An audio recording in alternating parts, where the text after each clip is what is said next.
Alchemy of Secrets by Stephanie Garber. Read by Sutton Foster.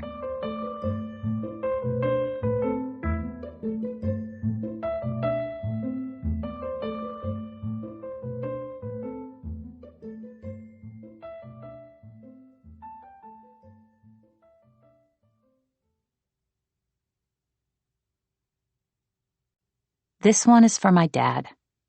You told me not to write this one for you, but I did it anyway. I love you, Dad. Folklore, 517. It started with a whisper you heard while in line at a coffee shop.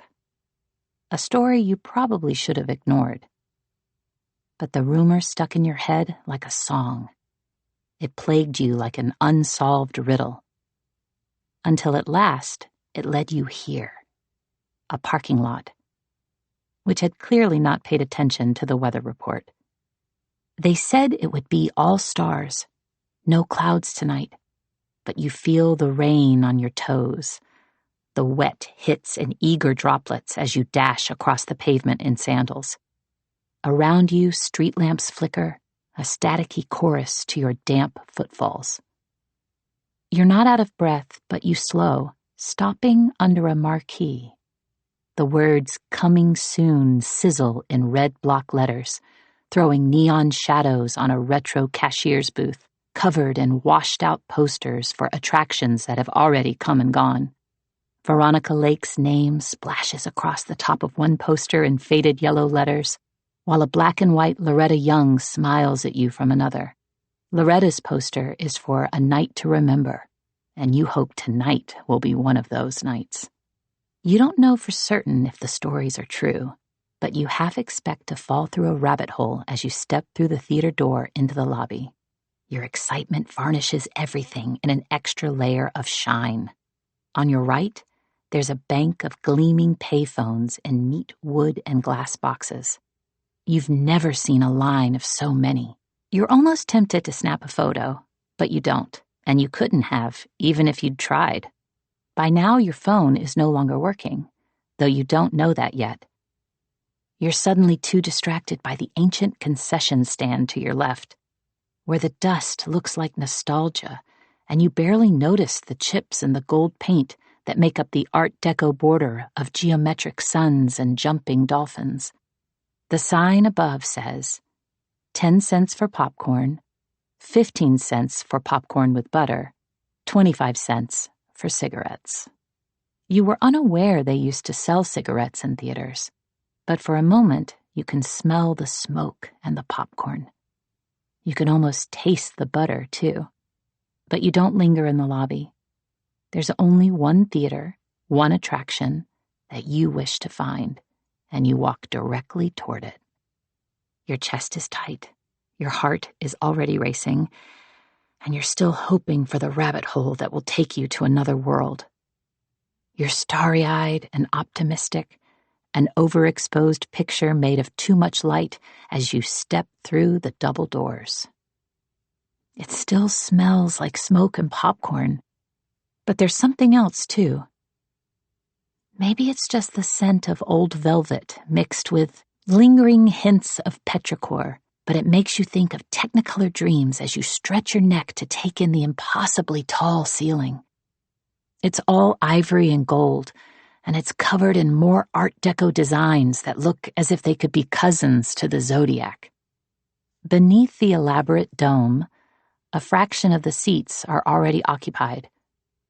25? Maybe 50? You're too nervous to properly count as you take a chair near the back. It rocks, and the worn velvet is soft, but it feels too far from the stage. You decide to move closer, sneaking more looks at the others as you do. You want to see who else made it inside, if there's anyone you recognize. But given the scant number of people you know at school, it's unsurprising these faces are all strangers. Some are whispering, some are giggling. A few, like you, say nothing. But there's a thread that ties you all together. Expectation. This has to be it. The curtains on the stage are deep, lush pink, and when they part, you hold your breath. Gentlemen, kindly remove your hats, flickers across the silver screen. Then another slide replaces it. Loud whistles and talking are not allowed. This, of course, elicits a number of whistles. But then it's all quiet and hush as the image leaves the screen and a tiny star appears in the upper right-hand corner. It blinks once, twice. Then every light in the theater goes out. Then every light in the theater goes out. It's darker than the night outside. You hear people pulling out their phones, but none of them are working, including yours. No signal, no light, no digital clock to tell you how much time is passing. You don't know how long you sit there before you hear the first person leave. They've decided this class is not for them. If it even is a class, a few others follow. You hate that you're tempted to do the same. Your toes are no longer wet, but your skin is prickly with cold. You feel as if someone's watching you, though it's too dark for anyone to see.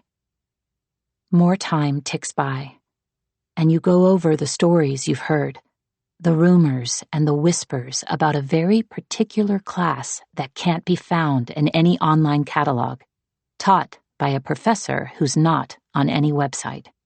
And suddenly you think it's for a good reason. You think maybe you should go. You think a light flickers on the stage, just a tiny thing, but the shine gets you. You close your eyes, then open them, and when you can see again, she's there. She's sitting on a wooden stool in the center of the stage. You don't know how long she's been there, but you have the impression she's been waiting for hours, just like the 24 or so of you who remain. She's shorter than you'd imagined. The way people talked about her always made her sound tall, statuesque, literally larger than life. But she looks like someone's grandmother. Bobbed silver hair frames a round, barely smiling face as she says words that make you feel as if all the cold and the damp and the waiting have been worth it. "You're here because of a story," she says. "Now I'm going to tell you another one." Chapter 1. Holland St. James had been counting down the minutes until tonight. She had tried on 7 different dresses and 5 different pairs of shoes. She had curled her hair. She had even put on new eye makeup. And now she was about to ruin it all. "I thought we were going for ice cream," Jake asked, perfectly nice, because Jake might have been the nicest guy Holland had ever dated. When Jake had first come into the Santa Monica Coffee Lab a couple weeks ago, Holland had thought he was the perfect kind of cute. He looked more Clark Kent than Superman, with the type of dark-rimmed glasses that had always been her personal kryptonite. Then he'd bumped into her, spilling some of his cold brew, and Holland had seen the textbooks he was holding. Jake was in grad school, studying to teach ESL. On their first date, she learned he also volunteered at the Los Angeles Animal Rescue and the Echo Park Time Travel Mart, which was actually a nonprofit that helped children with their creative writing. On their second date, she learned Jake had recently become a vegetarian, and he rode a bike instead of driving a car because he wanted to do whatever he could for the environment. Jake was genuinely a good guy. Maybe there was a tiny part of Holland that thought he was a little too perfect, like an email without a typo or an airbrushed picture that needed one wrinkle. But that could have just been Holland looking for red flags that didn't exist. This was only their 3rd date, but Holland hadn't made it to a 4th date in 2 years.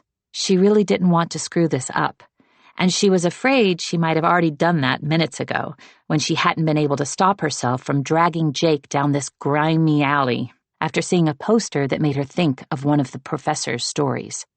The poster had been plastered to the side of a cement wall. It was one of those vintage numbers, The kind that looked as if it should have been on one of the wooden postcards they sold on the Santa Monica Pier. Palm trees and sun-washed brown and green framed the charcoal silhouette of a man wearing a fedora and looking down at his watch. There were no logos, no brand names. There were actually no words at all to identify what exactly the poster was selling. There were just two initials on the faceless man's cufflinks. W.M. The Watchman. It was the first thought that had entered her mind. Then she had taken Jake down this alley. She hadn't been able to stop herself. Holland had been raised on her father's treasure hunts. As a child, she'd learned to look for clues the way other children learned to play with blocks or each other. Perhaps that was why Holland had never felt as if she quite fit in, until she found the professor's folklore class. Her stories made Holland feel as if she was on one of her father's hunts again. She hadn't actually expected to discover anything tonight. Things around L.A. were always reminding her of the professor's stories, and Holland always felt compelled to chase them. She was perpetually darting down alleys she swore she'd never seen before, only to find a bar or a coffee shop or a bookstore she'd actually already visited. But not tonight. Tonight, Holland knew she'd never been down this alley. She would have remembered the sign.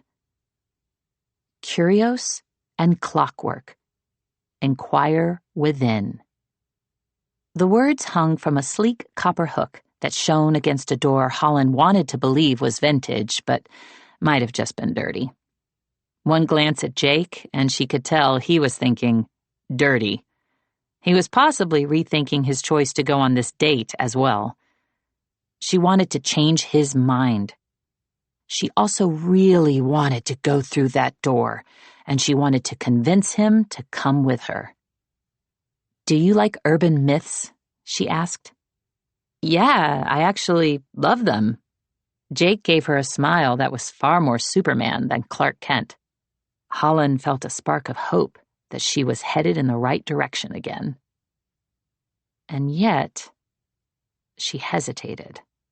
The professor had a rule about not sharing her stories with people outside of her class.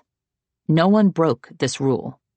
The class required too much effort from students for them to then give the stories away for free, and the professor always warned students there could be serious consequences to doing so.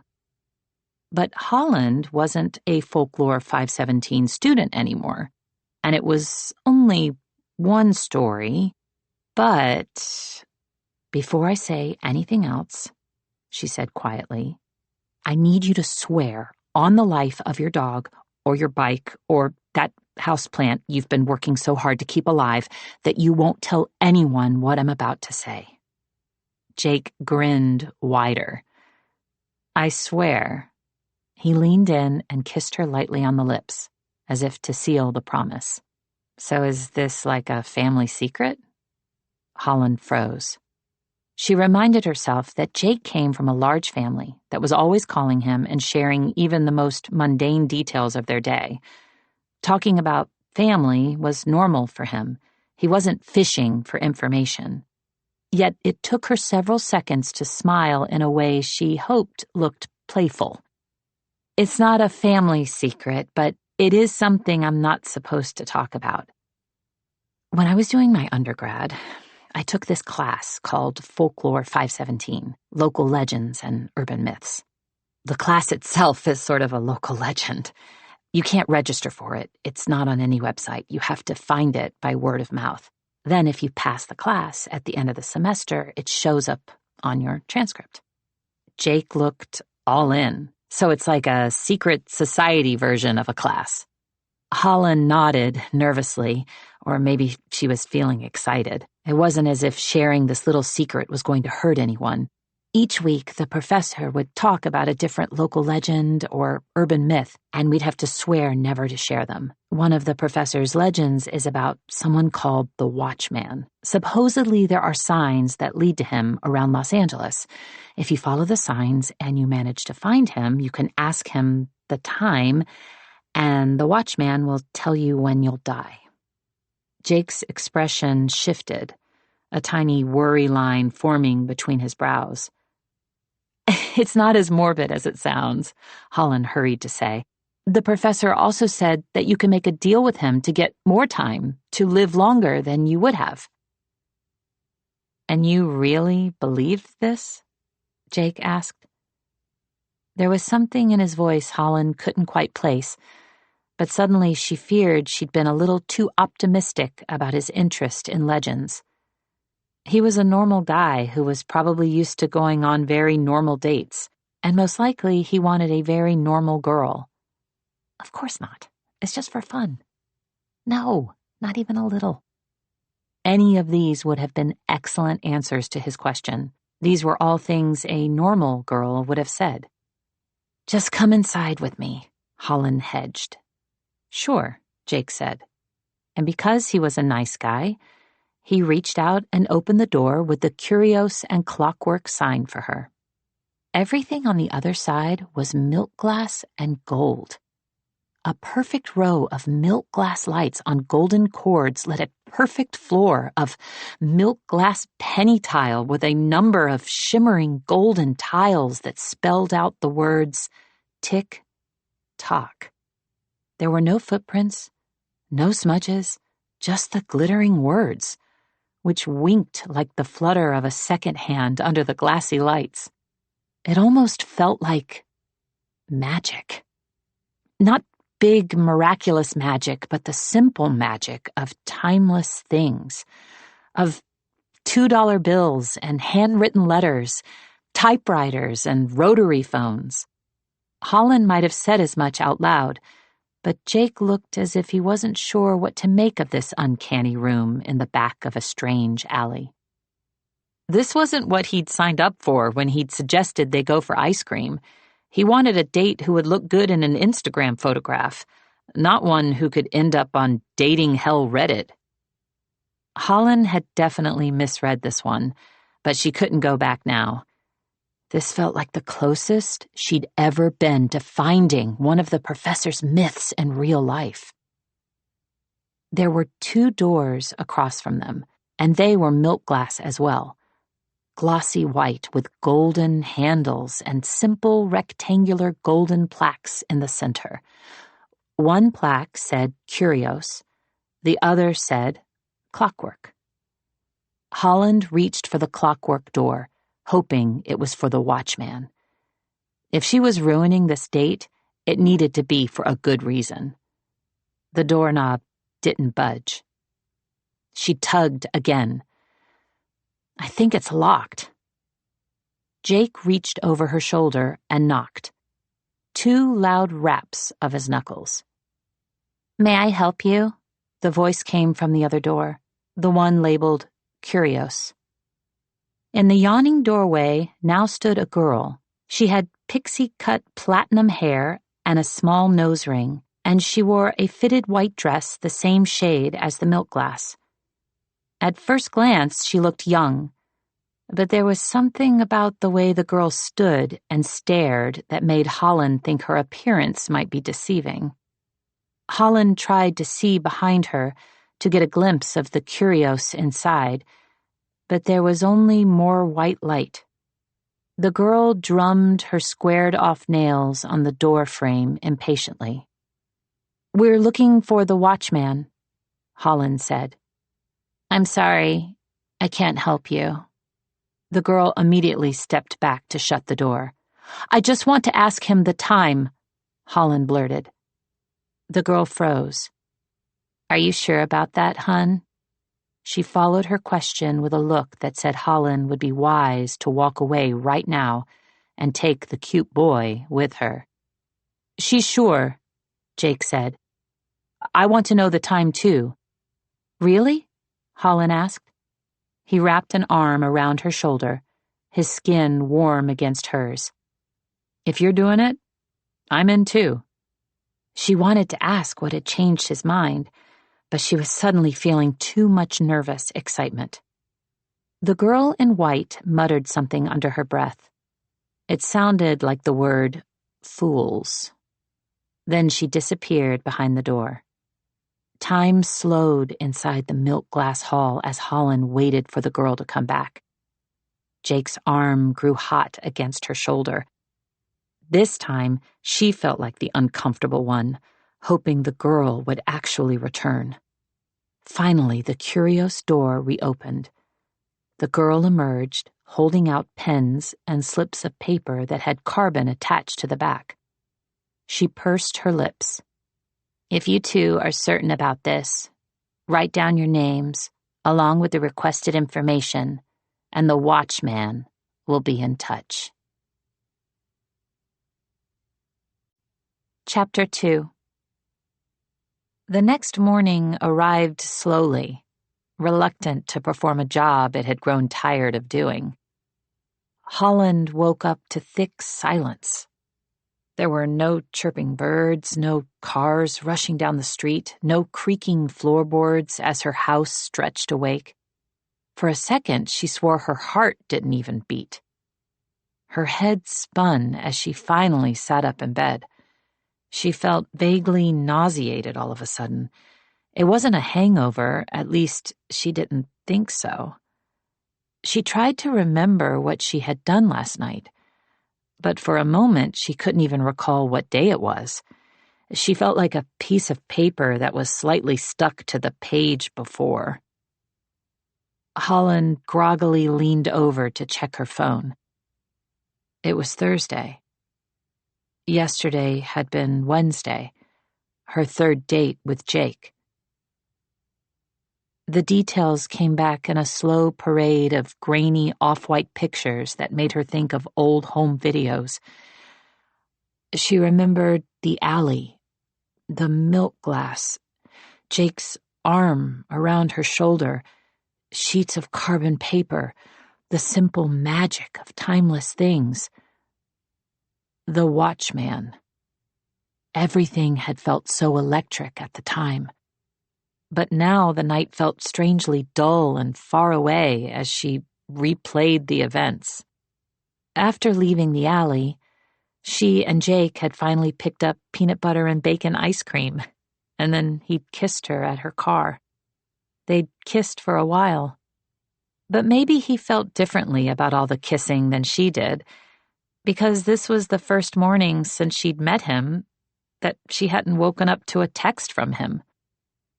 It wasn't that late. He could still text good morning. Her phone chimed as if on cue. But it wasn't a message from Jake. 2:00 meeting with Adam Bishop. Holland dropped her phone back on the bed. Adam Bishop was a new faculty member who had recently come over from the UC Berkeley folklore program. Holland hadn't met him in real life, but she'd heard other grad students chattering about him. Everyone seemed to love him. The email he'd sent her on Monday was brief, requesting her presence this afternoon. When she'd followed up to ask why, Adam Bishop had cryptically responded that it would be easier to explain in person. She wondered if maybe he was looking for a teaching assistant, and the professor had given him Holland's name. Holland might have been behind on finishing her thesis, but she was an excellent assistant.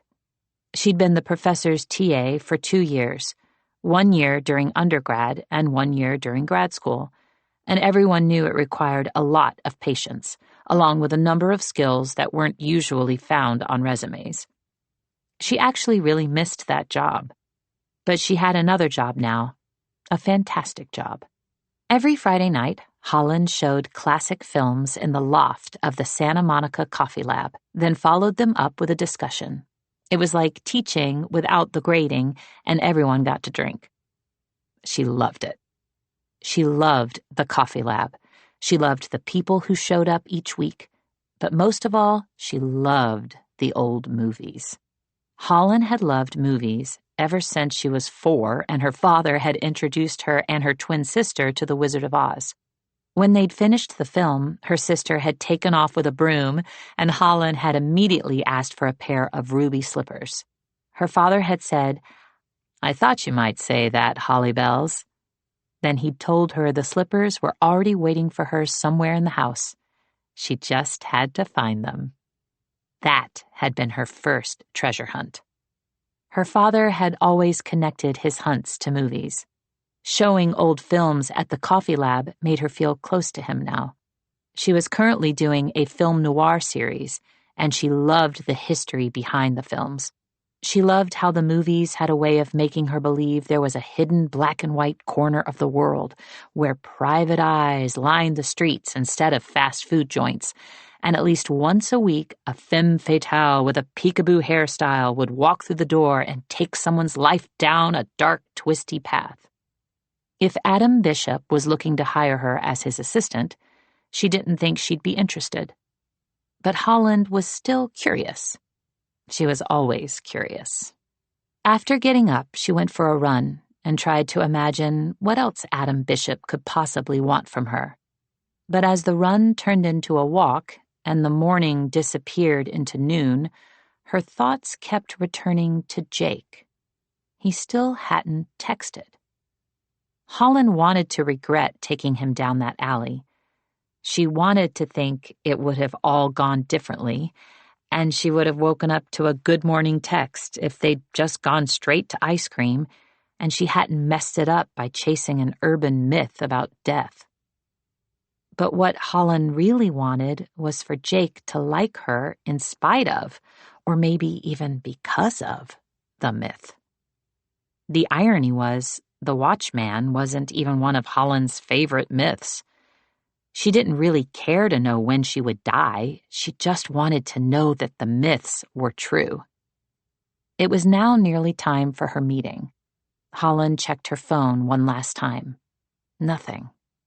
She knew this didn't mean it was over, but in that moment, it didn't feel as if it was going anywhere. She considered texting Jake, but she'd been the last one to text, last night after she'd gotten home. If only January was there. Holland knew what her twin sister would say. Something along the lines of, "Forget any guy who doesn't want you." Only January would have used a different F word than forget. The sisters might have been identical in appearance, but in most other ways they couldn't have been more different. And yet January was Holland's best friend, the one person she told everything to. Holland darted down her staircase to leave for her meeting. Like so many things Holland loved, her house was old, built in the 1940s, full of real wood, white walls, and lots of windows that let in the light. Halfway down the steps, she called her sister. Normally, Holland and January talked every day, but since the beginning of October, January's job had been keeping her busier than usual. For the past 3 weeks, there had only been the occasional text or photo from Spain. Right after college, January had gotten a job as a rare book collector. People were willing to pay exorbitant amounts of money to have something no one else did, and it was January's job to track those somethings down. It was truly the perfect job for her. She'd always wanted to travel the world, and like Holland, she'd been raised on their father's treasure hunts. But Holland missed her whenever she was gone. January's phone rang once before it went to voicemail. "Hello, you've reached January St. James. I'm traveling internationally at the moment." The recording was interrupted by January answering the phone. "Hey!" She sounded out of breath but wide awake. "Is this a bad time?" Holland asked. "No, but I only have a second." Traffic rumbled in the background, making it sound closer to midday than midnight. "What are you doing?" Holland asked. "Boring work stuff. I just finished meeting with a client who really liked hearing the sound of his own voice." January always tried to make her job sound far less interesting than it was, probably to keep Holland from feeling jealous. But tonight, January actually sounded a little worn out. "I miss you, kid." January never said, "I miss you." "I miss you too," Holland said. "My house has been far too clean since you haven't visited." "When is your trip over?" "Not soon enough." The phone went quiet for a second. Holland briefly thought she might have dropped the call, then January said, "I wish I was there with you." Her voice was so soft it didn't even really sound like her. "Is everything okay?" Holland asked. "You almost sound sappy." Usually Holland was the sappy one. "I'm just tired," January said. And she really must have been, because she didn't even scoff at being called sappy. "It's late here, and I wish I could talk longer, but I need to dash. Holland's doorbell rang, muffling January's last words. Then her sister was gone. Holland glanced out the windows flanking her door. No one ever rang the doorbell, except for the occasional person selling pest control or solar panels. But this gentleman didn't look like he was selling anything. There were wisps of silver hair peeking out from his hat, and wrinkles on his light brown cheeks. His shirt was white and his pants were khaki, held up by a pair of brilliant red and white checkered suspenders that made everything else on Holland's quiet street appear dull. Holland didn't have any minutes to waste if she wanted to make her meeting on time. But as she looked through the window, she was struck by a bolt of déjà vu. "I've met him before," she thought, only she couldn't place how. It might have just been that the suspenders reminded her of an old picture of her grandfather, who had died before she was born. Whatever it was enough to make her open the door. "Hello, Holland." The gentleman smiled, an easy grin that made her think of hard candies and shiny wrappers and exaggerated bedtime stories. "Do I know you?" she asked. "No, I'm afraid you don't." His smile remained, but his brown eyes lost some of their twinkle as he held out a package wrapped in brown paper and string. "What's this?" she asked. "I found it on your doorstep." Holland took a second look at the parcel. There was no return address, only a blocky orange Happy Halloween stamp in the corner, and her full name, Holland St. James, typed across the middle in smudgy, old-fashioned letters. It must have been from the professor. She loved sending packages, and of course she never put her name on the return address because she liked them to be mysterious. Holland's palms tingled as she held the brown paper box in her hands. She was curious about what the professor had mailed her this time. They were usually esoteric books or manuscripts related to the devil, which the professor thought might be helpful for Holland's thesis. Unfortunately, Holland really didn't have time to open anything right now. She set the package down in her hallway. "Thank you for grabbing this," she told the man. "But I'm afraid I have to—" "I know you don't have much time, but I'll only take a minute," he promised. And then he held out a pale cream business card with foiled emerald green printing. "Manuel Vargas, Senior Banker and Inheritance Specialist, First Bank of Centennial City." There was a phone number at the bottom. The opposite side of the card contained a map that marked the bank's location with a star, and underneath it were the words, "By appointment only." "I've never heard of this bank," Holland said. The professor told a story in her classes about a bank, which was also by appointment only, but it was the one story Holland could never seem to remember, and for some reason, instead of being excited by the idea that this man might be from that bank, Holland was feeling unusually skeptical. Centennial City, where this man's bank was supposedly located, wasn't even an actual city. Holland had never been, but she knew it was a very old, very wealthy neighborhood within Los Angeles, mostly comprised of an exclusive gated community and a sprawling park where rich people did rich people things like play polo. She'd heard that once upon a time Centennial City was home to a boutique hotel, but the neighborhood residents had used their collective wealth and will to shut it down. "Did you not receive my letters?" he asked. Holland raised her eyebrows. "I've never received anything from this bank." "I'm so sorry." They must have gone astray. My apologies. I had thought you were simply ignoring them, which is why I chose to stop by today, as a sort of last plea. Mr. Vargas somberly took off his hat, revealing more of his fluffy white hair. 15 years ago, one of my clients leased a safety deposit box. Shortly after, this person passed away. The box was already bought and paid for, and therefore it has sat untouched. But its lease is now about to expire. Mr. Vargas paused to check his watch. The lease will end in 24 hours. If the box is not claimed before this time, then, per the original owner's contract, the box and all its contents will be incinerated.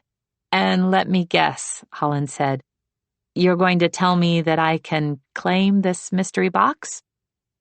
Mr. Vargas nodded gravely before wiping a line of sweat from his brow.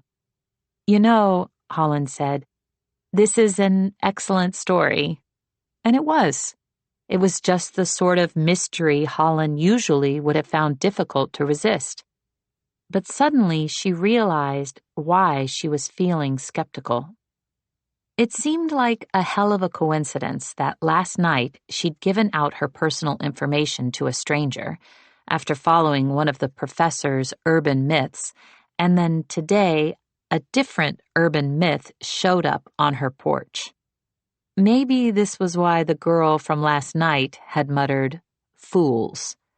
Not because Holland and Jake were fooling around with actual myths and magic, but because their belief in them had made them stupid enough to share their personal information.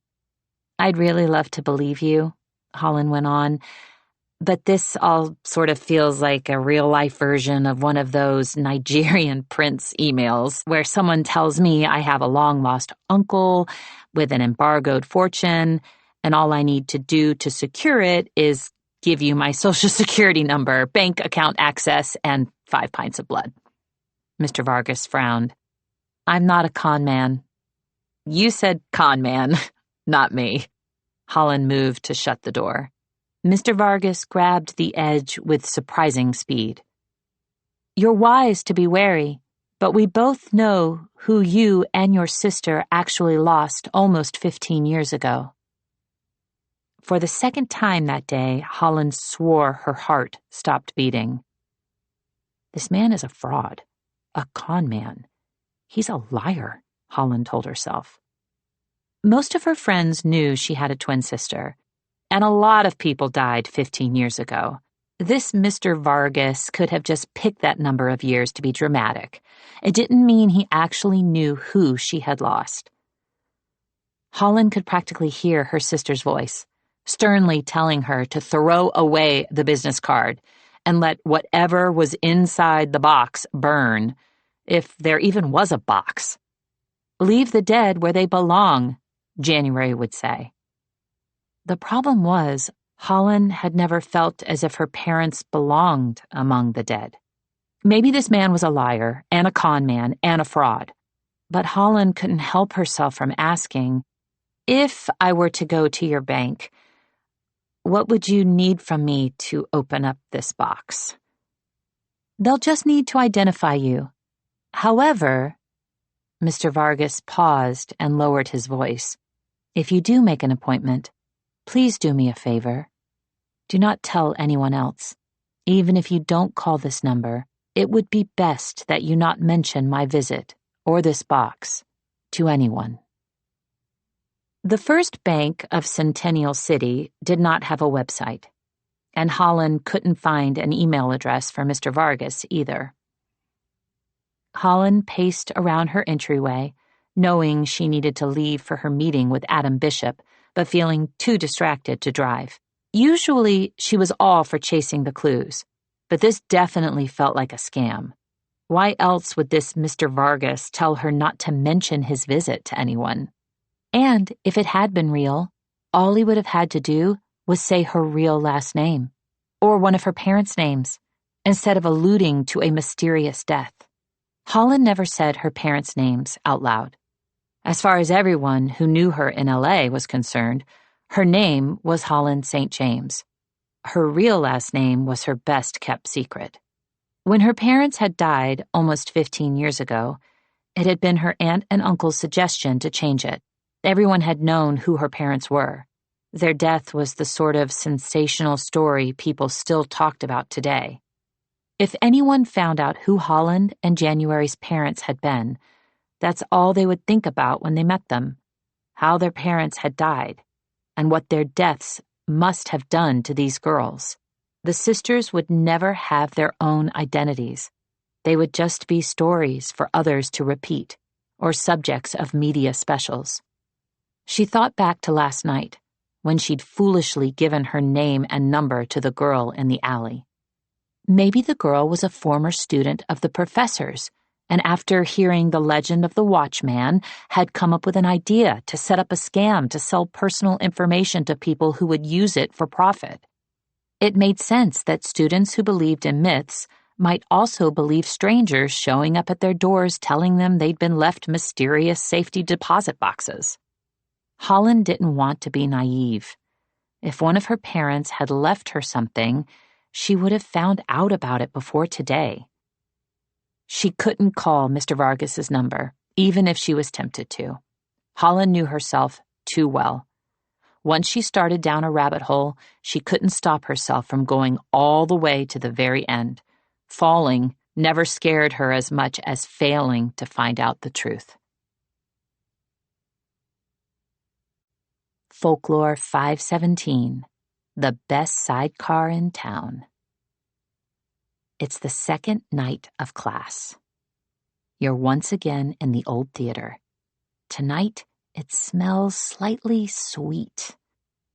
Caramel corn, or is it Cracker Jack? The scent is so sticky and strong, you half expect to see the student closest to you munching on a box of the classic candy. But everyone is transfixed by what's happening on the stage. No one is drinking their coffees or typing on their laptops.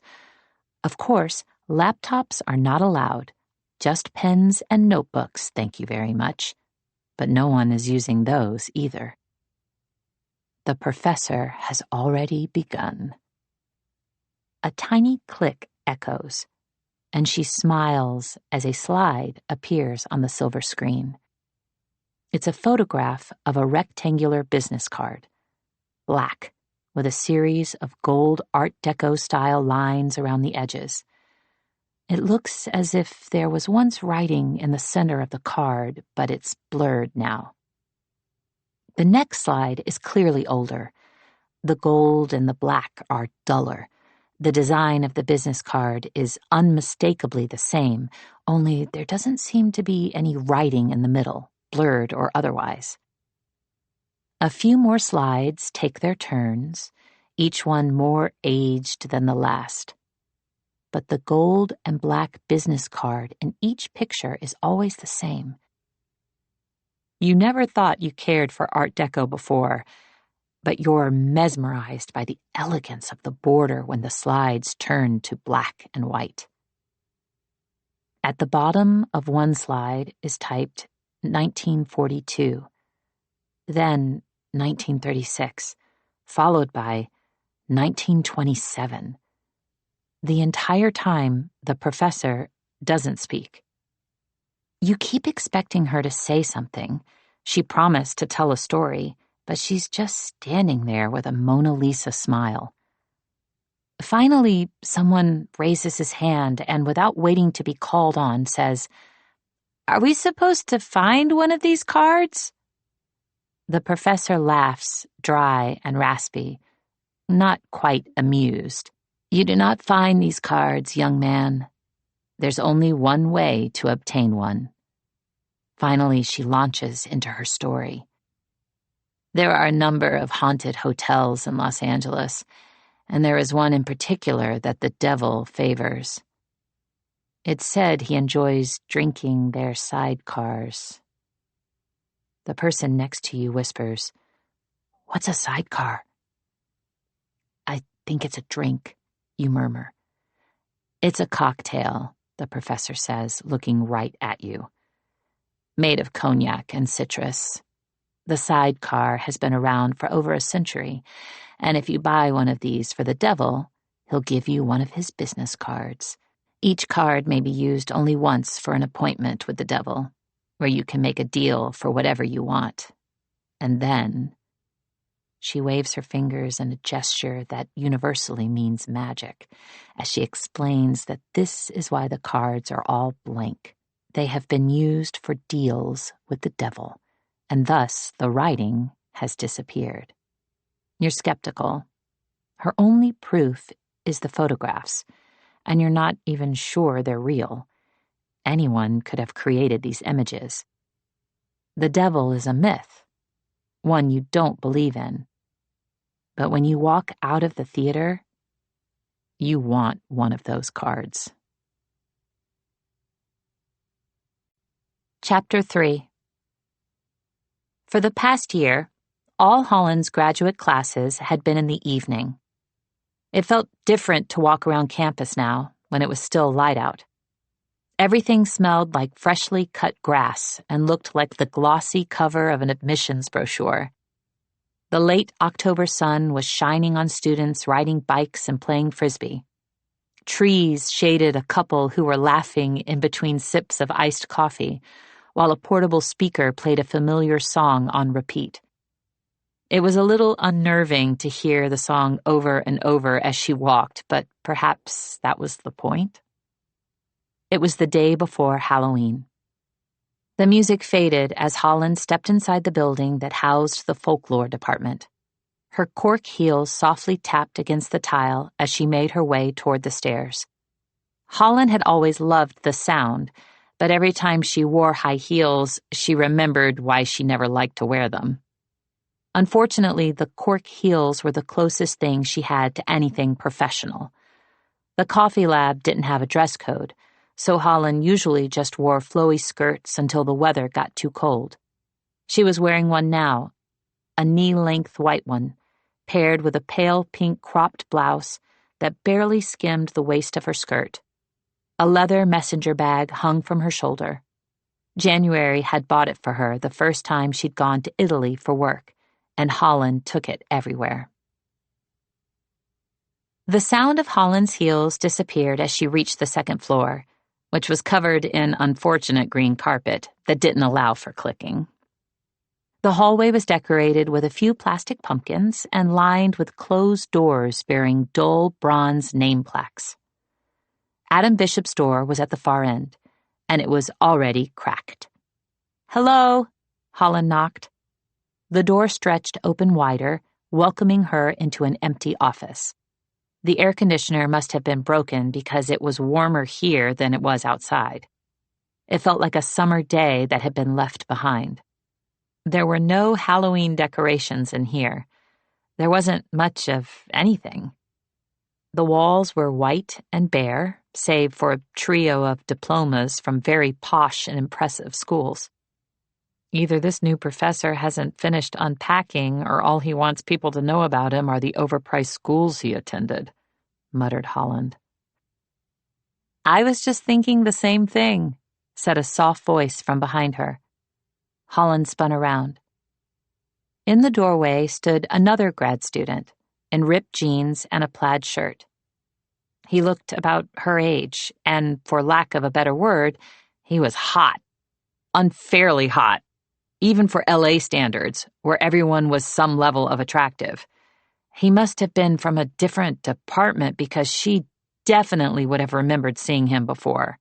He had tousled golden hair, tan skin, and nice arms, the kind of arms that said he worked out, he cared, but not too much.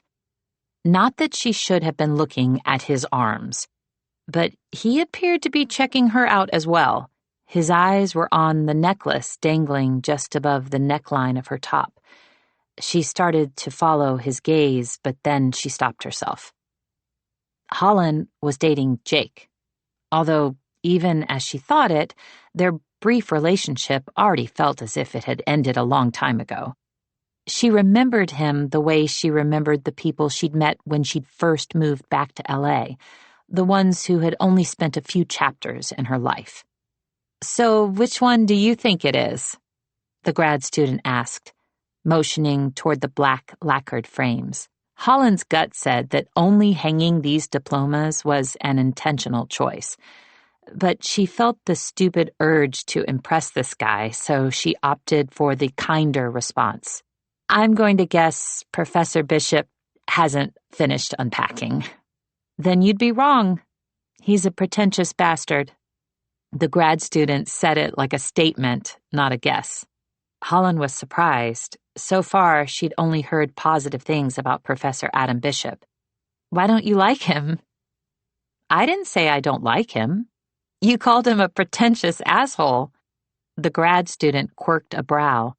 I actually think I called him a bastard. No, you... She swore he'd said the word asshole, but now, as she replayed the last few seconds, she heard him saying, You'd be wrong, he's a pretentious bastard, bastard, bastard, asshole, bastard, asshole. The word skipped through her head like a broken track of music until she felt something that wasn't in her head. Drip, drip, drip. Holland lifted her fingers to catch the blood falling from her nose. Red drops landed on her palm before staining her white skirt. Here, use this. The grad student pulled a red handkerchief from his back pocket. Because, of course, he would have a handkerchief. It was perfectly normal to have a handkerchief. 60 years ago. Holland might have thought the handkerchief was part of his Halloween costume, but Halloween wasn't until tomorrow, and the rest of him appeared normal. Who are you? She asked. He flashed an absolutely perfect grin. I'm Adam Bishop. Holland laughed. Oh, really? She had a quick thought that being hot and funny was a fantastic combination, but he wasn't smiling. Instead, he was nodding, unnervingly serious, and she felt a sudden, painful flash of embarrassment. Maybe you should take a seat, he said, and now he sounded serious, too. There were no more smiles or grins, and she felt ridiculous for thinking he'd maybe been flirting with her. Except... this was not how she had pictured Adam Bishop. Ripped jeans, plaid shirt, sexy smirk. Strike that. He was a professor. He didn't have a sexy smirk, except he absolutely did, even if he was no longer wearing it.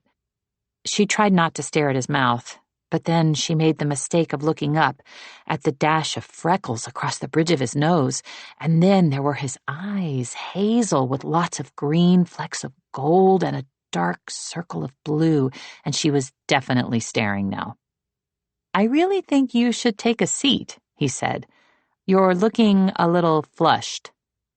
I'm not flushed, just surprised.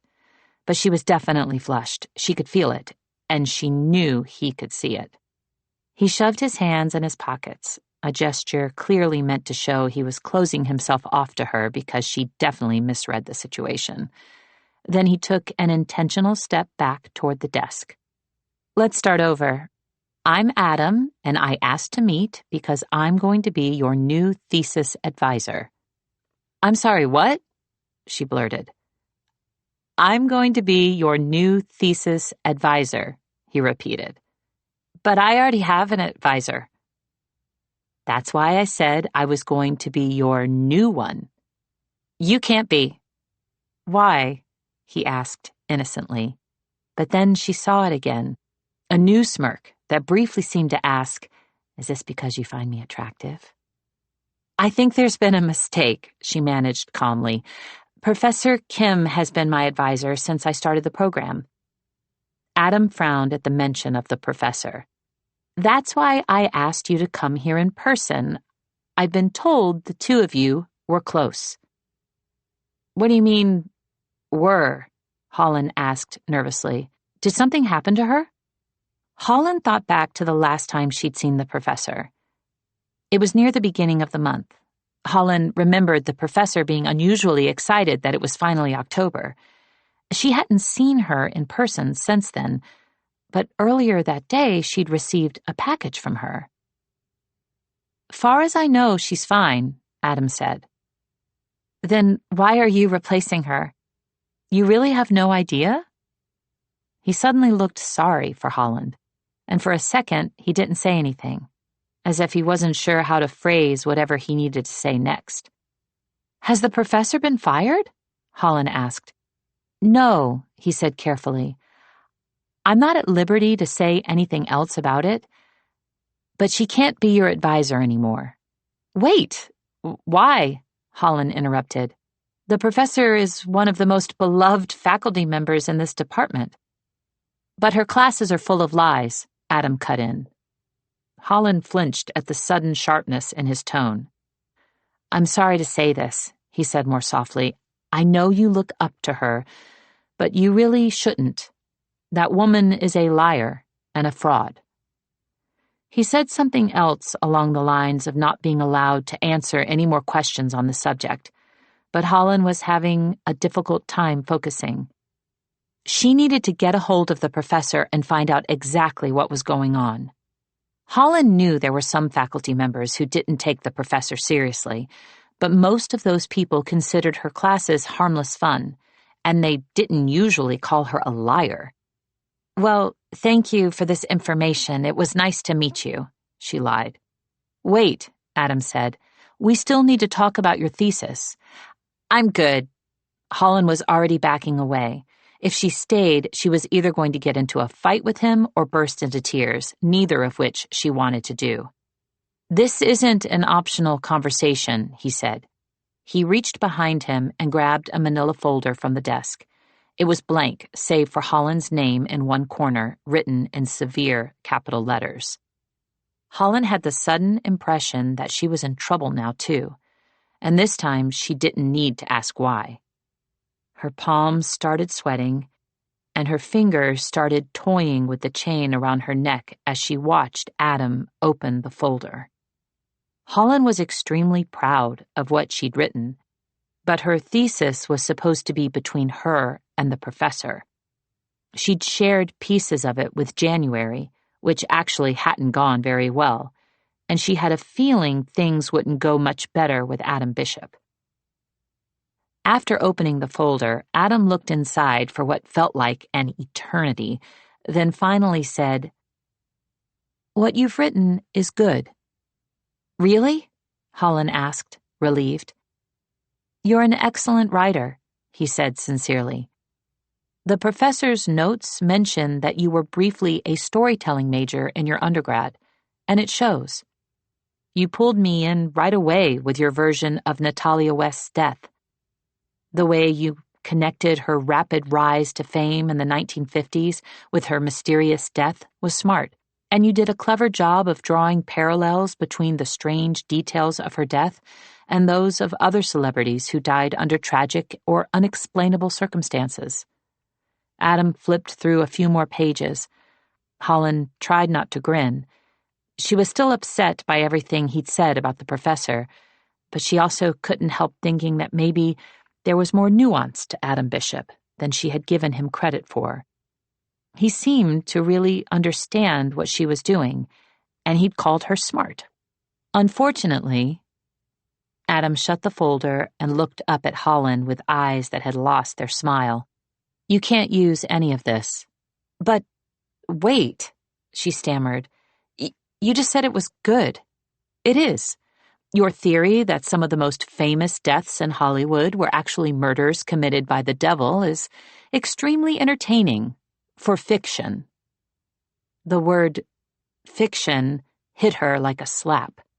For the second time since meeting Adam, she could feel her cheeks turning red. She wasn't sure if he was doing it on purpose or if he was just a jerk, but she felt like he kept tricking her. You've been in this department since undergrad, so I don't think I need to explain what we do here. I just need you to come up with a new topic. What if I can prove I haven't made any of this up? Holland asked. Adam looked at her as if this was not what he'd expected her to say. For a second, she swore he looked impressed, but like his enigmatic smirk, the expression was there and then gone. You want to prove the devil is real? Yes, Holland felt a terrified thrill as she said it. It was the same way she felt whenever she worked on her thesis. It was a dark topic, delving into old Hollywood deaths and connecting them to deals with the devil that were never paid back. Holland struggled mentally with researching it for extended stretches of time, which is why she was behind. If not for all the professor's encouragement and for the fact that this topic meant so much to Holland personally, she would have given up on it. I get it, Adam finally said. The professor is very convincing, but I think chasing after any of her stories is a dangerous idea, so no. I'm not giving you the chance to prove the devil exists. I need you to submit a new potential topic to me by next Wednesday. That's not enough time, Holland protested. That's why I've already come up with a suggestion for you. Adam gallantly pulled a page from the folder and held it out to Holland. No, thank you, she said, refusing to even touch the paper. Shock flitted across Adam's handsome face, as if, once again, her response was not what he'd anticipated. Take it just in case, he insisted. I don't want your help, she said. And she didn't need it. Holland didn't care what he'd just said. The professor wasn't a liar. Holland wasn't naive, and she was going to prove it, for her mentor and for her parents. As soon as she left Adam Bishop's office, Holland pulled out her phone and called the professor. Hello, you've reached the voicemail of M. Madeline Kim. I am not in the habit of returning calls. I prefer meetings in person. If you truly wish to reach me, I can be found during my office hours, or I can be reached via physical correspondence sent to my house, if you are lucky enough to have the address. You may also send letters, telegrams, or packages to my office. Her final word was punctuated with a long, slow beep. Holland hung up and sent her a text. During the 3 years Holland had known the professor, she had never replied to a text, and truthfully, she was terrible at answering her phone.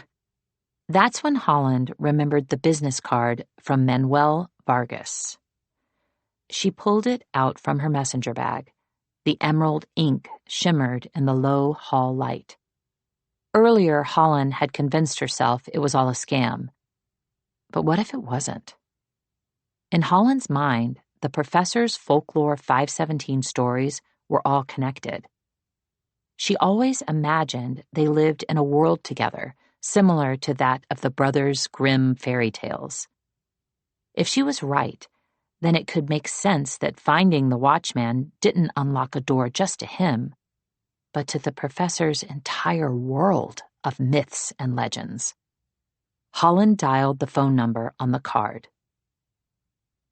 Good afternoon. Thank you for calling the First Bank of Centennial City, chirped an automated voice. If you know your party's extension, please say it out loud or enter it now using your keypad or rotary phone.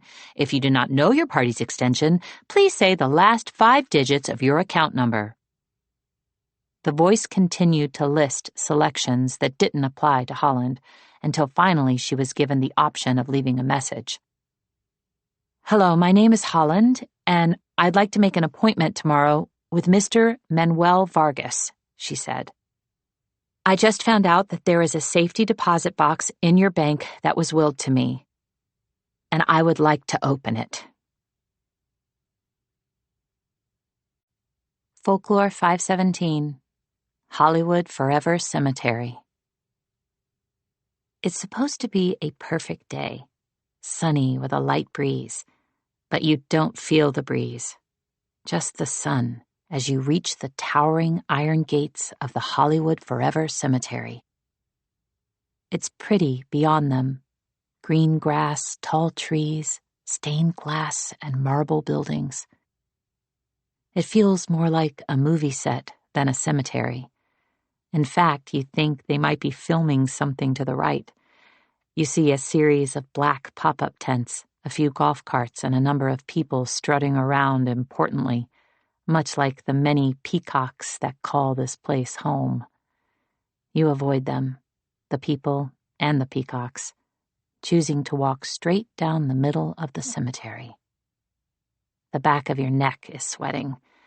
You always thought graveyards were cold, but this one is hot, all sunshine and palm trees, and yet you have the prickly sense you're being watched.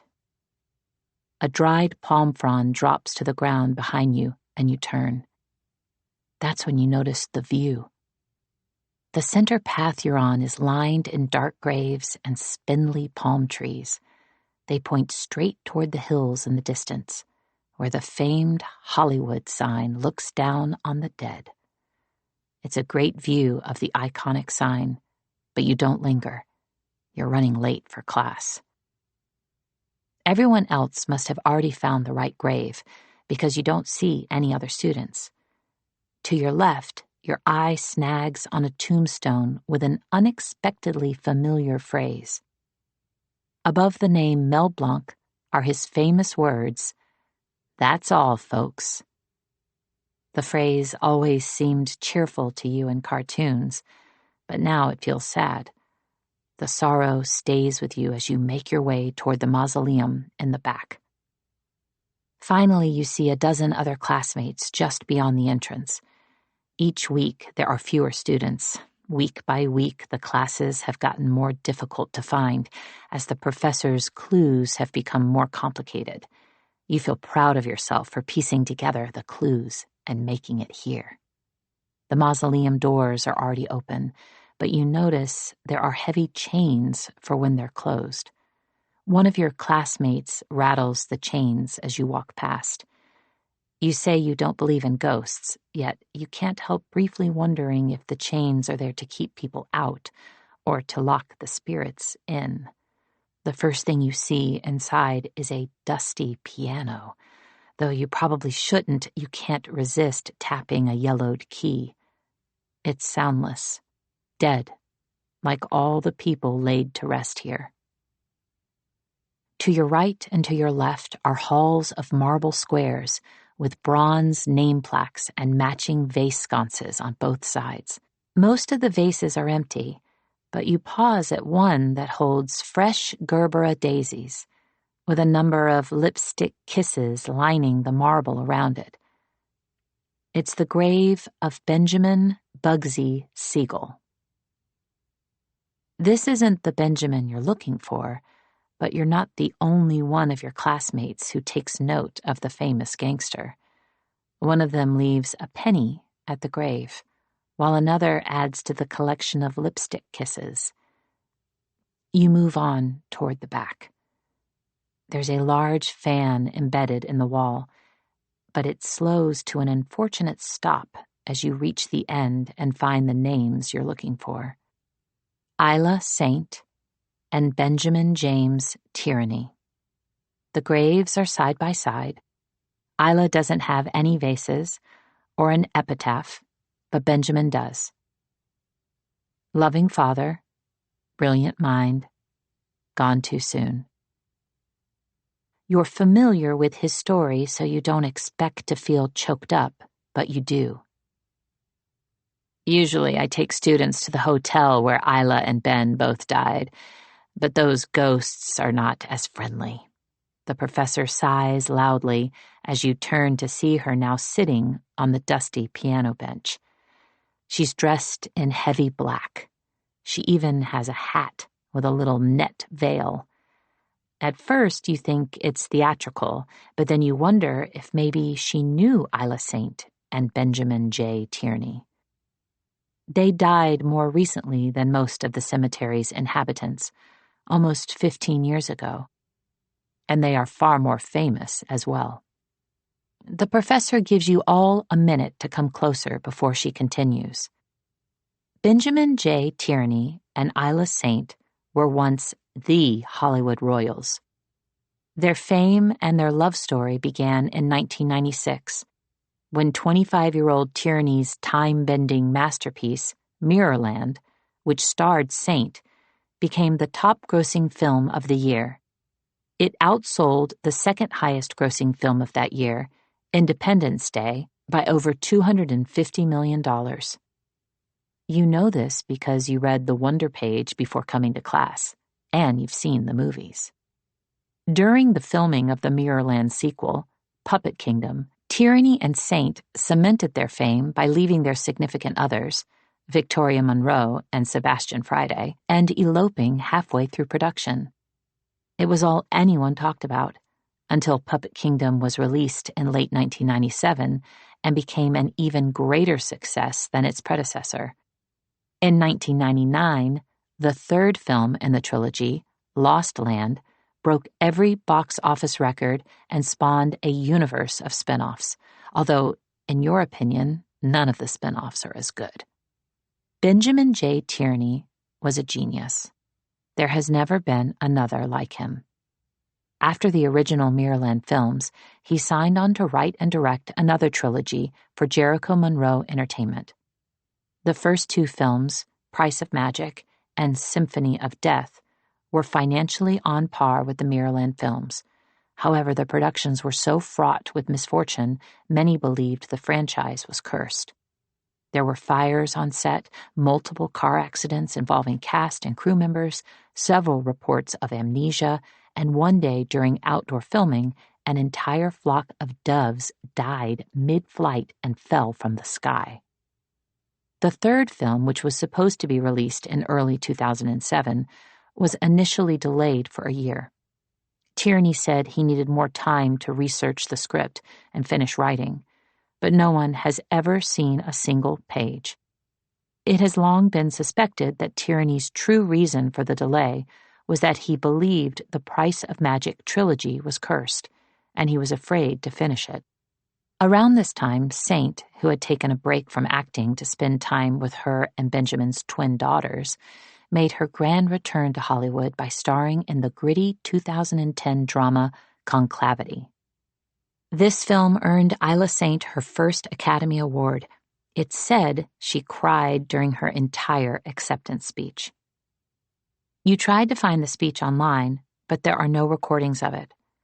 When you looked for it, you found videos of everyone else who won an Oscar, but all that came up for Isla Saint were articles about how, that same night, February 27, 2011, she murdered her husband.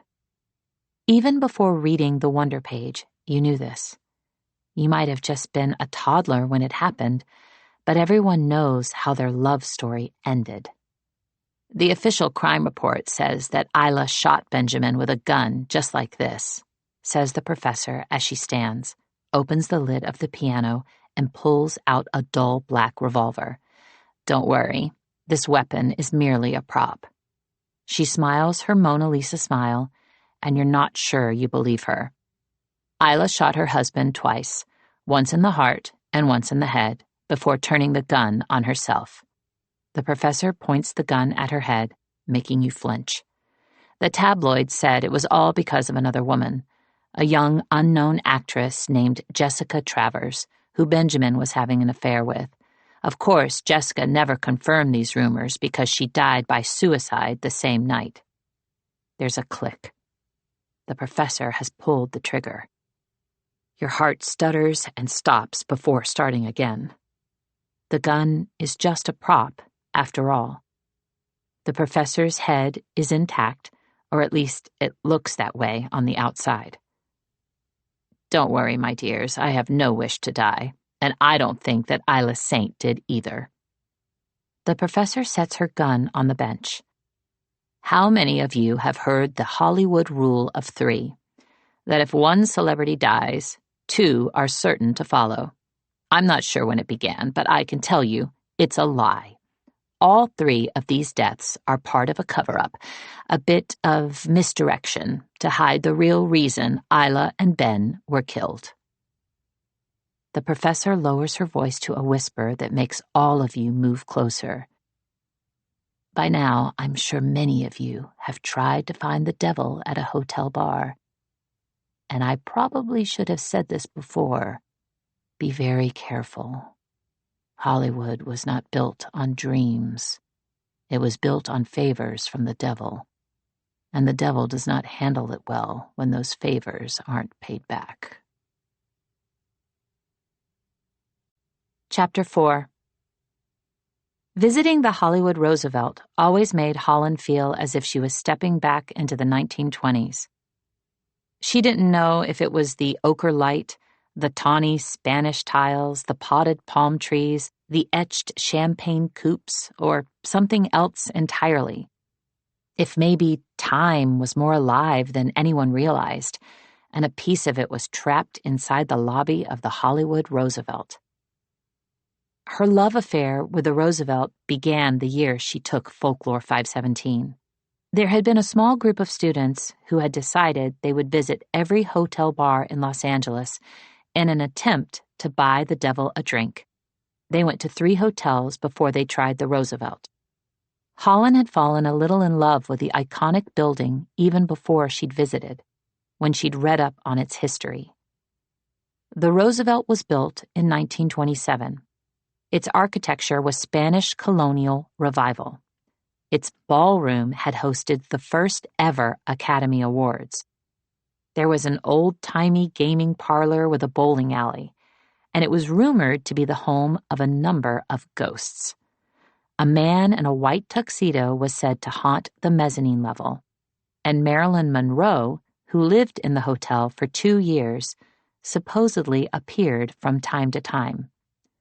Holland believed this had to be the place the devil would frequent, if the devil actually existed. Her friends weren't immediately convinced. After their first trip to the Roosevelt, they'd wanted to visit other hotels, ones with trendy rooftop bars and outlandish cocktails that came with batteries on the side. But eventually they'd realized what Holland had known right away. The Roosevelt was special, and it didn't need electric cocktails to prove it. Now they met in the Roosevelt lobby on the final Thursday of each month.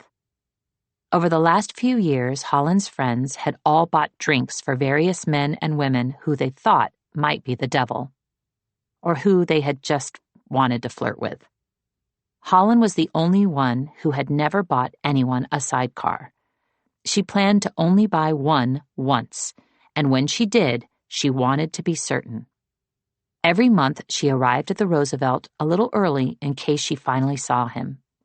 Tonight she was earlier than usual, and after her meeting with Adam, she was in the mood to buy a stranger a drink. She wanted to prove that her faith in the professor wasn't misplaced, and more than ever she wanted to prove the stories about the devil were real. If she could prove the devil made deals with people that led to their deaths, then she could prove her mother had never murdered her father. She could rewrite their story, change the ending. She could turn Isla Saint from Hollywood villain back to leading lady. And maybe Holland could save someone else from making the same mistake as her parents and countless others. Holland couldn't be absolutely certain as to which former stars had made deals with the devil and then failed to pay him back, but she had very strong ideas about it. While working on her thesis, Holland had been unsettled to discover that there seemed to be a similar tragic pattern to a number of Hollywood deaths.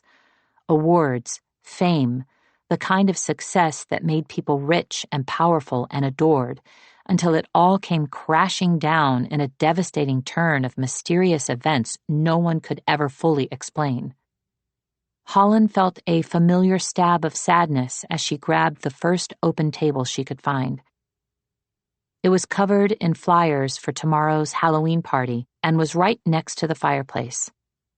It was far too hot a day to sit next to a fire, but half of the lobby was closed off with covered-up installations for the party, and the rest of it was already buzzing with people. The music of clinking glasses mingled with tipsy laughter that floated up toward the mezzanine. Usually the sound made her think of rising champagne bubbles, and Holland would try to picture how the Roosevelt must have looked once upon a time, full of gentlemen in hats and ladies in gloves with rows of iridescent pearl buttons. Tonight, though, she wasn't feeling the magic of the Roosevelt the way she usually did. As she sat in the lobby, she felt antsy, unsettled. Her heart was racing as if it knew something she didn't. Holland checked her phone to see if the professor had returned her call. No new notifications. Not from the professor and not from Jake, although by now Holland had given up on hearing from Jake. She shoved her phone back into her messenger bag and tried to take a proper look around to see if anyone resembling the devil had arrived. She had been raised by her Aunt Beth, who believed in God and Jesus, and usually Holland did too. She wasn't a biblical expert, but she'd looked into the name Lucifer, bringer of light. That's what the name meant, which made Holland think the devil would look golden. Skin that ranged from tan to bronze, hair that could be either gold or blonde, light eyes. She wasn't certain of the color, but she knew they would be beautiful. Suddenly, she had a picture of Adam Bishop, smirking at her over a cocktail glass. She tried to shake it from her head. Adam wasn't that hot, except he really was. He had that lean, tall build, the kind that made her think he'd look young and healthy forever. If she'd first met him at the Roosevelt, she would have considered buying him a drink. Although Holland was convinced the devil would wear a suit, he wouldn't look like a grad student, and he definitely wouldn't be a tourist, which the lobby was full of that night. There were lots of people taking pictures of their drinks and themselves, something the devil would never do. Her eyes drifted up toward the mezzanine level. The area was empty. There was nothing to see that she hadn't seen before, but her skin felt suddenly hot. Her unsettled feeling was back with a vengeance. Sweat beaded on the back of her neck. "Hey, you!" Holland turned to find her friend Kat sauntering toward the table, all long dark legs and long black braids swishing behind her. Holland's anxious feeling dissipated at the sight of her dear friend's smile. "How was your date last night?" Kat asked excitedly, because Kat pursued love the same way Holland chased after myths and legends. For Kat, whose full name was Charlotte Elizabeth Davis, searching for the devil had always been purely an excuse to buy cute strangers drinks. During undergrad, she had taken Folklore 517 because of her girlfriend at the time. Holland didn't think that Kat believed in any of the professor's myths, including the one about the devil. Kat simply believed in love, and in doing whatever it took to find it, and Holland adored her for it. "I think I'm destined to be a spinster," Holland said, joking but also a little bit serious. "I've decided my new goal is to get over my cat allergy, since I don't think there are going to be any men in my future, or maybe I'm just not meant to date nice, normal guys."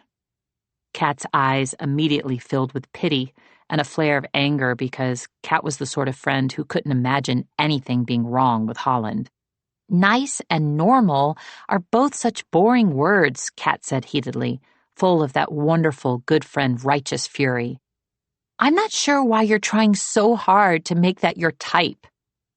"It is my type. I'm nice." "Yes, you're an absolute sweetheart, but—" Kat's expression softened. "Nice just isn't the first word I'd use to describe you. You are so much more than nice. You're like a sunbeam with all your boho skirts and your smiles and your long blonde hair and your corny jokes, but you don't have a soft, sweet center. The first time I met you, the way you believed in the professor's myths made me wonder if you were a little insane." Holland's eyebrows shot up. "Only for a second," Kat clarified. "Then I immediately wanted to be your friend." But all Holland could think was that this was her problem. Her endless chasing after the professor's myths and legends. It was what had botched things up last night. It was what always did, because she wanted to chase them more than she wanted anything else. "Hey, please don't feel bad," Kat said. "You know I think you're amazing. The way you see the world is so different and surprising, and it makes you a far more interesting person. I just wonder—" Kat paused and pursed her scarlet lips, as if she thought she should stop there. "It's all right," Holland said. "I probably need to hear this." Kat reached out and put a hand over Holland's. "I feel like you're going after the wrong type of guy. I don't think you actually want someone safe and nice. I think you want someone who scares you a little, like the professor's myths. And I think you need someone who won't make you feel as if you have to hide those dark and twisty parts of you. And this was the other reason Holland loved Kat. Even though Holland kept secrets from her friend, Kat could still see so much of what was going on inside of her. For a second, Holland wondered what it would be like if she told Kat the reason why. If she spilled her guts about her parents, if she confessed her real last name and told Kat the actual reason she'd taken the professor's class. She imagined Kat would hold her in the world's tightest hug and then make it her new crusade to find the devil as well. Holland could almost hear Kat yelling, "I'm buying everyone in here a sidecar." And for a moment, the ever-present ache inside of Holland would vanish. For a moment, she'd feel like she might not spend the rest of her life alone, haunted by questions she couldn't quite answer. But one of the great joys of Kat was also one of the reasons Holland could never tell her. Kat didn't have any secrets, which made her tragically bad at keeping other people's. And this wasn't just Holland's secret, it was January's too. "I love that you see me this way," Holland said, "but I really don't want to be scared." Kat raised a disbelieving brow.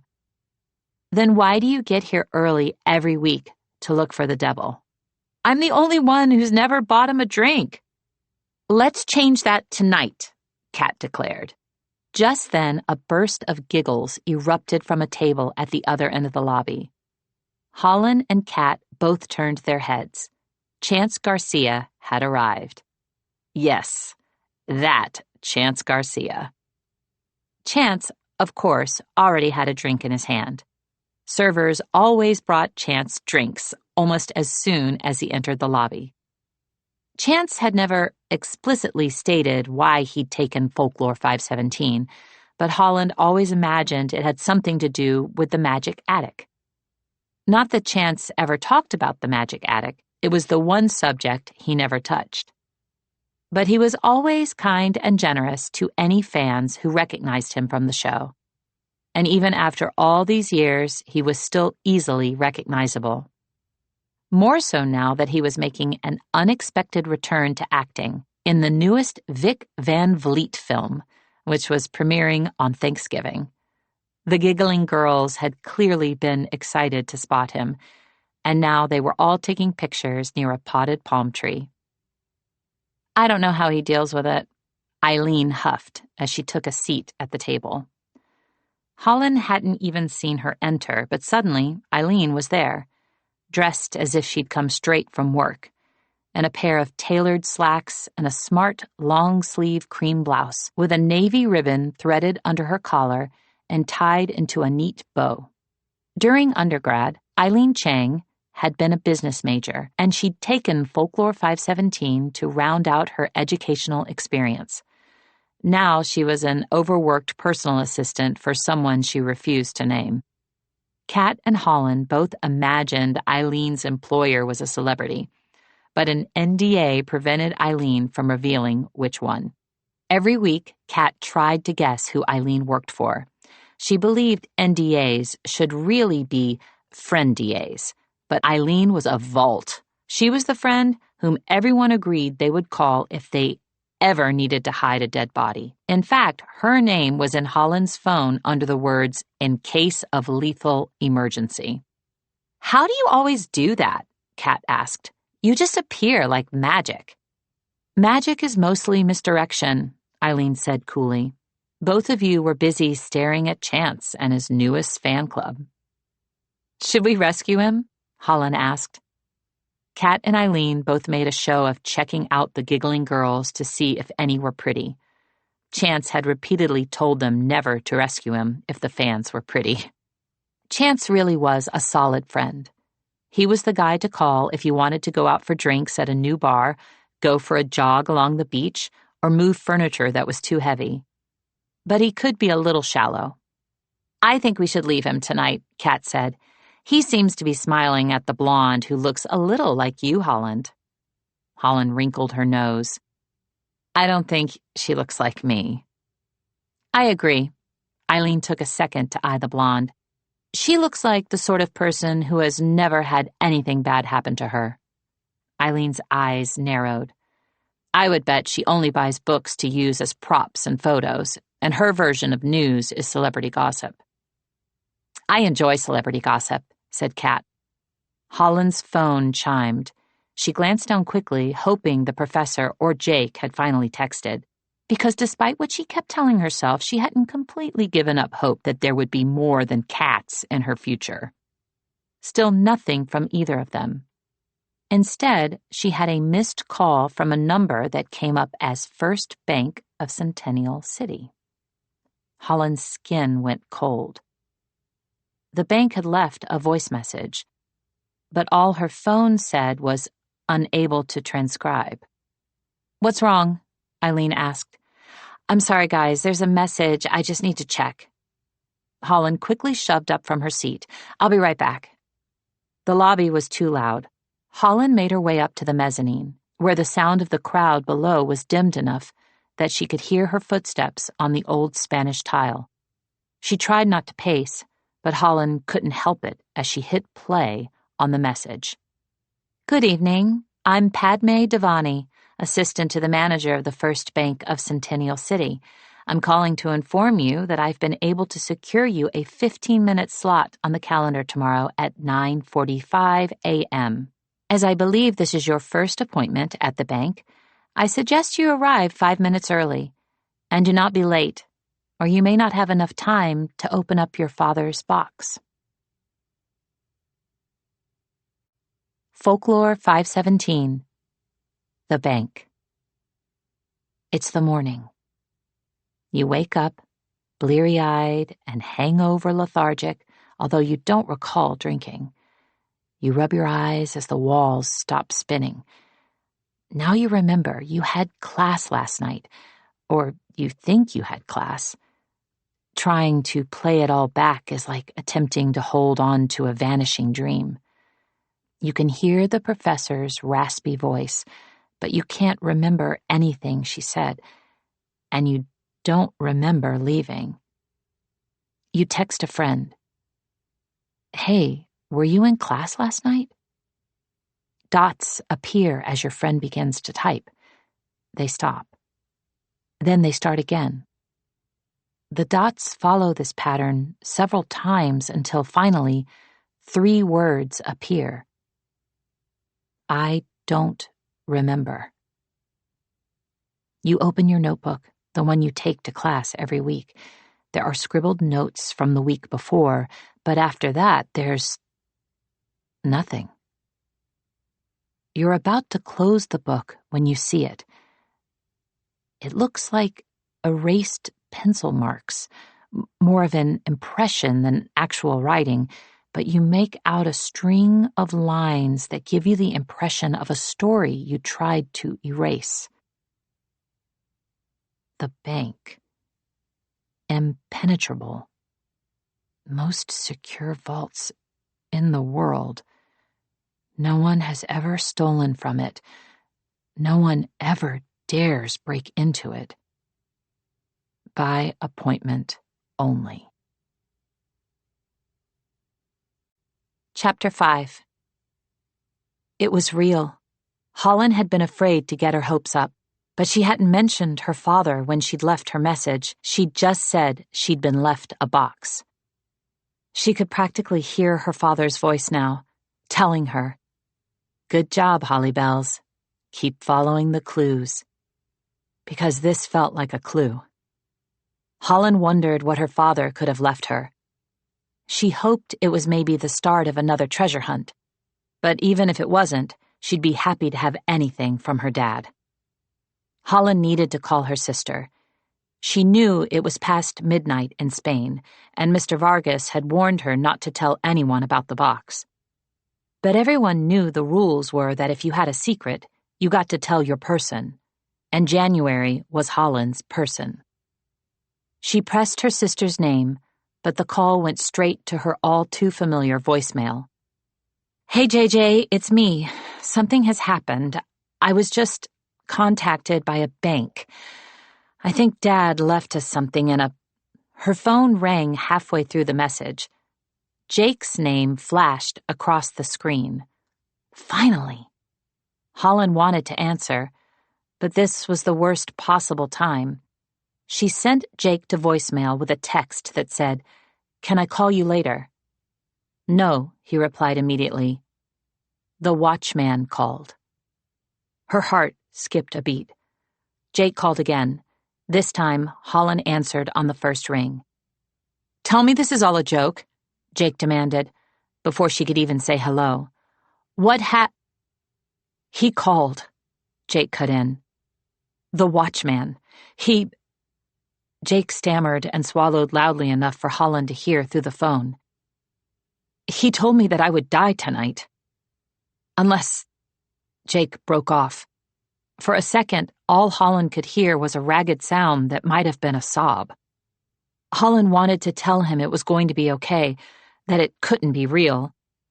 But the message she'd just received from the bank made her feel that the professor's stories were more real than ever. Then she thought about Adam Bishop. She heard his voice saying, "I know you look up to her, but you really shouldn't. That woman is a liar and a fraud." And suddenly Holland hoped he was right. It physically hurt to imagine being so wrong about the professor, to think that the watchman was a scam, which would mean the bank was definitely a scam as well, and there was no box from her father.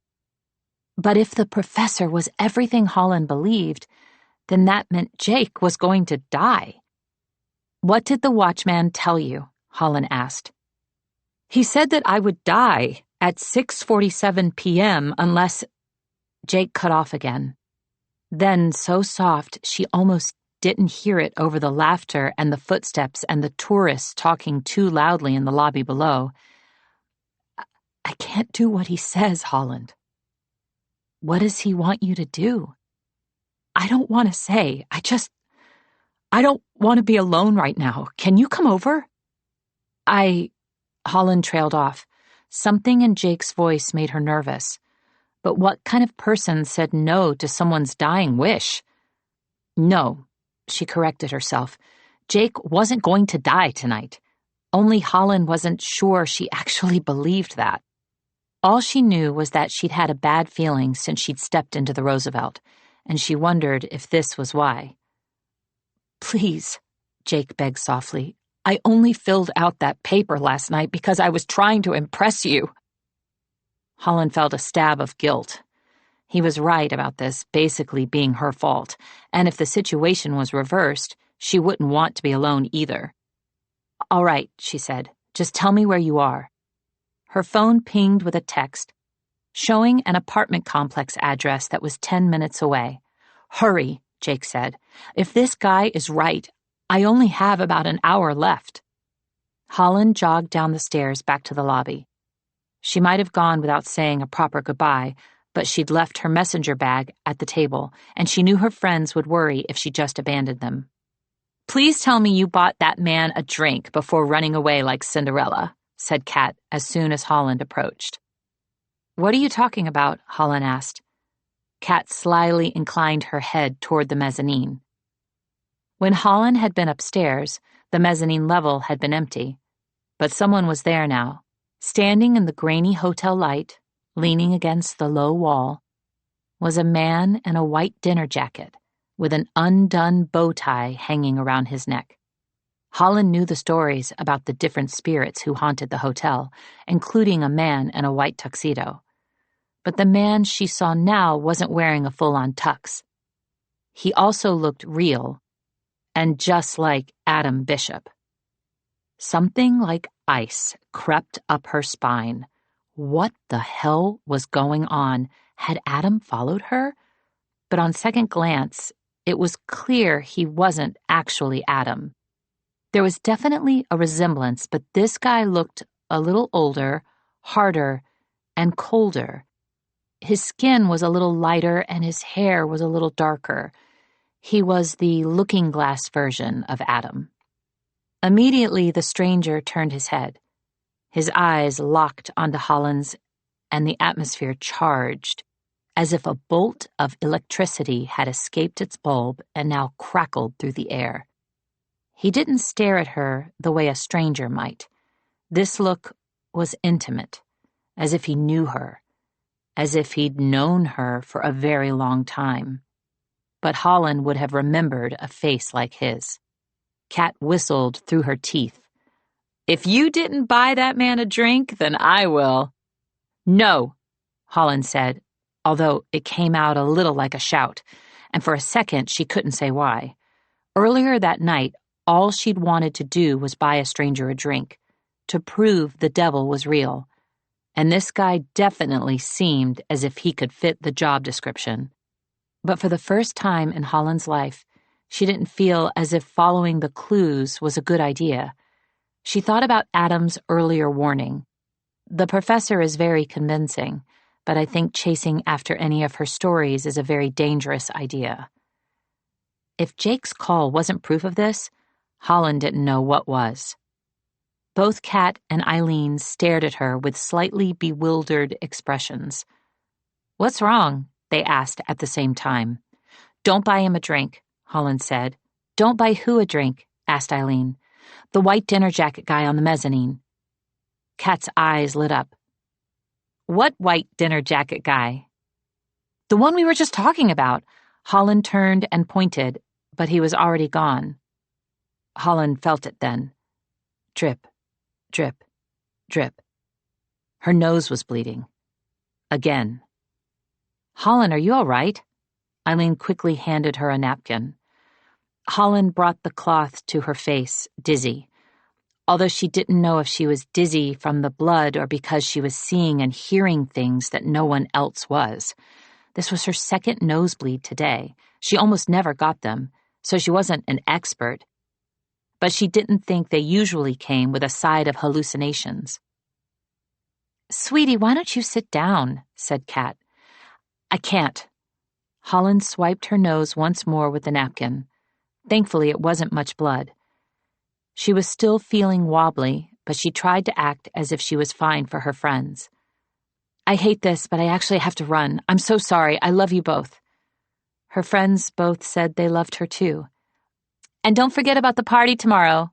Kat held up one of the flyers on the table for the Hollywood Roosevelt's Halloween ball. "If you need a costume, I can still hook you up. And I can get one for Clark Kent, too, if he comes to his senses." Holland tried to smile at her friend's eternal optimism. Then she spun around and immediately crashed into something solid. "Whoa, Holly!" Chance put one of his hands on each of her shoulders. "Please tell me you're not running away from me." He flashed his irresistible smile, and Holland knew he wasn't even trying to dazzle her. Chance was one of those very lucky child actors who grew up to be an even more beautiful adult. "I'd never run from you," Holland said. Normally she would add a teasing line about how she knew he was the one who liked to be chased, but she didn't have it in her tonight. Chance twisted his mouth. He might not have known her secrets, but he knew her well enough to know when something was wrong. "Is everything all right?" "I don't know," she wanted to say. "I feel like I made a mistake, or like I'm about to make a mistake." Then she thought again that if there was one person in her life who could possibly understand everything she was feeling and help make sense of what was going on, it would be Chance. They had met after the class where the professor had told everyone the myth about the devil and the sidecar. That night, in the parking lot, Holland had been talking to a small group about checking out various hotel bars, and suddenly Chance Garcia was there. "Can I join?" he'd asked, and then he'd smiled as if he were just the boy next door. If the boy next door was a former child actor with a face that had never stopped being cute. He had dimples, big eyes, and a smile made of pure charm. Holland remembered being skeptical at first. Sammy Sanchez had been her childhood crush. But this wasn't Sammy Sanchez, she'd told herself. That was just the role Chance had played on television. Chance wasn't an orphan with a heart of gold and undying loyalty to his friends. He was a former child actor with a very dark past, and yet it was the dark past that had eventually drawn her toward him. One night, after too many drinks at a hotel bar, after everyone else had left, Chance had confessed that he believed in all the professor's myths.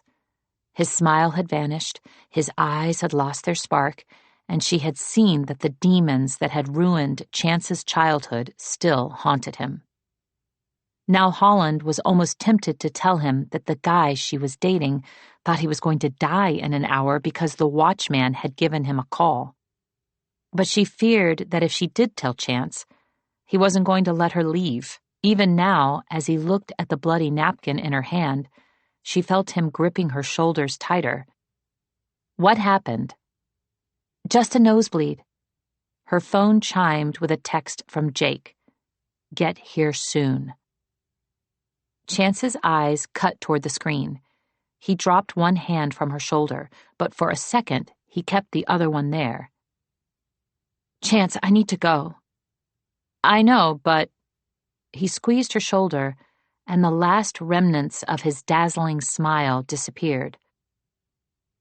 Ever since I walked in here tonight, I've had a bad feeling. I don't know what's going on, but do me a favor and just be careful. Chapter 6. 10 minutes. Holland was nearly out of time when she arrived at an apartment complex made of Hollywood dreams that hadn't turned into reality, full of actors and musicians masquerading as fitness instructors and baristas. The sun was on the edge of setting, but the shade from the trees lining the walkway made the complex darker. Lights flickered, blinking in and out before coming to life and coloring her steps an unnatural shade of yellow. Holland had always been someone who felt certain about what she believed, but all she felt now was scared.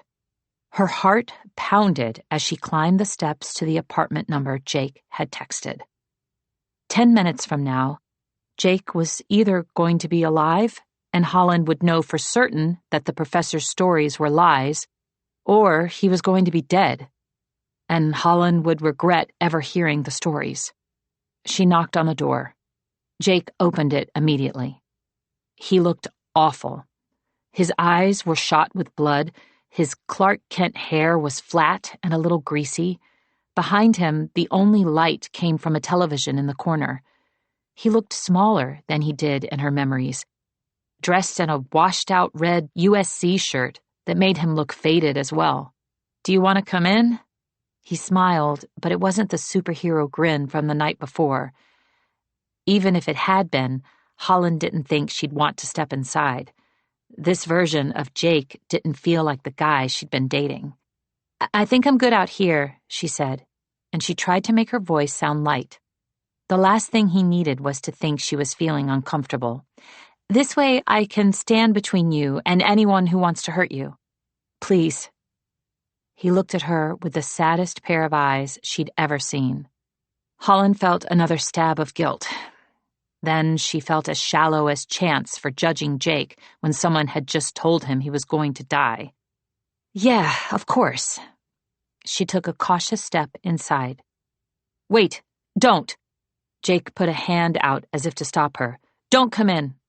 "You just asked me to." Holland looked at him questioningly. He cursed under his breath and ran a nervous hand through his hair. "Holland, I think you're a really good person, and I'm sorry. I'm so sorry. Jake, you're making me nervous." His bloodshot eyes met hers. "Jake isn't my real name." "What?" Her heart pounded. His expression changed from scared to guilty as hell. "I'm so sorry, Holland. They made it sound like a simple job." So many alarm bells went off in her head. She shouldn't have come here. She had no idea what he was saying, but she knew this was when she needed to leave. She backed away. "Wait!" He grabbed her arm. "Let me go or I'll scream." Just let me explain, he said quickly. I know I lied to you, but you're not safe out there. Says the guy who won't even tell me his name, who was hired for I don't even know what. Guilt creased his features once again. I didn't mean to hurt you, but you're really not safe. Someone wants you dead. He took a deep, ragged breath. The watchman, or whoever called me earlier, told me that was how I could get more time, by killing you tonight. Holland went cold all over. Then she tore her arm from Jake and ran, nearly tripping on her stupid heels. Holland, he called. She didn't stop. Holland, don't! She kicked off her heels and ran until she reached the parking lot. But she must have gotten turned around because she couldn't find her car. With shaking hands, she pulled out her phone. Someone needed to know where she was. January was half a world away. There was nothing she could do but worry.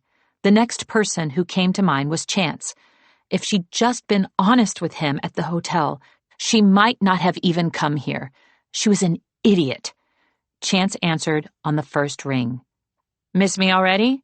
I'm so stupid. So stupid, she said. Whoa, slow down, Holly. What happened? I don't know where to start. Holland could barely speak, but she didn't want to get off the phone as she anxiously turned back toward the complex to find the right parking lot. Everything looked different. It was darker than when she'd arrived, the patches of sky above her quickly shifting from blue to night. Someone wants you dead. Jake's words echoed in her ears as she cautiously retraced her steps, desperate to find her car. She saw the heels she'd kicked off, and her heart pounded harder. This was where she'd first run from Jake. Was he hiding in the shadows? Where are you? Chance asked. I'm going to come get you. I have my car, she whispered. Her words broke off at the sight of a shadow lying a few feet down the path. Only it wasn't a shadow. It was a person. He wasn't moving. Holland froze, except for her shaking hands. She couldn't make them still, and she couldn't make the rest of her move. She could see dark hair and a faded red USC t-shirt. Jake. Who is Jake? Chance asked through the phone. Sprinklers sputtered to life, popping out of the ground next to the path. Water sprayed on ferns that bent under the weight. They sprayed on Jake as well, wetting his hair and dampening his shirt. Holland inched closer to see if he was breathing, if his chest was moving up and down, if... Oh, God, oh, God, oh, God, Holland repeated. But not even God could help Jake now. Chapter 7. Sprinklers had always sounded innocent to her. They made her think of childhood summers, of playing in bright green grass, of running through sprays of water on days when the sunlight took over the whole sky. Now the sputtering noise sounded staticky, broken. Chance cursed through the phone and repeated, What did he do? He didn't do anything, she said. He's dead. Holland's vision darkened at the corners until all she could see was the water that continued to soak through Jake's shirt. Or was it blood? She hadn't heard a gunshot. It must have been a knife. There was definitely blood pouring from his back. She didn't dare get close enough to see a blade. But did it matter? She knew who had done this. The watchman. Holland numbly pulled her phone from her ear to check the time. 6:53. 6 minutes after the time of death that the watchman had given Jake. Quickly, she tried to do the math to see if it added up. She'd been standing here at least 2 minutes, and she'd been lost a few minutes before then. Jake must have chased after her, and then he could have died at 6:47, right after she'd kicked off her heels. The watchman was real. The professor's myths were true, and Holland felt as if she'd fallen into a world of trouble. She'd been chasing after the professor's myths with the guileless faith of a child following a breadcrumb trail, so fixated on the clues and the stories that she never paused to think about where they might eventually lead her. "Holly, are you still there?" Chance yelled through the phone. "Sorry, I'm here, she repeated. She didn't know what else to say.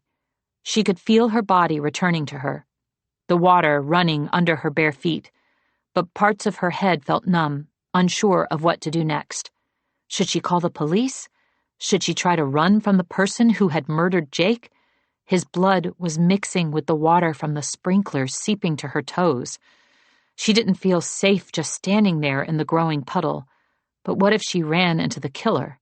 Holland's knuckles turned white as she gripped the phone tighter, thinking that killer was such an ugly word. She still couldn't believe someone had murdered Jake. Why would someone want him dead? Then she remembered something else Jake had said. They made it sound like a simple job. Who were they? What was the job? Suddenly Holland had so many questions, and if the police arrived soon, she knew she might never get answers. While researching her thesis, she had been shocked to uncover just how many Hollywood deaths had alternate versions of what could have happened. Detective work was imprecise and sometimes full of outright lies. If she wanted answers about Jake, she was going to have to find them herself. "Listen to me," Chance said. "If someone is dead, if you think you're in danger, you need to get out of there." "I have to go back to his apartment," Holland said. "Do not do that," Chance growled. "Just tell me where you are and wait until I get there." But Holland couldn't help herself. This was so much more than a rabbit hole. There was a mystery right in front of her. Holland ran up the stairs, bare feet slapping against the cold metal. "I'll stay on the phone." "Are you out of your mind?" "Probably," she admitted. "Don't go in there," but it was too late. Jake's door was wide open. She was in. "Holly, please, just get somewhere safe," Chance pleaded. His voice through the phone was the only sound in the apartment. She frantically scanned the space. Thankfully, it was small, but it was dark apart from the muted TV, and it was messy. "Please, get out of there," Chance begged. "I'm not going to touch anything." This wasn't really the sort of place where she wanted to touch anything anyway. The living room smelled like a locker room, musty and stale. The carpet was matted underneath her bare feet. Jake was kind of a slob. No, not Jake. Jake didn't exist. This became clearer the longer Holland stood in his chaotic apartment.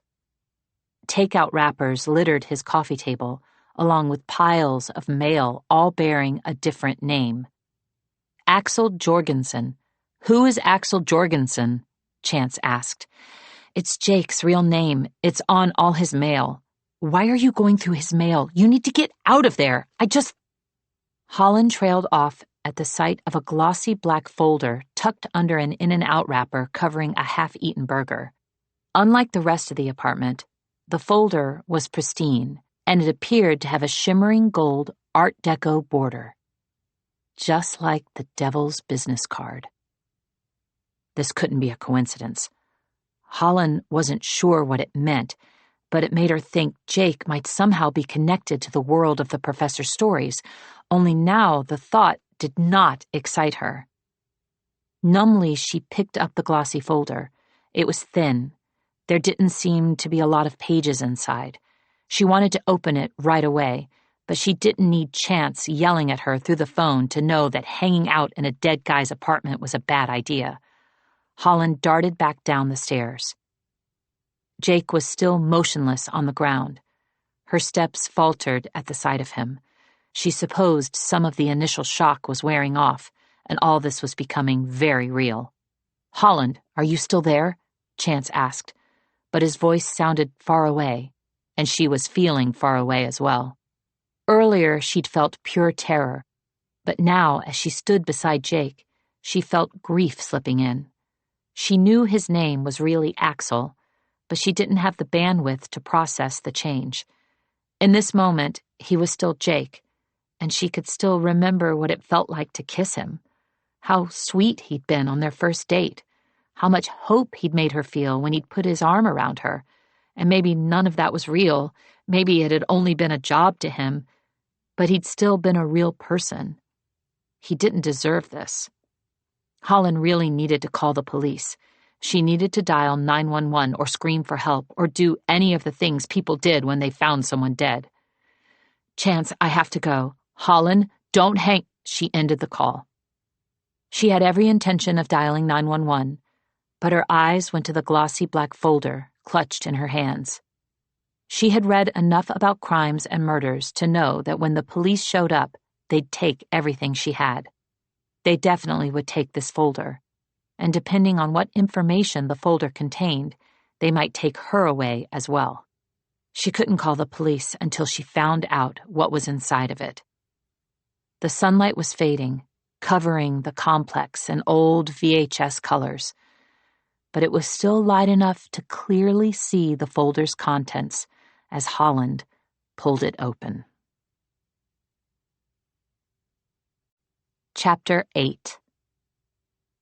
Holland half expected a black business card to fall out of the folder, but there was just a small pile of pages held together by a shiny gold paperclip.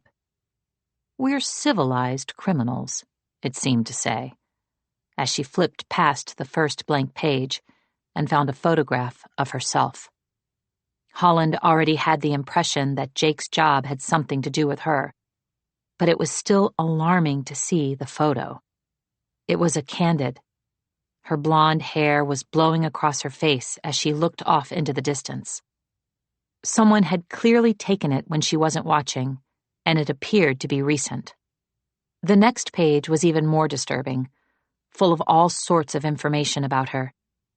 Date of birth, where she went to school, how much she loved movies and what her favorites were, where she liked to shop for groceries, how often she ate out, her usual jogging route, how she drank her coffee. A part of Holland regretted opening the folder. This didn't feel like a clue to follow. This felt like something to run from. But she couldn't stop turning the pages. The formatting shifted on the next page, which wasn't about her at all. Role: Jacob Smith. Jake, for short.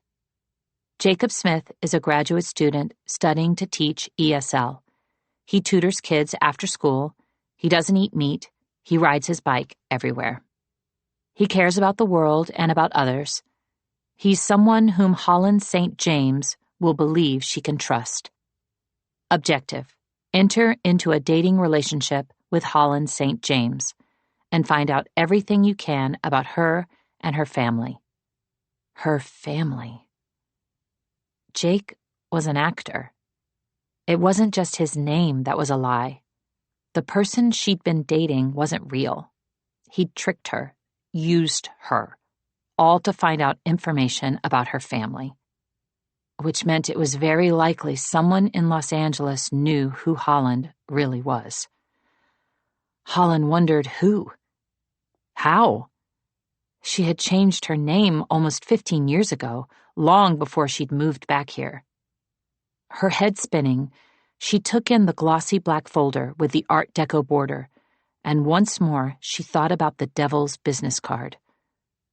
Was it possible he had hired Jake? Her phone rang again.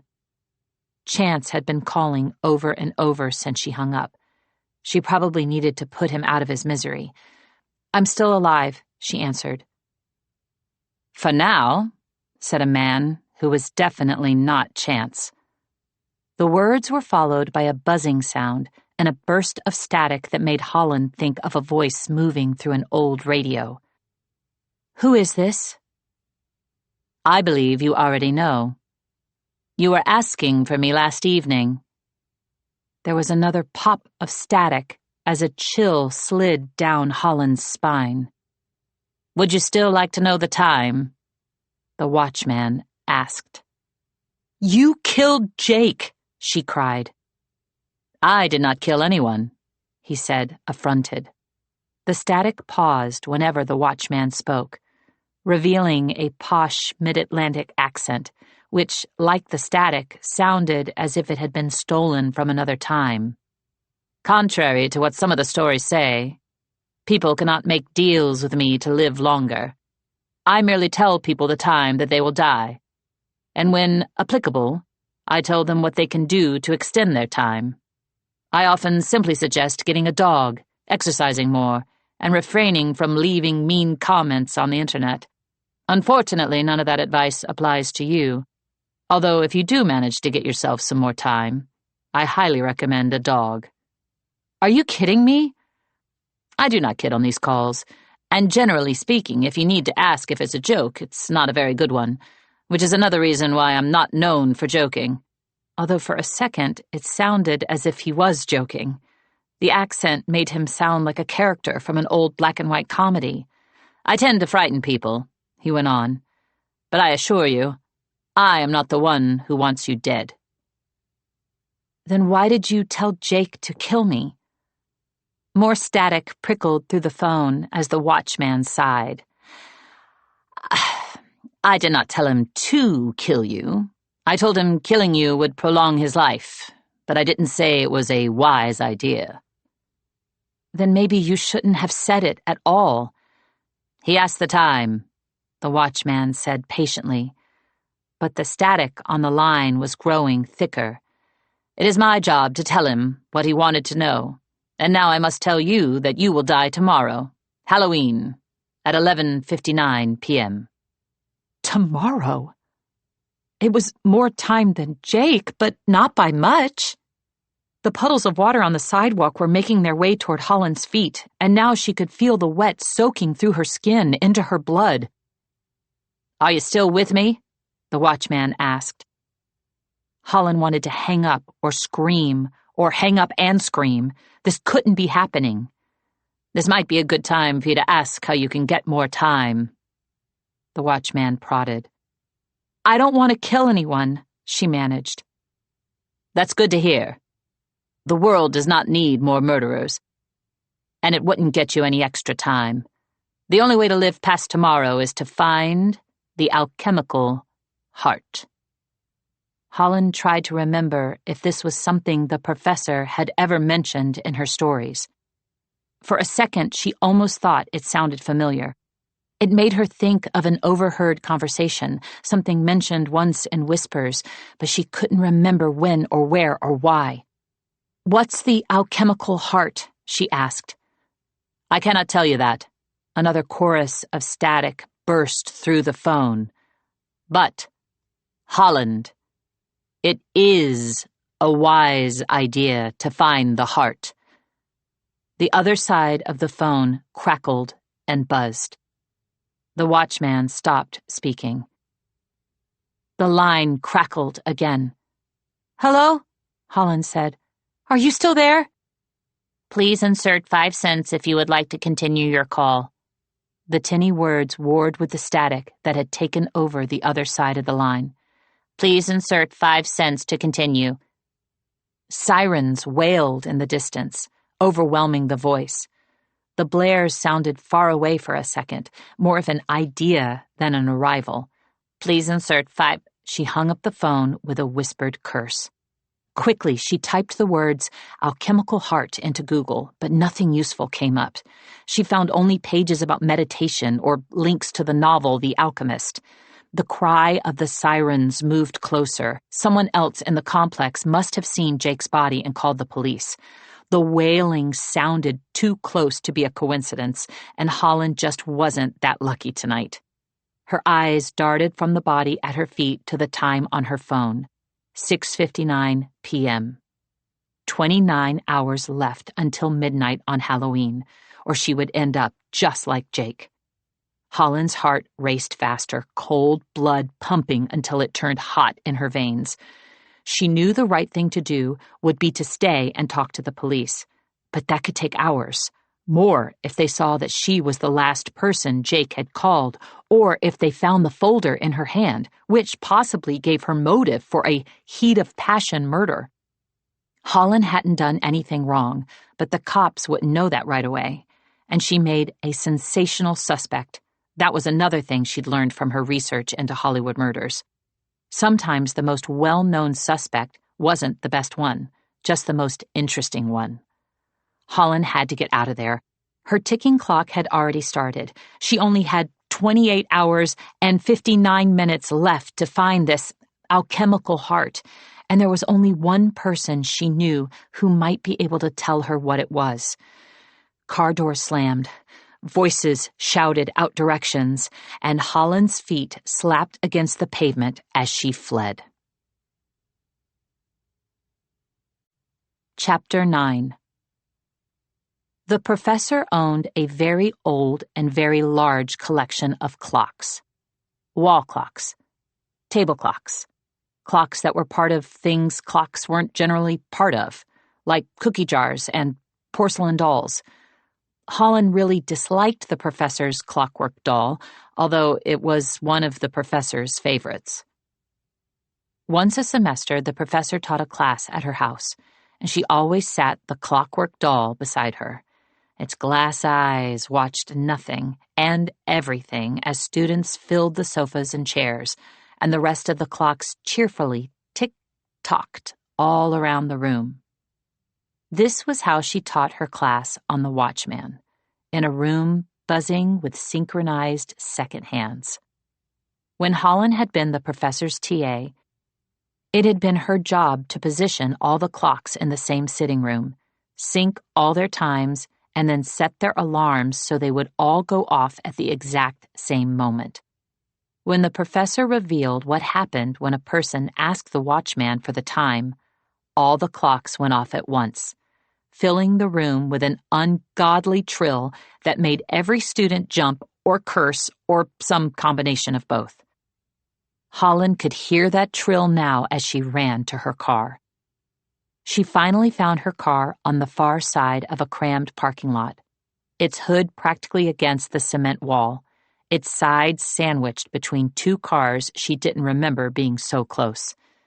Everything felt closer than it should have, as if the cars, the apartment complex, all of Los Angeles were pressing in on her. She squeezed in on her driver's side and reached for the door handle, but it didn't open. She tugged again. The door stayed locked. She fumbled in her bag for her keys, but even when she pressed the fob, her car wouldn't come to life. She swore she could hear a swarm of police officers in the distance. According to police procedure, they'd start canvassing the area. She needed to get out of there. A dark SUV approached. Window rolled down on the passenger side. "Having trouble?" the driver asked. Holland shook her head. "I'm good." She tried her fob again, hoping the driver would keep going. This guy was better off getting away from her, but he rolled to a stop, right behind her car, boxing Holland in. "It doesn't matter how many times you press that button. I made sure it's not going to start." Holland's stomach dropped. "Now be a good girl and get in the car." He opened the passenger door. Interior lights glowed, revealing a guy who could have been the reason you had to warn women they weren't supposed to go off with strangers. He had an attractive face, wore an impeccable suit, and his square jaw was covered in just the right amount of dark stubble. Holland backed up as much as she could. The stranger didn't take his eyes off her. They were dark and a little tortured. She got the impression he didn't feel great about kidnapping her, but it wasn't going to stop him. "That wall isn't going to save you, sweetheart. And before you waste more time protesting, it's either me or the cops. Or you can take your chances with whoever murdered your boyfriend." She didn't bother to correct him about Jake being her boyfriend. She was more concerned that this guy knew about his death. "How do I know that you didn't murder him?" "You don't know, but I didn't." The stranger gave her a hard look that said he wasn't a liar. As if that sin was even worse than kidnapping or murder. "We're running out of time." He impatiently motioned toward the empty passenger seat. That's when she saw it, on the underside of his wrist, an indigo tattoo of an antiquity eye, with the symbol for tin on top and the symbol for sulfur below. Her breath caught at the familiar combination. Instinctively, her fingers went to the chain around her neck. "You have the exact same tattoo as my sister." "Who do you think asked me to come here?" he said, and he looked as if he regretted saying yes to the request. "I'm doing this as a favor to January, but I'm only staying 30 more seconds. Then it's you and the cops." There was a very strong part of Holland that wanted to jump over the car beside her and start running. She needed to get to the professor's house. She needed to find the alchemical heart. But he'd said her sister's name, and he had the same tattoo. Right after January had gotten her tattoo, Holland had thought it would be fun to get a matching one. But January had said she actually rather regretted it. And then she'd bought Holland a necklace like it instead. She'd given Holland an antiquity eye with the symbol for tin hanging from the bottom, and she'd bought herself the same necklace except with the symbol for sulfur. January had promised to never take it off, and Holland did the same. Her fingers were now clutching the symbol for tin, as they did whenever she was nervous. Even if this man knew her sister, he felt like a wolf in a suit, and she didn't want to be his little Red Riding Hood. He sighed. "I swear I'm not going to lay a hand on you." He said it the same way he said he wasn't a liar, as if there were some lines he wouldn't cross, but not very many. "I only killed your car because I needed to get you to come with me." Why not just ask like a normal, non-threatening person? "Because I am not very good at pretending," he said gruffly. "I'm here because I owe your sister. January told me to keep you alive, but I can't do that if you won't get in." He cut a glance to his rearview mirror. "You have 5 seconds, he warned. "If you want to live and find out who actually killed your boyfriend, come with me." The patter of footsteps sounded in the distance, followed by voices that made her think the cops were close. If they found her now, they'd have all kinds of questions about why she ran from the scene. She was trapped between two bad choices: get eaten by a wolf or questioned by the cops.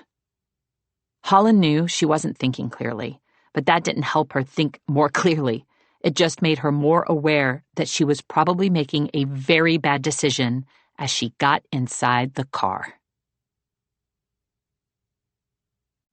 Folklore 517, The Chained Library.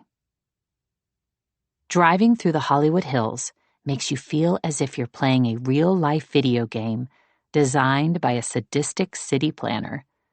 The roads are steep and dangerously narrow. Cars going the other direction are always moving too fast. Then there are all the driveways, which always seem to have construction vehicles or moving trucks spilling out onto the street. A red ball bounces in front of you. You slam on your brakes, afraid a child might chase after it. But it's just the ball. It bounces down the road. You drive a little slower, which is all right because you're practically there. A few cars are already parked.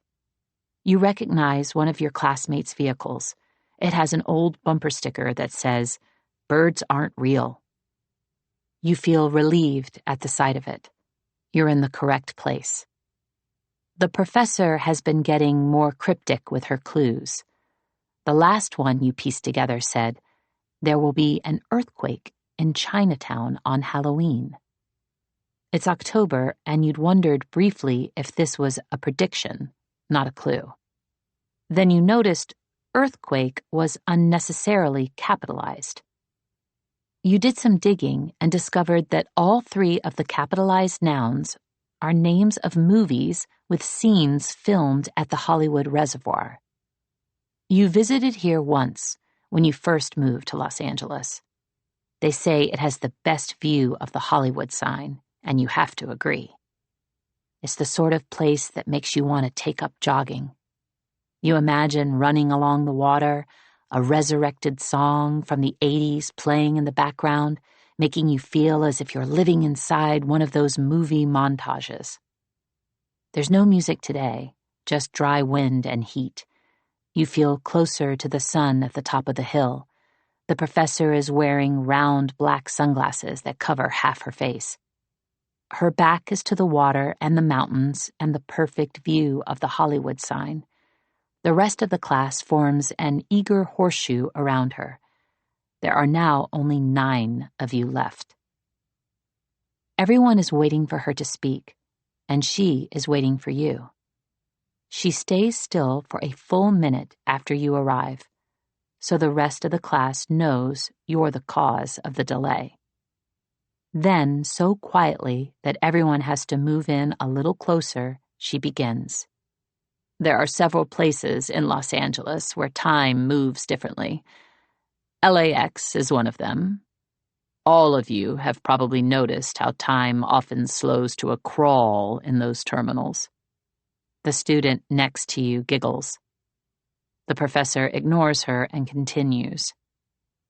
It slows down here as well. People attribute the peaceful, unhurried feeling of the reservoir to the water and the view. But I'm here to tell you that it's magic. Real magic that dates back to the story I'm going to share today. Have any of you ever heard of the chained library at the Hereford Cathedral? 3 hands go up. It sounds so obscure, you're surprised a third of the class is familiar with it. The professor looks disappointed. In the Middle Ages, books were extraordinarily valuable, and it was common practice to chain them up to protect them from theft. About 500 years ago, a large number of these chained-up books and manuscripts began to mysteriously arrive at the Hereford Cathedral. No one knew why, but so many of them appeared that someone decided to form a library. Most people consider it a curiosity, a place to take pictures that can be posted with pithy captions. However, my dear students, there's a reason all those chained manuscripts showed up at that particular cathedral. The Hereford Cathedral is dedicated to 2 saints, one of whom is Saint Ethelbert the King. I'd ask if any of you know who he is, but I don't want to be disappointed again, so I will just tell you. Ethelbert was a ruler during the Middle Ages who was betrayed and murdered by the parents of his betrothed. The professor mimes a knife slashing across her throat, and you feel slightly disturbed by how animated she becomes whenever she speaks of someone's demise. Record-keeping was abysmal in the Middle Ages, so Ethelbert's life would have been forgotten by history, except that the events after his death are quite remarkable. As Ethelbert's body was on its way to be buried, the stories say his severed head rolled out of a cart and restored the sight of a blind man. Even more miracles were reported at the location of his grave. Rumors spread that the grave was magic. A church was built there, which turned into the Hereford Cathedral, and then the chained books began to arrive. But it was not all by happenstance, as the stories say. There was one chained book in the library that was locked up, not to keep it safe, but to protect the world from what had been hidden inside it.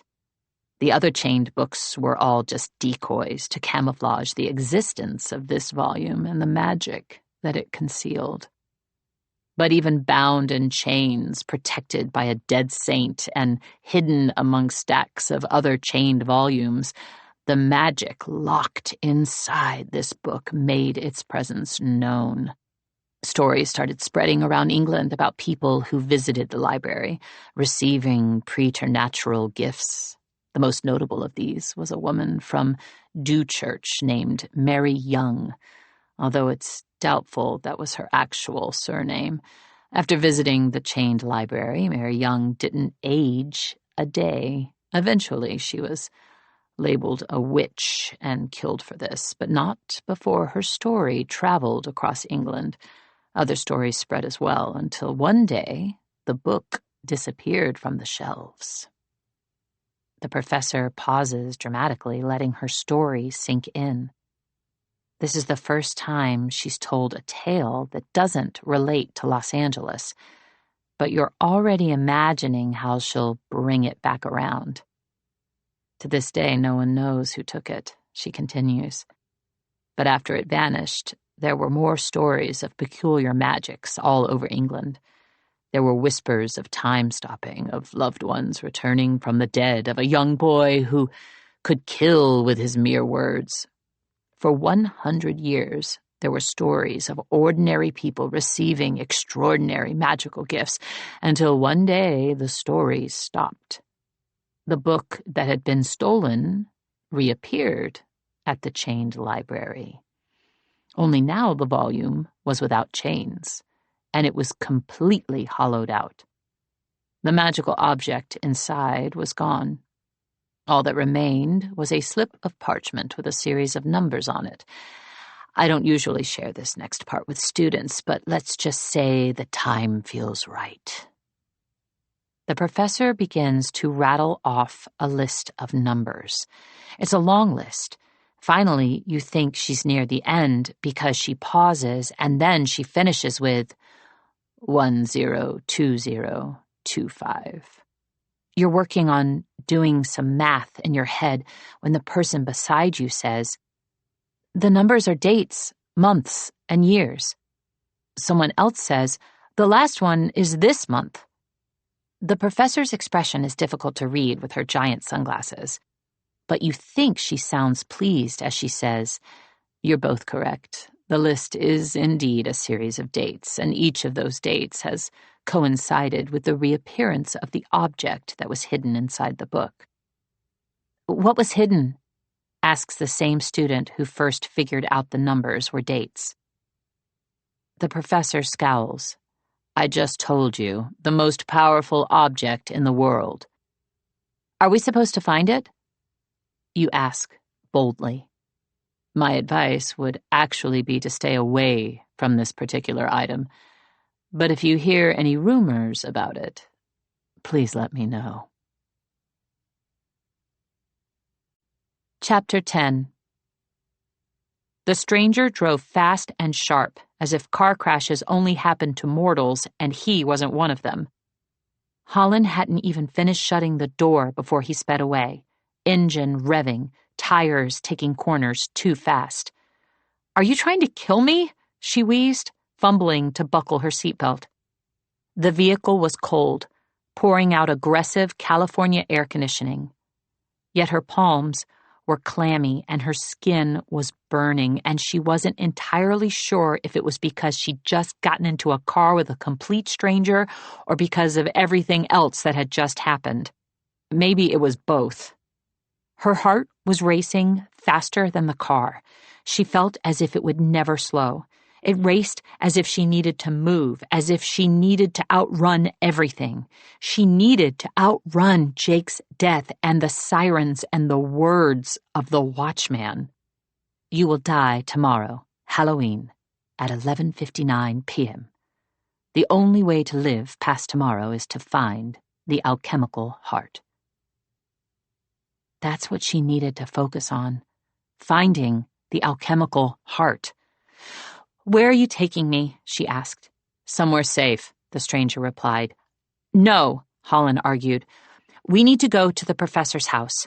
She rattled off the name of her street, along with the exit he needed to take.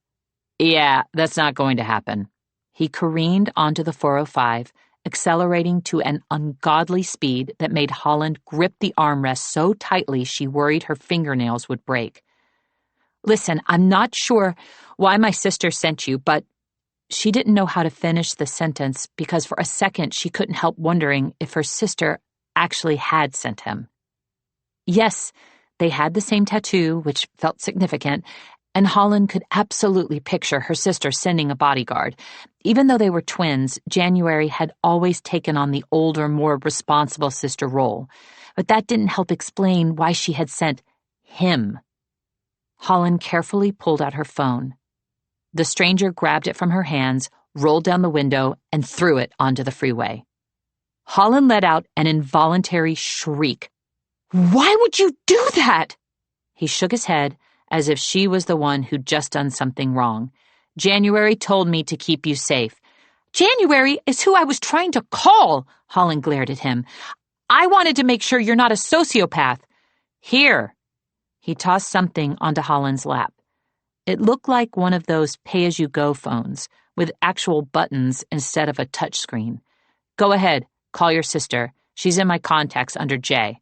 Ask her whatever you want about me." "It might help if I knew your name." "It's Gabe." "Do you have a last name, Gabe?" "January knows who I am." Holland didn't doubt it.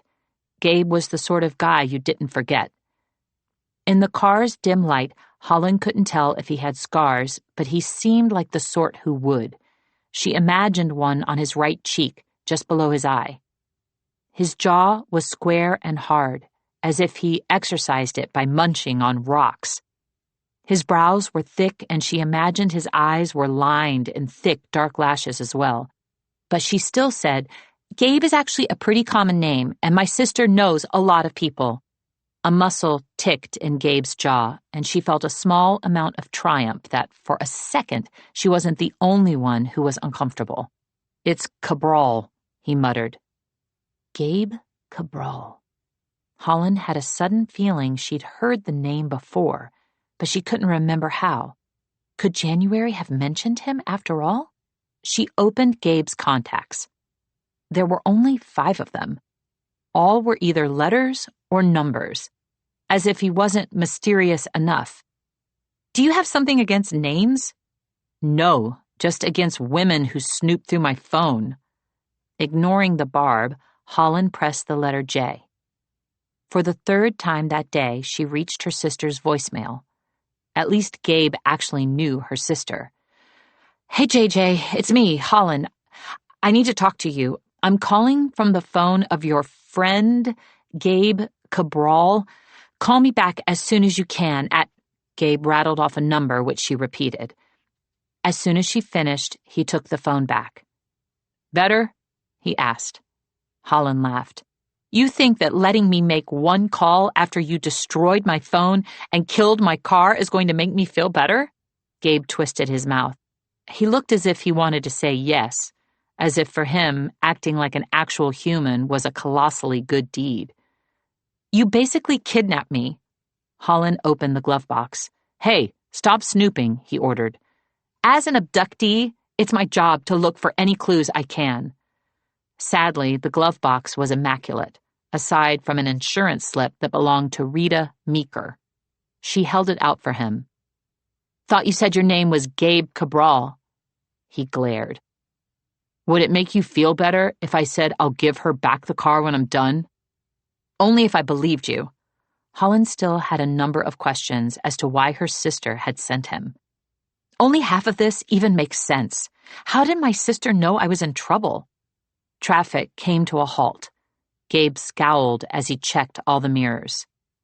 "This is what your sister left for me." He handed Holland a slip of paper. She immediately recognized January's handwriting. "Keep my sister safe. If he doesn't get what he wants, he'll come for her next." It looked as if there might have been more words below, but the bottom was ripped off. "What else did it say?" Holland asked. "Why was this page torn? And who is he? When did she leave this?" Gabe briefly looked as if he regretted handing over the paper. "What has January told you about her boyfriend?" "January doesn't have a boyfriend." After a man whom Holland had promised never to mention again, January had sworn off dating. "I don't do boyfriends. I only sleep with ugly men," she liked to say. But she didn't even do that. January had her job. She traveled the world. Holland didn't think her sister was happy, but this was how she kept her head above water. "So she didn't tell you about him?" Gabe asked. "My sister doesn't have a boyfriend," Holland repeated. Gabe's frown deepened. "She met him on her latest job. He told her he was a tourist, and the last time I saw her, she told me they were in love." "That doesn't sound like January." "I know. Gabe agreed. There was a note of something in his voice Holland couldn't quite place. Why was she telling you this? Holland asked. Did you two used to date? No, Gabe said immediately, as if the idea offended him. I work freelance. I'm good at acquiring difficult-to-find things. Sometimes when she's working a challenging job, your sister calls me. Recently, I needed a favor, so I called her, and when I saw her, I knew right away that something was off. Then I saw the engagement ring on her finger.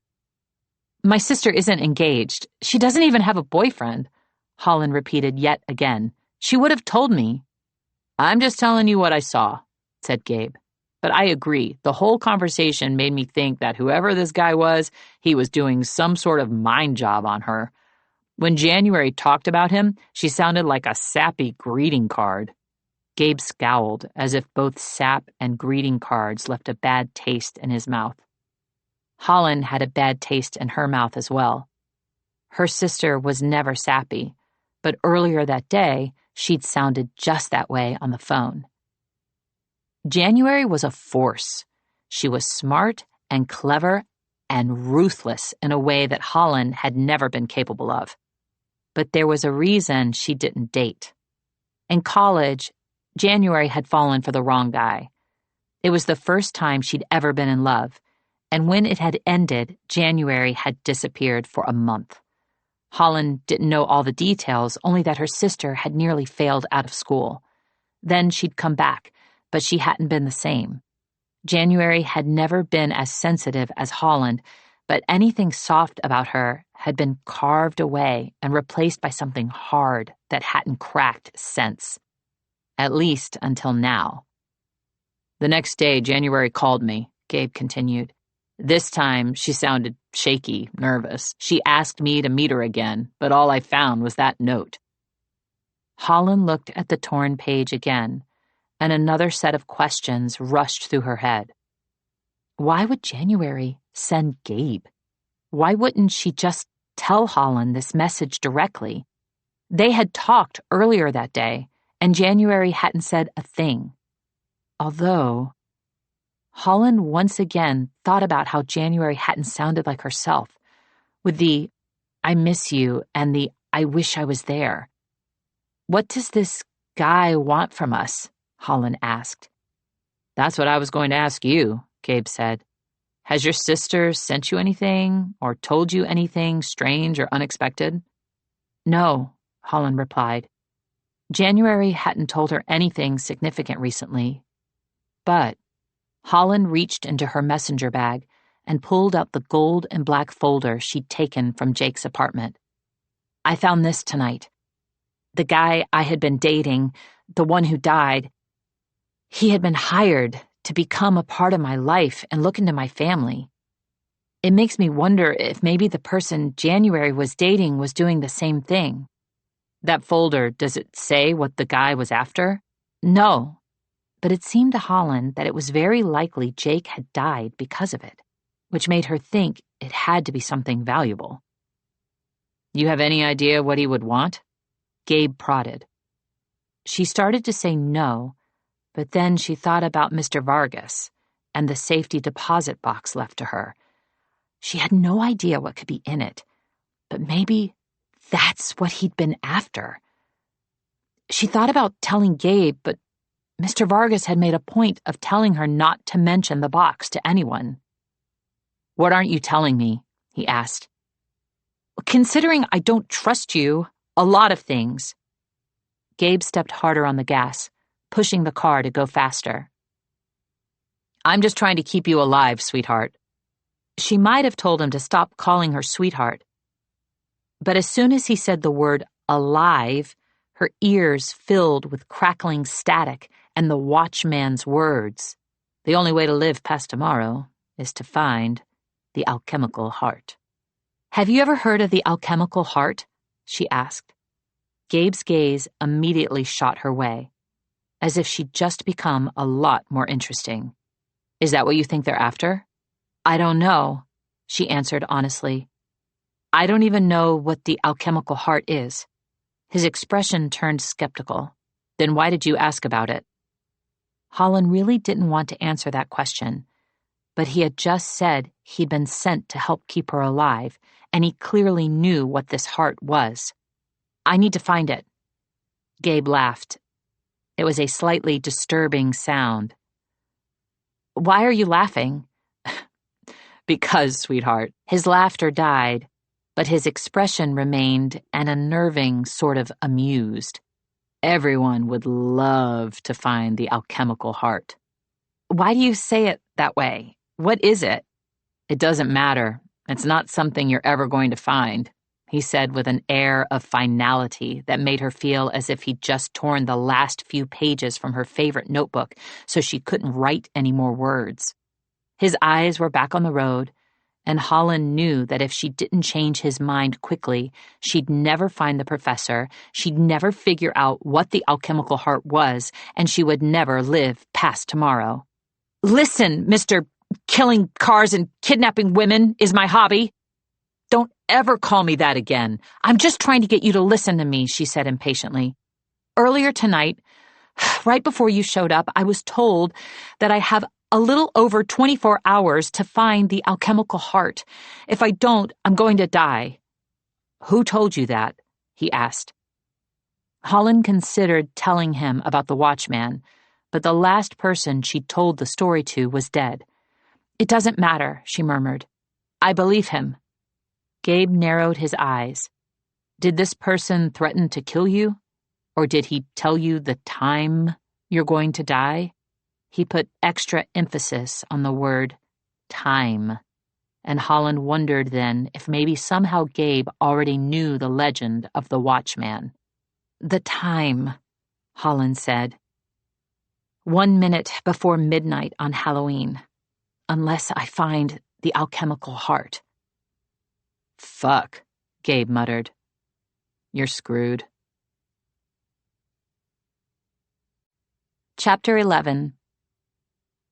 When Holland was younger, whenever she got sick enough to miss school, she always told Aunt Beth that she thought she was going to die. Then, of course, Aunt Beth would reassure her she wasn't going to be killed by a cough or the sniffles or horrible cramps. Holland wanted Gabe to reassure her now. She wanted him to tell her that despite what he'd just said, she didn't need to worry, she wasn't going to die, not as long as she had him to keep her alive. But Gabe didn't say any of those things. He looked as if this was not what he'd signed up for when January had asked for help. "I'm just telling you the truth," he said. "The watchman is always right." "Wait! How do you know about the watchman?" "The better question is, how do you?" Gabe looked at her again, as if he found her less than impressive, and he couldn't understand how she knew much of anything, let alone an obscure myth. Holland straightened her spine and met his dismissive gaze straight on. "I might not be good at fleeing crime scenes and burying all my emotions, but I know a lot about folklore, and the professor I want to visit is an expert on urban myths and legends. If anyone would know where to find this alchemical heart, it's her. I tried to Google it, but..." Gabe scoffed. "You can't Google the alchemical heart." Holland felt her face go red once more. "I know that now, so will you please tell me what it is?" He sighed. "It's a myth." Normally, Holland loved the word myth. When she heard myth, she imagined her world was about to get bigger. She believed there was always some truth to every story. Myths and legends had to come from somewhere. But Gabe didn't sound as if he believed that. He said the word myth the way a parent might say fairy tale to a very small child. "I still want to hear about it," Holland said. "All right," said Gabe begrudgingly. "Have you ever heard of the Sacred Order of the Parallel Dawn?" Holland had a sudden flash of a shiny brochure that read, "Welcome, new recruit." But she was fairly certain it was a product of her overactive mind trying to find a connection to a class she'd taken on secret societies. because this definitely had the sound of one. "I don't think I've ever heard of it," she said, "but I am familiar with the Order of the Solar Temple and the Hermetic Order of the Golden Dawn." Gabe looked less than impressed. This secret society is far older than either of those. It was formed at the start of the Middle Ages by a group who believed in a parallel world that contained magic. The story goes that after one of the members died and then came back to life in a ritual, they claimed to have visited this parallel world and brought back proof in the form of an object that later would become known as the alchemical heart. The traffic on the freeway came to a halt. Gabe's eyes darted around the neighboring cars, and then he checked all his windows and mirrors before saying, "No one knows what the alchemical heart looks like, but it's said to be so powerful that any person it comes near gains an ability, and any object it touches fills with magic." The Sacred Order realized too late that once any form of magic was created, it could not be destroyed. The magic or ability would simply be passed on to another person or object. This is when the Sacred Order of the Parallel Dawn began to fracture. One faction wanted to destroy the alchemical heart. "Wait," Holland interrupted. "I thought you said magic can't be destroyed." "It can't be," Gabe said, "but the alchemical heart is said to be the source of all magic. And some people believe that if the alchemical heart is destroyed, all the magic it has created will be destroyed as well." "This sounds like the most powerful object in the world," said Holland.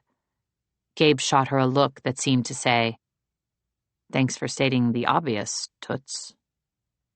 "I'm not just stating the obvious. The professor taught a class on this. She talked about an object hidden away in a chained library." Holland gave him a quick recap, finishing with how the chained book was returned hollow and empty. She never called it the alchemical heart, though. She just said it was the most powerful object in the world. "That could definitely be it." Gabe looked at Holland as if she wasn't completely useless after all. She tried to hide her grin. She really didn't care about impressing him. It just felt good to finally have some sort of grip on what was happening. "I just wonder why the professor didn't mention it by name." "Probably because there is an entire organization dedicated to erasing the alchemical heart from history," Gabe replied. "The professor's story sounds vague enough that it wouldn't draw their notice, but they might kill you for hearing the story I told you." "Then how do you know it?" Gabe scowled. "You ask a lot of questions." "I'm just trying to stay alive." "I hate to tell you this, but the chances of that aren't very good. Like I said, the alchemical heart is a myth. There's a rumor about a list of dates, months and years, that say when it's going to pop up. But as far as I know, all that list does is get people who search for the alchemical heart killed." Holland had never heard about such a list, although if it really did get people killed, she could understand why the professor never shared it. "If you're afraid of dying, you don't have to help me," Holland said. "All you have to do is drop me off at the professor's house." Gabe sighed. Holland couldn't tell if it was an "I need to get rid of her" sigh or an "I don't actually care about dying" sigh. "You really trust this professor of yours?" "With my life," Holland said. "Tell me where she lives again." "It's actually the next exit." The cars on the freeway started moving once more, and Holland quickly recited the directions. "I'll take you there," Gabe said. "But once we're there, if I say we go, we go. No questions asked." Holland nodded, although he really was insane if he thought she was ever getting in a car with him again. Chapter 12. The professor lived in one of those classic Americana neighborhoods that always smelled like freshly cut grass and looked like a 1950s film set. Almost every porch light was on, every sidewalk was swept, and most homes were ready for Halloween. Stoops were covered in plump orange pumpkins, and friendly ghosts made of sheets swayed from old trees. If it had been earlier in the night, neighbors would have probably been out walking their dogs, and someone would have definitely noticed a young woman without any shoes stepping out of a car that had parked in front of the only house on the street without the porch light on. Every window was dark, and the house was quiet, as Gabe exited after her. He was taller than she'd realized in the car. She could feel him towering over her, walking too close. Close enough that she imagined if she were to take more than one step away, he'd grab hold of her and pull her back to him. His knuckles brushed against her fingers. "Don't even think about running," he whispered. "I'm barefoot. You think I could get very far?" Holland kicked and wiggled her toes. Gabe's eyes dropped to her legs. He looked unamused, but she swore his eyes lingered on her bare calf before traveling up to where her skirt had hitched upon her thigh. For a second, Holland lost her balance. Gabe immediately grabbed her arm, steadying her. Then just as quickly, he dropped it, as if he didn't want to touch her. "Just don't," he ordered. "I can't keep you safe if you run." "According to what you just said in the car, you can't keep me safe at all." Her voice came out snappier than she'd intended. If it had been anyone else, she would have apologized, but she was fairly certain Gabe was half the reason she felt snappy. A gust of wind pushed a rocking chair forward and back as Holland and Gabe reached the professor's door. Unlike her neighbors, the professor hadn't decorated. There wasn't so much as a miniature pumpkin, just the rocking chair and a doormat that read, "Of all the gin joints."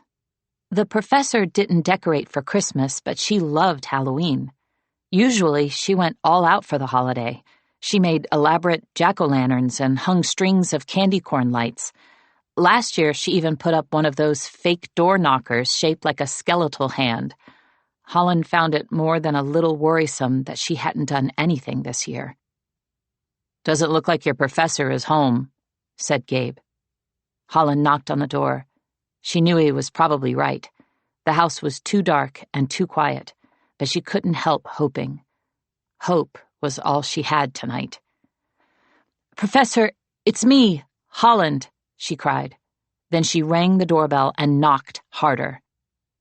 The house creaked. A ghost made of sheets swayed in a nearby tree. Gabe darted a sharp look up and down the street. "We should get out of here." "That's not a real ghost," Holland scolded. "I'm not afraid of a sheet in a tree." "Good, because we can't leave yet." A dark shadow covered his face. "Remember when I said, if I say go, we go?" He wrapped his hand around her wrist. He tugged, but Holland stood her ground, toes digging into the professor's doormat.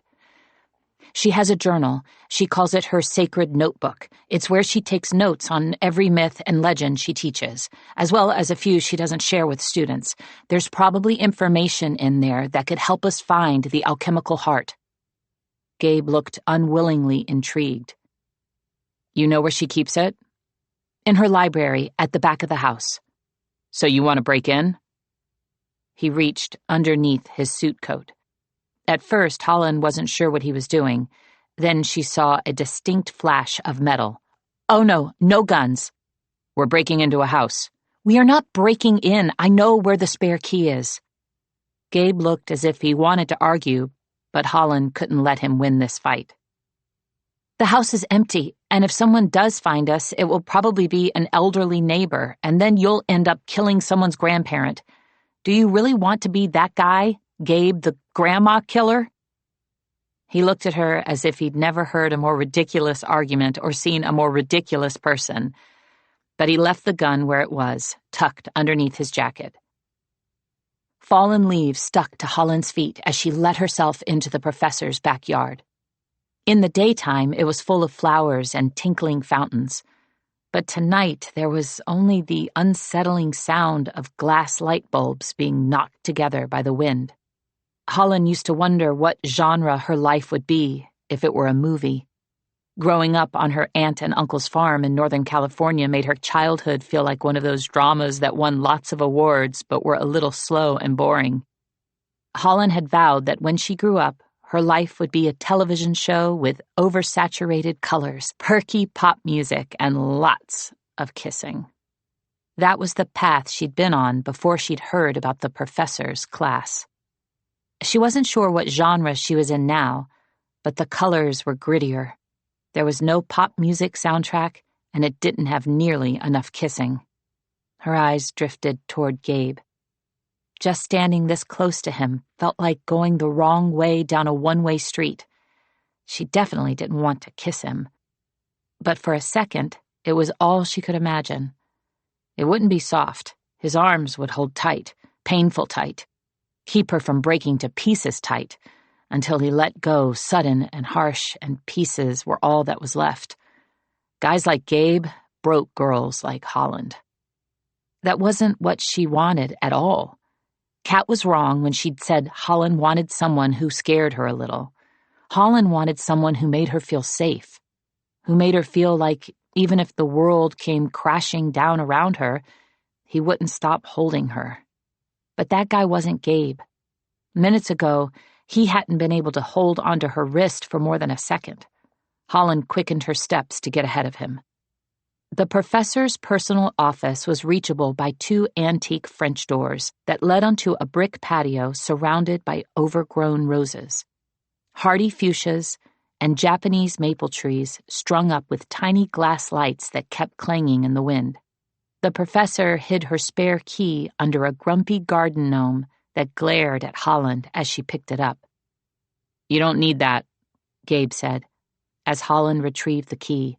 "I told you we're not breaking in," she argued. "We're also not the first ones here." He pressed two fingers against one of the professor's French doors, easily pushing it open. A second later, all the lights switched on. And then, everything was chaos. Folklore 517. Until further notice. It smells like urine. You keep walking, kicking up dust from the dirt trails, but the scent only grows stronger. You think about leaving, about skipping this class, but everyone who's taken the course before says this one is important. The words are always followed by a hush. You're impressed by the loyalty the professor's old students all seem to have.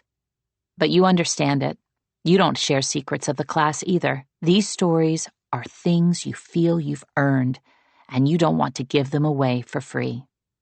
And so here you are at the old LA Zoo in Griffith Park. You're not sure how long the zoo was open, but after passing by the tragically small cages, you can't believe it was open at all. You've seen closets bigger than these pens. No wonder the animals who once lived here are said to still haunt it. You think it was built in the early 1900s, but unlike other parts of LA that were constructed during that time, these small iron and stone enclosures don't seem to hold any magic. If anything, they feel cursed. This place has more ghosts than it does trees. You think about the poor couple who died on a picnic table while making love. Then you think about all the people over the years who've shown up here with amnesia. It happens about once a month. Sometimes they forget days, sometimes years, and no one has ever been able to figure out why. You wonder if maybe this is what the class will be about as you stop behind one of the cages where the few remaining students are gathered. "Ahem," says someone behind you. Everyone slowly turns. It's not the professor, but this young woman is clearly one of her protégés. Her posture is rigidly straight, her eyes don't blink quite as much as they should, and you immediately dislike her because you fear her presence means the professor isn't coming. She sent a proxy. The proxy waits until all eyes are on her before she says, "I'm here to inform everyone that all the professor's classes have been suspended until further notice." She turns and leaves before you can ask any questions. Chapter 13. Framed newspapers had been torn from walls.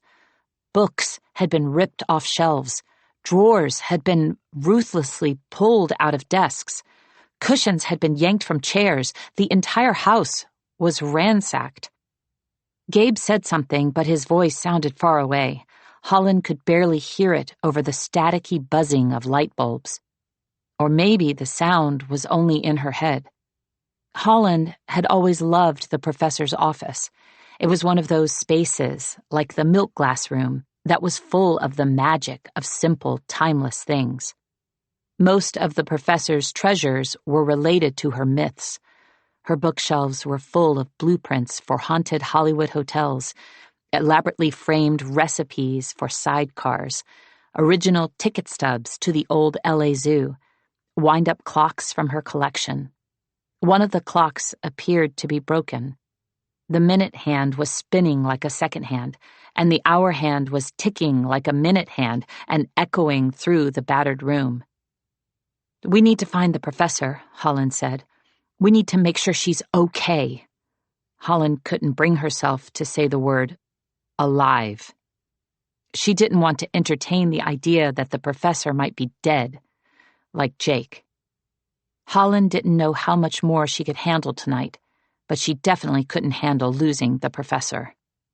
Gabe pressed his lips into a tight line as his eyes landed on a trashed copy of Murder at San Simeon, one of the professor's favorite conspiracy novels.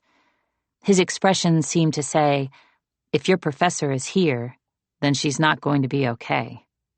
"She might be injured," Holland said. She started toward the door, which led to the rest of the house. She tried to avoid stepping on any books or shards of broken glass, but her legs were unsteady and her movements were sloppy. Gabe grabbed her wrist and quickly pulled her back with a force that nearly made her trip. "I'll look. You stay." "But no," he said sharply. "We do it this way, or we leave." "I'm not leaving. You think I can't make you?" His fingers tightened, sending a line of heat up her arm. "Stay," he ordered. Then he let her go. The light seemed dimmer as soon as he was gone. Holland had thought the overhead chandelier was on, but now there was just the glow of the professor's tipped-over Tiffany lamp. It was on the desk, next to a shiny green rotary phone that was making the noise phones make when they've been taken off the hook. Holland walked to the desk to put the phone back on the receiver, and that's when she saw it. Tucked under the handle, a pale cream business card with emerald green lettering. January St. James. Rare Book and Artifact Collections. Holland's head began to spin. January and the professor didn't know each other. They had never met, and January had been in Spain for all of October, so she couldn't have been here, unless she'd stopped by last month. But then why hadn't either January or the professor mentioned it? Holland wanted to tell herself that she was reading too much into this. The professor loved rare books and artifacts. Maybe she'd gotten hold of January to track something down, and both of them had forgotten to mention it to Holland. Or there was a bigger connection Holland wasn't seeing. She thought about Gabe. He knew about the Watchman and the alchemical heart, and made her wonder if January did as well. But then why wouldn't she have mentioned any of it to Holland? Before Jake, Holland had never shared the professor's myths and legends with anyone, except for January. After starting her thesis, Holland had shared a draft of it with her sister. Then she told her the professor's myth about the devil and the sidecar. Holland had tried to forget what her sister had said, because her words hurt too much. "You need to grow up, Holland. They're gone. They aren't coming back, and making up stories about them won't change that." The fight about the thesis had turned into a fight about their parents.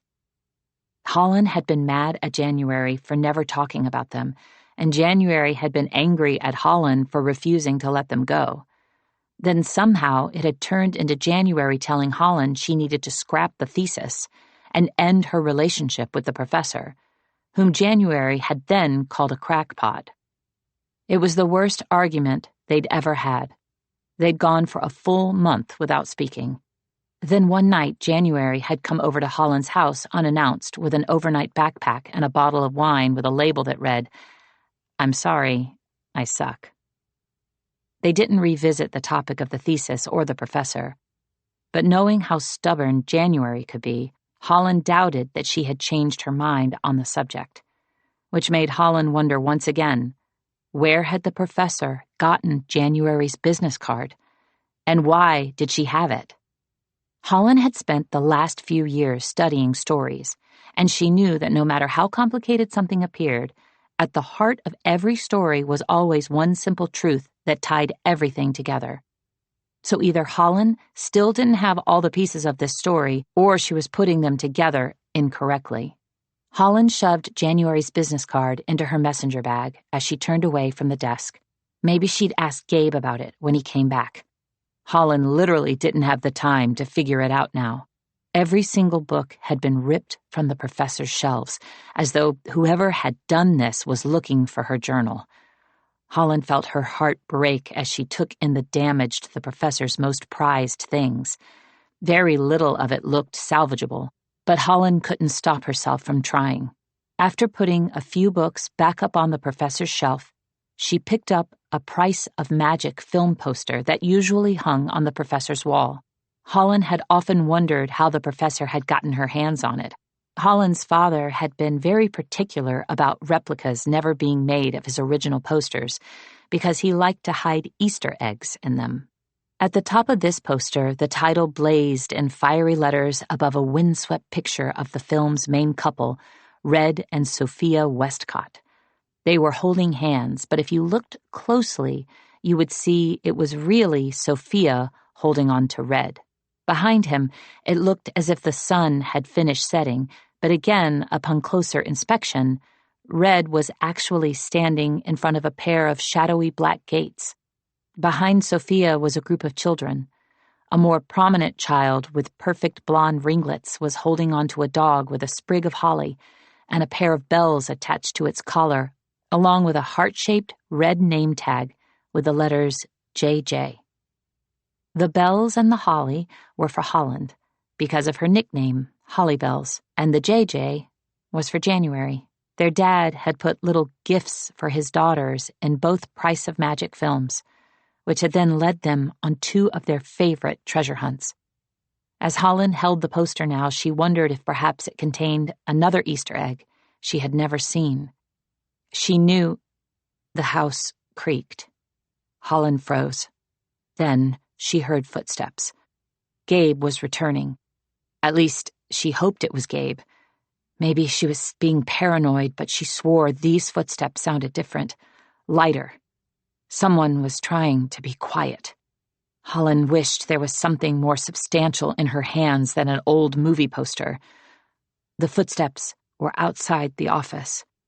Holland lunged for the rotary phone, just as Adam Bishop sauntered through the door. Chapter 14. Adam looked almost the same as when Holland had met him in his office. Ripped jeans, plaid shirt, perfect arms, freckles across the bridge of his nose. He made her think of a grad student once again. Someone like her, someone she could trust. But there was no reason for Adam to be in the professor's ransacked house. Not any good one. "I can explain." Adam stopped just past the doorway as if he didn't want to frighten her, but it was too late for that. "What are you doing here?" She tried to sound demanding, but the words came out breathless and scared. Adam ran a hand through his golden hair, turning it more disheveled than tousled, no doubt trying to make himself look even more disarming. "January said you wouldn't be able to let the professor go." "Wait, what?" Holland stammered. "How do you know January?" "She's the reason I'm here."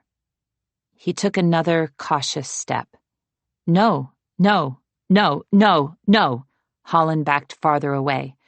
"She asked me to look out for you," Adam said. "No," Holland repeated. January wouldn't have sent two people into Holland's life, unless she was really scared for Holland or... one of them was lying. After the night she'd been having, that seemed like the more likely answer. January said that you were attached to your mentor, so she thought that might be a good role for me. A role? Holland repeated, her skepticism growing. Adam looked half apologetic, half surprised she'd actually believed him, and Holland felt incredibly foolish. Of course he wasn't a professor, he was just another guy trying to trick her. I didn't want to lie to you. Adam's eyes were now entirely apologetic. She asked me to protect you from a distance, so I tried, but... He paused and took a look around the demolished office. It doesn't really seem to be working. He took another step closer. No. Holland put out her hand as she moved closer to the garden door. Stop right there. Holland, we don't have time for this. We need to get out of here. I'm not going anywhere with you. You already lied to me once today. If you want me to believe this story, I need proof. Let me see your wrist. Holland's eyes shot to the thick watch band covering the space where January and Gabe had matching tattoos. What will that prove? Just do it.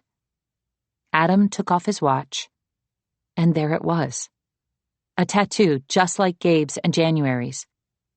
Adam watched her impatiently as she stared at it. Is this proof enough? Holland shook her head. It doesn't make sense. Why would January send you and Gabe? Adam's expression turned alarmed. Your sister only sent me. Whoever Gabe is, you can't trust him. That's funny. I was about to tell her the same thing. Gabe stepped in from the open garden door and quickly pushed Holland behind his back. Run, he muttered. He's the one you need to get away from, Adam said. You need to run, Gabe repeated. I don't think she wants to listen to you. Adam took another step toward her. Don't move. Gabe reached inside his coat and pulled out his gun. Across from him, Adam moved incredibly fast, and then he was holding a weapon too. No, no guns, Holland yelled. Nobody needs to get hurt. Both men looked as if they disagreed.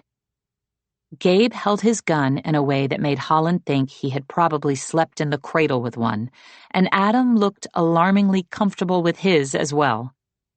I don't know what he's told you, Adam said, but you can't believe a word.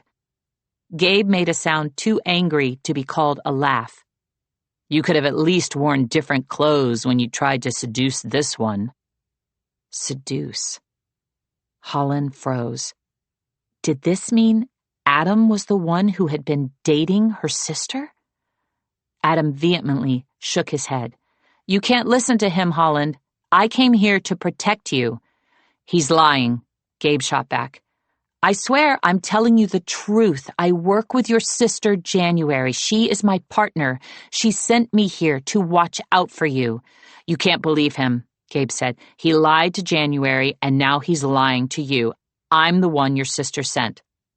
Holland wanted to tell both of them to stop. Her head was spinning again, telling her to climb out of this rabbit hole, to get back to a life of champagne problems, to leave both of these men behind.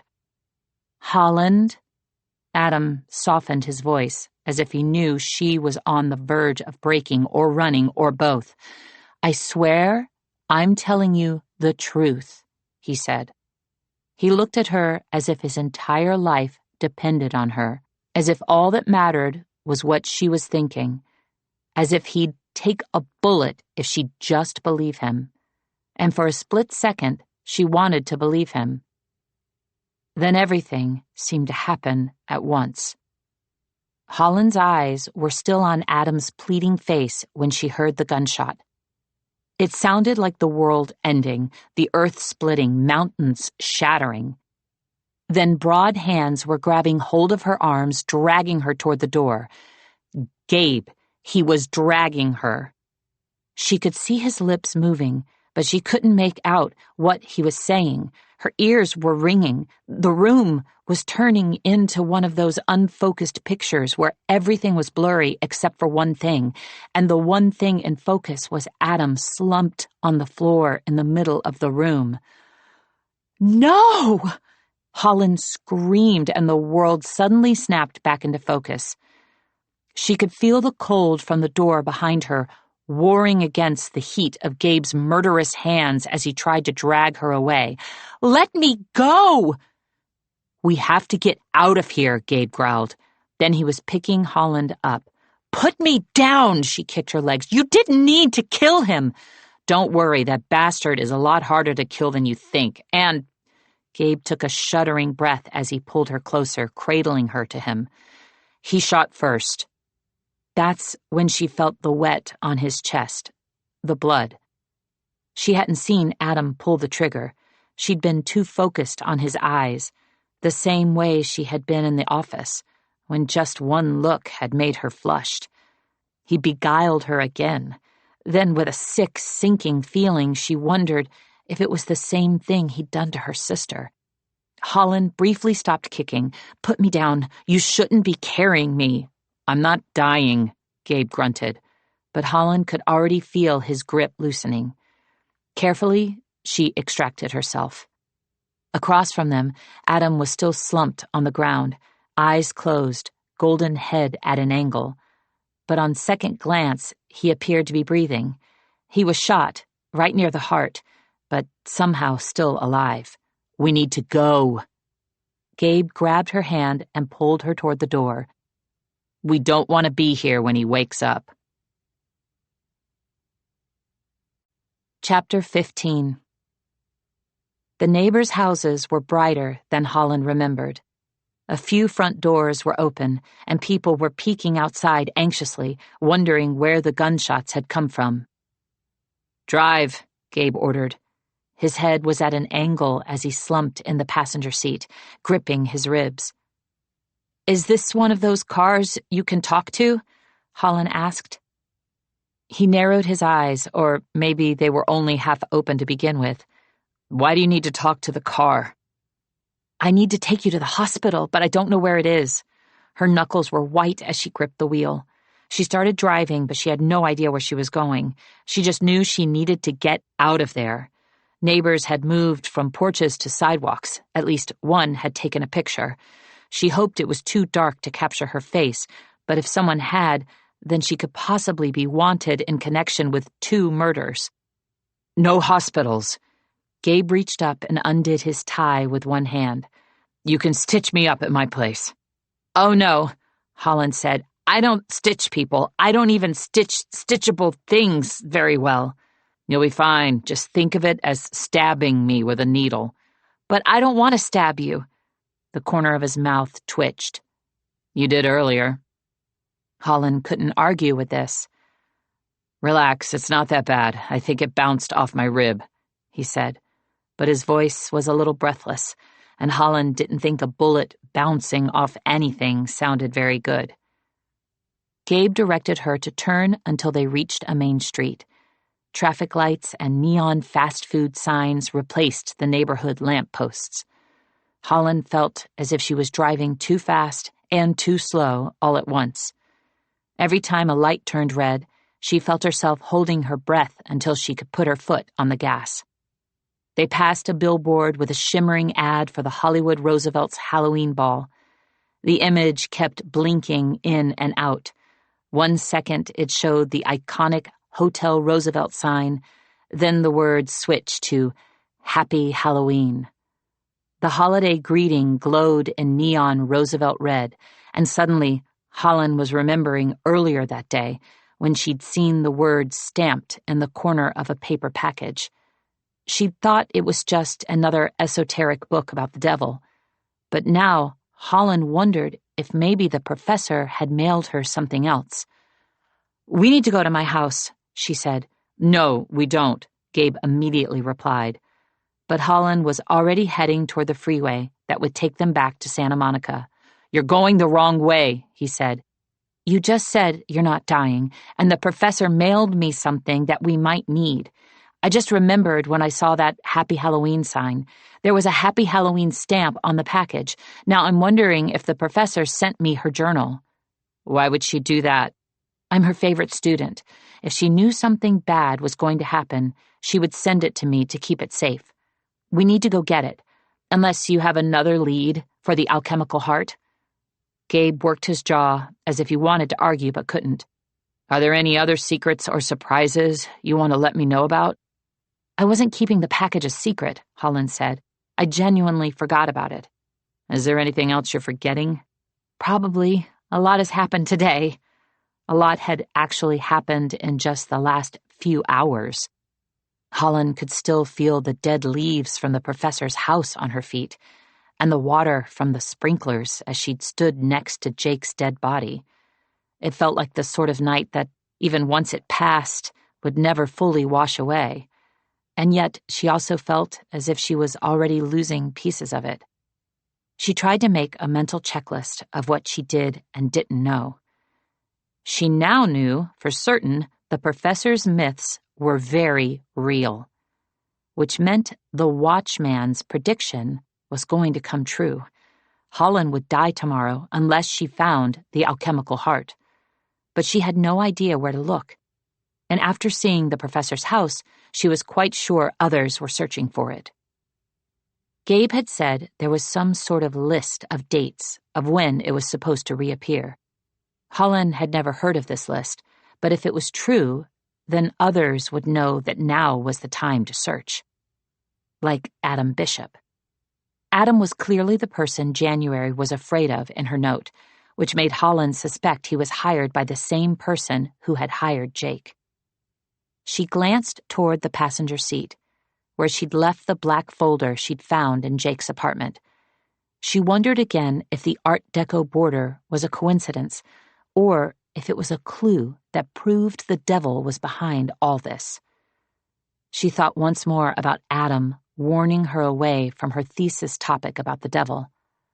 Was he trying to keep her from finding out who he was working for, or had he been trying to protect her? Holland struck out the last thought. She couldn't keep trying to make Adam the good guy. He only looked like the good guy, with his eyes that effortlessly said, "Trust me," which was probably why he'd been hired to seduce January. "Do you think Adam is working for the devil?" she asked. Gabe grimaced. Holland couldn't tell if he was just in pain or if he was bothered by her question. "When you're talking about the devil, are you referring to the biblical devil?" "What other devil would I be talking about?" Gabe didn't respond. Holland shot a quick look to the passenger seat. He was now fully slumped against the door, and his eyes were closed. "Hey!" She shook his shoulder. "Don't fall asleep." Holland wasn't an expert on gunshot wounds, but she'd seen enough movies to know that if someone fell asleep after being shot, they usually didn't make it into the sequel. She pressed harder on the gas. Gabe opened his eyes. "I'm fine," he said, but his voice was even more breathless. "We're almost there," Holland said. "Stay with me." "I'm not going to die," he grunted. Now he sounded annoyed, which was better than breathless, but Holland's heart continued to race as she pulled onto her street. Holland lived in Santa Monica, near Montana Avenue, in a Spanish-style house that immediately made people feel as if they should take off their shoes and then ask questions she didn't want to answer. She knew that everyone who visited wondered exactly how she could afford it. She didn't like to lie, but she also never told anyone the truth about her parents. Instead, she made up stories that were so obviously false, they didn't count as lies.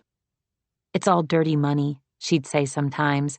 "I was a child bride, married to a mob boss. He was Catholic and didn't believe in divorce. I poisoned him to end it, and now his body is buried out back under the veranda." She tried to finish with a look that said, "I might bury your body too if you ask another question." And usually people didn't ask more. Usually people would laugh or play along, and then she would change the subject. Gabe didn't ask anything at all as they pulled up in the driveway and Holland killed the engine. He only said, You should have parked down the street. I don't think you can walk that far. He looked insulted. She wanted to remind him that he'd been shot, but he actually seemed fairly recovered as he stepped out of the car. If not for the way he clutched his side, Holland wouldn't have known anything was wrong. He moved ahead of her down the drive and disappeared behind the back of the house before meeting her on the porch. It's all clear. She wanted to tease him for being overdramatic, but then she pictured Jake, lying in a pool of blood, followed by the professor's ransacked house, and suddenly she felt a little nervous about stepping inside her own house. How many other people do you think are looking for the alchemical heart? I don't care how many are looking, I just care who is looking. There are certain organizations you don't want the attention of. Holland wanted to bring up her devil theory again, but under the glow of her porch light, she could see sweat glistening on Gabe's forehead, his face a little ashen. He was still standing upright, but he didn't seem as steady as he had when he'd first exited the car. Maybe you should take a seat. She pointed to her rocking chair, which she'd gotten because she'd been inspired by the professor. Same with her doormat, which, like the professor's, had an old movie quote, only Holland's was from The Wizard of Oz instead of Casablanca. Bell out of order. Please knock. Holland felt a pang in her chest as she read the words. She really hoped that wherever the professor was, she was all right. She also really wished she could talk to her. But hopefully there would be some answers in the package that she had sent Holland. Keys, Gabe said, holding out his palm. Holland pulled them out of her purse, but she didn't hand them over. His eyes were drooping again. I really think you should take a seat. We're not staying. You're getting the package, and then... Gabe swayed. Oh, no.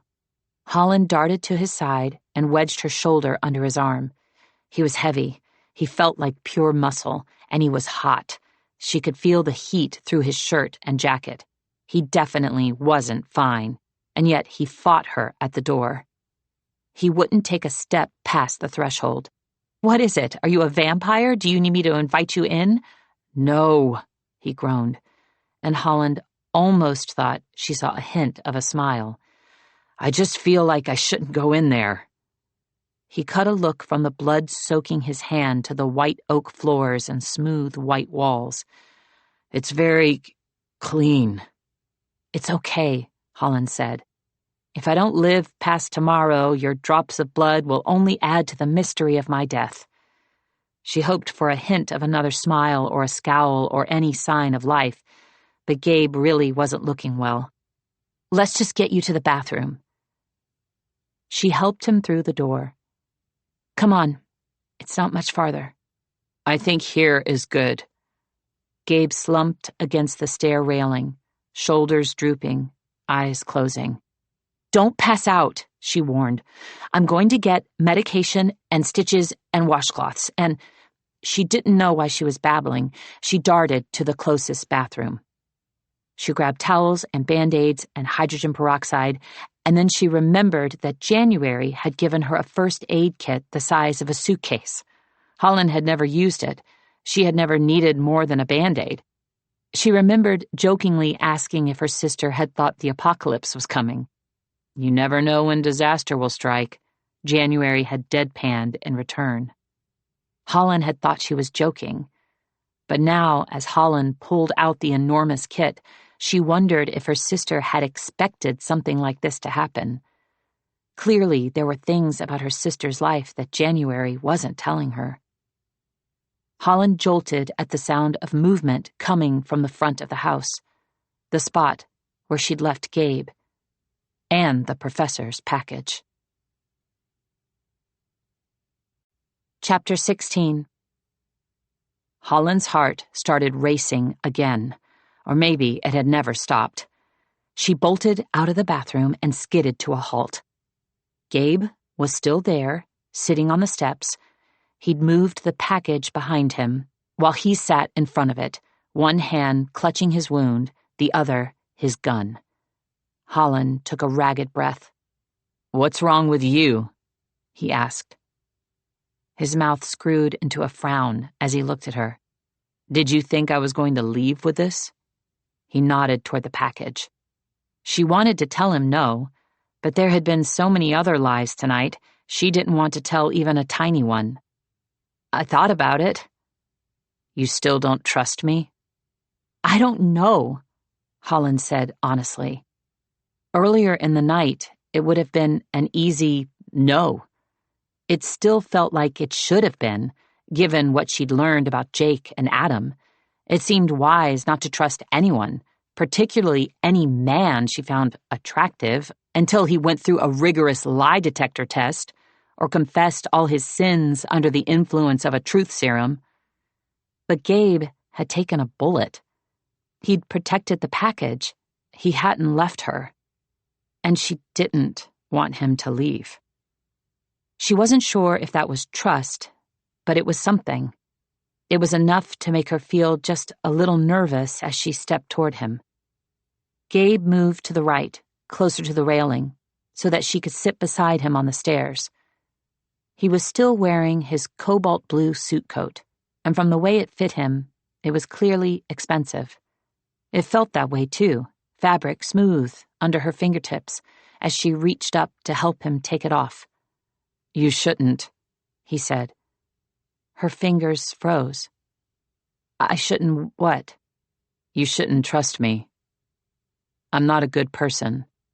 "Have I given you the impression that I think you're good?" Holland tried to say it like someone who still wanted to stab him, but then she made the mistake of looking at him, really looking at him. This might have been the first time she'd done so under the light, and she was right. Gabe's eyes were dark, and he had a scar on his right cheek, just below his eye. It was exactly like the one Holland had pictured in the car. She told herself it wasn't a stretch to imagine that a man like Gabe might have a scar on his face, but there was something about the scar that made her feel as if she'd seen it before, not just imagined it. For a second, she had a flash of his face, leaning close, eyes pained and red as they looked into hers. Then she saw his actual eyes narrowing as he caught her staring. Holland quickly looked away and focused on helping him with the jacket. The shirt underneath looked as if it had once been pure white, but now it was covered in blood. So much blood. One of his broad hands was over the wound, and she had no idea what would happen when he moved it. "What do we do next? Or what do I do now?" she asked. She hated to admit it, but she was starting to feel a little faint just looking at the blood. "Do I take off your shirt and then have you move your hand from the wound? Or should you move your hand and then we take off your shirt? Is there an order to this?"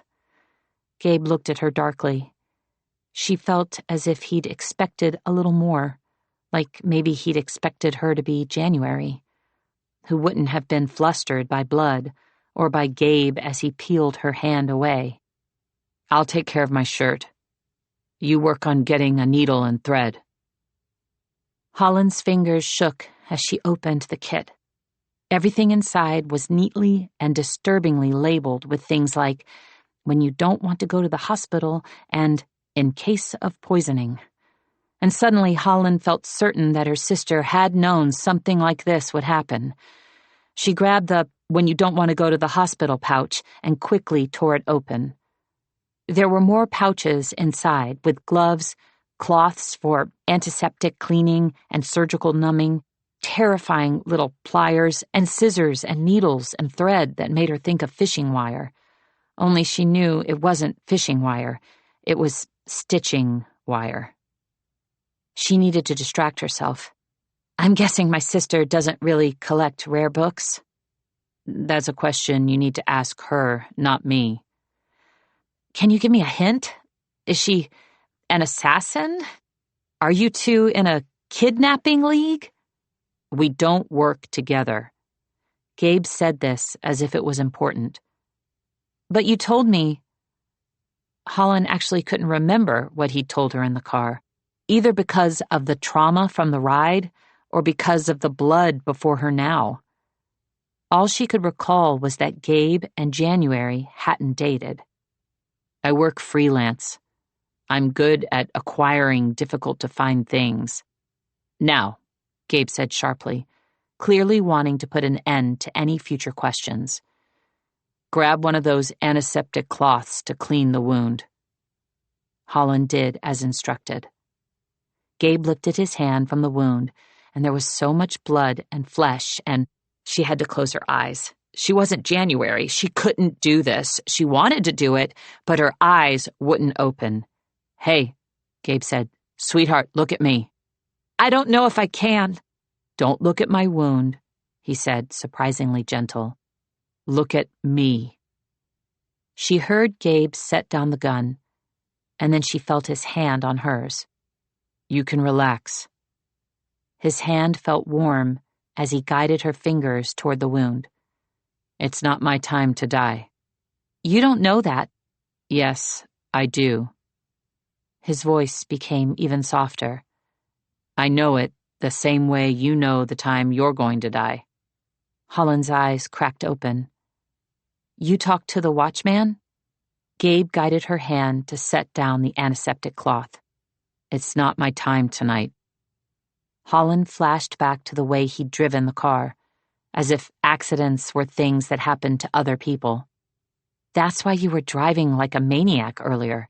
No, that's just how I drive, he replied, and she swore she saw the edge of his mouth inch up. He patiently instructed Holland to put on gloves, then used the wipe to numb the flesh around his gaping wound. She still didn't want to look at where the bullet had ripped through him, but after what Gabe had just told her about the watchman, she didn't feel quite so nervous. Now she was just terribly curious. She wanted to ask what his time was, but that felt like too intimate a question. Then again, Gabe was sitting in her house, shirtless, as she carefully stitched up his bare skin. What time did he give you? She blurted. All that matters is it's not tonight. Holland sewed another stitch. She thought the wound looked better already. Some of the color had returned to Gabe's face, but there was now something tragic in his eyes. Did the watchman tell you something you can do to get more time? She asked. Why, you worried about me?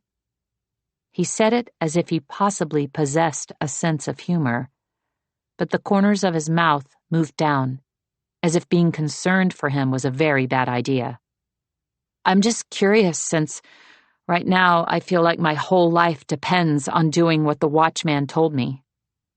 You want to know if there's another way to get more time? Is there? Not that I know of, but... Gabe drew out the words slowly, as if debating whether he should say what he was thinking. Your situation might not be entirely hopeless. He looked over his shoulder at the brown paper package from the professor. Holland probably should have opened it as soon as Gabe was stable. She definitely should have been rushing to open it now. But for a second, all she could do was stare. What are you waiting for? He asked. Chapter 17. Holland couldn't tell Gabe why she hesitated. She had already taken off the gloves and used another cloth to clean her hands, but she took another moment to wipe her palms on her skirt before picking up the package. Her skin prickled as she touched it. If it wasn't the professor's journal, then Holland had no other leads on the alchemical heart. Carefully, she unwrapped the stiff brown paper. With bone-deep relief, Holland recognized the worn red leather cover. The professor's journal was thick and beautiful, or it was beautiful to her just then, full of pages that had wrinkled and spread apart from years of use. This is it, she said. The front cover was plain, but Holland could feel something scored onto the back. She flipped it over. There was a large symbol covering the book, freshly carved. Holland wasn't a symbol expert, but last quarter she'd taken a course called Common and Uncommon Symbols in Folklore. The class had been as dry as stale toast, but Holland had been interested enough in the subject that she'd done a lot of studying on her own. Holland could tell that this symbol was actually composed of at least 5 other symbols: a burning heart filled in with a labyrinth which wrapped around an antiquity eye that appeared to have 2 symbols coming out of it. On top of the eye was the symbol for tin, and below it was the symbol for sulfur. "This middle part is the same symbol that you and January have tattooed on your wrists," Holland said. When January had first gotten the tattoo, she'd claimed to have done it on a whim, after her breakup. She had said she had no idea what the combination of symbols meant, but she'd thought they looked interesting. She'd lied. Holland reached up and touched the matching symbol around her neck, but for the first time it didn't feel special. It made her feel like she'd been placated. "I want to know about the tattoos. What do they really mean?" Holland asked. "Doesn't matter right now," Gabe said. Then he pointed at the larger image on the journal. "This is the symbol for the alchemical heart." Hours ago, he'd talked about the alchemical heart, as if it was just a myth. But it was clear now that Gabe believed in this myth more than he was letting on, or more than he wanted to admit to himself. He ran a hand across his jaw. "How would she have known to send this to you?" "I don't know," Holland said, "but there are a lot of things I don't know right now." She wondered what her sister knew about the alchemical heart and what other secrets January was keeping. Then she opened the journal. The pages were covered in the professor's cursive. Holland scanned the notes about familiar urban myths and legends: the devil's business cards, the after-midnight menu, the watchman. Holland continued flipping pages until the myths turned unfamiliar. There was a new one, which Holland had never heard before, about a hotel called the Regal. Then near the end of the journal, she found it. Class number 6, The Chained Library. Most of the professor's notes were exactly what Holland remembered from the class, but then, near the bottom, was a fresh line of ink. All that remained was a slip of parchment with a series of numbers on it. The professor had then written a list of numbers. They looked like dates, months, and years. The numbers went back for centuries. The last date, 10.2025, was this month, which aligned with what Gabe had said about the sudden frenzied search for the alchemical heart. But it was the number before that Holland found even more arresting: 10.2010. 15 years ago, one of my clients leased a safety deposit box, Mr. Vargas had said. Holland had thought he was a con man, but now his words felt more like a clue in one of her father's old treasure hunts. If she was piecing things together correctly, then she knew why someone might send people after her and her sister. They believed that 15 years ago, her father had found the alchemical heart, and he had hidden it for his daughters. "Did you find something?" asked Gabe. "I think you were right." A heavy knock pounded against the front door, cutting Holland off. Gabe picked up his gun. Holland jumped to her feet, still holding the journal, and looked out the window flanking the door. "Oh no," she muttered. Chance Garcia stood on the porch, hands in his pockets, concern etched across his perfect movie star face. "What the hell is he doing here?" Gabe asked. "He's my friend." Gabe looked immediately skeptical. Friends don't just stop by at 1:45. "Is it really that late?" Gabe nodded, as if this proved his point. "We're just friends," Holland repeated. "Then get rid of him," Gabe warned. "Or I will." He held up his gun. "Put that away. He's not involved in any of this." "Then why is he here?" "Probably because I was on the phone with him when I found Jake. I hung up to call the police, and then, a little bit after that, someone tossed my phone out the window. Holland gave Gabe a tart look. My guess is that Chance has tried to call me for the last couple of hours and been terrified that I haven't answered. Fine, Gabe muttered. Just make sure whatever conversation you have is quick and keeps him out of this. He tucked the gun in the back of his pants. Oh, and you might also want to cover that up. He pointed toward her pale pink blouse, which was spattered with his blood. Holland quickly opened the hall closet and grabbed a long trench coat. She was going to look ridiculous, but she couldn't let Chance see the blood. She wished he hadn't come here, but part of her also loved that he had. He cared. He was her friend, her good friend, which was why she needed to get rid of him. With a deep breath, Holland cracked her front door open, just enough to dip her head out. The relief on Chance's face nearly broke her heart. Hey, she said, what's going on? But her voice might have been a little too cheerful. Chance's relief turned sideways into something that looked more like frustration. What the hell happened to you? I've been trying to call for hours. He took a step toward the door, but Holland knew she couldn't open it wider. She wanted to, but then she thought about Gabe and his gun, and she narrowed the door instead of opening it. Chance's frown deepened.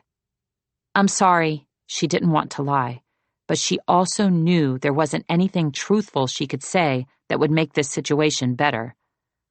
Holly, I'm worried about you.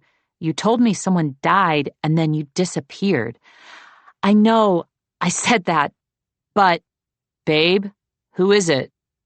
The deep sound of Gabe's voice was followed by his arms, wrapping around her waist from behind. He pulled her close to his bare chest. Then, in a voice made of pure exclamation points, No way! You're Chance Garcia!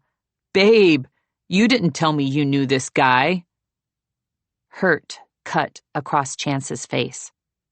Gabe tightened his arms in a way that didn't feel necessary. We've been friends for years, she said, and she tried to put as much feeling into her voice as possible. But Chance seemed fixated on Gabe's naked chest pressed against her back. He also appeared to be eyeing her trench coat with a new level of disdain. Babe, I can't believe you never told me you know Chance Garcia. That would make two of us, Chance said. She's never mentioned you either. Well, Holly and I are pretty new. Gabe leaned down and pressed a kiss to her cheek. His lips were warm and soft, and he let them linger. I've been trying to keep her all to myself, but dude, you should totally come in. I have so many questions about that unaired episode of The Magic Attic. Chance's face turned ashen. For a second, he didn't even look like himself. I try not to get into conspiracies, Gabe said, as if oblivious. But Holland knew he wasn't. She wanted to pull away, but Gabe's grip felt like a warning and a reminder of what he'd just said minutes ago about not being a good guy. Man, there's some wild theories out there, he went on. I'd love to get your take on them. Maybe another time. Chance started backing away. His eyes met Holland's for a painful second. Questions, disappointment, and hurt all flashed in his gaze. Holland tried to think of something to say. Gabe tightened his arms and rested his chin on her shoulder. Then she felt his lips move closer to her ear. Don't even think about chasing him, he whispered. Chapter 18. Gabe kicked the door shut as Chance reached the sidewalk. I don't like that guy, he muttered. You didn't have to hurt his feelings. Holland ripped herself free of Gabe's arms. He looked utterly unapologetic. He's not your friend. Yes, he is. Or he was, Holland said. Gabe shook his head. You can't trust him. Trust me. Didn't you just tell me not to trust you because you're not a good person? Exactly. I'm not a good person, and I can tell you that there's something off about that guy. Chance has been my friend for years, Holland argued. Not your friend. Gabe turned his dark eyes back to the journal. What were you saying about a list of dates? Nothing really, only that you were right. There's a list of numbers in here, and the final number is for this month and year. Holland shut the journal, as if there was nothing more to say. Let me see it, Gabe said. See what? The journal. Holland's fingers tightened around it. She knew she was being petty, but the stunt with Chance confirmed that she really didn't know Gabe well. And she didn't feel like sharing more with him just then. Actually, she wasn't even sure if she needed him anymore.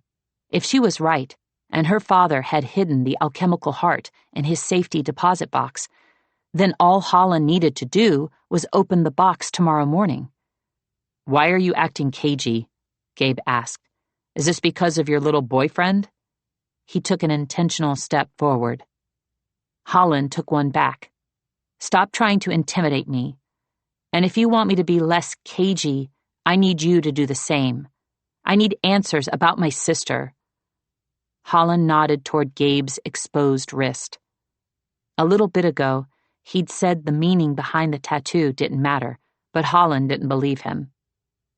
Holland knew January loved her. She also knew that sometimes her sister's form of love was very different from Holland's.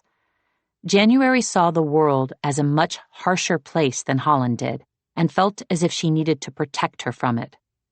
Holland wanted to believe that was why her sister was keeping secrets. January probably thought she was doing the right thing, and maybe she was. Maybe January's secrets were the reason Holland was able to see the world in the bright Technicolor way that she did. But Holland liked to think that even if she knew harsh truths, she could still hold on to her hope and her belief that the world was full of magic, the wondrous treasure hunt kind of magic. And she could find it if she just reached her hand out far enough to grab it. I just want to know how much my sister has been hiding from me, Holland went on. Does she know about all these myths and legends, the same way you seem to? How did she get involved in all this? Gabe stared down at Holland the way she imagined a wolf might eye a fluffy white bunny, or a fire might glare at a marshmallow, as if there was no contest. I'm not answering your questions. Why not? I don't believe in a lot of things, but I believe in loyalty. January's secrets are hers. They aren't mine to share. On another occasion, Gabe's loyalty might have been commendable, but this just felt like an excuse to leave Holland in the dark. She turned away and marched down the hall. Where are you going? Gabe asked. Holland kept marching. Gabe grabbed her arm and spun her around, a spark of frustration finally cracking his stony facade. You can't just run off like this. I'm not running off. This is my house. And if you're not going to tell me anything about my sister, I'm going to figure it out for myself.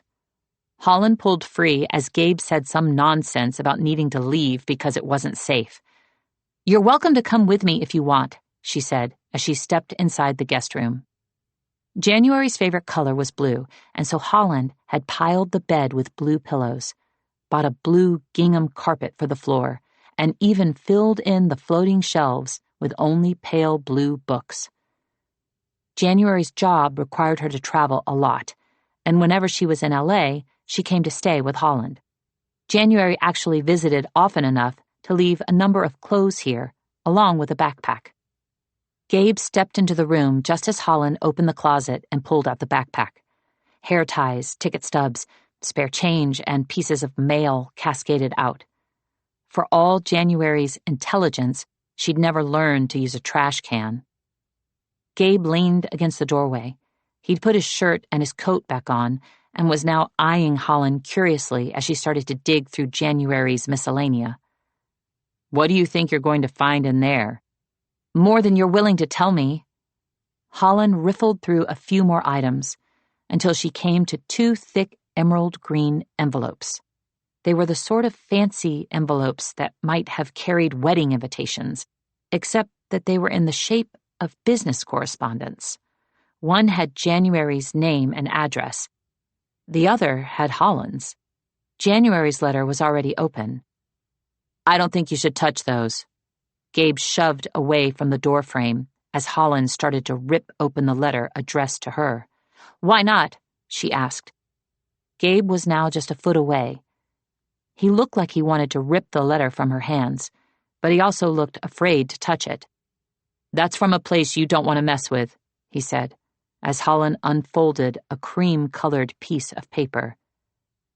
First Bank of Centennial City shimmered across the top in green ink, and Holland instantly knew who this letter was from. She could hear Mr. Vargas's voice saying, "Did you not receive my letters?" Why had her sister kept this a secret? She might have asked Gabe, but he'd already made clear his stance on January's secrets, and he was still staring at the letter as if it were a lit stick of dynamite. "Why don't you like this bank?" Holland asked. Gabe pulled at the back of his neck, looking supremely uncomfortable. "It's evil." At that moment, the room grew lighter. A car with two bright headlights was driving down the street. It stopped in front of her driveway, completely blocking Gabe's car. He suddenly reached down and grabbed Holland's hand. "We need to go." Chapter 19. Holland barely had time to glance out the front window before Gabe was dragging her from the room. "Wait! We don't have time to wait. If you want me to run, I'll be faster in shoes." Holland's pulse pounded as she tugged free of Gabe's hand. Car doors slammed outside. Holland threw on January's backpack first, imagining it still held answers to secrets. Then she shoved her feet into a pair of January sneakers. The right one hurt, as if there was something wedged underneath the sole. "We need to go now." Gabe grabbed her hand again, stopping her from taking off the shoe.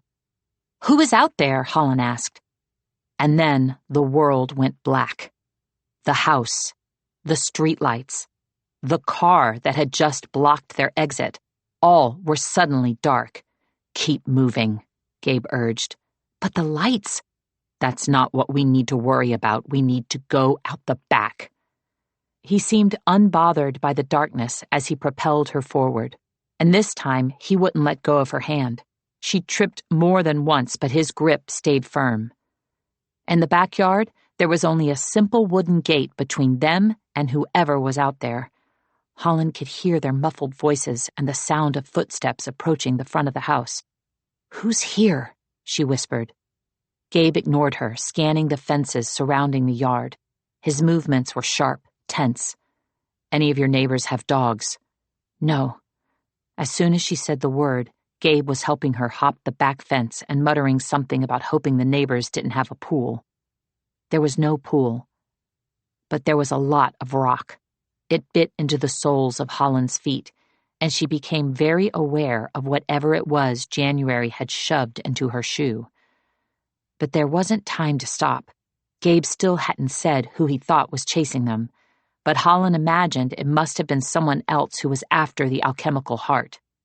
"Come on," Gabe said. "We need a car." He kept hold of her hand as they raced down the side of her neighbor's house until they reached a street just as black as hers. It felt as if someone had switched off the whole world, although Holland swore she could hear a swarm of cars just around the block. "We have to keep moving." Gabe pulled her farther down the street. As Holland's eyes adjusted, she could see just beyond the outlines of the houses. "There." She pointed down the street, where someone had parked an old VW Bug. Gabe gave her a look. It was difficult to fully see it in the dark, but she could tell there was definitely a look from the harsh way he turned his head and said, "I don't know if you understand the concept of a getaway car. I was trying to think of a car we could hotwire." Gabe made a choking sound that might have been a laugh. "We're not hotwiring a car." A light flickered 2 houses down. It was a single soft yellow light in front of a garage where someone had parked a sleek sports car. "That's the one," Gabe said softly. His steps finally slowed as they approached it. His fingers reached toward it, not quite touching, but he looked as if he wanted to pet it. Holland had never understood the fascination men had with cars. In her ideal world, everyone would ride bicycles, beach cruisers preferably, with baskets and glossy coats of colorful paint. Instead of honking horns, people would ring little bike bells.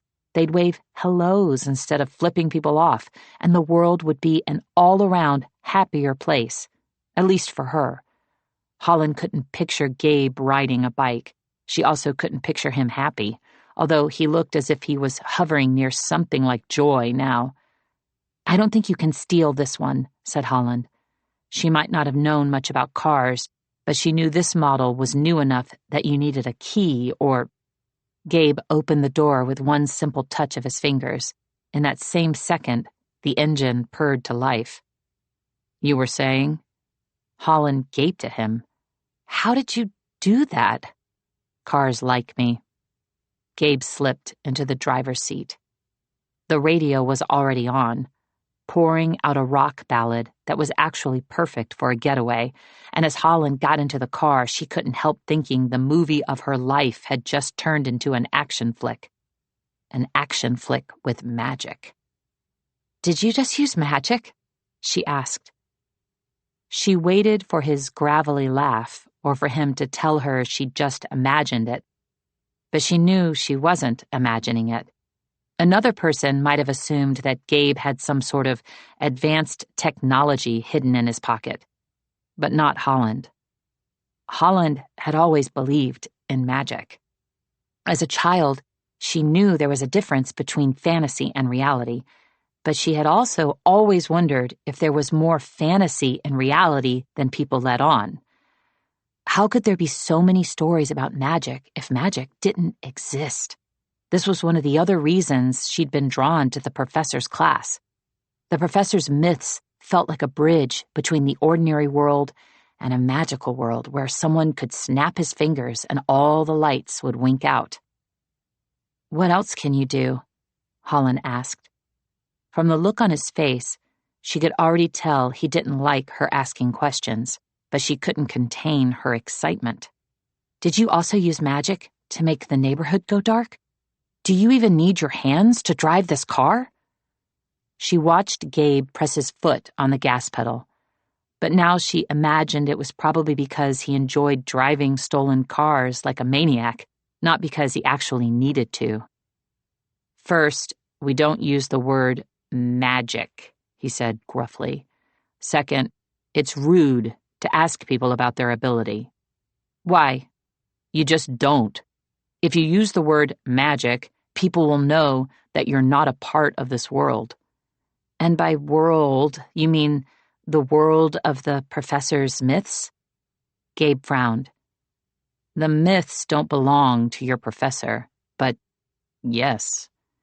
He trailed off as his eyes went to the rear-view mirror. "Strange." "What's strange?" "No one is following us." Holland looked behind her. The streetlights had turned back on. The October night was glowing once again. Holland thought she saw a person in the driveway they'd just left, but whoever she saw wasn't racing after them. They were standing there watching them drive away. Gabe took a sharp turn, and then it was only the two of them, the blast of the air conditioning and the angry rock ballad pouring out of the speakers. "It doesn't make any sense," he muttered. "It's almost as if they let us get away." He abruptly turned to Holland. His hands weren't even on the wheel. He'd given up the pretense of being a normal person like her. Although now he was looking at her as if she was the one hiding a secret. "What aren't you telling me?" "I don't know who that was, but anyone chasing after you thinking you have the alchemical heart wouldn't just stop." "Maybe they were chasing after you," Holland said. Again, she waited for him to dismiss her with a laugh, or a one-liner ending in "sweetheart." But Gabe didn't say another word for the rest of their drive. Gabe remained quiet as he pulled the stolen car into a darkened driveway. Holland could smell the ocean as she opened the door, They must have been practically on the coast, although she wasn't exactly sure where. The night was foggy enough to curl her hair as she followed Gabe down a curved walkway that magically lit up after every step he took. If she'd taken the time to imagine where Gabe might bring her, she probably would have pictured a sleek high-rise to match his expensive suit. But this was the furthest thing from it. It was a small, picket-fenced beach house, with a rope swing hanging from an island oak tree that looked older than she was. "Is this your place?" she asked. "It is for tonight." The porch light flickered on, lighting up a doormat with waves and the words, "Mi casa e su casa." Holland wondered if it had ever occurred to the owners that intruders might take the welcome literally. The door had one of those electronic keypads, but Gabe didn't bother with a combination. The lock clicked open as soon as he touched the handle. Holland made a note to herself that if she lived through the night, she was never getting one of those electric handles, although she had a feeling that even regular locks wouldn't keep Gabe out. "After you." Gabe waved a magnanimous hand toward the entry, but he was once again looking at Holland as if she was holding on to a secret made of gunpowder, something big and explosive with the power to destroy them both. The beach house was now flush with warm yellow light, illuminating a room Holland would have bet was advertised as perfect for social media pics. The wall behind the couch was entirely covered in fake green foliage, except for a white neon sign in the center that read in cursive, "I love Los Angeles."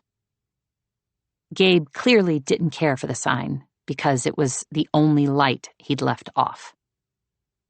On the coffee table, a pink plastic record player sat next to a pile of neon coasters resembling old floppy disks. The pillows on the orange velvet sofa were all embroidered with sayings that wouldn't belong at a grandmother's house, and across from the windows that looked out onto the Pacific was an enormous picture of Dolly Parton in the style of Andy Warhol. It all made Holland think once again about her dreams of living inside a movie with a pop music soundtrack. She suddenly felt as if those dreams could have led her here, but under very different circumstances, and definitely not with Gabe. He frowned at one of the sofa's inappropriately embroidered pillows and tossed it aside before deciding he didn't actually want to take a seat. He looked exquisitely out of place, standing in this bright, oversaturated room in his dark tailored suit and his blood-soaked shirt. "You're the one who picked this place," Holland said. "I should have looked at the pictures," he grumbled. "I like it," Holland said. "Good, because this could be where you're going to die if we don't find out what makes you so special." Gabe's dark eyes started to look her over, as if trying to figure it out himself. But after only a second, he turned away. "Before today, I'd never even heard your name. I knew January had a twin, but she rarely talked about you. Now it seems as if everyone believes you're the key to finding the alchemical heart. And I want to know why. What aren't you telling me?" Holland took a deep breath and finally confessed. "A lot." Chapter 20. The expression on Gabe's face was nearly impossible to read. One small corner of his mouth moved in a way that could have just as easily been his form of extreme surprise or a satisfied, "I knew it." Holland took a seat on the orange velvet couch. Then she waited for Gabe to do the same before saying, "Today, a banker visited my house." Gabe narrowed his dark eyes. "A banker from where?" "The First Bank of Centennial City." The color drained from Gabe's face. "That's the bank." He said the word with emphasis on the letter B. "What did they want?" "The banker said that someone left me a safety deposit box 15 years ago, and that I had to open it by tomorrow or the contents would be destroyed. At first I thought it was a scam, but then I couldn't help myself and I called for an appointment." Gabe looked at her as if she'd just confessed to drinking a bottle of poison. Don't tell me you think this mystery safety deposit box contains the alchemical heart. That was exactly what Holland thought. She could tell Gabe thought she was being naive, but she wasn't ready to tell him about the connection to her father just yet. What's the harm in just looking at this box? If it doesn't have the alchemical heart, then all we've done is waste 15 minutes. It's not that simple. Then explain it to me. Gabe rubbed a hand along the dark stubble lining his jaw for a long, uncomfortable minute that made her regret choosing to sit on the sofa instead of the kitchen table. This close to him, she could feel tension and anger and some other unnameable but very uncomfortable emotion pouring off him. Finally, he said, "This isn't a regular bank. When the Sacred Order of the Parallel Dawn split up, it fractured into 3 separate groups. One faction felt that the magic created by the alchemical heart needed to be destroyed." Holland nodded. One of the other factions felt the opposite. They wanted to continue to use the alchemical heart to create magic. "Wait," Holland interrupted. "I thought you said not to use the word magic." "People have abilities," he said, annoyed. "Objects have magic. So I can use the word magic. Only when you talk about an object, but just don't." "Oh my gosh, you're a snob." Gabe immediately looked offended, but then his snobby expression returned, which only proved her point. "You're a magic snob. You're a part of this magical world, and you don't want me saying the word magic because you're afraid it will make you seem less serious and scary." He scowled. "Do you want me to finish telling you about the bank, or do you want to argue about magic?" For the record, Gabe was the one who kept saying magic, but Holland thought it was probably not wise to point that out. "Please continue," she said sweetly. Gabe's mouth shifted into a crooked line, as if he wasn't quite sure what expression to make. Murders, car chases, and ransacked homes were all just part of his average day, but teasing had surprised him. Holland watched his mouth twist uncertainly for a few more seconds before, finally, he said, "The third faction claimed that it didn't think the alchemical heart should be destroyed, but they also didn't think it should be used. They said they wanted to protect the world and the alchemical heart by keeping it out of anyone's hands. This faction came to be known as the Bank." "That doesn't sound so bad," Holland said. "I'm not done. Back when the Bank first split from the Sacred Order, it began a campaign to erase all mentions of the alchemical heart and the Sacred Order of the Parallel Dawn from history. But it didn't stop there. The Bank is the reason no one who's not a part of this world ever remembers hearing about the alchemical heart. They erase memories, and they're ruthless about it." Holland also didn't see how this was necessarily evil, but it seemed Gabe still wasn't done. During World War II, the Bank conscripted a number of powerful objects from people. They claimed it was in service of the war, but the objects were never given back, and many of the families they stole from were in open opposition to the Bank's practices. They did the same with abilities. You're not supposed to be able to steal an ability from another person, but the Bank has managed to take abilities from entire families, and now they loan those abilities out to those in their employ as an incentive to get people to work for them. Gabe curled his mouth as if he found this distasteful, and Holland had to admit she did as well. The Bank claims their goal is to maintain order and keep people safe, but what they really want is to control, manipulate, and possess all the power in the world. That's why they want the alchemical heart. And if you go in there tomorrow, I promise you that before you leave, they'll take whatever is in that box, and then they'll take your memories. Not just of this conversation. They'll erase everything you learned from your precious professor, everything you learned about your sister tonight. Gabe's eyes were on hers, and for a second, Holland imagined he was going to say they'd take every memory of him as well. But what he said next was far worse. Just to be safe, they might even take the last several years of your life. You'll become one of those people who end up in Griffith Park with no memory of how they got there or who they are. Goosebumps sprang up on Holland's arms.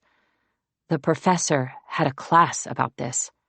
Every year she told her students that there was anywhere from 1 to several dozen unexplainable cases of amnesia reported at the old LA Zoo, and the professor claimed that these were all people who had stumbled upon the myths and legends she taught in her class. Then she warned her students this was why they could never repeat the stories she shared. Holland had always been skeptical of this myth. It felt a little bit like manipulation, but Gabe didn't sound as if he was trying to manipulate her. He sounded as if he was just telling her the cold, hard facts, and Holland believed him. It made Holland wonder if maybe this was what had happened to the professor, if she had gotten too close to too many truths and the bank had erased her memories. Maybe this was why she'd sent Holland her journal, so someone would remember. Gabe started to shove up from the sofa as if the conversation was over. "Wait," said Holland. "What if the box actually does hold the alchemical heart? You just don't give up, do you? Not when my life depends on it." Although Holland would have wanted to open her father's box even if her life didn't depend on it. "Give me one good reason you think that box might hold the alchemical heart," Gabe said. Holland took a deep breath. She had always told herself that when she finally fell in love, she'd know because this would be the secret she would share. It was the one thing she never told anyone. And it was the one thing she desperately wanted to tell someone. She just hadn't expected that someone to be Gabe, a reluctant bodyguard who may or may not have kidnapped her earlier that night. She still went back and forth with how she felt about that one. But she reminded herself that her sister trusted him, so she could as well. She tried to keep her voice steady. "I wasn't being entirely honest with you when I told you about that list of dates in the professor's journal. I noticed that the second to last date in there was 15 years ago this month, which was when my father opened the safety deposit box at the bank. That doesn't mean he put the alchemical heart in there.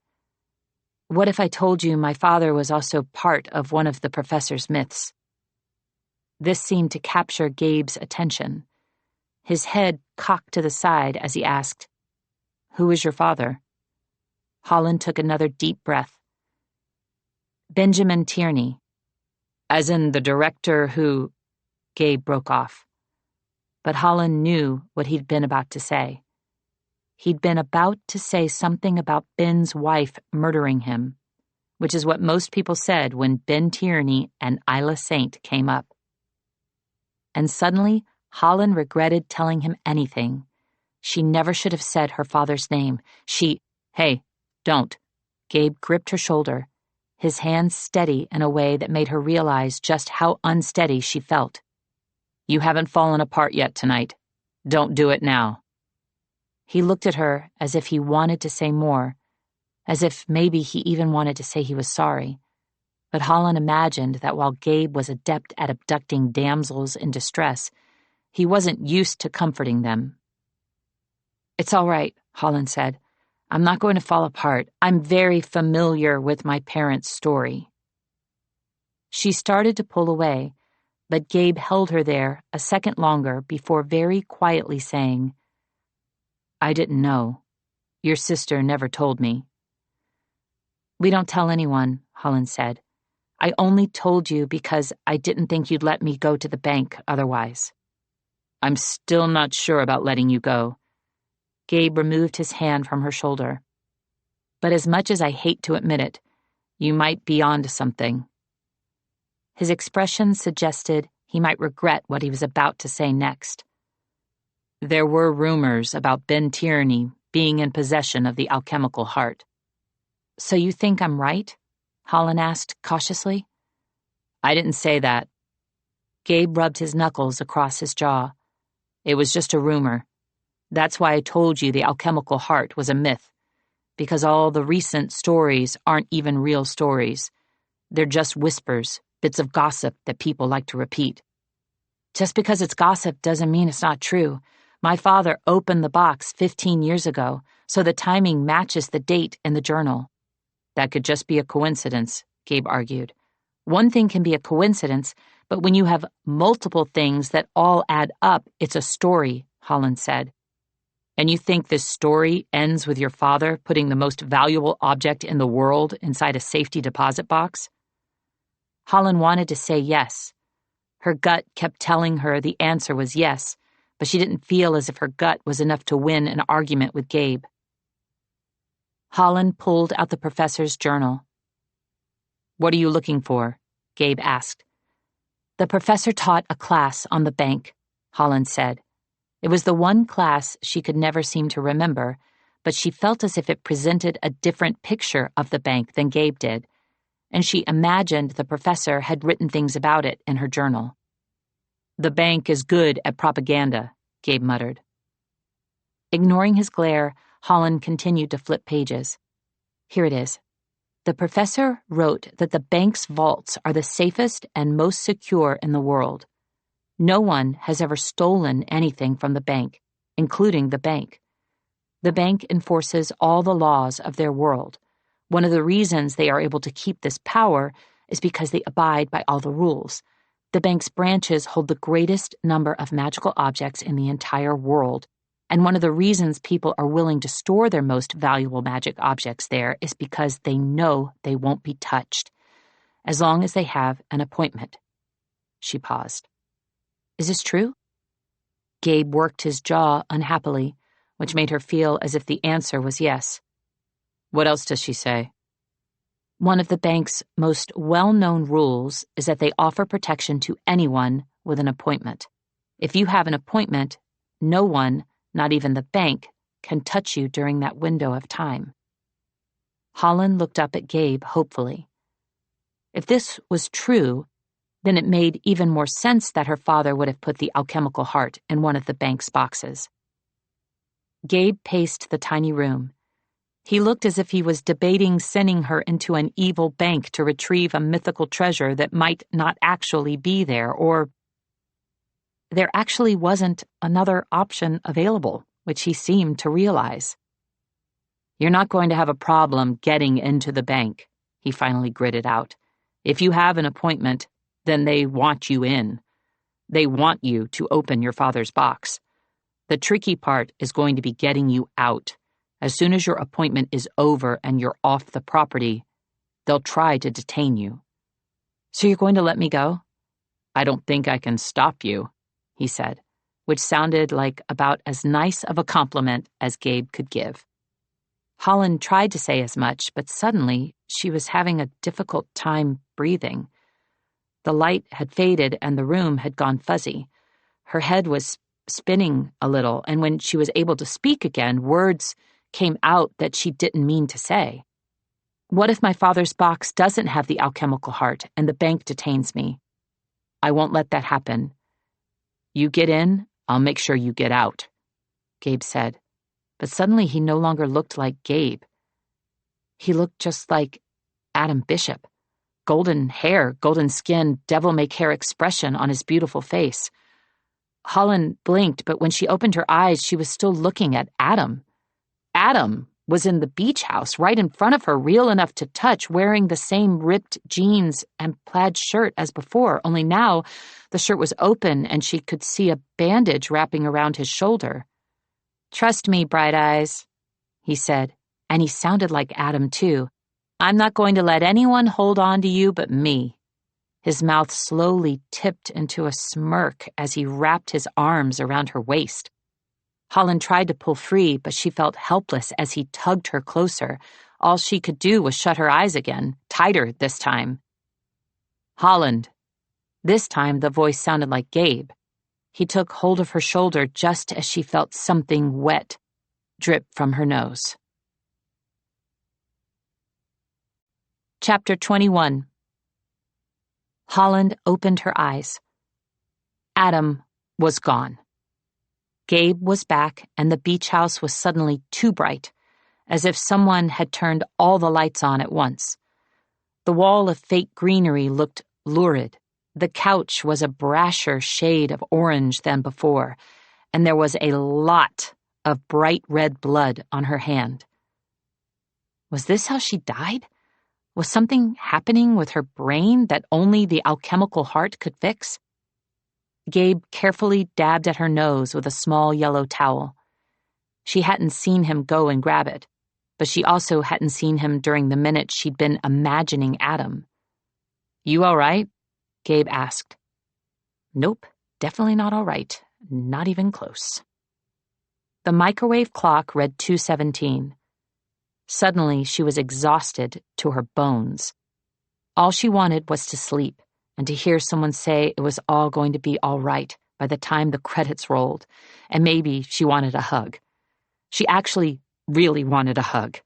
If she'd been with anyone else, she might have asked for one, but Gabe seemed as if he might be allergic to hugs.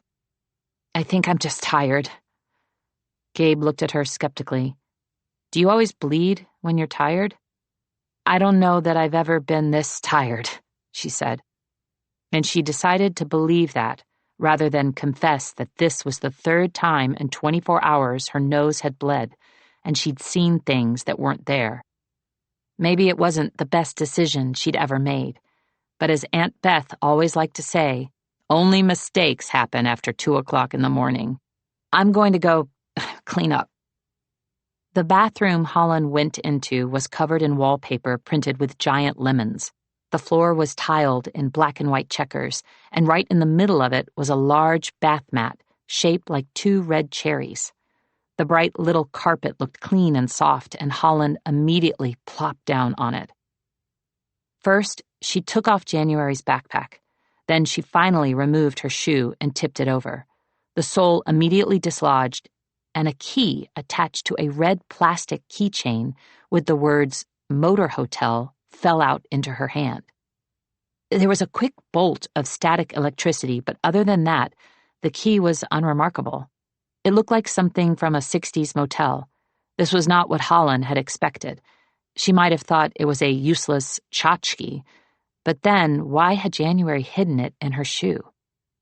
Holland remembered then that the professor had mentioned a hotel in her journal. She quickly pulled the notebook from her backpack and flipped until she found the right page. The Regal. Perhaps the greatest myth of all, or at least the grandest. The Regal is the embodiment of why people spend their lives searching for magic. Must be a registered keyholder or on the official guest list of a registered keyholder. Guests of registered keyholders may stay up to 24 Regal hours.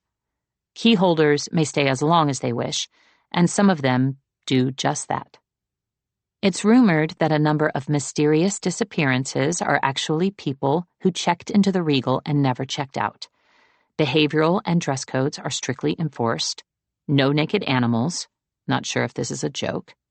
It's said to exist outside of time. 1 hour in the Regal is 1 minute in the real world, making it the perfect place for those who never want to grow old or those who wish to hide. Holland wondered if this was a key to the Regal. But grand hotels didn't have plastic keychains. When her father used to create treasure hunts for her as a child, he would always let her know when she'd found all the clues. He'd gently tell her, "You already have everything you need. You just have to see it." Then she would know that she didn't need to keep searching for clues.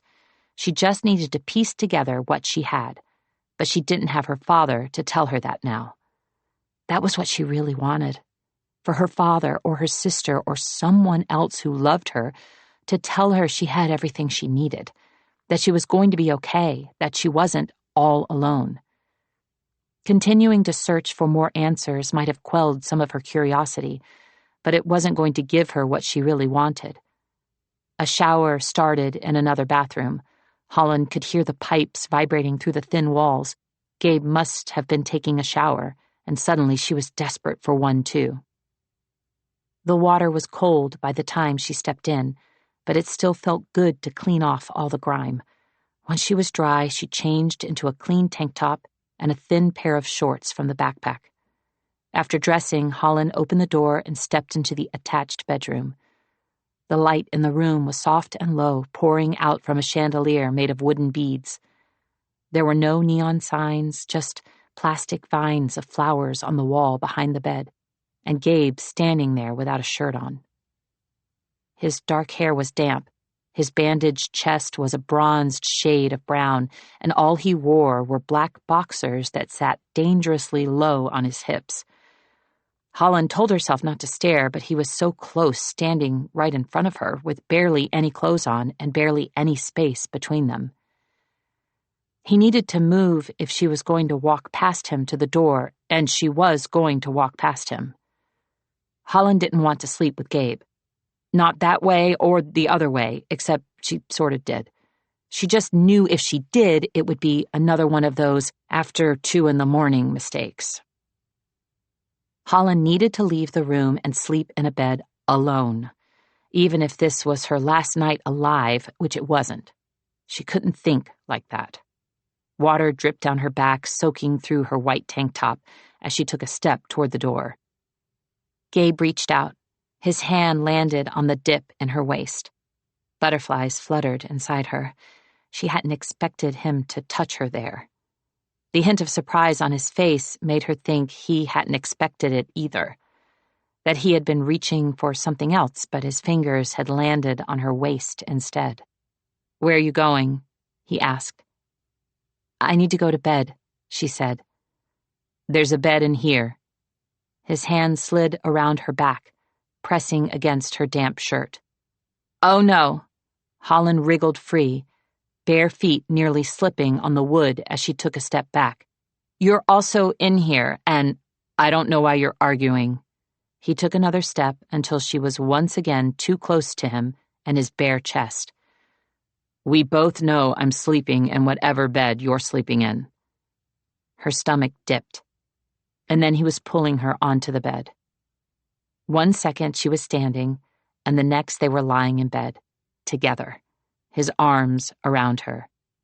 "I'm not letting you out of my sight," he murmured.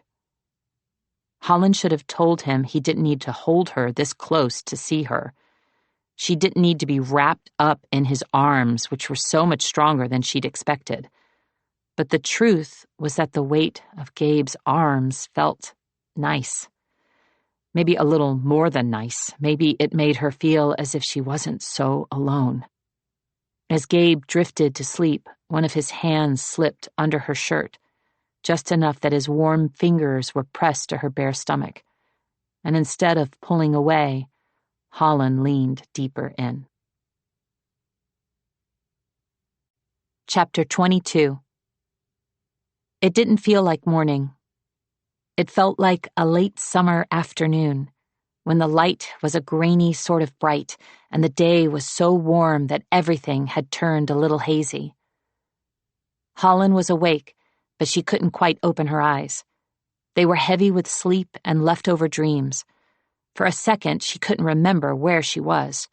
The room smelled like the ocean, and there was another person entwined with her.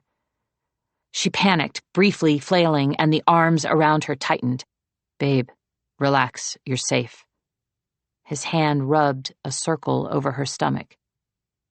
Then she felt his lips on her shoulder, her neck, her ear. This was a bad idea. This was a really bad idea for too many reasons to list. Reasons that would only make her more nervous, because she would only do this with him if she knew she really was going to die today, and she didn't want to die today. "We can't do this." She wiggled out of his arms and turned on her side to face him, which was definitely a mistake. Adam looked beautiful in the morning. He was softer in the grainy light, with his hair mussed and his eyes still hooded from sleep. "Good morning, Bright Eyes." He put a hand on her hip. It was confident and warm, and a drop of blood fell from his nose, followed by another and another. Adam. Holland reached for him, but he didn't move. He didn't even flinch as more blood poured onto the bed. His eyes were still open, but they had gone glassy. Adam! Holland screamed his name as she shook his shoulder, but the only thing that moved was the blood. Adam! Adam! Holland, he said, but his mouth wasn't moving. He was still frozen and bleeding. Adam! She continued to shake him. Holland! His voice cried, louder this time. Then she felt a hand on her shoulder. Holland! Wake up! Wake up! For a second, her eyes were still shut, refusing to open, trapped in that broken space between dreams. It's all right, Gabe coaxed. Not Adam. Adam was just a dream. Gabe was real. I've got you. I'm here. Her eyes finally blinked open. Gabe was sitting up in the bed. One hand held her shoulder, the other held a pillowcase, soaked with her blood. She tasted it then, blood on her lips. What's wrong with me? She asked. I don't know. Gabe hesitated, jaw briefly clenching. You were screaming Adam's name. Holland felt a wave of mortification, followed by alarm. She didn't want to tell Gabe she'd had a very realistic dream that she was in bed with Adam, especially not right now, when Gabe had a look on his face that said he'd very much like another chance to shoot Adam. Instead, she said, I was probably just reliving yesterday, and I should probably go clean up. Holland rose out of the bed on wobbly legs and hurried to the bathroom. After washing her face, she opened January's backpack again. Underneath her sister's miscellanea, Holland found a surprising number of clothes, along with a very complete bag of toiletries. Holland pulled out an emerald green silk dress with cap sleeves, a plunging neckline, and a wrap waist. It looked dressy for a visit to a bank, but Holland had a feeling the bank was fancier than the average savings and loan. Next, she tried on her sister's heels. They were black patent leather and higher than she would have liked, but at least they were a little chunky, with cute retro buttons on the sides that went well with the green dress. They would not be great for running, but Holland hoped she wouldn't need to run. There was a small black purse in her sister's backpack as well. Holland pulled it out and put a few personal items inside, including her sister's plastic motor hotel key. She felt another burst of static when she touched the key and once again wondered what it was for. Gabe knocked loudly on the bathroom door. You almost ready? There was a different scent wafting through the beach house when Holland opened the door. Butter, syrup, cinnamon, bacon, coffee. Had Gabe cooked her breakfast? The kitchen was just off the living room. Like the rest of the house, the little nook was primed for photos. The cabinets were a freshly painted mid-century shade of green. The appliances were glossy vintage cream, and retro vinyl diner chairs with thick cream stripes down the center surrounded the table. Holland stepped closer, taking in the mountain of cardboard takeout containers. If she was reading the scrawl correctly, then Gabe had ordered pumpkin pancakes, pumpkin French toast, pumpkin sausages, pumpkin waffles, and her favorite, pumpkin chocolate chip muffins. All of a sudden, she remembered it was Halloween. Had he ordered all this for her? The back of her shoulders prickled with a feeling of being watched.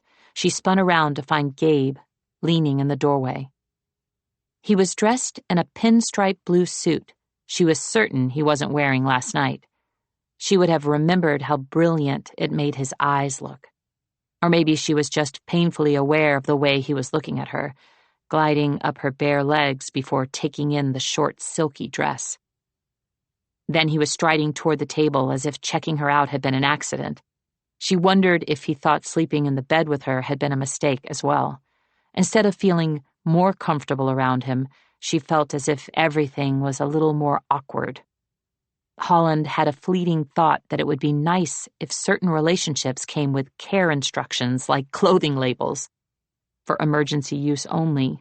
Avoid close contact. Do not put in bed together. Gabe's eyes narrowed. You look like you're worrying. What's there to worry about? Holland said flippantly. Besides not making it out of the bank, not finding the alchemical heart, having another bleeding episode. Wait, what happens if I start bleeding at the bank? Don't start bleeding there. But you only have 20 minutes, he cut in. Actually, it's just 15. Did they tell you to get there 5 minutes early? Yes. Then you have 20 minutes.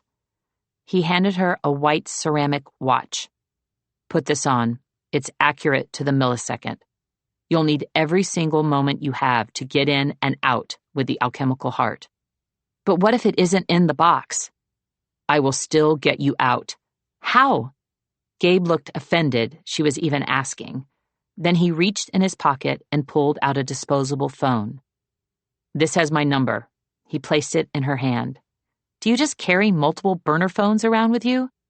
Ignoring her question, Gabe said, I'm the only contact. Call me as soon as you have the alchemical heart, or you need to get out of the bank.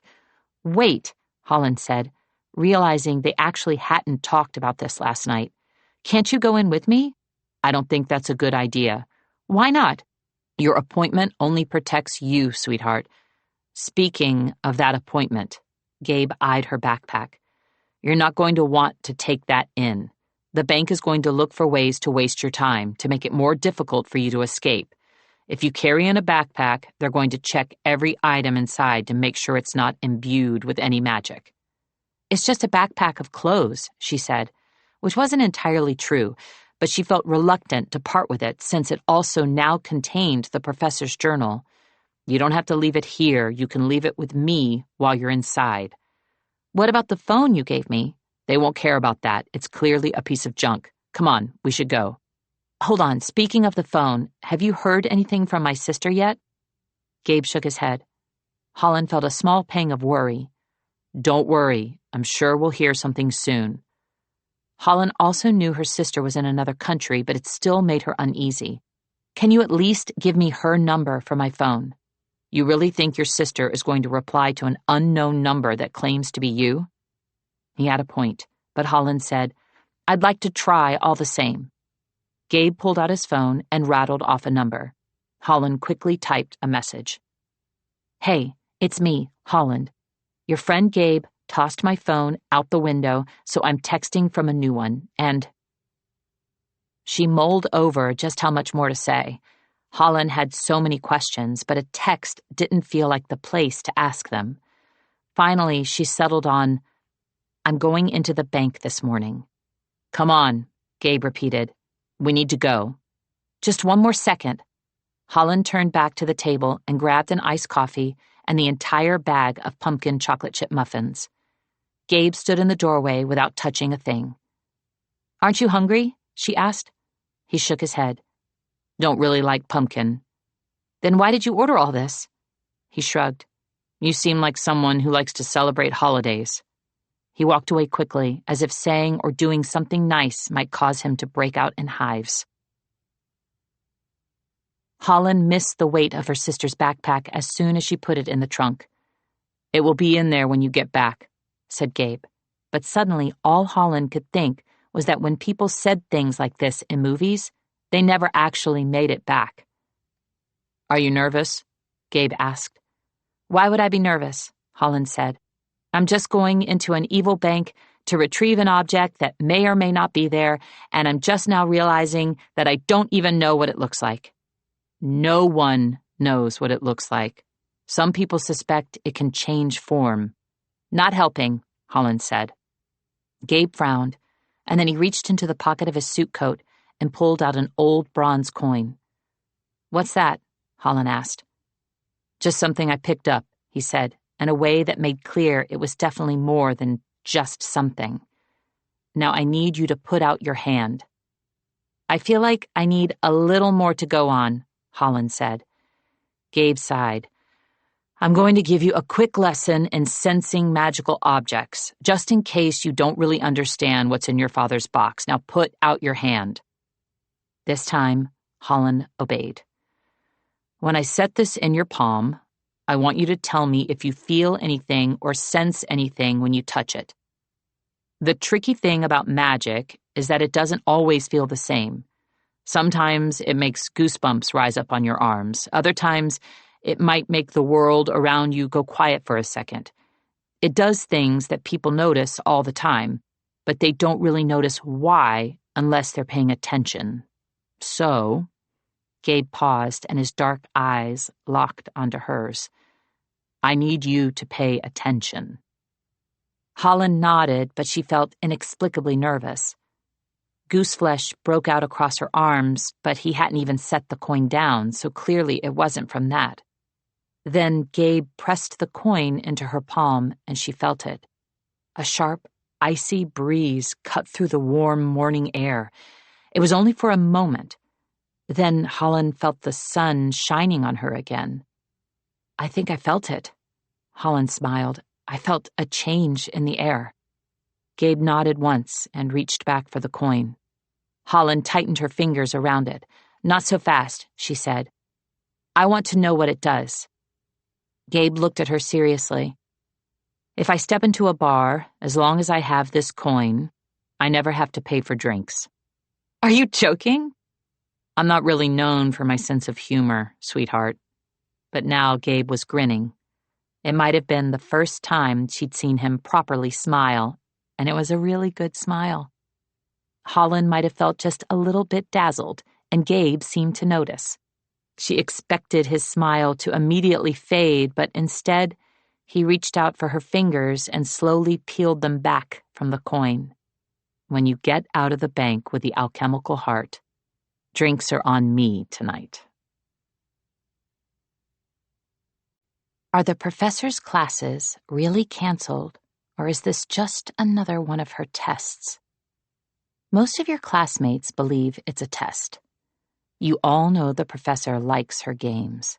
A few of your friends are tired of playing, but you're not ready to give up. Not yet. You think the professor must have left clues about the next class. You just need to find them. You go over your notes. The devil, the bank, the regal, the after-midnight menu, the salacious deaths of Isla Saint and Benjamin J. Tierney. You feel as if any of the stories could hold a clue, but Benjamin J. Tierney is the name that keeps jumping out at you. He might have died almost 15 years ago, but people are still obsessed with him. He was famous for nesting stories within stories and hiding personal Easter eggs. And you find yourself wondering if there's something hidden in his story. You become a little obsessed with watching old interviews and films and looking up his wonder page. Price of Magic Trilogy. Article. The unfinished Price of Magic Trilogy, a JME production, was the last project Benjamin J. Tierney worked on before his death. Summary of films. Price of Magic centers around Sophia Westcott, played by Michelle Pena, a small-town librarian with a gift for necromancy. At the start of the film, it's unclear why Sophia and her husband Red, played by Sam Young, moved to the middle of nowhere, leaving behind all their friends and family and their beautiful cliffside house in Sea Spray, California. The film alternates between the past and the present, slowly revealing to viewers the secret behind why Red and Sophia moved across the country. Red, a firefighter, died 1 year ago, in what should have been an easy fire to put out. Sophia used her gift of necromancy to bring him back to life, but in doing so, she started an apocalyptic blaze that tore across the entire state. Vowing never to use her magic again, Sophia moved with Red to Secret Ravine, Louisiana, where their quiet new life is quickly interrupted by a disturbing string of child murders. Together, Sophia and Red discover a magical cult is behind these vicious murders, and there is only one way Sophia can stop them and bring all the murdered children back to life, by sacrificing the power that has been keeping her dead husband alive. Symphony of Death. In the second film, determined to get her powers back, Sophia teams up with a psychic who's wanted for murder. By the end of the film, Sophia succeeds in clearing the psychic of murder charges by finding the real killer. She also brings her dead husband back to life again, but this time the cost is her own life. Untitled third film. There is no summary for this film. Benjamin J. Tierney's final screenplay has never been found. Some suspect he never actually wrote it. There are also rumors that the screenplay does indeed exist, that it's cursed, just like his second trilogy, and the world is better off never finding it. Last updated October 30, 2025. You've read this page before, but you don't remember any mention of his missing screenplay being cursed. You noticed the page was updated yesterday, and you wonder if maybe it was the professor. If this is the clue. Black lines streak down the screen of your computer. What the? You swear as you try to move your cursor. You attempt to close the browser, but the only thing moving on the computer is the black lines. They are wavy on the screen, making your laptop look like it's sick. You press escape over and over. You have a paper you can't afford to lose, and this computer is practically brand... The entire screen goes gray and fuzzy. For a second, you think you see two words. Game over. Then the screen turns black. Pitch black. Dead black. No! You press the power button. Nothing happens. You press again. Nothing happens. You plug in the laptop, thinking maybe it's just your battery. You give it a full 10 minutes. Then you press the power button again, but your computer never comes back to life. You think about the words, game over. You don't know if this is the professor's game, but you're done. You're so done. You just bought this computer. You have a paper due tomorrow. You like the professor's stories, but you wish you'd taken science from superheroes instead. Chapter 23. The clock on the car's dashboard reads 9:01 a.m. 1 hour from now, Holland would either be out of the bank or... She didn't want to finish that thought. Her brief excitement over Gabe's magic lesson had faded. So had his mayfly smile, which made her think he hadn't been serious about the drinks. Not that it mattered. What mattered was getting in and out of the bank alive. The drive to Centennial City went faster than any drive in the history of Los Angeles. There was no traffic, no stops at all, only one red light next to a neon billboard of the newest Vic Van Vliet film. Holland felt a pang of regret at the sight of Chance's smiling face. Then there were no more billboards, just beautiful trees and birds and matte black lampposts that looked as if they'd been imported from the early 20th century. They were driving through a neighborhood with yards so large she couldn't even see the houses, just rows of trees bursting with gorgeous colors Holland rarely saw in the city. It actually looked like fall. There were colors she hadn't seen on cars since possibly ever. Shimmering greens with cream tops, burning oranges with racing stripes over the hood, sparkling reds with hints of glitter, vibrant ocean blues with lightning bolts on the side, deep plum purples, and retro mints. It all should have seemed garish, but it just looked more vibrantly alive than any other street she'd seen in L.A. It didn't seem at all like the sort of place that would house the headquarters of an evil organization. It seemed like somewhere to picnic or to visit fancy open houses on a Saturday. Although Holland had a feeling that the people who lived here never moved. "Are you sure there's a bank here?" she asked Gabe. Then she saw it. About 100 yards away. It took up an entire block. An absurdly tall, jade green jewel of a building with a dazzling gold Art Deco pattern cutting across its endless floors of windows. It was so stunning and so high, she didn't know how she hadn't seen it before. Magic. She could feel it then. The same way she could feel a change in the air whenever she drew close to the ocean. What she was feeling she couldn't say. It didn't have a scent, but it felt like what she had experienced with the coin. The bank looked bolder and brighter and even taller the longer she stared. It now seemed impossible that she had never seen this building before, that it hadn't ever been in a movie or on a postcard. Holland wanted to ask what kind of magic could hide a building like this from the world, but Gabe was stopping the car in front of a house with needlepoint perfect hedges, and suddenly she was too nervous to speak.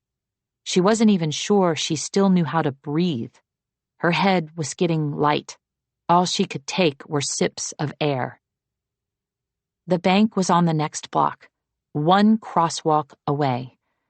She hoped the alchemical heart was in there waiting for her. But now that she was so close, it seemed impossible. And even if it was in there, it seemed like it would be impossible to get it out. "There's one more thing you should know," Gabe said. "I think I already know enough." Normally, Holland loved information. She loved facts and stories, but she felt that if she learned anything else right now, it might be too much. She was already in a new world full of new rules she didn't know, rules she might break by accident. "Relax," Gabe said. "This will all be over soon. Just make sure when you go inside you stay away from the manager." "Why? Who's the manager?" "I don't know. They keep it a secret. But I've heard the manager can read minds." Gabe hesitated. "If you meet them, make sure you don't think of me. If they find out I'm here, waiting for you, then I might not be able to get you out." Holland suddenly had 1,000 questions, but there were only minutes left until her appointment. Seconds were moving faster than seconds were supposed to move, and all of it was feeling like too much. The magic and Gabe's mysteries and the overwhelming feeling that she really didn't know what she was getting herself into. "I don't know if I can do this." "Hey." Gabe killed the car and looked her right in the eyes. "Once you're leaving the vault, call me, and I'll be there as soon as you step outside." "What if they grab me first?" He leaned in closer. "I won't let that happen." "But—" He wrapped one hand around the back of her neck and pressed his lips to hers. His mouth was soft but a little rough, as if he kept wanting to pull away, as if he knew this kiss was a mistake. The tips of his fingers slid into her hair as he took her lower lip between his teeth and gently bit. Then he was letting her go, but he was looking at her as if he wanted to take her back. Holland started to lean in again, but he pulled away. She almost thought she saw a flash of regret in his eyes, but it was gone so fast. She wondered if it had actually been there. "I'll be here when you get out," he said. Chapter 24. Holland gave herself 1 minute to think about the kiss, to wonder why Gabe had kissed her, and why he had looked regretful, and why she was feeling nervous about a kiss when her life literally depended on what would happen inside the bank. A kiss didn't matter, except that kissing always mattered, and that had been a very good kiss. Holland let herself think about the kiss once more. She admitted to herself that she wanted it to happen again. Maybe she wanted more than a kiss. Then she stepped inside. The bank looked like the sort of place where you weren't supposed to touch anything. Do not touch the pristine glass doors. Do not touch the antique knobs. Do not touch the marble desks where bankers sat behind ivory typewriters with shiny brass keys. Click, clack, click, click, clack, click, click. For a second, everyone stopped their typing. It was only for one instant, just long enough for the quiet to reach the geometric sunset covering the arched ceiling. Then the typing started again. But Holland swore that underneath the clean clack of the typing were quiet little whispers. She couldn't make out any words, but the hair on her arms was standing up, and her heart was racing in the way a heart races when it knows its person is being talked about. "Good morning, Miss St. James," said a pretty banker wearing a cowboy hat, cowboy boots, a belt with 2 fake plastic pistols, and a shiny silver star that read, "Just call me Sheriff."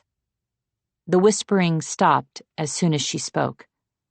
Now people were pretending not to watch as Holland attempted to puzzle out why this banker was dressed up like the female version of Wyatt Earp. Then she remembered it was Halloween. She had forgotten for a second. She supposed the kiss had muddled her brain, but she was still surprised to see this banker dressed in costume. All the shininess and the do-not-touch-thisness fit with what she had expected of an evil bank. The costumes did not. As she looked around at the bankers who were all trying not to stare, she noticed an abnormal number of cowboy hats and cowboy boots and leather vests with fringe. "It's Wild West Friday," the banker explained. "We always pick a theme for Halloween." The banker started walking toward the back, steps so light her heels didn't make a sound against the intricate gold and emerald chevron tiles. "I'm Padme, by the way. I'll be your escort to the manager's office, as I believe this is your first visit." "It is, but wait," Holland said. "Why am I going to see the manager? I'm here to open a safety deposit box." "I know, but the manager wishes to see you first," Padme said pleasantly, the way a banker who worked for a normal bank might signal to a not-so-normal customer that they've been given a special audience. But this didn't feel special. All Holland could think about was Gabe's warning. Unless the manager was Manuel Vargas. That was who she'd asked for the appointment with. Maybe there was something else he wanted to tell her. "Is the manager Mr. Vargas?" Holland asked. Padme looked puzzled. "I don't know Mr. Vargas, but if he's part of the bank, I'm sure the manager knows him." "If it's all right," Holland said, "I would prefer to see the manager after I've opened my box." Padme continued to smile warmly. "I'm afraid that won't be possible." She stopped in front of an old-fashioned brass elevator, the sort with an elaborate metal gate and a fancy dial above, which currently indicated it was still 3 floors up. Then she looked down at her watch. "Technically, your appointment doesn't begin for another 2 minutes. I don't have to take you anywhere just yet. And trust me, Miss St. James, you will want to talk to the manager before you open that box." The elevator dinged. Padme slid back the gate. Holland imagined she could stand there for another 2 minutes and then demand to be taken to the box, but Padme was looking at her as if that would be a grave mistake, and Holland wasn't sure waiting would actually do anything except waste 2 minutes. She stepped inside the elevator. "Wise choice." Padme closed the gate and pressed a round brass button with the number 23. The elevator replied with a chime. The doors closed, and Holland's heart leaped into her throat as they began to rise. A cover of Season of the Witch played from the elevator speakers. Padme gently clicked the heels of her boots to the music. Working for an evil bank was just another day to her. The elevator rose a few more floors before Padme slowly turned to Holland. "I was trying to contain my excitement earlier, but I'm a big fan of your sisters." She said it in a way that Holland had never heard anyone speak of January before, as if she was a minor celebrity or a hometown superhero, and Holland was suddenly very confused. "How do you know my sister?" "Well, I don't actually know her well," Padme said. "She doesn't technically work at this branch, So I've only met her a couple of times, but she's so good at her job, everyone knows who January St. James is. Padme smiled brightly, as if Holland should be extremely proud. But all Holland felt was something churning in her stomach. There was no way January could work here. The bank was evil. Padme continued blithely. I also wanted to say how terribly sorry I am about your sister's partner, Adam. She clutched her heart. I felt so awful when I heard about the shooting. Padme said something else about how everyone at the bank was manifesting a full recovery for Adam and hoping the shooter would get caught. Then it sounded as if she started talking about January again. But Holland could barely process any of it, because all she could hear were the words Adam had said yesterday. I swear I'm telling you the truth. I work with your sister, January. She is my partner. She sent me here to watch out for you. Holland hadn't believed him. She'd believed Gabe. But what if she'd been wrong? No, Adam was lying. Not Gabe. Gabe had given Holland his phone to call January yesterday, and he'd given her January's number this morning. But had he really? Holland didn't know what number she'd called yesterday, only that she'd reached her sister's voicemail, which was an easy enough thing to fake. Even the number he'd given Holland today could have been the wrong number, and Holland wouldn't have known. Holland quickly checked her phone. There was still no reply from January.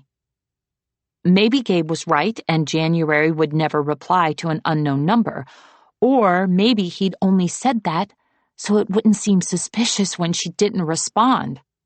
Are you all right? Padme asked. Do you need some water? Holland shook her head. What she needed was more time to process all this. The elevator stopped with another chime. Padme pulled the metal gate open, and then she took hold of Holland's hand. Her brown fingers were warm and soft. Don't worry, she squeezed. I'm sure that Adam is already better. With that, Padme said goodbye and took the elevator back down to the lobby. Holland checked her watch again. She had exactly 15 minutes left in her appointment, which meant she had 15 minutes to figure out who she trusted. And just then, she didn't feel like she could trust anyone. She wanted to believe there was a world where Adam could be January's partner and Gabe could be a good guy, but she couldn't see a way that worked. One man had been sent to protect her, and the other man was lying to her. Holland's head was pounding as she walked toward the lone door at the end of the hall. She should probably knock, but she couldn't waste any more time. With a nervous, "Hello," she turned the knob. The first thing she noticed was all the glass. An entire wall of green, stained glass cast the office in glittering emerald light. It looked like The Wizard of Oz and The Great Gatsby had both dropped from a bookshelf and spilled out words that had then turned into Art Deco shimmer. The drapes were velvet. The lights were suspended gold and glass globes. The carpet was a lush pattern of diamonds and stylized florals, and standing in the center of it, leaning against a great ebony desk, was the professor. Chapter 25. The professor was wearing high-waisted forest green trousers and a creamy silk blouse with a large, elegant bow at the collar. Her earrings were pearls, and there was an ornate diamond and mother-of-pearl comb pulling back one side of her silver hair. Standing there in the misty green light, she looked more glamorous than she ever had in class. She looked like the rumors Holland had heard before meeting her. Film star chic, larger than life, and clearly not who Holland had always believed she was. "What are you doing here?" Holland asked. The answer seemed rather obvious, but she was hoping for an explanation that would stop the feeling that her heart was on the verge of being broken. Holland had been so afraid that something awful had happened to the professor, and now she felt utterly foolish. If she was reading this situation right, the professor had never been in danger. She was the one pulling the strings. Who are you, really? You know who I am, the professor said softly. No, I don't. Until minutes ago, I thought you were my mentor. I thought I could trust you. Why don't we both take a seat, said the professor. I'll order tea and tell you everything you want to know. Holland wanted to know a lot, but she wasn't sure she could trust a single word the professor said, and she now had only 14 minutes left. I'd rather just be taken to my father's safety deposit box, please. The professor frowned. You must be worried about the time, my dear. She took a large jade hourglass from her desk. This glass will pause time until all the sand runs through. She tipped over the hourglass and set it back down. Go ahead, take a look at your watch. Holland did. The second hand had stopped, frozen at 10 seconds past. How do I know you're actually stopping time and not just all the clocks? The professor wrinkled her nose as if a cheap trick like that would be beneath her. Come here. She strode to the wall of green glass windows. Holland didn't move. The professor huffed. Don't be so dramatic. I'm not going to toss you outside, my dear. There are far more elegant ways to kill someone than defenestration, and the last thing I want is for you to die. She reached behind a lush velvet curtain and pressed a button. The glass immediately turned clear. I want you to take a look outside. Holland took a few cautious steps forward until she could peer out. The world had never looked so still. The trees were frozen. The cars had stopped halfway through intersections. But it was the bird that convinced her. Mid-flight, unmoving, wings stretched out in the midst of a swirl of suspended fall leaves. It's a delightful little trick, isn't it? The professor looked quite pleased with herself, presiding over a world she had stopped with a twist of her wrist. Holland couldn't deny that she was impressed. This was all the magic she'd been searching for, finally, here, right in front of her. And now the professor was smiling at her as if Holland could have it too. I've wanted to show you this and so many other things for ages. The professor's voice brimmed with affection, as though Holland was her most prized pupil, and this was a moment she truly had been waiting for.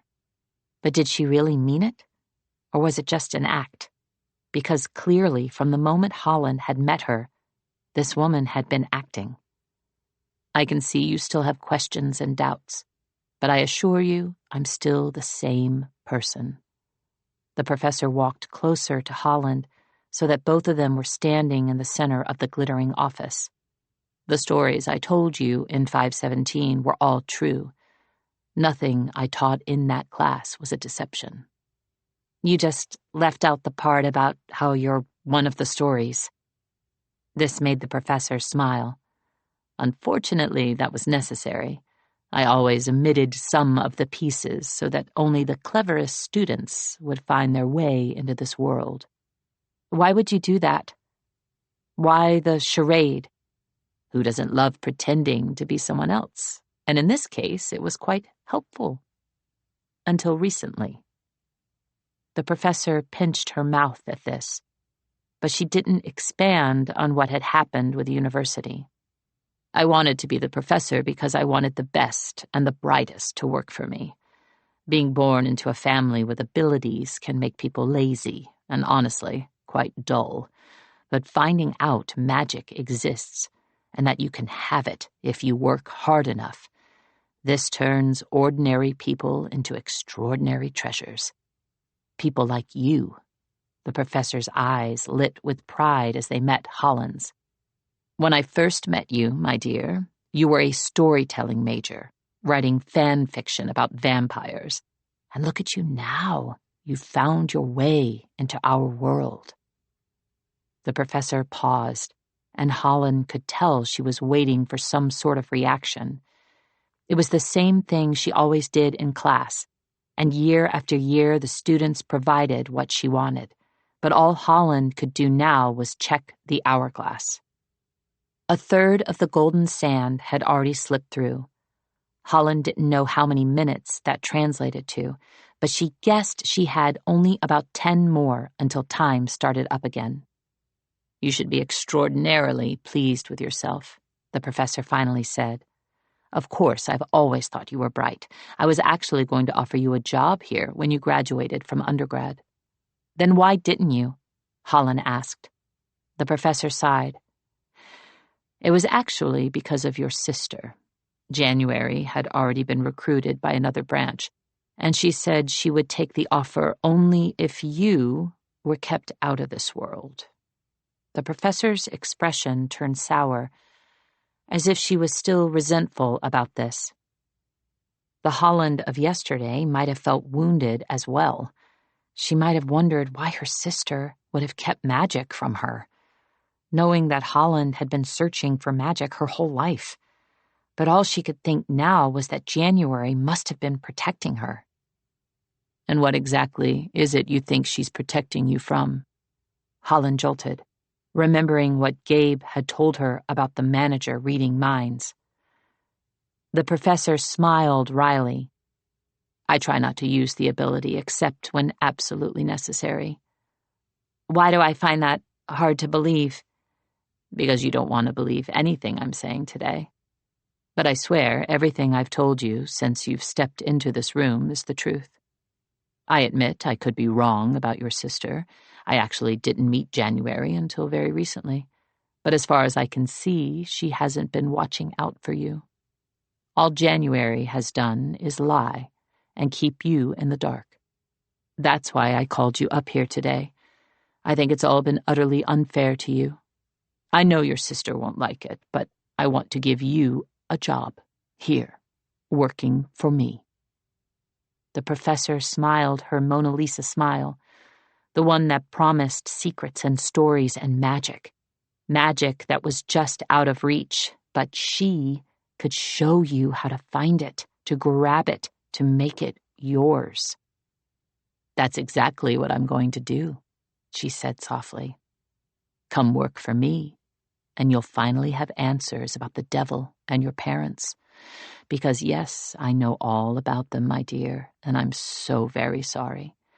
But I promise to continue to help you uncover the truth." She looked devastatingly sincere. It didn't erase all the betrayal Holland felt, but it chipped away at it, as she thought about all the books the professor had sent her. There had been moments when Holland had been tempted to share the truth, and she imagined the professor had sensed that during their many conversations. "This will all be easier when you're working for the bank. You'll have access to all our vast resources, and you'll have an ability." The professor's eyes glittered, as if this was what she'd been most dying to say. "Usually new recruits only get minor ones, like the ability to always find a good parking spot. But I have something special in mind for you." The professor stepped back to her desk and patted a lovely golden box. Holland wondered if the ability was sitting inside. She didn't know how any of this really worked, but the professor looked ready to tell her. She looked ready to give Holland the keys to the kingdom as soon as Holland said yes. "What is this ability?" Holland asked. "Oh, you'll love it," the professor said. "It will literally change your life. I just need one little tiny favor first." She gave Holland another smile, a sly smile that made Holland think this favor was actually going to be quite far from tiny. "I know you're here to open a safety deposit box, and when you open it, I need you to give me whatever is inside of it." Holland started to laugh. She couldn't help herself. "You actually had me hypnotized for a minute there." "I meant everything I said." No, you didn't, Holland said, still laughing. You said you wanted to help me and give me an ability. But you don't want to help me, and you don't want to give me anything. What you want is an exchange. Holland took another look at the hourglass. The sands seemed to be moving faster. I'd like to leave now, she said. Please tell me how to get to my father's box. The professor clenched her jaw. I'll let you go when the sand runs out. Until then, I need you to hear me out. I know you're a good person, Holland. I don't think you want to hurt anyone. And I know you're smart. So I believe you already know what I suspect is in your father's box. If I'm right, letting that object fall into the wrong hands could be catastrophic. If you give the alchemical heart to me, I can assure you the bank will keep it safe from anyone who wishes to do harm with it, like your new friend, Gabriel Cabral. Holland stiffened. She wondered how the professor knew about Gabe, but then she remembered that she was a mind reader. You don't have to worry, Holland said. Gabe isn't my friend. Good, because Gabriel Cabral is a very dangerous man. The professor let her words hang in the air as more precious sand slipped through the hourglass. Holland already knew Gabe was dangerous. He'd killed her car, abducted her, lied about her sister, shot Adam.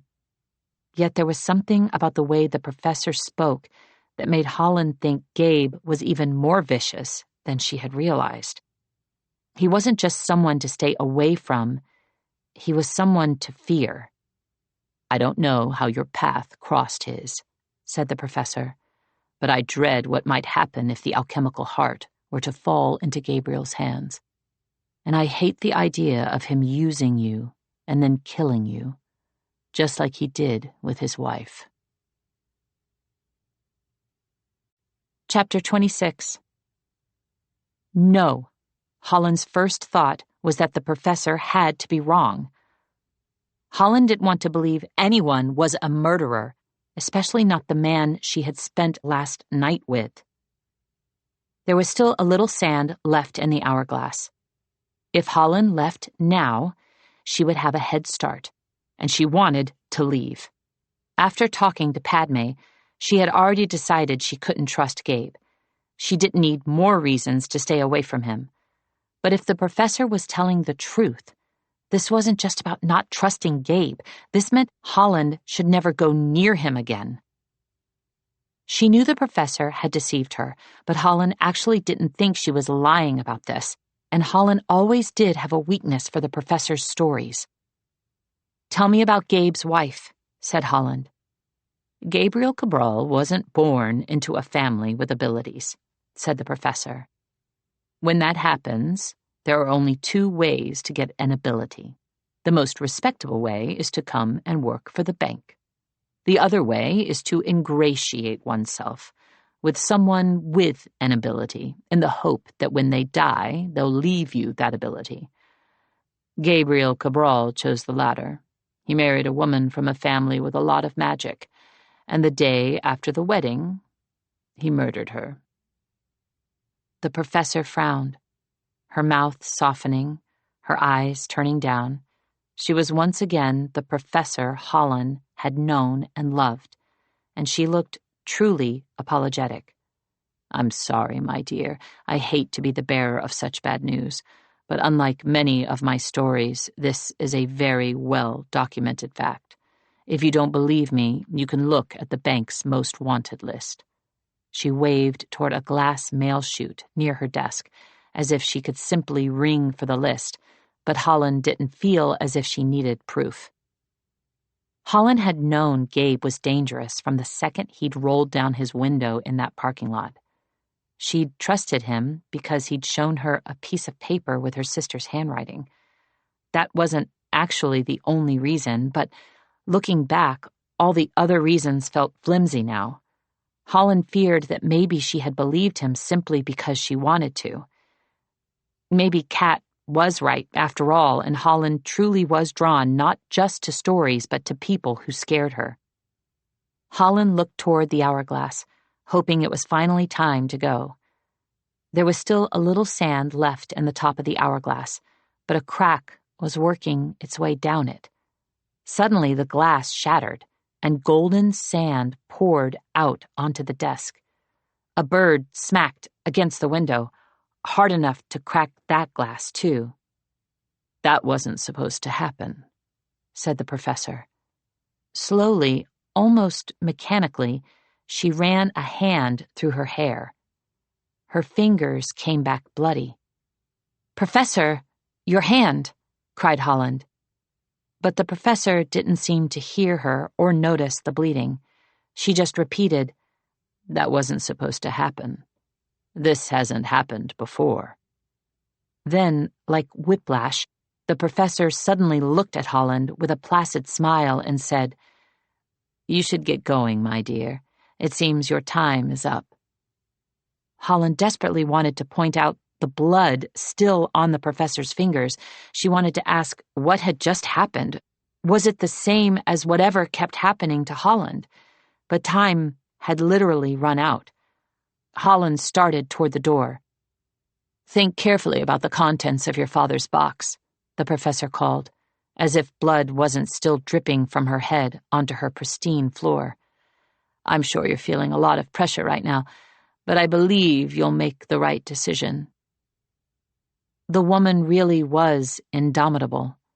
Holland hated that she was no longer sure she could trust her, because a part of her still respected her. The professor winked.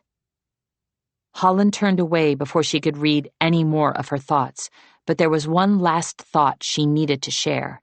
Holland didn't know for certain what she was going to do after she opened her father's box, but she did know for certain she wouldn't be going back to Gabe. "There's something you should know," Holland told the professor.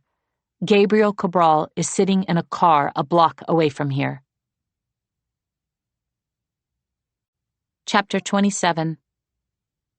The elevator was quiet as Holland stepped inside. No Halloween music poured from the speakers, no banker stood beside her clicking the heels of her cowboy boots. And Holland was grateful. She was also nervous. Holland clutched the charm around her neck as she watched the second hand move around her watch. She only had 12 minutes left. It didn't feel like even close to enough time to get the alchemical heart and get out of the bank, especially without Gabe to help her. Holland felt a sick twist in her stomach at the thought of Gabe. She thought she'd feel better after turning Gabe into the professor, but all she felt was a pit in her stomach. She hated that she had kissed him, and she had trusted him. She'd told him about her parents. It made her feel foolish. She also felt sad, which made her angry because she was supposed to feel terrified. But the problem with feelings is sometimes you don't get to choose them. Sometimes the best you can do is fight them. The elevator stopped. The doors opened. Mercury glass sconces lit a small rectangular room that was decidedly older than the rest of the bank. The floor was covered in diamond tiles of pink and green marble, scuffed and worn from years of use. Across from her was a small velvet sofa, green as the squares on the floor, and in front of it, on top of a round brass table, was a metal box. Her father's box. It was larger than she'd expected. In the movies, safety deposit boxes were always small, narrow things, but this was the size of several of those put together. This was it. The last thing her father had left her. Her heart clenched painfully in her chest. Her watch ticked, but she couldn't bring herself to open the box quite yet. Holland had been only 10 when her father had died. The memories of him and her mother were starting to feel old and worn, like photos and albums she looked at too many times. They seemed more like snapshots of moments than actual memories. Her dad sitting at Christmas breakfast with a Santa hat on. Her mom reading by her bed and using her most dramatic voices. Family movie nights in the backyard beneath the stars, with little bags of popcorn and films projected on great white sheets. Hanging lollipops on every branch of a tree in the backyard for a birthday. Her parents might have been there for only a brief period of her life, but they had tried to fill it with wonder. And Holland had been trying to hold on to that wonder. When researching her thesis, Holland had come across a quote. Right after James Dean died, Humphrey Bogart had said, he'd never have been able to live up to his publicity. Holland thought about that a lot. Benjamin Tierney did so much in his life, but it was all overshadowed by how he died. Holland liked to believe that had her father lived, he would have become so much more than all the tragic publicity. Over the years, Holland had watched every interview she could find of him, and her father was smart and magnetic and kind, and she hated that he had been taken from her. Finally, she lifted the lid of the box. Inside was a slim leather satchel, the kind you might slip a laptop into. Holland's hands turned clammy as she pressed her palm to the leather and tried to feel for magic the way Gabe had taught her. Nothing sparked or tingled. She didn't feel a prickling of her skin or a change in the air. It was just an ordinary leather satchel. She told herself that didn't matter. The alchemical heart could still be inside. Nervously, she opened the satchel and pulled out a plain manila folder. Once again, Holland didn't feel anything magical when she touched it. It was just paper. Her heart started to sink. She'd been so convinced the alchemical heart was going to be in the box, she hadn't even thought about what she would do if it wasn't. Dejectedly, she opened the manila folder, and everything immediately changed. Her heart started racing at the sight of her father's familiar handwriting, scrawled across the front above 3 neatly typed lines. Alchemy of Secrets. A Price of Magic Film. Written by Benjamin J. Tierney. It was her father's missing screenplay. Chapter 28. Holland had thought that she would never read more words written by her dad. Everyone said this screenplay didn't even exist, and people had spent years searching for it. Why had her dad hidden it here? Holland looked at her watch. 6 minutes left. It looked as if there were only a handful of pages, and yet there wasn't enough time to read them all. But she couldn't leave the vault without at least looking at a few pages. This might be her last day alive, and in that moment, there was nothing she wanted to do more than read her father's final words. Exterior, a graveyard. Sunset. A hand, the hand of Red Westcott, sets a bouquet of flowers in front of a grave covered in spring green grass. The tombstone reads, Sophia Westcott, beloved wife, beautiful soul, this is only temporary. Scribbled in the margins, it read, my neighbor next door. There is a moment of perfect silence, except for the sound of a breeze rustling leaves on a sycamore tree. Then, Red plunges his fist into his wife's grave and pulls out a handful of dirt. He fills a jar with the dirt, a blue ball jar, but instead of the word ball, it reads, Alchemy of Secrets.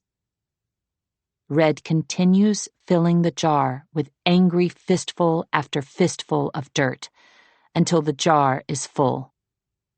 Match cut to. Interior. A bowling alley. Evening. Red slams the jar full of dirt down on a table. The jar now says the word ball instead of the title of the film. In the background, balls are rolling, pins are falling. When someone gets a gutter ball, a neon sign inside of a heart lights up with the words, "Not your lucky day." Think Cassius Marcellus Coolidge meets Spanish colonial revival.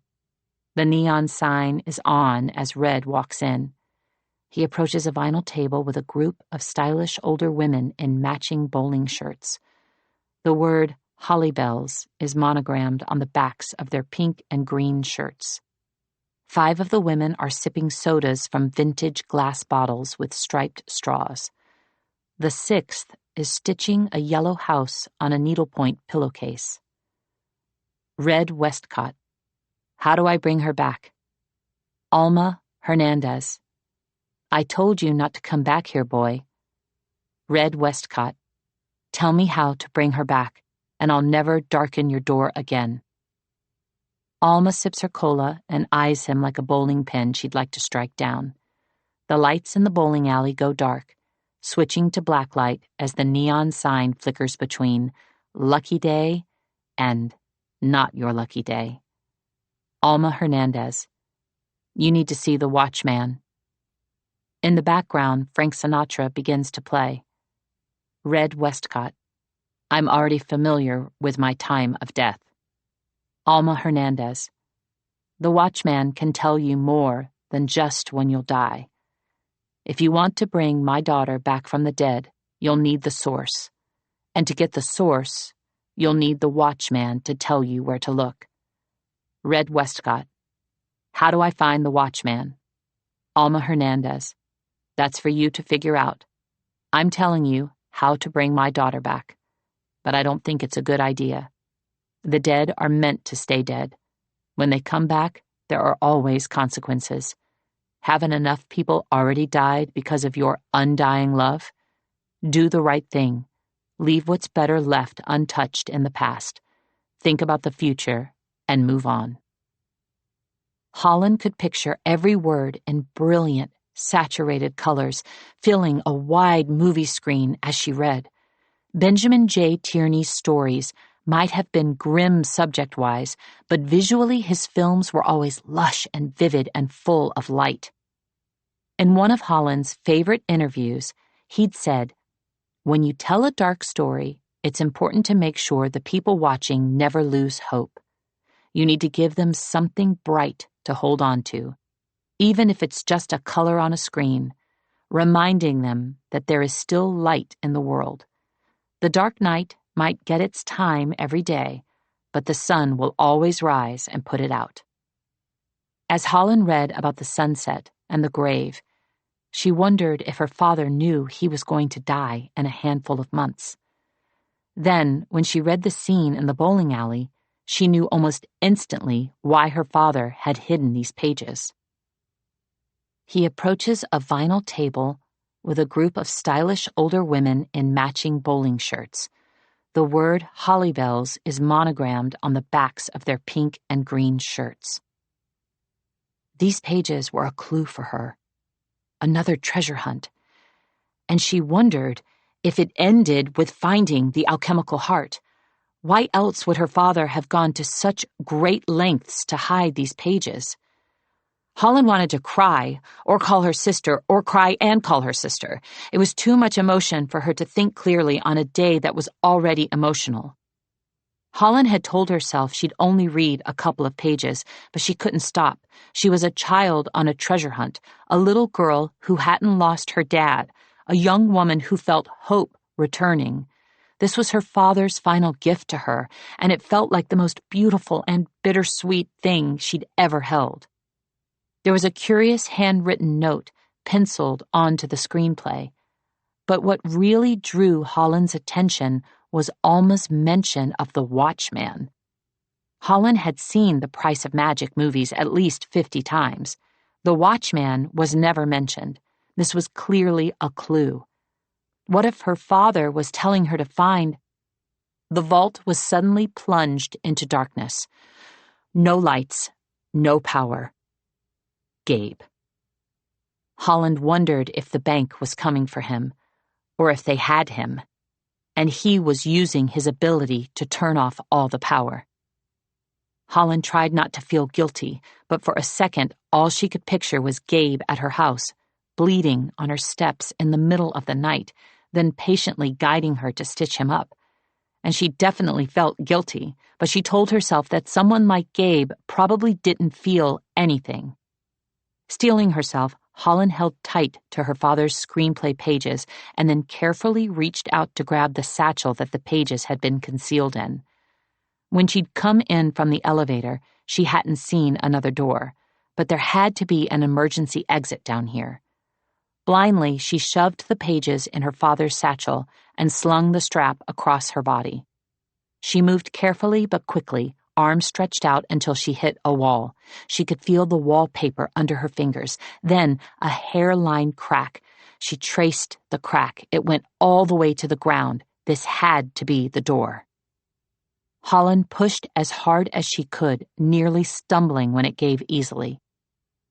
There must have been a window somewhere above because she could see the gently gilded outline of a staircase. She wasn't far from the exit. She had no idea what she'd do when she got out, but for now she just had to focus on escaping. As she neared the top of the steps, she heard the chaotic voices of bankers on the other side of the walls. Holland stood near the exit door, listening until the voices quieted. She listened for another handful of seconds. If no one else walked by, this could be her chance. She had one shot at escape, or this treasure hunt would be over before it began. Her pulse spiked as she turned the doorknob. The door opened next to a pair of very leafy potted plants in an alcove of the lobby. They were enough to conceal her for a minute, but not for long. With so many windows in the lobby, she couldn't really tell the lights were out. All it would take was one cowboy to look her way. Holland could see the front doors about 20 feet away. She debated whether she should just run for it. She had 90 seconds left. Then she saw it. Discarded just a few feet away was a wide-brimmed cowboy hat. Holland grabbed it, threw it on, and bolted for the door. She might have moved a little too fast, but she didn't look around. She didn't check behind her. She could see the street and the sun, and then she was there. She'd made it out with 1 minute to spare. Holland kept running down the street in the opposite direction from where Gabe had parked. At least she hoped it was the opposite direction. Holland! A cherry-red car that looked straight out of the 1940s pulled up beside her. Get in now! The door opened, and Holland saw Eileen in the leather driver's seat. She was dressed like Calamity Jane in fringe and leather, with 2 fake pistols tucked into a belt with a large brass buckle. Am I the only person in my life who doesn't have a secret identity? Holland asked, gaping at her friend. I'd say I'd explain everything, but there's no time. Eileen quickly motioned her toward the passenger seat. Get in, now. Holland cut a glance to the clock on Eileen's dashboard. 10:01. Holland's appointment was officially over. The protection of the bank was gone. How do I know I can trust you? She asked. Because if I did what I'd been asked, I wouldn't have left my cowgirl hat by the emergency exit, and I'm your friend. Eileen threw down the word friend the way a gambler might place all her chips in the center of the table. I want to believe you, Holland said. When she looked at Eileen, she saw her friend. But apparently Eileen was a part of this world where it seemed everyone was deceiving her.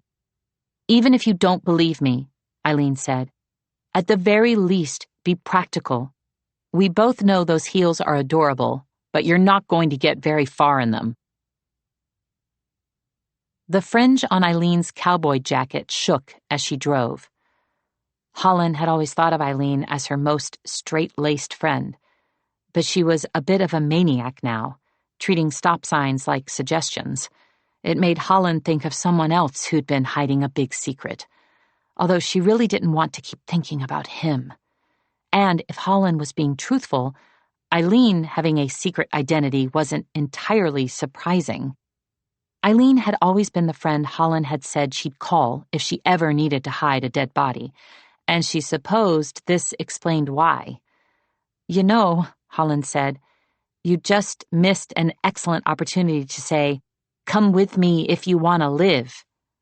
Eileen rolled her eyes. "I'm not a deadly robot. But you do work for the bank." Eileen pursed her lips before saying tightly, "An NDA prevents me from answering that." Holland tried another tactic. "Do you work for the professor?" Eileen worked her mouth again as if fighting to answer. There must have been some magic in whatever NDA she signed.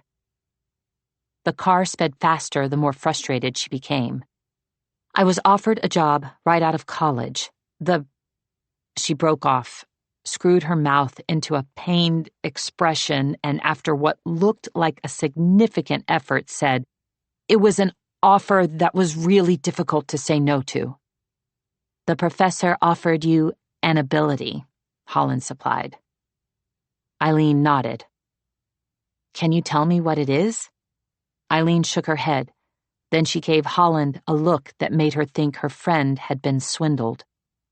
"It's not as impressive as you might think." Holland thought back to what the professor had said in her office. "Do you have the ability to always find a really good parking spot?" Eileen's eyes widened. "How did you guess that?" she asked. Then she looked down at Holland's wrist. Her eyes lingered for a second, and she frowned, as if she hadn't found what she'd been looking for. All of a sudden, Holland understood what the tattoos represented. "Were you looking for an ancient eye with the symbol for sulfur and the symbol for tin?" Eileen frowned, as if she wasn't supposed to answer that question. Then she turned her wrist, which was normally covered in a watch or a sleeve, to reveal a tattoo exactly like January's, Gabe's, and Adam's, except Eileen's was an inky shade of green. Holland must have been right. The tattoos meant that a person had an ability. "Why?" Holland's phone beeped with a text. For a second, she wondered if it was January, and if she'd made a terrible mistake about Gabe. But the text was not from her sister. "What have you done?" Suddenly, Holland did feel scared. There were just 4 words, but the fact that Gabe had sent them meant the bank hadn't apprehended him, and that he knew she had turned him in. Holland anxiously looked out the window to see if Gabe was following them. There was nothing, just road and trees, and a billboard appeared on the side of the road. One moment it wasn't there, and then it just was. The billboard pictured a couple riding in a convertible with the top down. He looked like Cary Grant. She looked like Grace Kelly, large sunglasses covering her eyes, Tiffany blue scarf blowing in the wind as they rode toward a mansion. During warmer months of the year, the Hollywood Forever Cemetery projected classic films on the side of one of their mausoleums after sunset. Holland wondered if maybe this billboard was an old ad for that, if perhaps this summer they'd shown To Catch a Thief. But the writing on the billboard read, "The Regal Hotel. Next turn, 0.5 miles. "Oh my God!"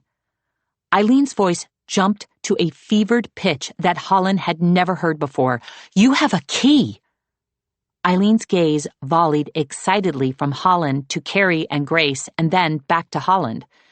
"What are you talking about?" Holland asked. "That's a billboard for the Regal. You can't see it unless you have a key." Holland was about to say she didn't, but then she hesitated. She opened her purse and pulled out her sister's plastic motor hotel keychain. Her fingers sparked once again as she touched it. Then, right before her eyes, the key transformed into a gleaming gold skeleton key attached to a shimmering gold oval with 2 words etched into it. The Regal. Chapter 29. The next street was Hitchcock Way, Eileen didn't even hesitate before turning. Everything changed as she did. It had been morning, but now it looked like the golden hour. The sky was all buttery, glowing clouds and streams of melting colors. Palm trees with technicolor green fronds lined a curving road paved in the reddest bricks Holland had ever seen. Everything was perfect. Birds soared and bright butterflies floated above the palms. It's magnificent. Eileen glowed with awe as she drove up a hill. A Gilded Age mansion, at least 10 stories tall, came into view. You have no idea how long I've been wanting to come here. What makes this place so special? Holland asked, although just from the magic of the key, she could already tell this hotel was out of the ordinary. She knew the professor had written about it in her journal, but it had been so late and Holland had been so tired when she read it that all she could recall was something about animals being required to wear clothing, which might have actually been a joke. The family who built this place is known for having abilities involving time and its manipulation, said Eileen. So every hour inside the Regal is only a minute outside. Right now, since we are on the Regal property, time has slowed to a crawl everywhere else.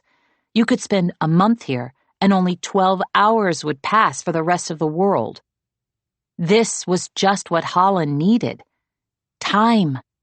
She also liked the idea that a person couldn't enter without a key, which hopefully meant Gabe couldn't follow her. Eileen briefly took her eyes off the road and looked directly at Holland. How did you get your hands on a key? Holland didn't want to lie, not after so many people had been dishonest with her. But her sister had hidden the key, made it a secret, and Holland still wasn't entirely sure how much she could trust Eileen. Holland wanted to believe Eileen was a good friend, but Eileen was also an employee of the bank, run by the professor, who knew that Holland was the sort of sappy sentimentalist likely to trust her friends. I wish I could tell you, Holland said, but the key isn't actually mine. This only made Eileen appear more intrigued. Did you steal it? Is that why the bank wanted to detain you? You don't know why they wanted to detain me? I only know that this morning everyone seemed to be talking about you. Eileen looked at Holland, as if trying to figure out why. They now were getting close enough to see the wide, curving driveway lined in immaculate hedges and buzzing with crisp valets and perky bellhops, all dressed in cardinal red coats with polished brass buttons that matched the gold stripes on their pants. There are places that look like magic and places that feel like magic, but the Regal was magic. Holland could feel it from the tips of her fingers down to her toes. This was big magic, rabbit hole magic, the other side of the wardrobe magic. The world Holland had always felt deep down in her bones had to exist magic. Can you stop the car and drop me off just up there? Holland asked, where the road briefly bends and the valets won't see. You can't be serious. Eileen's smile vanished. Trust me, you're better off not knowing. Eileen looked at Holland as if she couldn't believe she'd just used such a trite line. Eileen hated triteness with the same disdain she had for people who spoke on speakerphone in public. It's for your own good, Holland said. Eileen shook her head. You're getting worse. You'll thank me later. No, I won't.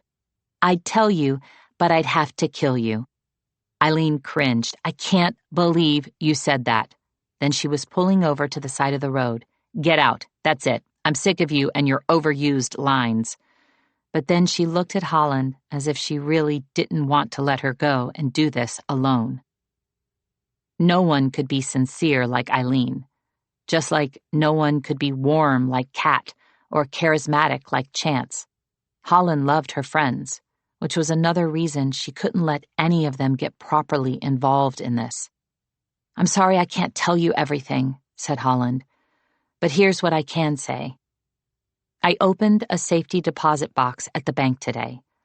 The manager and a number of other people all thought it contained something valuable that they wanted, but it didn't.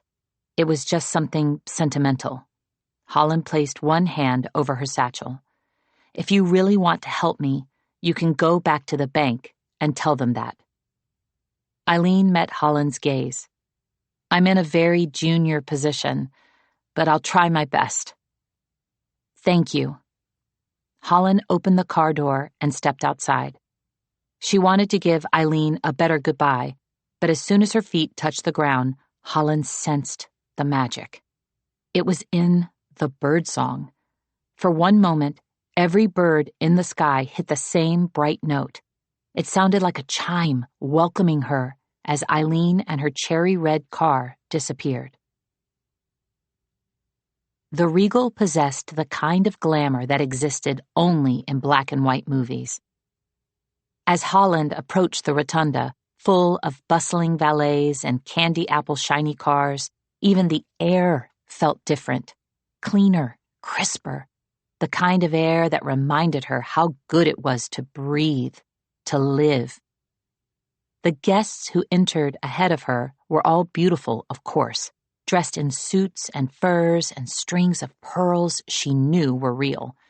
This was the sort of place where she believed everything was real, and yet it felt entirely unreal as she reached the velvet carpet leading up to the gilded entrance. A girl in a smart red cap and polka-dot dress worked a glass popcorn machine, filling the air with a slightly sweeter version of the nostalgic scent as she handed out cheery red and white striped boxes of it to arriving guests. "Hello, Miss St. James," said an older attendant, who reached for the Regal's double doors with hands gloved in pristine white. "Welcome back." A frown line formed between his brows. "You're not January." He said it like an accusation. She wanted to ask how he could tell. No one could ever tell her and January apart. But the attendant looked ready to throw her out of the hotel before she'd even entered. She half expected him to yell, "Imposter twin!" Holland wondered if that was why he was at the door. If he had an ability to detect guests who didn't belong. "I'm January's sister, Holland," she said quickly. "I have her key." She frantically extracted the key from her purse and dangled it in front of him. The attendant no longer looked ready to throw her out, but judging by his unpleasant expression, she'd clearly broken some other rule she wasn't aware of. Then, with a smile Holland didn't trust, he said, "You'll need to visit the check-in desk. It's just beyond the entrance to the left." He pointed in that direction as he finally opened the doors. "Enjoy your stay." Perky piano music and animated voices greeted Holland as she stepped inside. She'd always loved the lobby of the Hollywood Roosevelt, but this was something else entirely. It was all cocktails she didn't know the names of and people she felt she should know the names of. Everyone looked pretty or powerful or so unexpectedly peculiar that she wanted to talk to them. This felt like the reason she'd come back to Los Angeles, not to chase after myths about the devil, but to find magic, like this. Even the check-in desk looked like a work of art.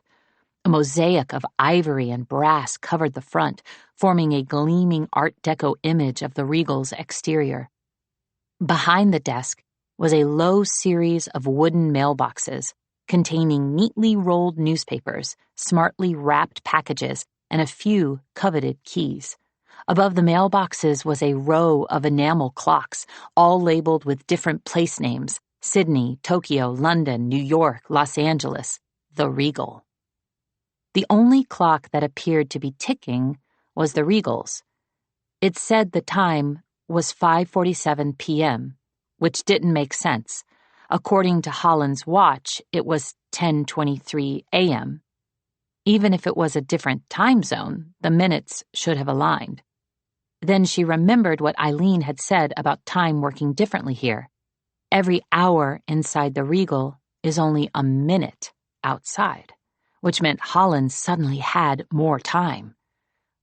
Unless it was also Halloween inside the Regal, which would mean she had less time. Anxiously, Holland approached the check-in desk. There was a line, and Holland genuinely couldn't tell if the people in it were wearing costumes or were just extremely eccentric. The woman just before her wore a fur across her shoulders and held a champagne coupe in one hand and a lit cigarette in the other. Then there was a man with an excellent silver mustache speaking rapid French into a silver rotary phone with a long, curly cord that extended back behind the check-in desk. In front of him was a couple with a pet monkey dressed in a little top hat and a striped vest.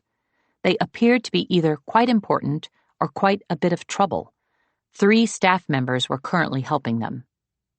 Holland couldn't hear what anyone in line was saying, but they all appeared to be growing more frantic. The strap of the satchel carrying her father's screenplay dug into her shoulder, suddenly heavier. Even though the outside world had slowed, the minutes inside the Regal seemed to be ticking by too fast. Finally, another staff member in a more managerial outfit stepped up to the desk. Holland hoped he was there to help the next person and move the line along, but then he whispered into the ear of another staff member, and soon both of them were looking directly at Holland. Chapter 30. Usually, Holland hated to assume the worst, but with all that had happened in the last 24 hours, she felt as if she must. Quickly, she stepped out of line and into the fray of the lobby. Parrots flew overhead, soaring between the potted palms. Only unlike at the Roosevelt, these palms were lush and alive. Everything smelled faintly of citrus, and then she saw that, indeed, there was a beautiful orange tree in the center of the lobby. Someone with white gloves plucked an orange and then cut expert slices to garnish drinks for a pair of smiling guests. It was lovely and bright and unfortunately far too open a place for Holland to hide. She wasn't sure if any of the staff from the check-in desk were following her, but she didn't waste time looking. She scurried past the orange tree.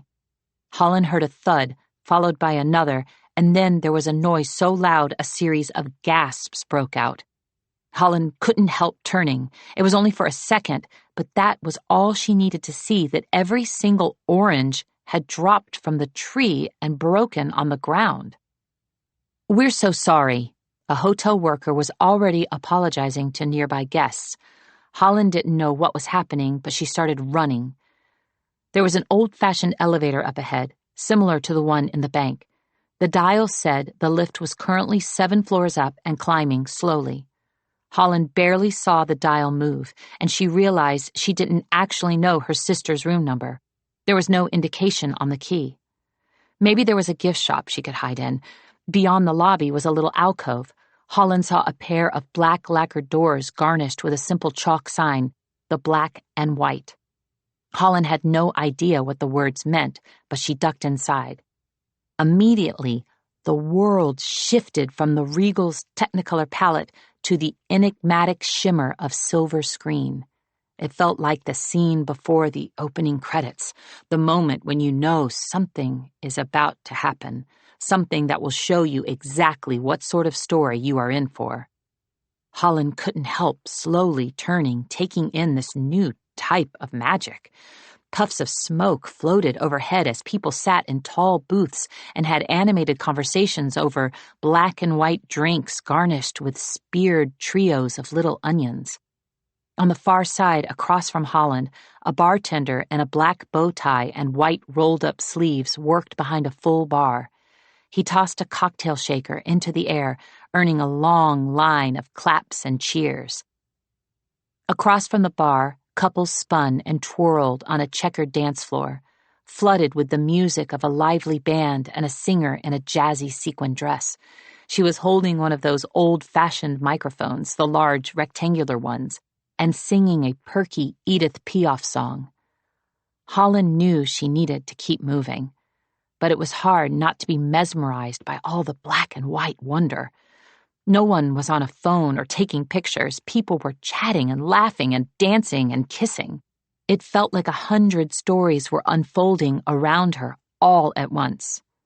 Next to the stage was a pair of long velvet curtains with a narrow sign above them containing 2 words, the abracadabra. Holland had always liked the word abracadabra. She wondered if this could be a good place to duck into and read her father's screenplay pages. She started to step that way, but she paused at the sound of a familiar voice. Her eyes cut back to the bar, and instantly she saw him, sitting next to a woman with the bone structure of a starlet. Adam Bishop. Her heart did an unexpected flip. Adam looked absolutely flawless in the silver screen light, and yet Holland had the strangest feeling that her heart wasn't flipping just because Adam looked good in his dark slacks, his velvet jacket, and his white-collared shirt, insouciantly half unbuttoned. His jacket sleeves were messily rolled up, and his tie was hanging loosely around his neck. He looked careless and harmless, and Holland couldn't help thinking that she missed him. It made no sense. She hadn't known Adam before yesterday, and yet she suddenly felt as if she did. She knew him from somewhere before tonight, or last night, or yesterday afternoon. She couldn't remember how. She couldn't remember anything about Adam Bishop that she hadn't heard within the last 24 hours, but she felt it in the prickling across her skin, the rising of her heartbeat, the way he drew her attention like a magnet. She had known him before.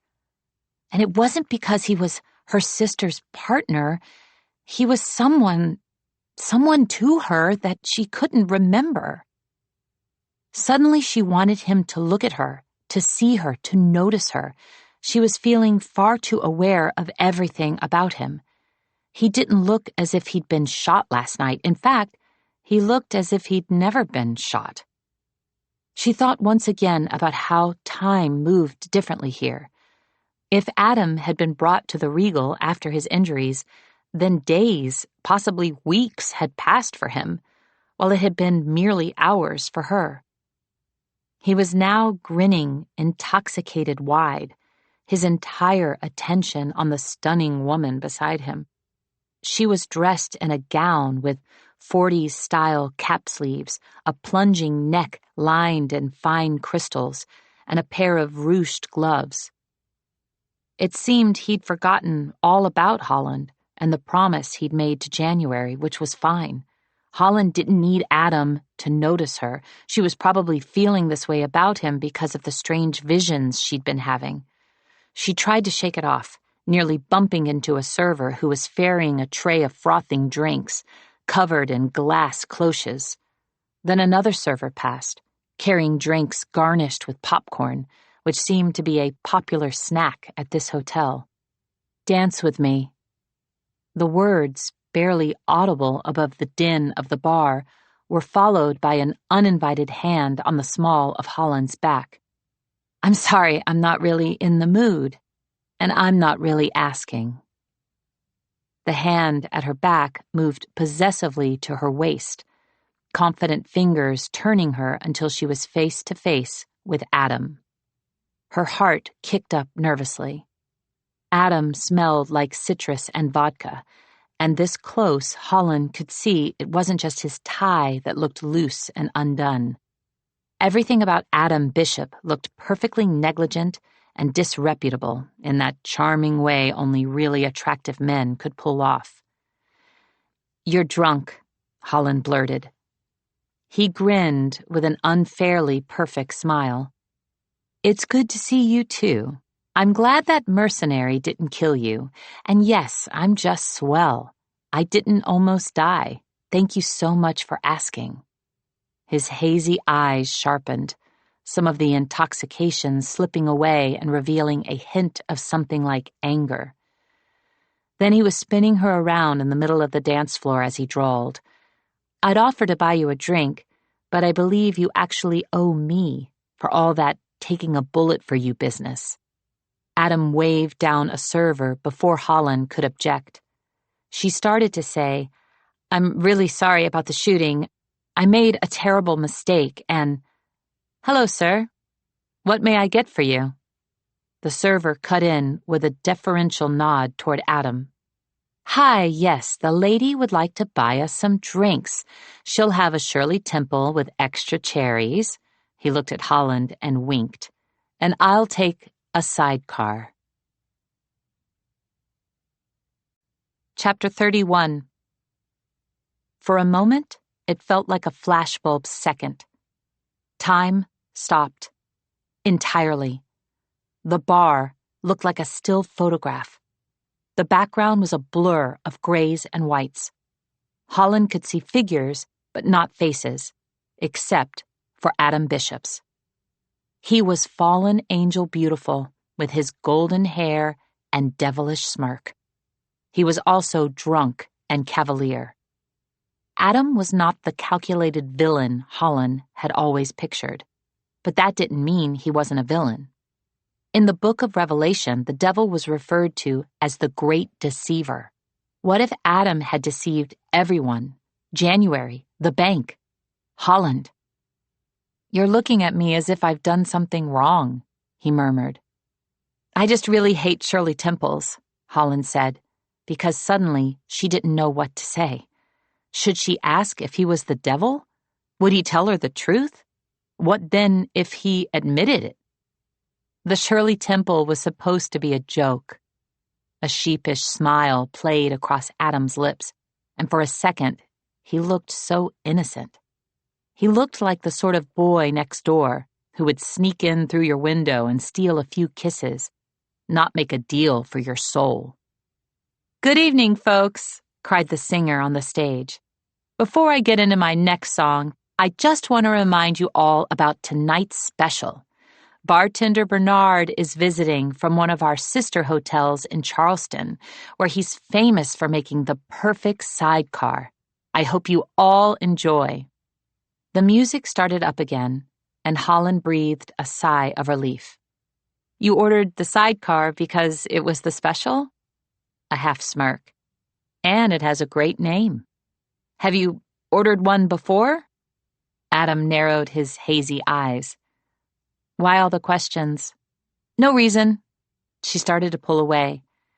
Even if Adam wasn't the devil, she couldn't stay here with him.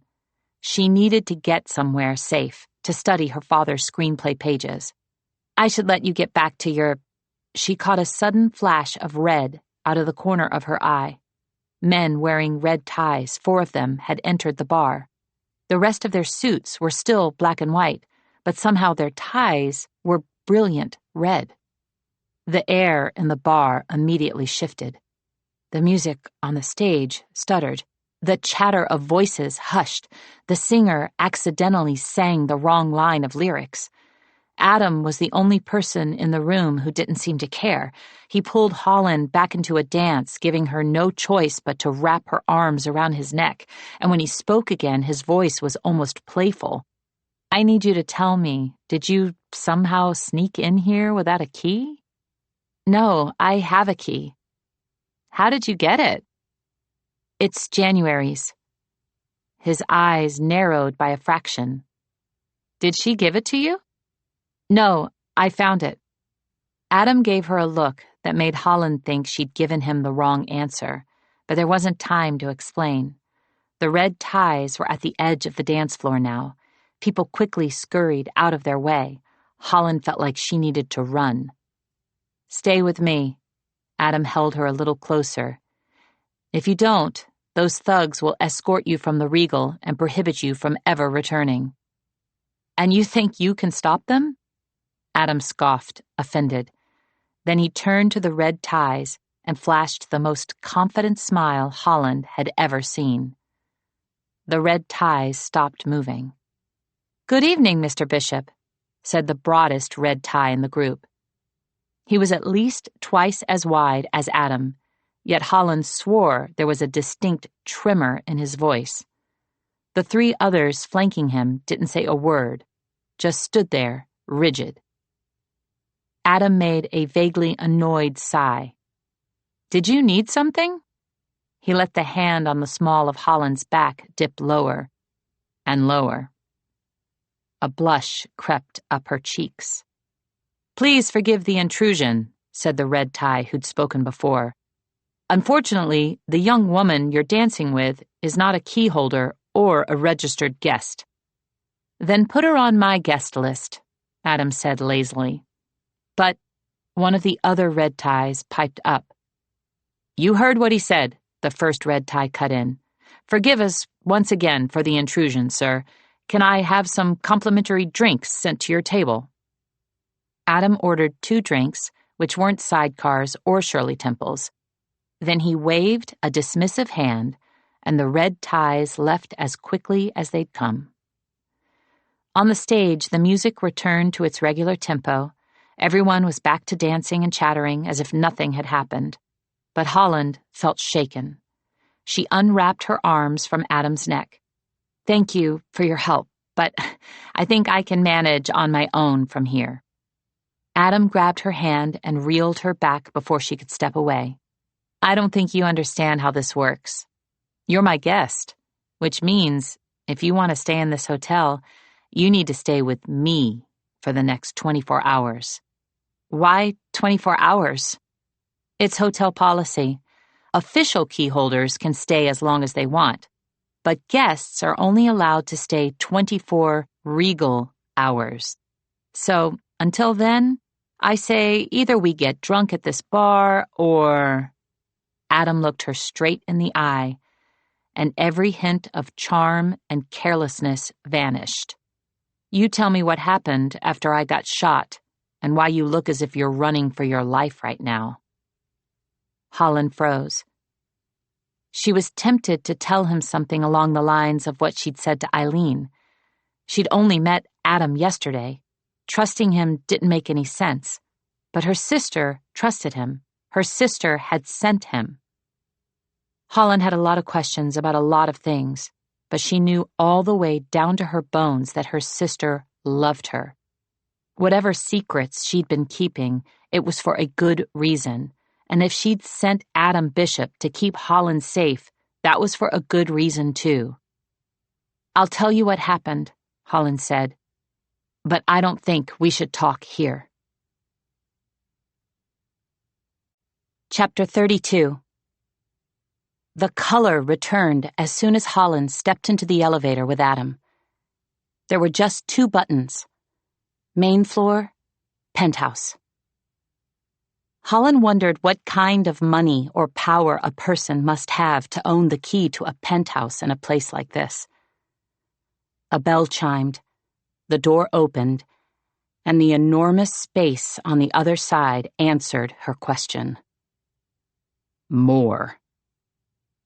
Adam had more power and more money than she could have imagined. She'd sensed it in the bar, from the way people responded to him. It was clear he was more than someone who worked for the bank, which made her wonder why he even worked for the bank.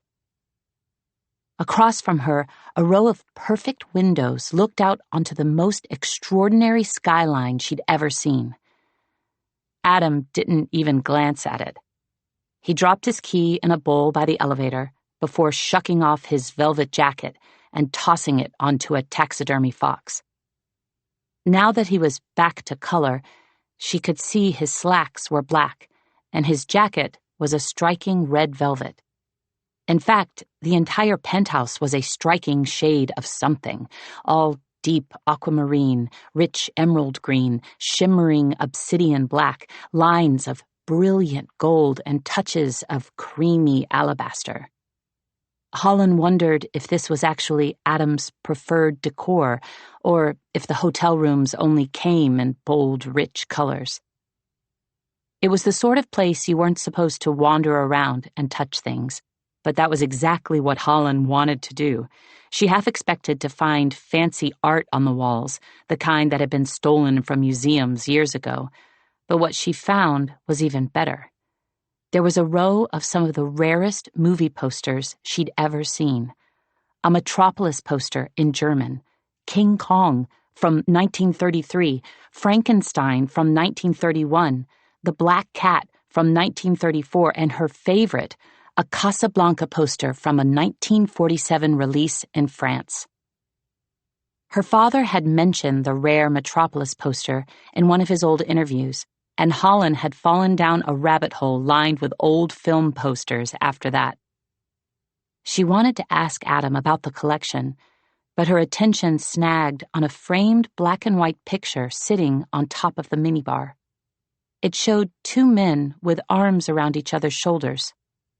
One of them was Adam, wearing the kind of pure happiness wide smile that could sometimes look goofy in pictures, but looked incredible on him. He was dressed much like he was just now, in a white shirt with an undone bow tie around his neck, and next to him was a guy in a white dinner jacket who looked exactly like the man Holland had seen at the Roosevelt.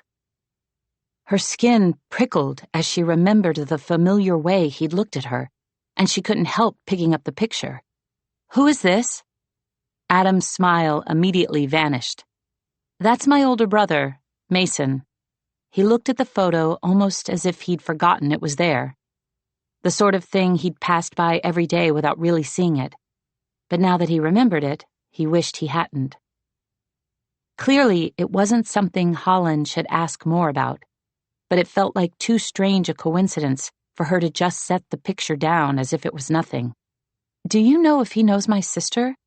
"No," Adam said, almost protectively. "Why?" "I saw him yesterday." Adam stiffened. "Where?" "At the Hollywood Roosevelt." "Did you talk to him?" "No, he was on the mezzanine, and I was in the lobby.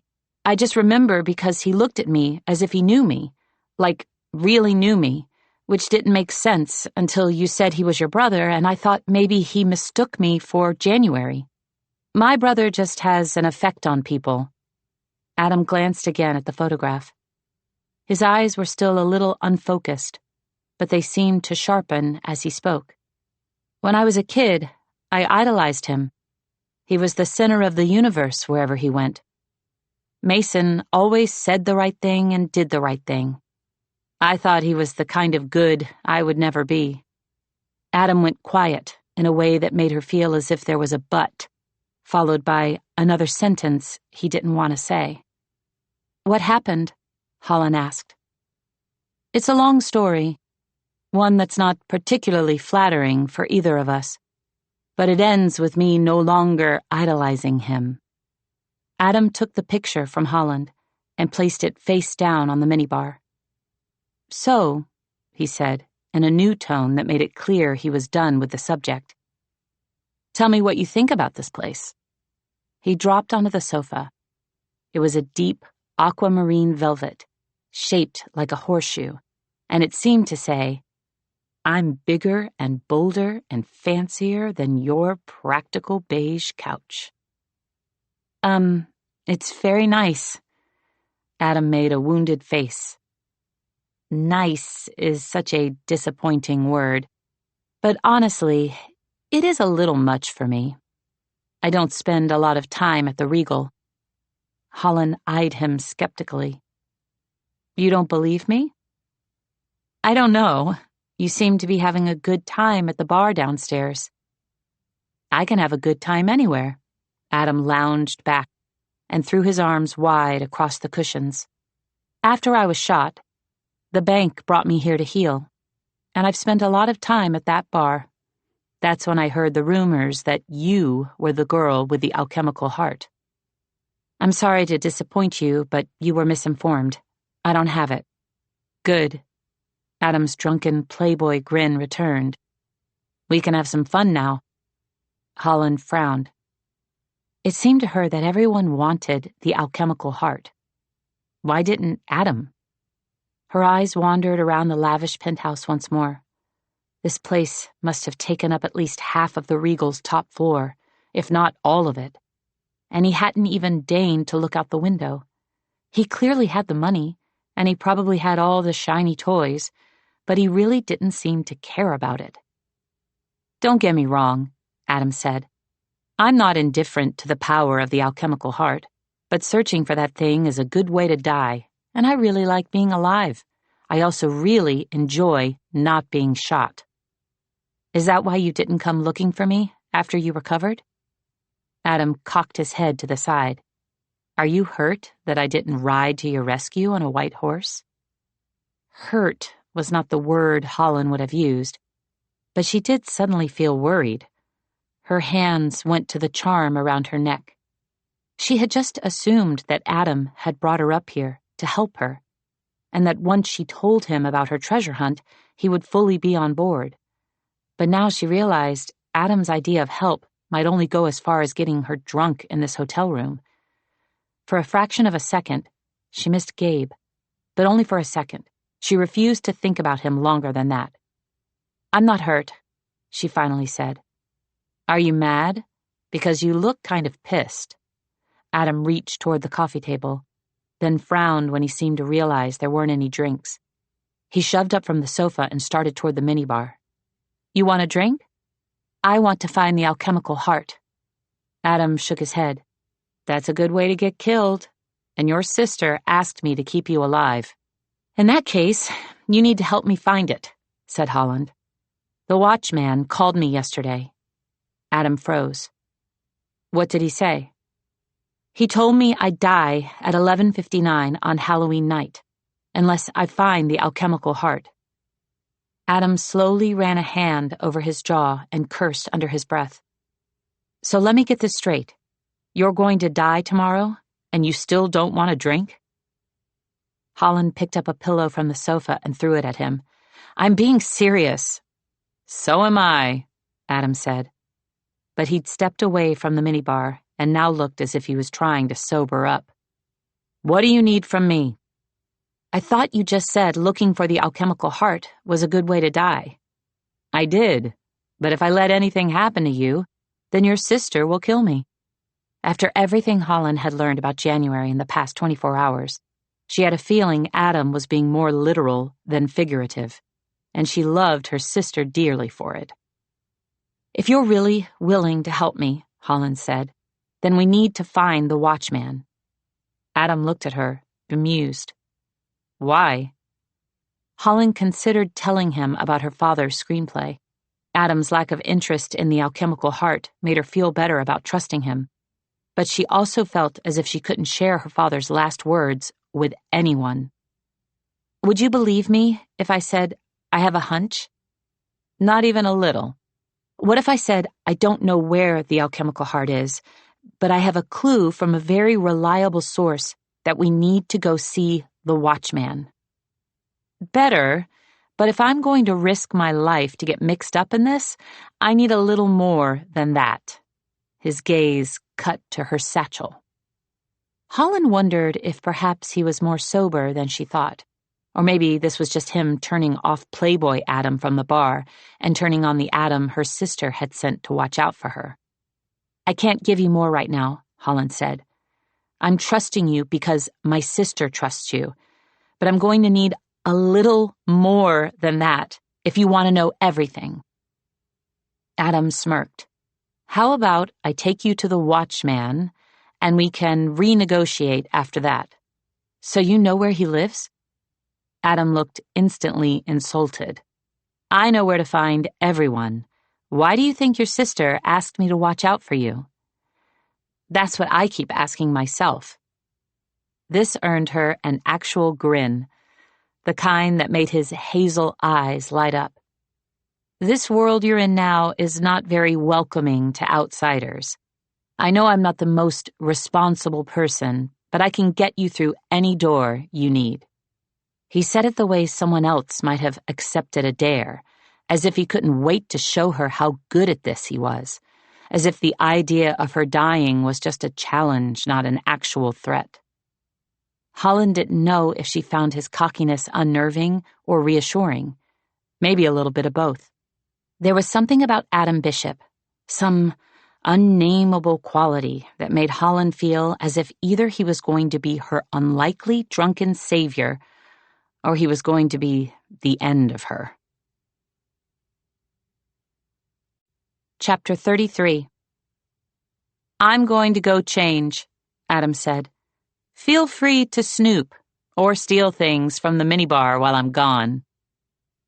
Holland's stomach growled as soon as Adam left the room. She hated to turn down an opportunity to snoop, but all this running for her life had made her hungry.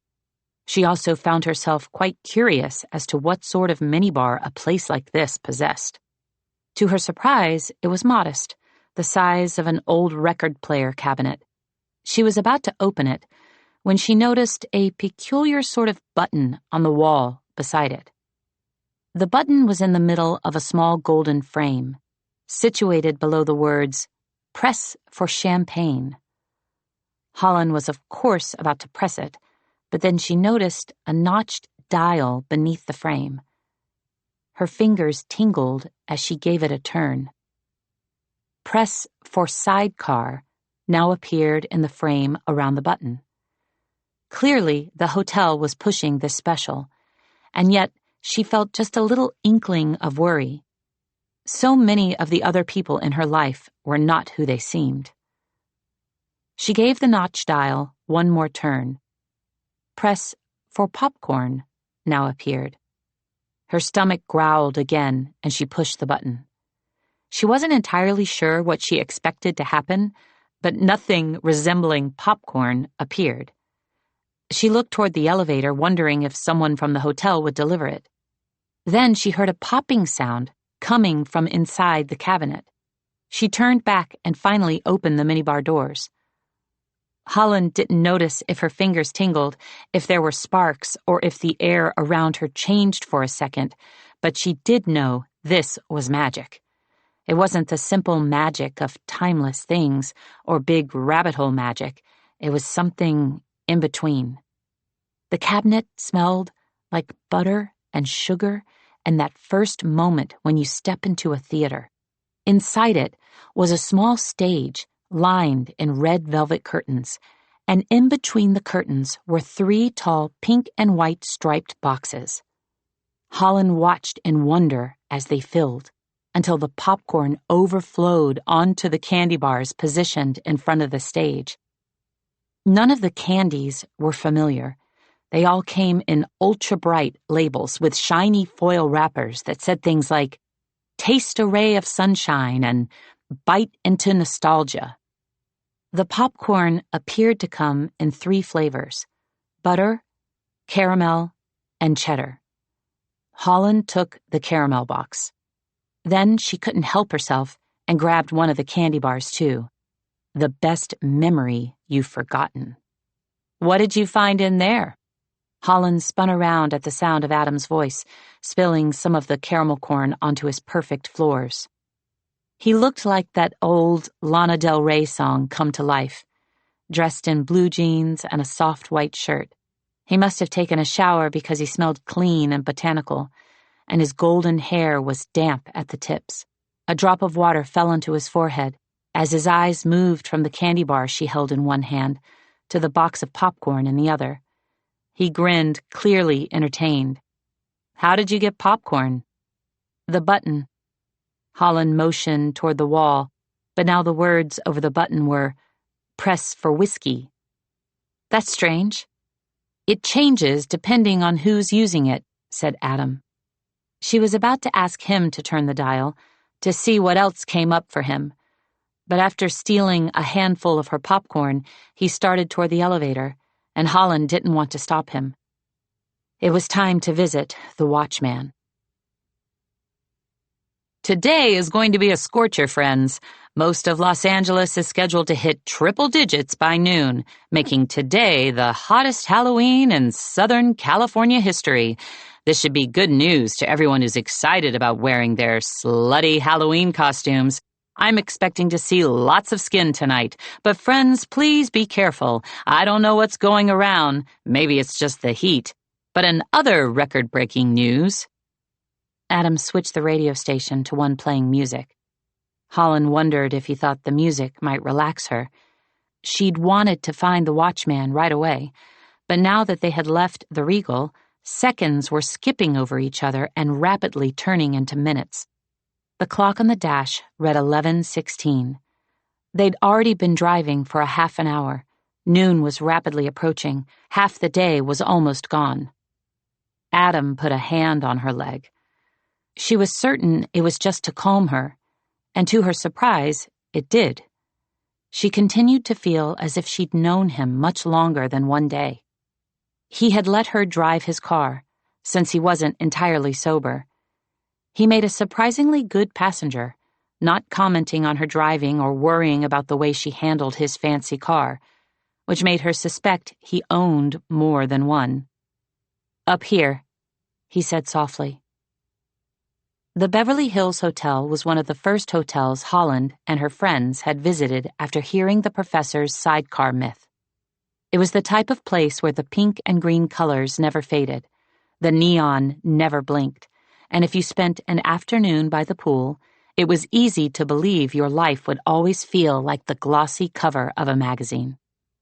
Holland had immediately known this was not a place where people made deals with the devil. This was where you took selfies by the glowing Beverly Hills Hotel sign and pictures of your drinks, which she herself had done before. They were really too pretty not to. After stepping out of the car and entering the lobby, she whispered to Adam, "I'm surprised the watchman lives here." "Why?" he asked. "It just seems so alive." "That's probably why he picked it. If your job was telling people when they're going to die, wouldn't you want to live somewhere full of life?" Adam opened a large glass door that led outside to a maze of green foliage and petal-pink flowers. The sky above was cornflower blue and just as hot as the DJ on the radio had said. Within a few steps, Holland's skin was glistening, and some of the plants looked as if they were melting. She reached out and touched a shiny green leaf. It wasn't made of plastic, but it left a shiny green stain on her fingers. "Look at this," Holland said. Adam wrinkled his forehead. "Maybe they used the wrong pesticide." "Is this hotel magic?" she asked. Adam shook his head. "There are a few other hotels like the Regal, but none of them are anywhere near Los Angeles. This is just ordinary, we've ruined the world stuff." Holland noticed a few more melting plants on the way to the watchman's bungalow. Stems were bending like rubber, and more than one flower dripped bright drops of pink onto the brick pathway. Holland was aware she wasn't very familiar with the magical world yet, but whatever was happening here seemed like magic. She wondered if Adam was lying to her, or if he simply was unbothered. He was starting to sober up, but he continued to move through the world with a careless grace, as if nothing could ever touch him. Holland, on the other hand, felt more anxious with every step. She wondered if somehow the world around her was reflecting her anxiety.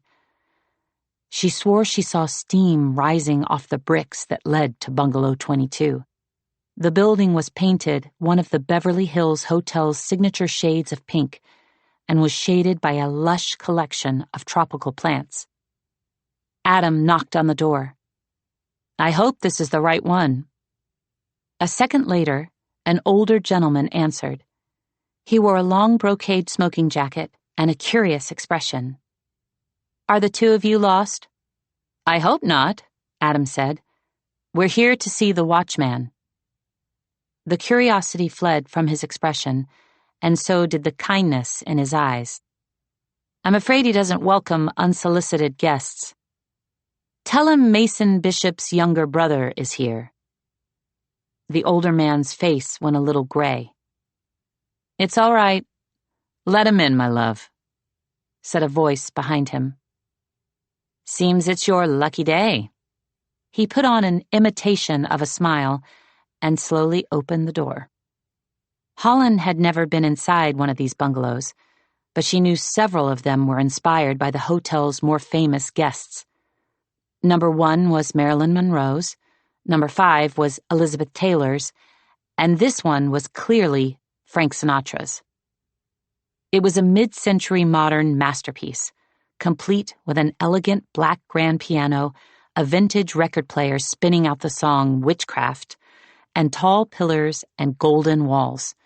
Holland wasn't certain what the pillars and golden walls had to do with Mr. Sinatra, but they added even more flair to the already impressive space. "I feel as if the pillars are a little much," Adam murmured. "I don't know," Holland said. "I think they're kind of fun." She also didn't think it was a good idea to insult the home of a man who told people when they were going to die, but Adam didn't seem to be of the same mind. He looked disturbed by the number of houseplants. Holland had to admit, the living room felt a bit like a jungle. Scattered across it were more living houseplants than you'd expect inside a hotel, and at least 25 rotary phones.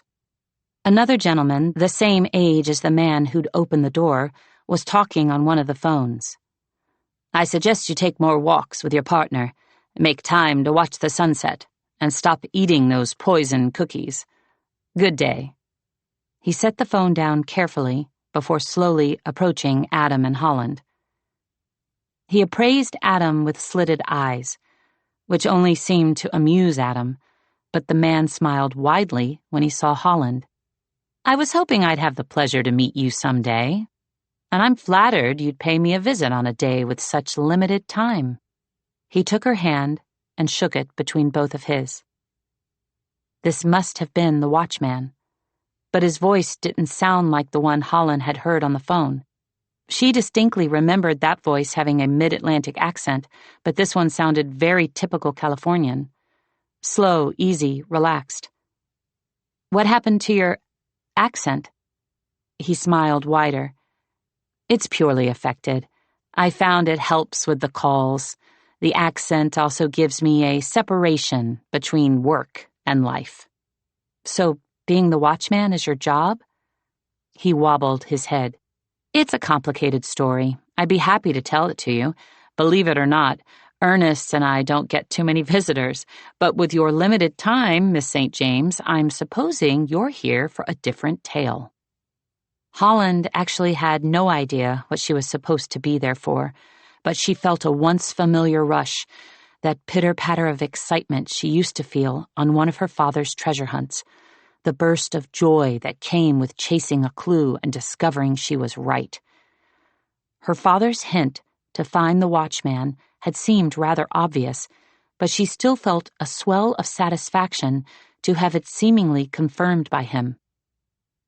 The watchman guided Holland and Adam toward a private patio at the back of the bungalow. It was larger than most backyards in California, with a wooden fence covered in tropical flowers, a stone fireplace, and 2 seating areas with iron green tables and bright white cushioned chairs. Holland couldn't see a fountain, but she could hear the gentle sound of water as the watchman directed them to sit in the love seat opposite him. "Let's have some tea." On the table between them were 3 teapots, a black one with a purple flower, a white one with pale orange flowers, and a teal one with a pink flower that matched the hotel's colors. "You were expecting us," Holland said. The watchman smiled knowingly. Then he turned his head toward Adam, who had just picked up the white teapot. "Oh no, Mr. Bishop, that's for Miss St. James. I gave you the black tea." The watchman genteelly leaned across the table to pour Adam a cup of tea, and it was truly black, dark as ink, and piping hot. "Trust me, young man, you'll enjoy it."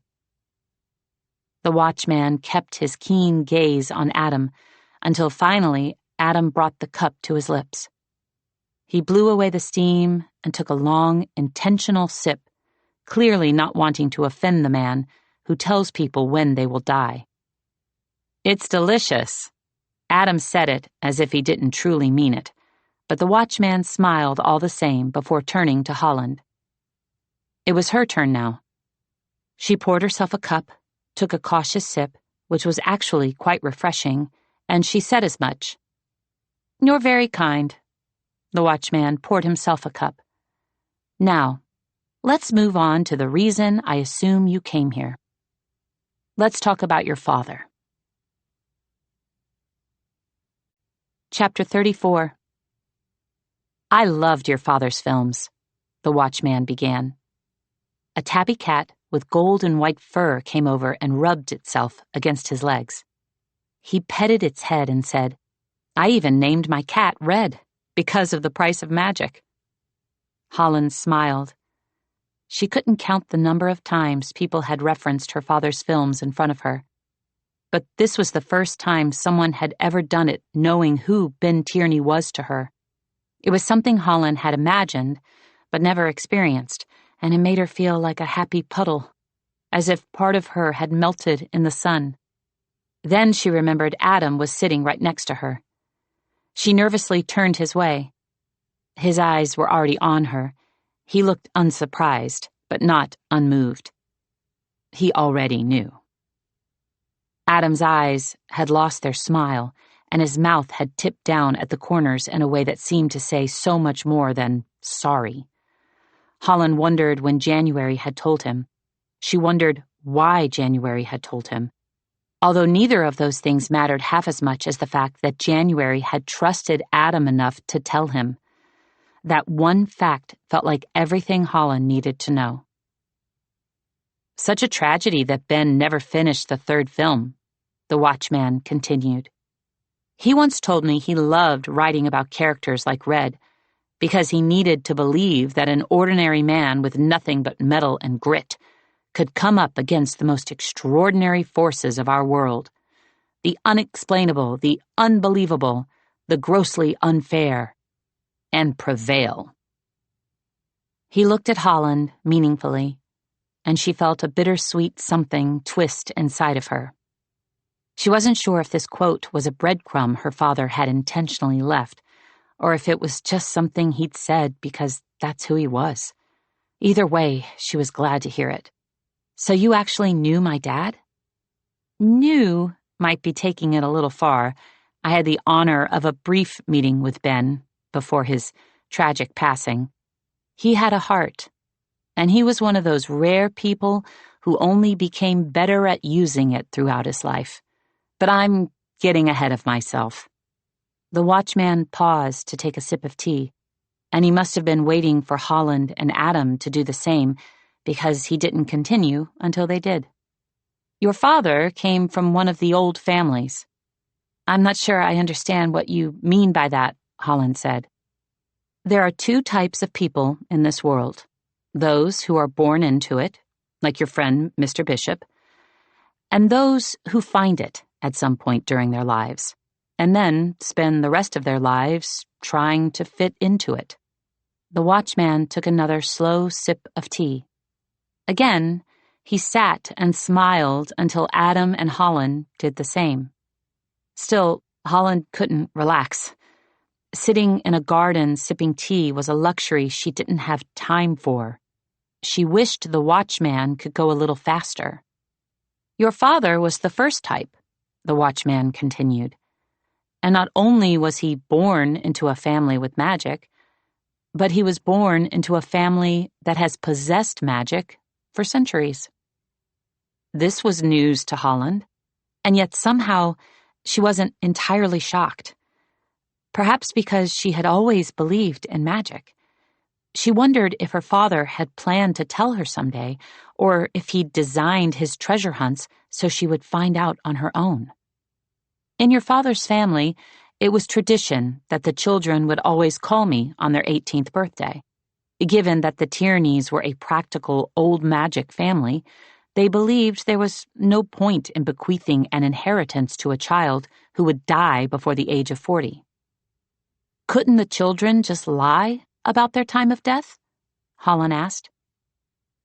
Another pause for more drinking of tea, before the watchman said, Not in the Tierney family. They were famed for their ability to tell truth from lies. Of course, when your father learned he would die so young, they decided not to share this ability with him. So you're saying his parents disowned him because he was going to die young? Holland had always known her father had been estranged from his family. She'd just never known why. The aunt and uncle who raised her weren't actually blood relatives. They'd been old friends of her parents, and they had left LA right after her parents had died. She was tempted to ask if her grandparents were still alive, but she wasn't sure she cared to know a family who had disowned her dad because he was going to die young. Before you judge your father's family too harshly, you should know it's quite common to consider age of death when deciding who will inherit power, said the watchman. If your grandparents had passed on their abilities to your father, those abilities would have been taken by the bank when he died, not passed on to you, since there are rules about receiving power before you come of age. Your father's family also knew he wasn't going to complete the task I gave him to have a longer life. It was an impossible task, quite like yours. But unlike you, I cautioned your father not to do it. What was the task? Holland asked. I told your father that if he wanted more time, he would need to find the alchemical heart and give it to one of the devils. What do you mean, one of the devils? Holland asked, alarmed. This was not a story she'd heard before. In all the research she'd done, there was only ever one devil. She shot a look at Adam to see if he had any thoughts on this, but he appeared relaxed as ever, lounging back casually in his seat. She nudged him with her leg, but he didn't move. Was he sound asleep? Finally, the watchman said on an exhale, I was afraid I had made the tea too weak. You did this to him? Holland looked at Adam's teacup in horror. There was no time to explain. The watchman shot a quick glance down at his watch. We have only a few minutes before Mr. Bishop wakes. But why did you put him to sleep? Holland looked at the carefully orchestrated scene before her. Adam asleep, the watchman suddenly on high alert, 3 pots of tea laid out with a prescient level of precision. How did you know I was coming today? Your father told me, he answered sharply. But you told me his family didn't give him an ability. They didn't. But then, your questions will have to wait, Miss St. James. The watchman reached under his cushion and pulled out a long brown document envelope. Your father gave me this before he died. He had decided to take my advice. He said the power of the alchemical heart was too much for anyone to possess, and he couldn't give it to either of the devils. Wait, Holland interrupted again. Please, what do you mean by either of the devils? Quietly, he said. There are 2 men who make up the devil. 2 brothers. The watchman's eyes went back toward Adam, and this time, Holland had a sinking feeling that he wasn't making sure Adam was asleep. Are you saying? No, the watchman cut in. I've not said anything. But once again, his gaze rested on Adam, and Holland knew exactly what he wasn't saying. Lying beside her, eyes gently closed, golden hair strewn across his forehead, Adam definitely didn't look like a devil. Maybe she'd thought so when she first met him, but now he just seemed like a reckless young man with a beautiful face. Are you certain? Holland asked the watchman. I saw him get shot. I saw him bleed. I did not say he was God. The watchman pressed his lips into a frustrated line. Now, would you like to waste more time debating this, or shall I tell you what your father said? Holland quieted, although her thoughts about Adam still felt extremely loud. How well did January actually know her partner? But January had told Adam about their parents. Holland had never trusted anyone enough to share that secret. The only reason she told Gabe was because her life literally depended on him. Now she felt her life depended on whether she could trust Adam, and whatever the watchman was about to tell her next. After saying the alchemical heart was too powerful for any man to possess, your father asked me to hold on to the envelope I just gave you, until a day came when one of his daughters paid me a visit. Holland glanced at the envelope in her hand. It was similar in weight and size to the folder that had been in the safety deposit box. She had been so excited about the start of this treasure hunt, but now she felt a different sort of gravity, that brought her down to earth as she imagined her father bringing this to the watchman before he died. This wasn't just his last treasure hunt.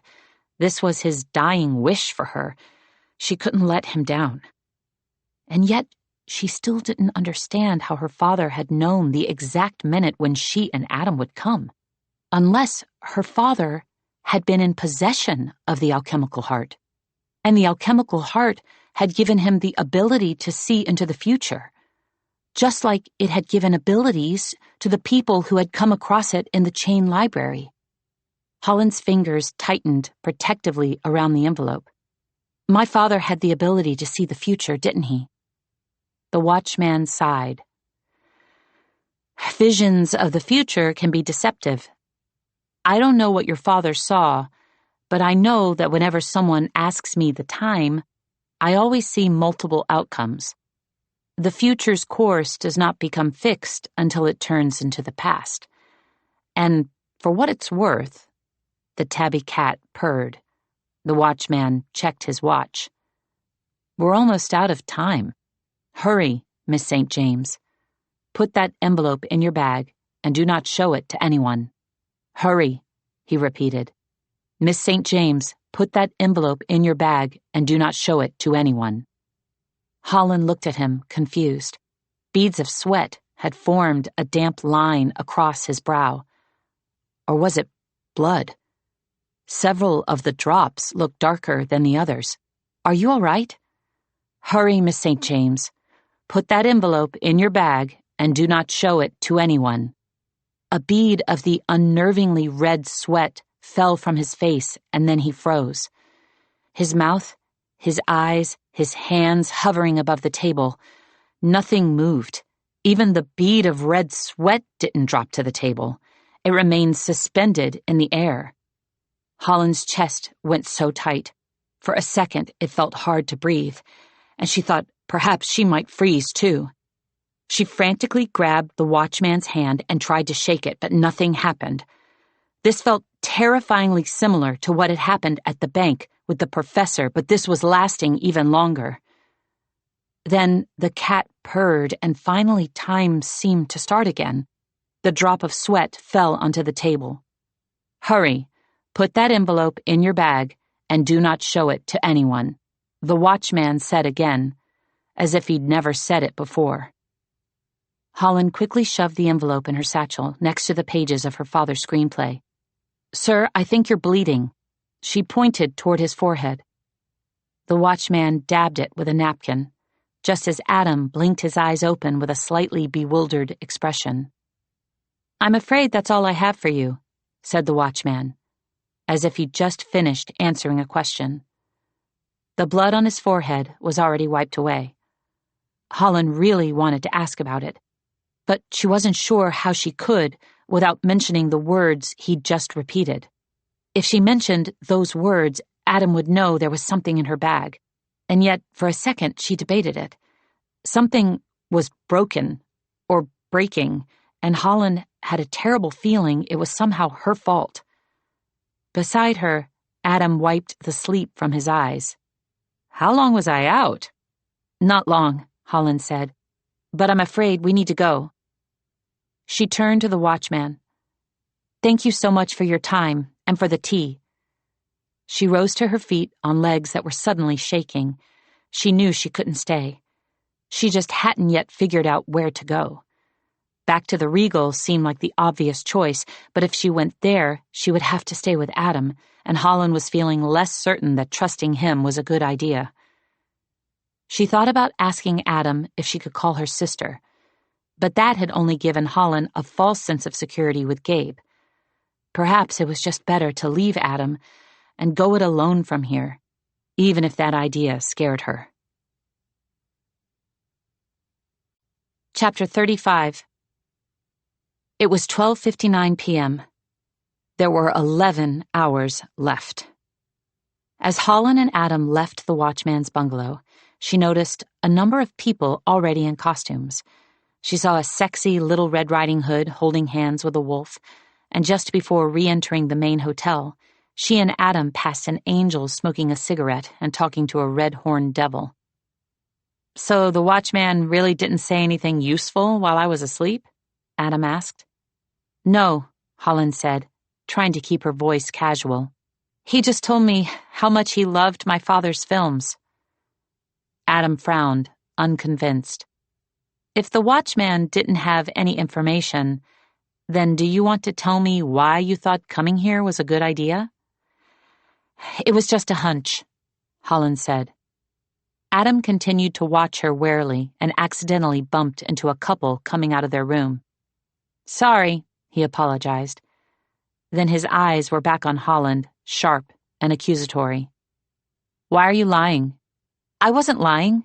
Before the words were out of her mouth, Adam took hold of her hand and pulled her through a door. Suddenly, she was inside an elegant pink and green hotel suite, with lots of light streaming through the windows and lingering hints of its previous occupant's perfume. What are you doing? Holland squeaked. Adam released her hand and strode across the suite as if it belonged to him. How did you even get us in here? She broke off as she saw that Adam had taken her satchel right off her shoulder. Her chest tightened with panic. She lunged for the bag. Give that back! Give me the truth! Adam easily caught her wrists with both of his hands. He pressed them close together, holding her captive in the center of the suite. Holland tugged against his grip, but Adam didn't budge. The only thing that moved was his mouth, as if he found her sad escape attempt amusing. I'm not the one with a ticking clock, Bright Eyes. Holland froze at the name. She'd heard him call her this before, but only in her visions. The thought returned to her that she had known him before, that Adam was someone to her that she couldn't remember. His hands were warm against her skin. His grip was firm, but no longer as tight as it could have been. And though his lips were still amused, his eyes held something else. He looked hurt, as if the idea of her lying to him pained him. Holland had two puzzles to solve, the mystery of the alchemical heart and the mystery of Adam Bishop, and she felt certain she wasn't going to figure out the first until she figured out the second. All right, she admitted. I lied. The watchman did tell me something while you were asleep. She paused. He said you were the devil. She waited for Adam to laugh or to grin or to say he was flattered. She waited for his beautiful eyes to show a hint of surprise. She waited and waited and waited. He stood there for an eternity of seconds. Then finally he said, I'm not the devil. Then why did it take you so long to say that? He looked at her for another impossibly long second. His hands had been warm, but suddenly they were very cold. I swear to you, I'm not the devil. But once upon a time, I was. Holland felt her legs going boneless, and Adam let her go. He dropped her hands and backed away. Holland heard people out in the hall, pushing noisy luggage and talking too loudly on their phones, living ordinary lives, as she felt another piece of stable ground crumble beneath her feet. Across from her, Adam didn't say a word. He looked at her as if he was afraid she would run, and as if he wanted her to run, as if he wanted to tell her to get as far away from him as possible. And for a brittle heartbeat, he felt more like someone who was haunted by the devil than the actual devil. Tell me the story, Holland said. Her legs were feeling steadier, and a part of her really wanted to run, but she knew she couldn't leave this room until she heard him out. Adam ran a hand through his hair. It's a long story, and you don't have a lot of time. Then give me the Cliff Notes version. Adam wandered over to the minibar. He gave it a once-over, looking disappointed, before turning back to Holland and saying, In this world, every family has a different way of deciding who will inherit. My father told my brother Mason and me that he would bequeath all his magic and abilities to whichever one of us could amass the greatest amount of power and influence. My brother had always been the golden boy, the good one. But everyone knows good isn't always what gets you to the top. I haven't been good, but all my life I've managed to come out all right." Adam said the words, all right, the way someone else might say, barely getting by. But Holland had a feeling that Adam's version of doing all right meant far more than just getting by. I wasn't sure what was going to happen, but then Mason told me he didn't want to compete with me. He wanted us both to have abilities, so he suggested we work together. And he had an idea of what we could do. Adam's smile made its way back, but it was bitter now. "What was your brother's idea?" Holland asked, not sure she really wanted to know. "He said that together we could become the devil." Dread pooled in Holland's stomach. "You have to understand, I idolized my older brother, more than I ever did my father." Adam's voice was soft, pleading. Holland reminded herself that he had tricked her before, but he didn't look as if he was acting this time. He looked as if he was stripping parts of himself away. His voice was rougher, and every time his eyes met hers, the look in them was raw. Mason promised no one would get hurt. He said we wouldn't really become the devil. We wouldn't become evil. We would just use his name to build an empire. "How?" Holland asked.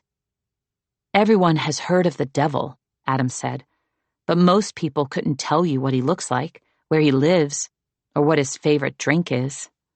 So Mason had this idea of creating a series of myths about the devil, myths that would lead to us. Like the devil's sidecar. Exactly. But that wasn't the first story we came up with. We started with the story of Natalia West. I'd ask if you remember her, but I know you do since you wrote about her in your thesis.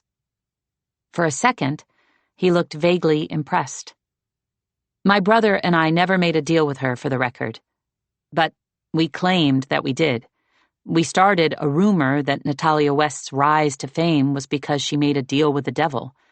And then we started another rumor that her mysterious death was because she didn't make good on her end of the bargain.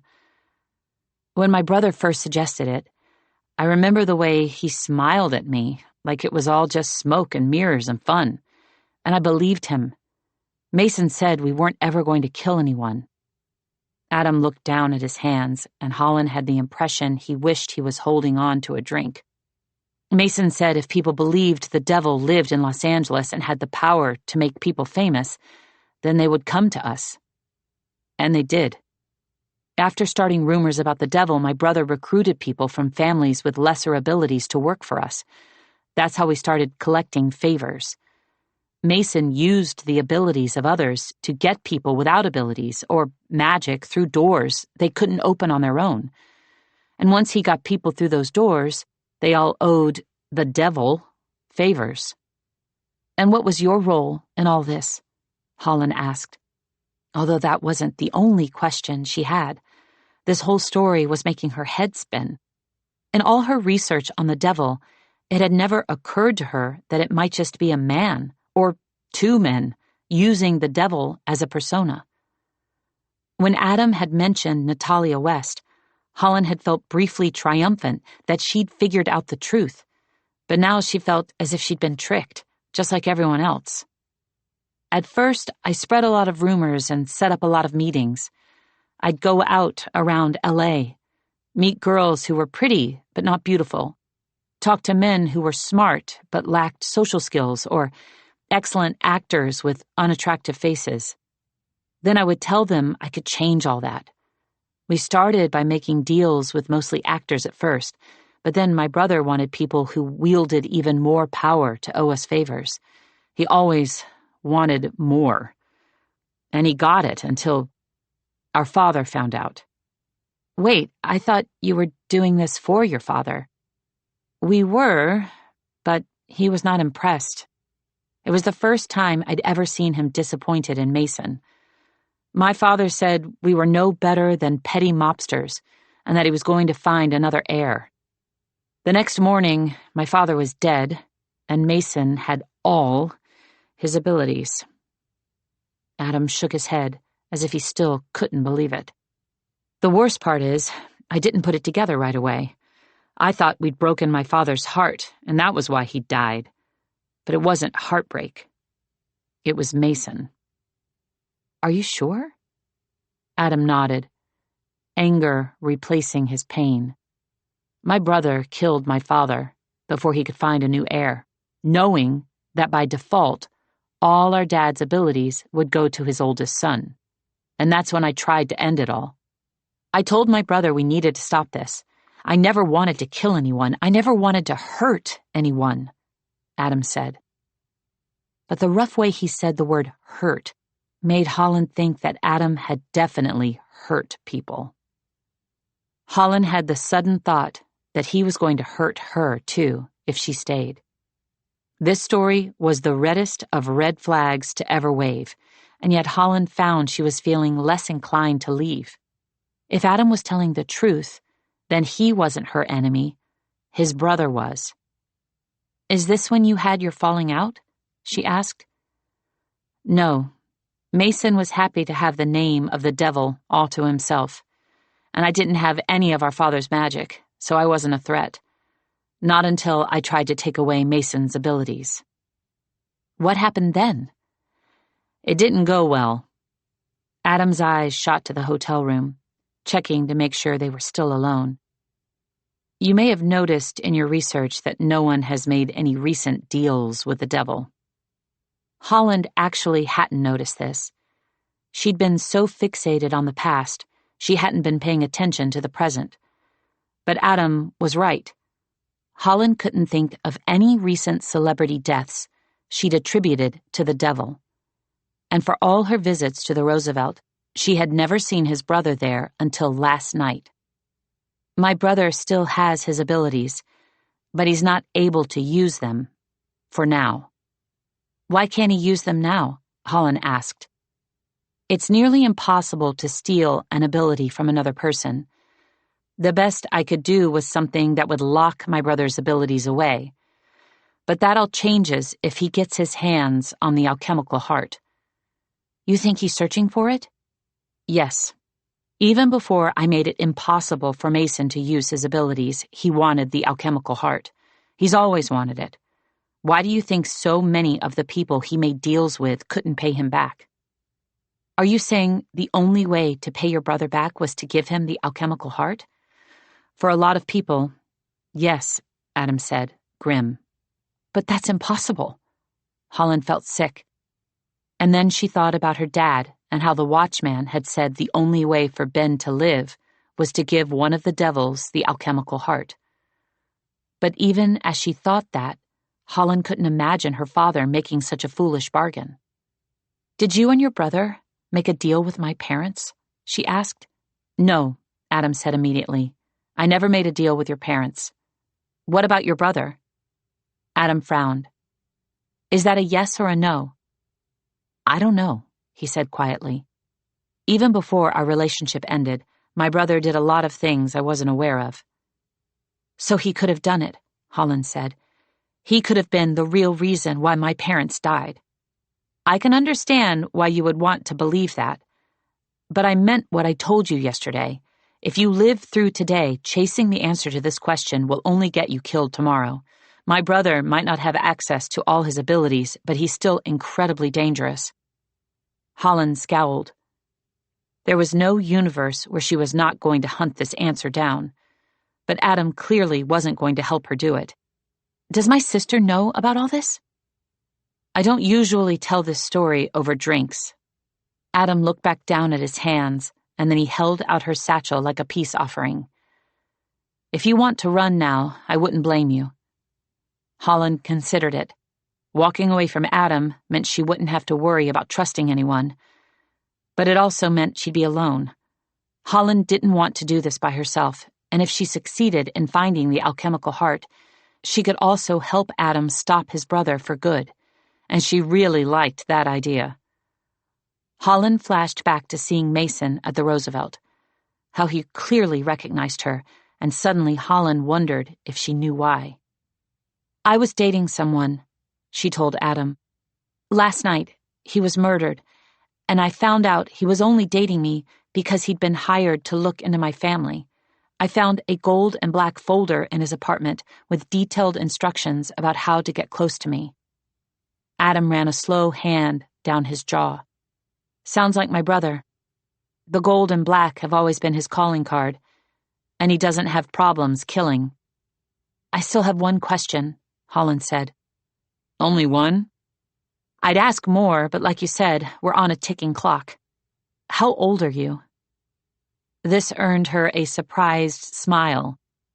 That's what you want to know? The math on this story isn't mathing. Either you look incredibly good for your age, or you haven't aged in a very long time. Adam's smile widened. You think I look incredibly good? Holland fought the sudden urge to smack him. You know you do. He grinned for another second before his expression turned serious. Why don't we get back to the subject of keeping you alive? Adam reached for the flap of Holland's satchel. Chapter 36. I'm not supposed to show you what's in there, Holland said. Then you probably shouldn't let me open this, said Adam. But she didn't stop him.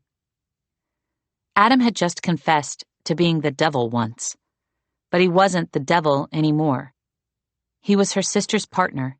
January trusted him. Holland could trust him too. And she really wanted to open the envelope from the watchman. Holland had no idea how many clues her father had hidden, and she didn't want to waste more time. The posh hotel room they were currently in looked occupied, based on the open luggage and the toiletries strewn about the unmade bed and couch. She imagined the guests had probably gone to lunch, but could be back at any moment. There's a document envelope, she said. You should open that first and fast. Adam pulled it out. What is this? I don't know. The watchman gave it to me while you were passed out. I knew that bastard knocked me out. Adam weighed the envelope in his hand, much the same way Holland had, and then he handed it over. If it was given to you, you should open it. Holland didn't need to be told twice. She quickly undid the clasp. There were pages inside the envelope, fewer pages than there had been in the safety deposit box, but Holland recognized them immediately. Exterior, hotel patio, day. Tropical birds peer down as Red and the watchman sit on a patio that feels like Palm Springs in the 1960s. There are white, wrought iron chairs, umbrellas covered in teal stripes, neat grass between squares of white concrete, and, of course, plastic flamingos. The watchman and Red are playing Scrabble. The tiles are white and teal, matching the decor. Red only has 4 tiles left. O-E-M-J. The watchman. It's your turn. Red begrudgingly puts the O down, forming the words to and go. The watchman. I feel as if you're not really trying, Mr. Westcott. Red Westcott. I didn't come here to play games. The watchman. What is life but a game? Everyone you meet is an opponent or an ally, or sometimes a clue. The watchman places tiles on the board, forming the word reverse. Red Westcott. What are you? The watchman. I think that's 68 points with a double-letter score on the V. Red Westcott. You know that's not what I was asking. The watchman. But perhaps I was still answering. Your turn again, Mr. Westcott. You have 1 chance left to win. And handwritten below the bottom line, be certain you're going in the right direction before you dig in. I didn't think these existed. Adam continued to stare at the pages. His eyes were bright and wide, almost boyish in their excitement. He truly was a fan. Do you know? He looked up suddenly, as if he'd just remembered who he was talking to. Wait, you don't seem surprised. This isn't the first set of pages I've received. Holland reached into the satchel and pulled out the rest of the screenplay. Immediately, Adam was hypnotized again. When he reached the third page, he said, "This was why you wanted to see the Watchman today. This was the reliable source you were talking about. When I was little, my father was always creating treasure hunts. As soon as I saw these pages, I knew that he'd done it again." "He was a genius," Adam said reverently. "You think these new pages will tell us where to look next?" "I do." Adam took the next set of pages and set them out across the sofa, shoving to the floor the clothes that had been left there. "I think that last line written in pencil is trying to tell us something about digging," he said. "Maybe we should go back to the bungalows and see if your father buried something there." "There are usually multiple pieces to my dad's clues," Holland said. "If I'd been paying better attention to his first set of pages, I probably could have figured out on my own that I'd find the Watchman at this hotel." Holland pointed to the screenplay, where the stage directions mentioned Frank Sinatra playing right after Red asked where to find the Watchman. "That seems like a little bit of a stretch," Adam said. "Not if I combine it with his first clue." Holland pointed to the second page. "Alma's bowling team is the Holly Bells. That was my childhood nickname. The shirts it's embroidered on are green and pink, which everyone knows are the Beverly Hills Hotel's signature colors." "So what do you think these new pages are saying?" Adam asked. "I think the next clue has to do with the game they're playing. Look at Red's tiles." Holland pointed once more to the page. "This says he has 4 tiles at the start. He puts one down, forming the words to and go, leaving him with EMJ. Then, right after saying the word clue, the Watchman puts down the word reverse." A puzzled look from Adam. "If you reverse the letters EMJ, it turns into JME. Go to JME." "Like the movie studio?" he asked. "Not just any movie studio," Holland said. "Jericho Monroe Entertainment is the studio my father worked with.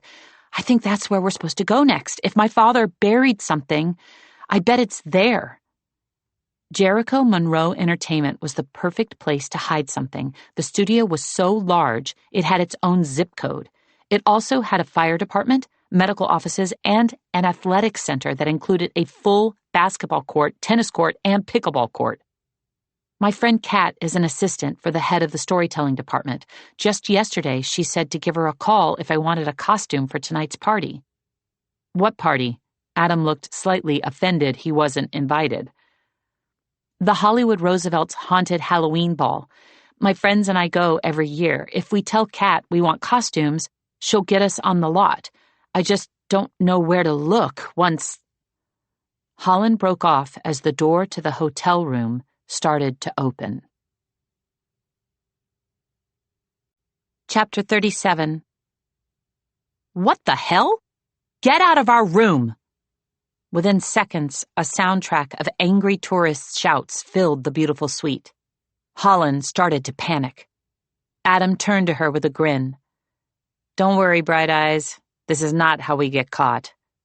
Without another word, he strode confidently across the suite. "I think there's been a misunderstanding." His voice faded after that. Holland didn't hear what he said next, and she didn't see it either.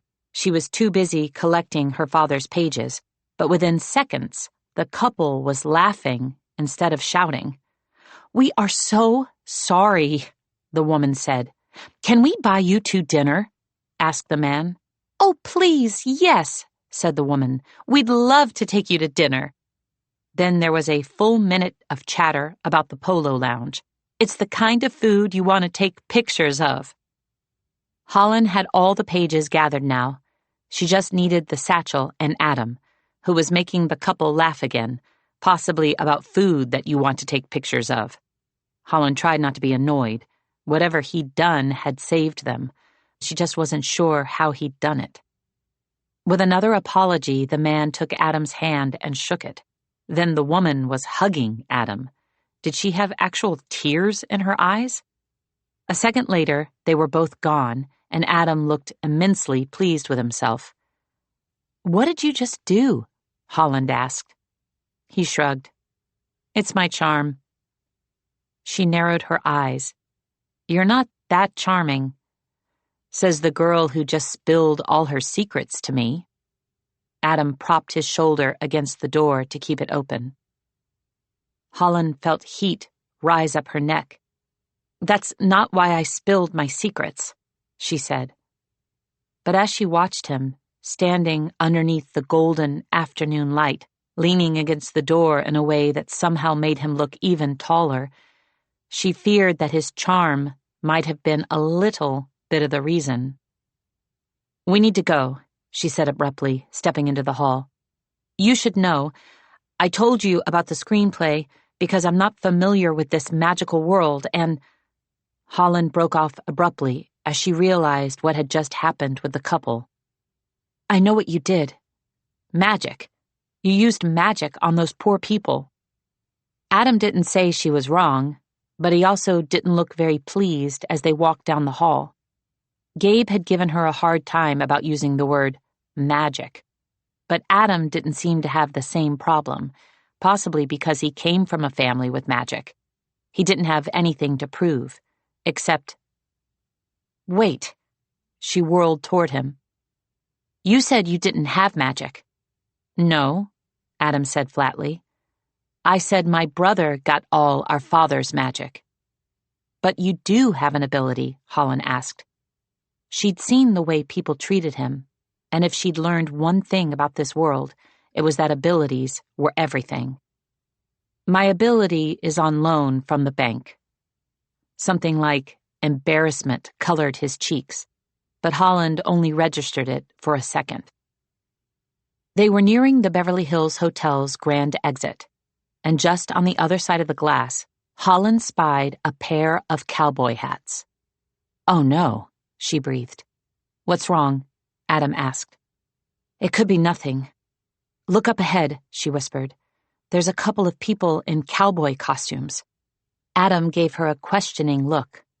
"I think they're from the bank," Holland said. "Do you recognize them?" "No, but I don't usually work at that branch." Adam slowed down and draped an arm across her shoulder, pulling her close. He was warm and very solid. She remembered the first time she'd seen his arms. She'd thought he worked out, but not too much. But so close to him now, she suddenly felt wrong about that. "What are you doing?" she whispered. His fingers lazily stroked the side of her arm, sending little sparks across her skin. "Everyone is going to look at us if we run, but no one wants to look at a couple showing public displays of affection." He leaned down and pressed a slow kiss to the top of her head, and another one to her cheek. They took a few more steps. They were nearly at the glass doors. Holland's heart was racing, and Adam's lips were lowering. "Relax," he whispered. Then he kissed her. She expected it to be short and sweet, but this time his mouth lingered. He teased, licked, took her lower lip between his teeth, and teased some more. Holland felt her skin burning hotter as she kissed him back. He had said no one would want to look at them, but this felt like the sort of kiss you couldn't look away from. It definitely felt like a kiss she couldn't pull away from, even in the middle of the day, in front of a busy hotel where people were staring.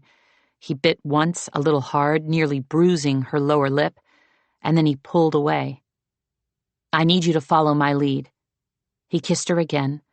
Then he dropped his arm from her shoulder, took her hand, and led her toward the car the valet was pulling up. "This isn't yours," Holland said. "It's about to be." Adam went over to the driver's side. Holland wanted to turn around to see if the cowboy hats were watching, but she couldn't take her eyes off Adam. She could never seem to take her eyes off Adam.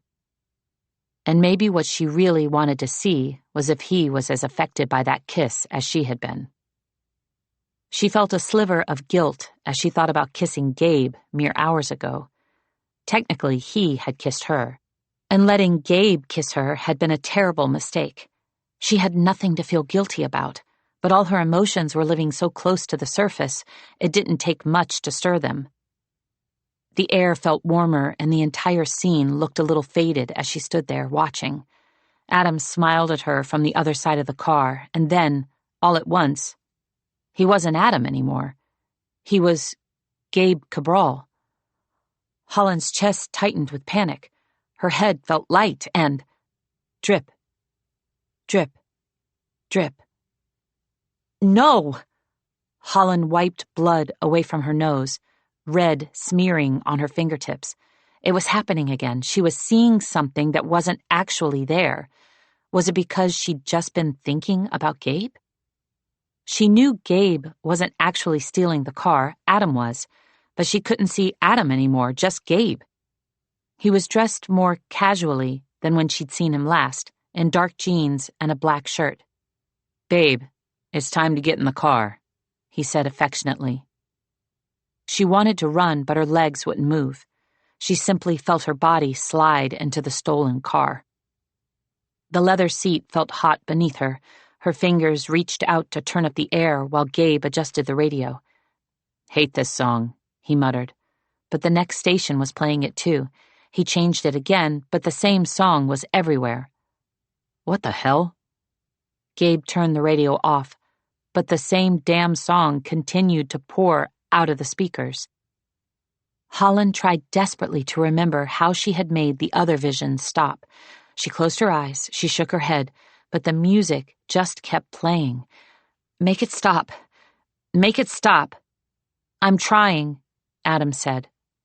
Holland recognized his voice with an intense sense of relief. She opened her eyes. Hot leather seats, weak air conditioning, the same song pouring out of the radio. Adam looked worried as he gave her a handkerchief. She had a fleeting thought that his handkerchiefs made sense now that she knew he didn't age. She laughed a little then, the way a person sometimes laughs when it's the least appropriate response. "You want to tell me what's going on?" he asked.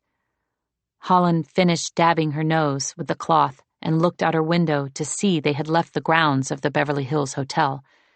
They were on the way to JME. Holland reached up and changed the radio station. The same song played. She changed it again. Same song again, just like in her vision. "I think it's broken," Adam said. "Did you change it before?" Holland asked. "When I was passed out?" "I wasn't really thinking about the radio," he said. But she was still thinking about the broken radio. It made her wonder if somehow she was having visions of the future. But that didn't make sense because she would have seen Adam, not Gabe. Now that her initial wave of sadness was gone, thinking about Gabe made Holland feel a growing sense of terror, which was why she'd been ruthlessly attempting not to think about him. "In your world, are nosebleeds a sign of anything?" she asked. "Not that I know of," Adam said. Holland tried to think of all the times she'd bled. In Adam's office, in the Roosevelt, in the beach house, and her thoughts broke off as she looked down at what she was wearing. She still had on her sister's dress, but instead of heels, she was wearing a pair of fashionable white sneakers.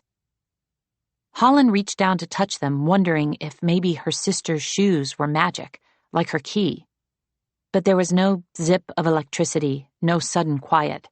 They were ordinary shoes, and she had no idea where she'd gotten them. "When did I change my shoes?" Adam looked at her, puzzled. "You changed before we left the Beverly Hills Hotel, in case we needed to run. You borrowed sneakers from the guest room." Holland was fairly certain that taking something without permission was actually stealing, but she was less concerned about her minor criminal activity than about the fact that she didn't remember this at all. The same song that had been playing on repeat started over again on the radio, until Adam finally turned it off. "I hate that song." Holland had a sense of déjà vu. But then she remembered Gabe had said nearly the exact same thing. Something else was going on, something that was starting to terrify her. First the visions and the blood, and now her memories were starting to vanish. She was starting to fear what else she might lose before the end of the day. Chapter 38. Holland saw the iconic water tower first. Tall and silver, it popped against the blue of the sky, and painted across it in iconic block letters was JME, Jericho Monroe Entertainment. The first time Holland had come here, she was 5. She and her sister were with their dad for Kids' Day. All she had wanted was to see Princess Poppy and her pet pony Pistachio. Holland had even brought a rainbow wand, just like the one Poppy used on the show. January had wanted to see Sparkles the dog. She'd brought a box of treats and a leash, planning to use the treats to get the pup on the leash and then take it home. Everyone had thought the 2 girls were so precious, with all their hopes and dreams and belief in fictional characters. Even now, all grown up, it was still hard for Holland not to believe just a little. The movie studio held a different type of magic than the Regal, but it was magic nonetheless. What is magic if not something that makes you believe and feel and wonder? Holland didn't know if she felt terrified or excited, or if all the buzzing in her head was some other unidentifiable emotion. Adam stopped the car next to the security booth, and the security guard stepped out. He was dressed like the dad from the JME classic TV show, My Neighbor Next Door. "Happy Halloween," said Adam. "We're here to see our friend in the storytelling department." "Name?" asked the guard. "Charlotte Davis," Holland supplied. "I'm not sure if she got the chance to call it in, but you should be able to reach out to her office to confirm." Adam spoke with a confident swagger that didn't leave any room for arguing. Holland wondered if he was using his magic, or if this was just him. She thought of how easily he'd charmed her when they first met, and how perplexed he'd been when the charm had worn off. Not his magic, she decided. Still, the security guard made a call without any arguing and then waved them through the gate with a friendly, "You can park in the lot to the right. It's reserved for staff, but it's not that full today. Miss Davis will come out and meet you there." "Thanks, man," said Adam. And just like that, they were in. Holland checked her watch as she stepped out of the car. It was later than she'd realized. 3:33. The sun was shining as if this was its last chance, not holding back any of its rays or heat. She could smell the asphalt melting. The studio didn't look as if it had changed in the last few years. Holland walked toward her father's old parking spot, which now belonged to director Vic Van Vliet. Vic's car was parked there now, a shiny mother-of-pearl electric with a vanity license plate that read VX3, the name of her production company. "So where do we start looking?" asked Adam. "My father's old bungalow, number 17. Adam looked skeptical. "You think there could still be a clue there after all this time? My father hasn't failed us yet." "Hey, guys!" Kat stepped into the parking lot, waving a sword with a jeweled heart on the hilt. She was dressed like Isabella Rose from one of JME's most popular television shows, Knife and Cross, which also happened to be Holland's favorite vampire show. And yes, when Holland got particularly stressed, she sometimes still wrote fan fiction for it. In the show, Isabella, the human love interest of the world's deadliest vampire and a vampire hunter who had accidentally switched bodies, always wore gowns that were never quite appropriate for the time period, but were absolutely gorgeous, like the one Kat was wearing now. It was all elegant black lace straps and layers of pale pink tulle that fell around her to make a gloriously full skirt. "I love the costume," Holland said. "Thank you. I've been so excited to wear it, and I'm so excited you're here." Kat gave Holland a tight hug before turning to Adam. "You must be Holland's +1. I've heard so much about you." Kat thought Adam was Jake, and Holland wasn't going to correct her. Thankfully, Kat had only known Jake as Clark Kent. Holland never shared the actual names of guys she dated. It felt too much like prematurely saving someone's number in her phone. Thankfully, in this case, it allowed Holland to introduce Adam by his real name. "It's great to meet you," Adam said. "Thanks for getting us in here." "Anytime," Kat said. "If you ever want to come back for a tour, I'm your girl. Well, I'm not your girl. Holland is clearly your girl, but I'm Holland's friend, which makes me your friend now." Kat sounded flustered, and she was never flustered. When Adam turned to look at one of the trams zipping by with a collection of tourists, Kat mouthed at Holland, "He's so hot." Holland tried not to smile because she knew it would be a real smile, but she and Adam were just pretending, and Adam wasn't even doing much pretending anymore. Since their kiss at the Beverly Hills Hotel, he actually seemed to be making a conscious effort not to touch her. "Oh, I almost forgot to tell you," Kat added out loud, "Chance is here too." Holland felt a sudden knot in her stomach. She couldn't run into him now, not after last night. If he saw her and she couldn't explain things, he really might never forgive her. "What's he doing here?" she asked. "He's meeting with Vic Van Vliet." Kat waved her fake sword in a little circle, because not only was Isabella Rose extraordinarily fashionable, she was also great with weapons. "I think she wants to do another film where he's the star." "That's wonderful for Chance," said Holland, and it was wonderful for her too because she most likely wouldn't run into him. "Don't tell him I said anything about it," said Kat. "I'm sure he'll want to tell you himself at the party tonight." "Don't worry," Holland said. "I won't even mention we were here." Kat gave her a grateful smile as she started to lead them across the parking lot. "Normally, I'd say we could walk, but this heat is absurd and the costume department is a trek, so I was thinking we could borrow a golf cart." "Actually," said Holland, "I thought Adam and I could go over to the bungalows first. We were hoping to take a look at Ben Tierney's old bungalow." Kat immediately looked uneasy. "I don't think that's a good idea. We just want to take a quick picture. I'm a film student." Adam lied smoothly. "Benjamin Tierney is the reason why, and I really want to see where he worked." Kat worried her lip between her teeth. "Please." Adam reached out and touched her arm.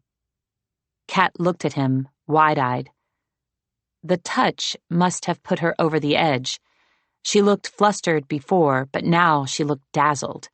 She shook her head. Some of the dazzle left her eyes, but for a second her expression was a little vacant. "What were we just talking about?" "You got a call from your boss," said Adam. "You need to head back to your office, so Holland and I were just saying we'd meet you at the costume department." "Yes, right, that's a good idea." Kat pointed her sword to the right of the water tower. "See you in a bit," she said. But it lacked her signature enthusiasm. Her voice had a far-off quality. And Holland now made the terrifying realization that she knew just how Adam's magic worked. It wasn't a magnified version of charm like she had thought. If she was right, Adam Bishop had the power to erase memories and write entirely new ones with merely the touch of his fingers. Chapter 39. Adam didn't look as if he'd done anything wrong, or done anything at all, which was perhaps the scariest part. "What did you do to my friend?" Holland demanded. "Did you just use your ability on her?" Adam shoved his hands in his pockets. He didn't deny it, which meant the answer was yes. "You didn't need to do that." "Yes, I did," said Adam tightly. "Kat's not part of your world. I don't want her hurt by any of this." Adam worked his jaw. Until that moment, Holland realized she'd never seen him angry, even in the professor's office, right before Gabe had shot him. "You didn't seem to mind when I did it to the couple at the hotel." Holland wanted to say she hadn't known he was using his ability, but she had. She just hadn't known what his ability was yet. She hadn't cared that he'd used magic. She just didn't like that this was his magic. "Have you ever done that to me?" she asked. "Have you erased any of the conversations we've had?" Adam burst out laughing. "If I had used my ability on you, you wouldn't be asking me that question, and you wouldn't have let your friend Gabe shoot me." Holland felt another stab of guilt, but she couldn't quite let this go. Not with all the things that had been going wrong with her memories. That still wasn't a no. Adam sighed. "Anyone can say no, Holland. I just told you why you should believe my no." His eyes met hers, and Holland saw a sliver of hurt. "I've never erased your memories or planted new ones. In my world, you have to have an ability, but I don't really like using mine, not unless it's necessary, and I'd much rather get by on my charm." His mouth tilted into a familiar smirk, but Holland couldn't help noticing he still had his hands in his pockets. He kept them there as they quietly walked the cobblestone path to the bungalows. Everything at JME was picture perfect, and even with all Holland's fears and fraying nerves, she still fell under the studio spell. The buildings were all from the golden era of Hollywood, when people still dressed up to go to the theater, and most moving pictures were under an hour and a half. Movie posters were everywhere. Huge murals covered the exterior walls of buildings, so large that people could see them from certain freeways. Holland saw one that read, "Knife and Cross, Season 7 coming soon." On the poster, the television show's namesake characters were facing each other as a fire raged behind them. Then, of course, there were all the framed posters for classic films, hung in the ivy that covered most of the buildings. Holland snuck a look at Adam. The movie posters in his penthouse had made her think he was a film fan, but he didn't seem as enchanted as she was. Of course, his hands were also still in his pockets, so maybe he was just uncomfortable. "Did you know," she said to Adam, "that in the mid-90s, a studio exec wanted JME to feel like an old East Coast college campus, so he had them plant all that ivy?" Adam shook his head as a squirrel darted out of said ivy and scurried across the path, reminding Holland of another story. "I was also told that another studio, which I won't name, has allegedly trained their squirrels to come up to visitors and beg for treats." This one earned her a smile and inspired her to keep going. "Unfortunately, the squirrels here are not as friendly," she continued, "and there's supposedly an entire kingdom of feral cats that come out at night. Gardeners leave them treats because they keep out all the rats and mice." "How do you know all this?" asked Adam. "Kat told me." Holland was always asking her questions about work. Ben Tierney didn't come up much in Kat's stories, but every time he did, Holland felt like a piece of him was still alive somewhere. They reached Bungalow 17. Everything smelled like oranges, and for a second, Holland was 5 again, and her father was letting her and January pick oranges from a tiny grove. The grove was still there, but it was no longer tiny. The trees in front of the bungalow had aged, just like Holland. They were full and naughty and beautiful, and in front of them was a faded, hand-painted sign. "Free oranges. Farmer Ben." It hurt how much she missed him in that moment.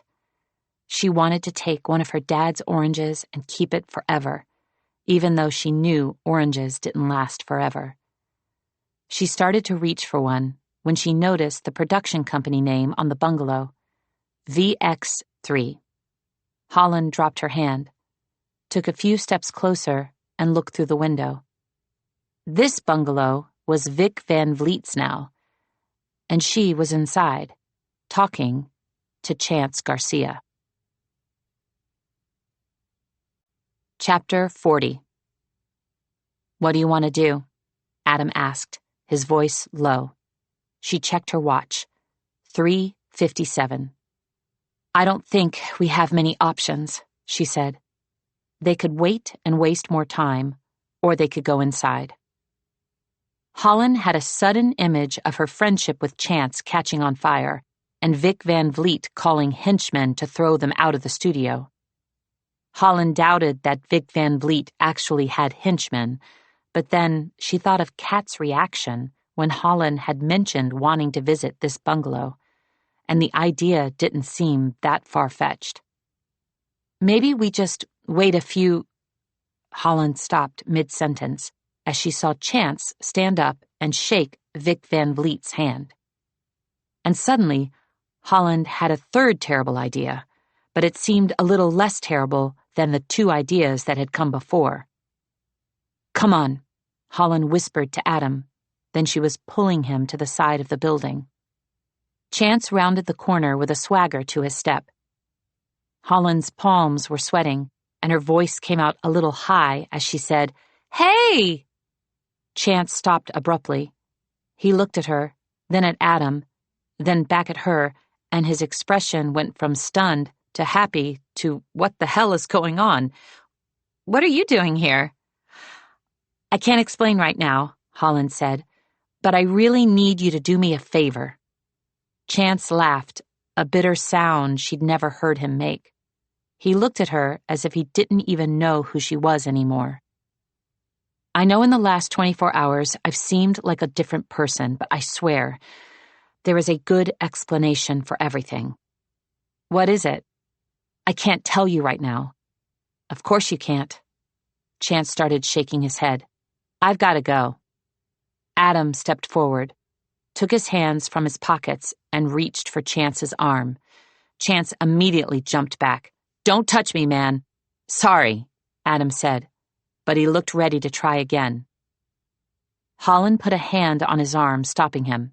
She couldn't let Chance leave.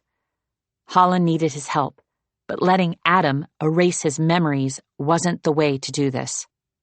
Holland took the deepest breath she'd ever taken in her life. She had been living under the delusion that if she made it through today, her life would just go back to what it had been. But that was never going to happen. And maybe that was for the best.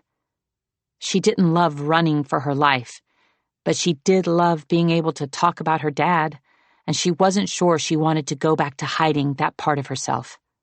"Chance, wait," she called. "This has to do with my father." Chance immediately stopped and turned. Holland could see all the questions in his eyes. Is she manipulating me? Is she finally about to talk about the parents she never mentions? Can I even believe a word she says? "My last name isn't actually St. James," she said. "I was born Holland Tierney. My mother is Isla Saint, and my father is Benjamin J. Tierney. I'm sorry I never told you. I never tell anyone. My sister and I changed our last names when we went to college.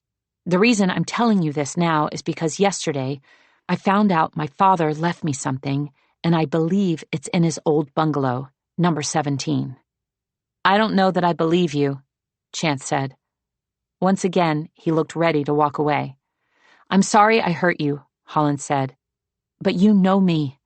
My father is the whole reason I've been so obsessed with finding the devil. I think he made a deal with him, and that's why he died. I would think you, of all people, would understand why I wouldn't ever want to talk about it. And if that's not enough for you, you can search it online. Ben and Isla had twin daughters. I don't have my phone, or I'd pull up an old family picture." Chance ran a hand through his hair. He looked torn, as if he actually did believe her, but wanted to stay mad. "Does this have anything to do with what happened last night?" "Yes." Holland wished she could leave it at that, but she could see Chance wanted more. "The person I was with last night was a mistake. He was only after the same thing I'm looking for right now." "What about you?" Chance tilted his chin toward Adam. "I'm just trying to keep her alive," Adam said. Chance continued to eye him warily, his dislike for Adam nearly palpable. But when he looked back at Holland, his anger had faded. "What do you want me to do?" "I just need you to get Vic Van Vliet out of her bungalow and distract her for half an hour while we search. Have you ever met Vic Van Vliet? He asked.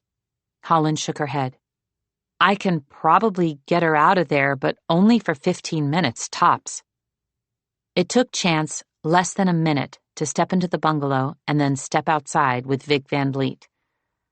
Whatever he said was enough of a distraction that she didn't even lock the door, although maybe she just planned on returning very soon. We need to move quickly, Holland said to Adam. The bungalow was clearly decorated in Vic Van Vliet's personal style. Everything was bright pop art. Even the movie posters on the walls were versions that Holland had never seen, all neon and oversaturated color. Vic Van Vliet was the sort of director that Holland always felt she should have loved. Her production company, VX3, was most well known for rich mystery films that combined smart dialogue with slick storytelling and painfully bittersweet romances.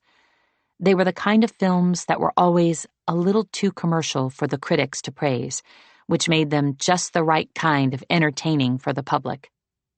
Her newest film with Chance was getting a lot of buzz, and yet there was always something about the movies that struck the wrong chord for Holland. Adam started at the desk, while Holland went over to the bookshelves. Vic's bookshelves were full of Funko Pops, ball caps from films, and other miscellanea, along with an old photograph of a glowing couple. Holland bent closer. One of the people in the picture was Vic Van Vliet, and the other was Holland's father. My dad knew Vic Van Vliet, Holland said, stunned. Adam looked up from the desk, which he'd turned into an absolute shambles. What did you find? It's a picture of my dad and Vic, and it looks like they were a couple. Ben looked so young, and Vic looked absolutely radiant. Her hair was longer, and she was smiling as Ben kissed her on the cheek. Did you know about this? Adam asked. No, I don't know. Maybe.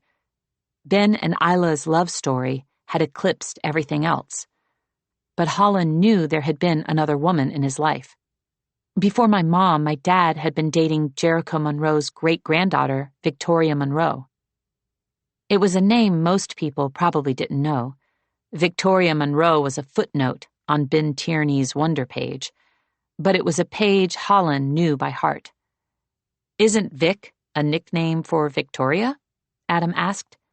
It was, and Holland also knew Van Vliet wasn't Vic's maiden name. When Chance had first started working with her, she was all he'd talked about for a full month. Holland remembered him telling the story of how Vic had been married for only 47 days to Simon Van Vliet, lead singer of the Poisonberries. It was one of those sensational stories that made Vic Van Vliet famous for nothing. Holland had been unimpressed, but Chance had been awed. He'd thought it was a gutsy move, something she'd done so she could have the triple V's for her production company. And maybe it was. Or maybe the wedding was the reckless response of a jilted woman who'd been madly in love and publicly humiliated. Holland couldn't know for sure, but she did feel as if she knew one thing. This picture hadn't originally been Vic's. The photo frame was dark and masculine, the one thing in the office that wasn't in Vic's pop art style, which made Holland wonder if the photo had been her father's. Something he had left on purpose because he'd known Vic wouldn't have been able to get rid of it, even after all this time. I think this is the clue. Holland flipped the frame around. It was so old it didn't want to open, but after almost a full minute of prying, she managed to pull the backing off. A slip of paper fell out. Hold. JME, Property Department. Show name, Alchemy of Secrets. Set. Contact. Ben Tierney. Phone. Date. 2/2011. Special instructions. Someone who needs it but doesn't want it. Someone who will only use it once for their need and then never use it again. What is that? Asked Adam. It looks like a hold slip. They use them in the props department, Holland explained. I think they're for renting out items. Adam came out from behind the desk to take a closer look. What do you make of the special instructions? Do you think your dad is saying that whoever finds the alchemical heart can only use it once? We can worry about that later, said Holland. But I think you're right that this slip is our clue. We need to go to the props department. I hope you're not running off because of me, said a high, melodious voice. Chapter 41. Holland wasn't sure if Vic Van Vliet had ever made a deal with the devil, if she had a really good skincare routine, or if she was simply a believer in plastic surgery, but she looked as if she hadn't aged in over 25 years. You must be one of the Tierney twins, Vic said. I would recognize Ben's daughters anywhere. Which one are you, January or Holland? Holland, she said, surprised, although she supposed she shouldn't have been since Vic still had a picture of Holland's father in her office. The photo Holland was still holding. Vic appeared to notice it then, or maybe she'd noticed it right away. Holland had the feeling that very little got past this woman. Vic probably went to bed in crisply ironed white sheets and woke up looking sharp enough for a photo shoot. And yet, everything about her softened as her eyes drifted down to the photo. You're probably wondering why I have that in here. If she'd been anyone else, Holland would have just said yes to be agreeable. But Vic Van Vliet seemed like the sort of woman who appreciated it when people left out the pleasantries and bullshit. Because you were Victoria Monroe, my dad's first love. Now it was Vic's turn to look surprised. A+ to you, she said. I'm not too proud to admit I never stopped loving him. When I inherited this bungalow, the photo was inside the desk. I couldn't bring myself to throw it away. Ben was a brilliant filmmaker and a good person. I wish I could say the same for your bitch mother. Holland flinched, and then her hands clenched into fists. She had always been closer to her father, but she loved her mother in a way that made it painful for her to think about. Isla wasn't on her mind nearly as much as Ben, but she felt viciously protective of them both. There was something about your mother that didn't sit right with me, even before she stole my fiancé. I don't like to speak ill of the dead. Then don't, Adam interrupted. I think Holland has been through enough. He gave Vic a withering look, but it only seemed to harden her resolve. Hiding from the truth doesn't help anyone, Vic spat. And now there was a nasty gleam in her eyes that made Holland feel as if she and Adam needed to get out of there with the hold slip quickly. Vic reached into her pocket and pulled out her phone. I wonder what the press would think if they heard Ben Tierney and Isla Saint's unhinged daughter broke into my bungalow. Or maybe I should call the police first, and then the press. Don't do that, Holland said. But Vic was already pressing buttons. The phone was on speaker, and Holland could hear someone answer. Then Adam was grabbing Vic's wrist. Her eyes went distant, just like cats had. Adam hung up Vic's call and looked at Holland nervously. It was still terrifying to watch him use his magic, but this time she didn't feel any guilt. It's okay. A hint of his familiar smirk returned. I'm not actually asking for permission. I need you to leave for this one. But if you're here, I'm going to be tempted to rewrite more of her memories than I should. Adam's fingers tightened on Vic's slim wrist. Please, Holland, go. Holland didn't make him ask a third time. She dropped the photo of Vic and Ben and quietly left the bungalow. She waited around the corner, standing in the shade next to a fountain she was fairly certain she'd seen in the background of a dozen movies. According to her watch, it was now 4:37. Poor Cat must have been wondering what had happened to them. 1 minute passed, 2 minutes, 3 minutes. Now Holland was also starting to worry about Adam. Why hadn't he come out of the bungalow yet? It had only taken him seconds to use his ability with Kat and the others at the hotel. Holland wondered if maybe something had gone wrong. Then finally Adam emerged. He jogged around the corner, holding keys to a golf cart. "Courtesy of my new friend, Vic Van Vliet." Adam didn't tell Holland exactly how he had managed to get the keys, but she could see that the encounter with Vic seemed to have cost him. His face had lost some of its color, and his brow was damp, though the latter might have just been from the heat. It was late enough in the day that the studio was starting to empty out, as Adam drove the golf cart toward the props department warehouse. The building looked large enough to house a plane. Holland could hear a low rumble as they started up the stairs, the noise growing louder as they neared the door. 2 large industrial fans were blowing air into a room that made her feel as if she was stepping into a bazaar that existed only in the world of movies. Bicycles hung from the ceiling. There were bookshelves full of busts, and a giant golden turtle rested on the ground. Another wall was entirely covered in ceramic hands posed in various positions: open palm, thumbs up, middle finger. On the floor in front of them was an enormous ceramic right foot. There was a crystal chandelier shaped like a pirate ship, a statue of Poseidon, a Vespa, and a grand piano. Holland recognized a row of masks from an unfortunate movie she'd watched on an even more unfortunate date. The head of the props department was standing in front of a sweaty-looking tour group, telling them about the taxidermy animals. "If you see one of these at the start of a scene," he motioned to a small collection of taxidermy wolves, "you're probably meeting a villain." Every tourist pulled out their phone and took pictures, before the man concluded the tour with a "Happy Halloween" followed by "Goodbye."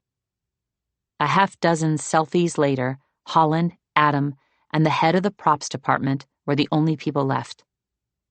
The prop guy had longish gray hair tied back in a ponytail and more smile lines than anyone else in Hollywood. He turned to Holland and Adam with a look that said he was about to kindly kick them out, but then he seemed to think better of it. "You look familiar," he said to Holland. "Have we met?"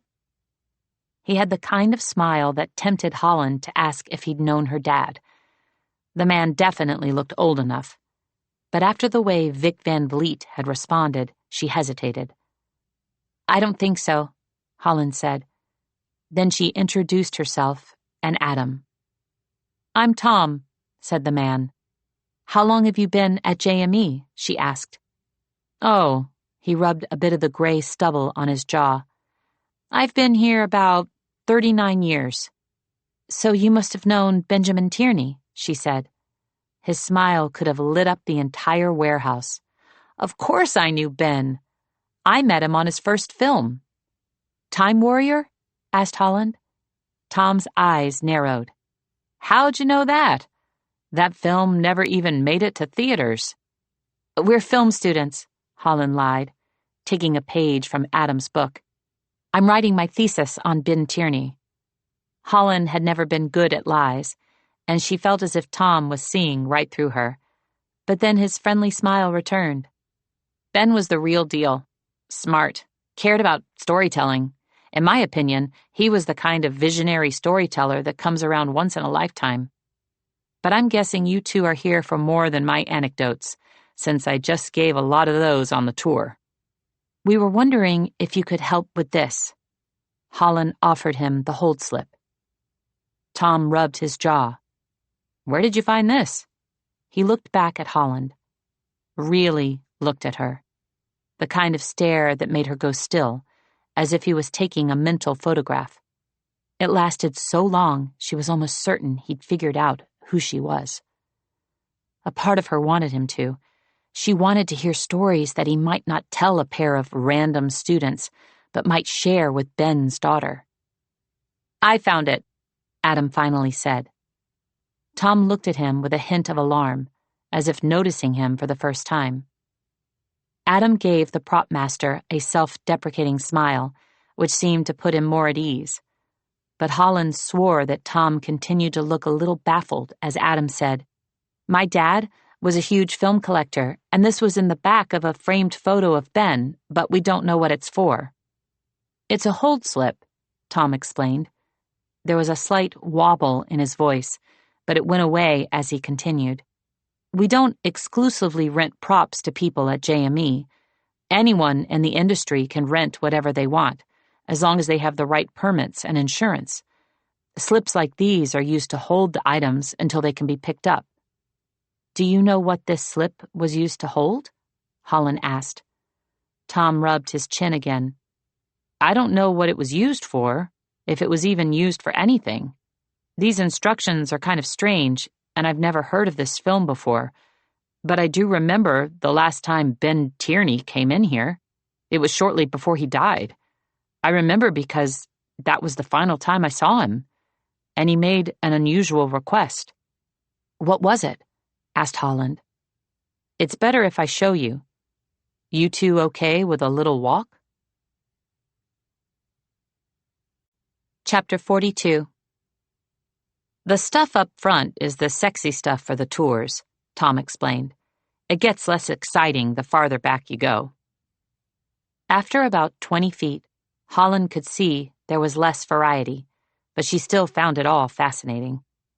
Walls of motorcycle helmets, enough guitars for all the freshman boys at a college campus, more taxidermy animals, cats this time, from a movie she'd loved as a child called The 9 Feline Lives of Calliope Canyon. Then there was the Oval Office. The replica was nearly perfect. It didn't just have desks and chairs, it had windows and curtains and a view of the lawn so real that Holland would definitely have stopped if there had been time.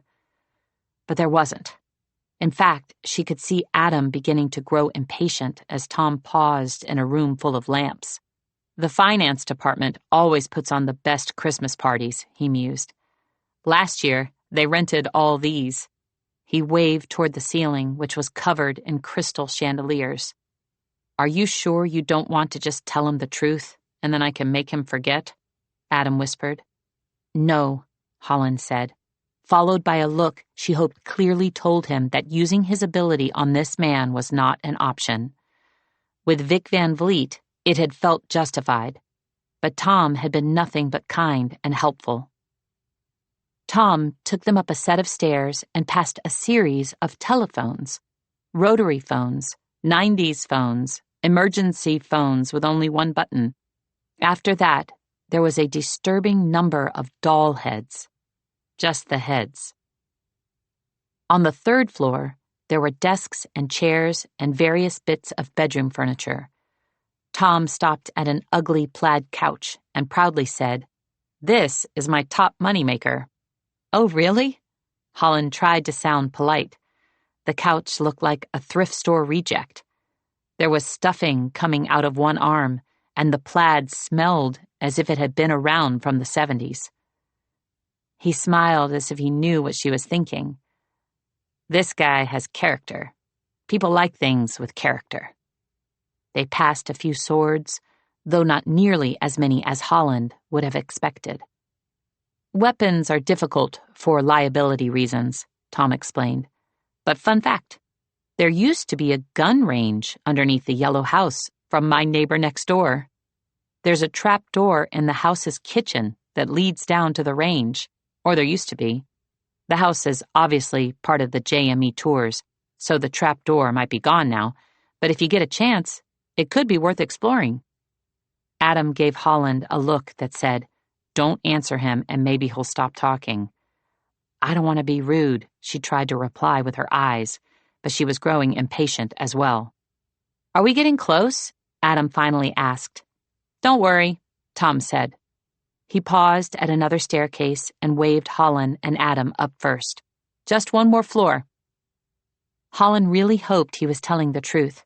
She hoped she hadn't made a colossal mistake in trusting him because of his easy smile and his anecdotes. Her skin was prickling and her heart was pitter-pattering in a way that made her feel as if something was waiting right up ahead. Either that, or she'd just walked through the world's largest thrift store, and she was now on the 4th floor with no easy escape. "Don't give up on me now," Tom said affably. "And don't eat any of those," he added as they passed a giant gumball machine. This floor must have been where all the horror movie directors shopped. After the inedible gumballs was a series of disturbing carnival games, naked mannequins, a very lifelike clown, and then Tom stopped abruptly at an antique desk, and the smile fell from his face. "What's wrong?" Holland asked. "It's gone." Chapter 43. Tom looked nearly as upset as Holland felt. They were standing in front of a dusty desk with nothing but a large rectangular mark in the center. "What used to be here?" Holland asked. A loud crash sounded in the distance, and Holland jumped. Tom waved it off. "That sort of thing happens all the time. I'm always telling the tourists not to touch anything, but then they do, and crash, bam, bang." "I thought you said tour groups didn't come past the front," Adam said. "They don't, usually, but there's a private tour going around today for some well-connected rich guy." Tom shook his head as he looked back at the empty desk. "I still can't believe it's gone. This one rarely gets checked out." "What was here?" Holland repeated. "It was a book, an old medieval-looking thing. The last time Ben came in here, he was holding a set of chains, and he asked if he could put them on it." Holland shot a glance at Adam. His expression made her suspect he was thinking of the professor's chained library myth, too. Only he didn't look excited. He probably thought a hiding place like this would be too obvious for the alchemical heart. "Can you find who checked it out?" Holland asked. If someone had actually checked it out. If it had been taken or stolen, if someone else had found it first, then none of her father's clues for the alchemical heart mattered at all. Tom checked his watch. It was now nearly 6. Then he pulled out his phone and made a call. "Hey, Devin, real quick. Do you know who checked out the old chained-up book?" He murmured and nodded as Devin said something on the other end. "Thanks, man. Have a good Halloween." Tom hung up and smiled at Holland. "I didn't tell you this, but the book is on the set of Knife and Cross, stage 10. Sounds like they wanted it for the season finale." "Thanks for all the help," Adam said. Tom startled. "Where did you come from?" "He's been here the entire time," Holland said patiently, although she was feeling unnerved that this was the second time Tom had been surprised by Adam's presence. Adam wasn't exactly a forgettable person.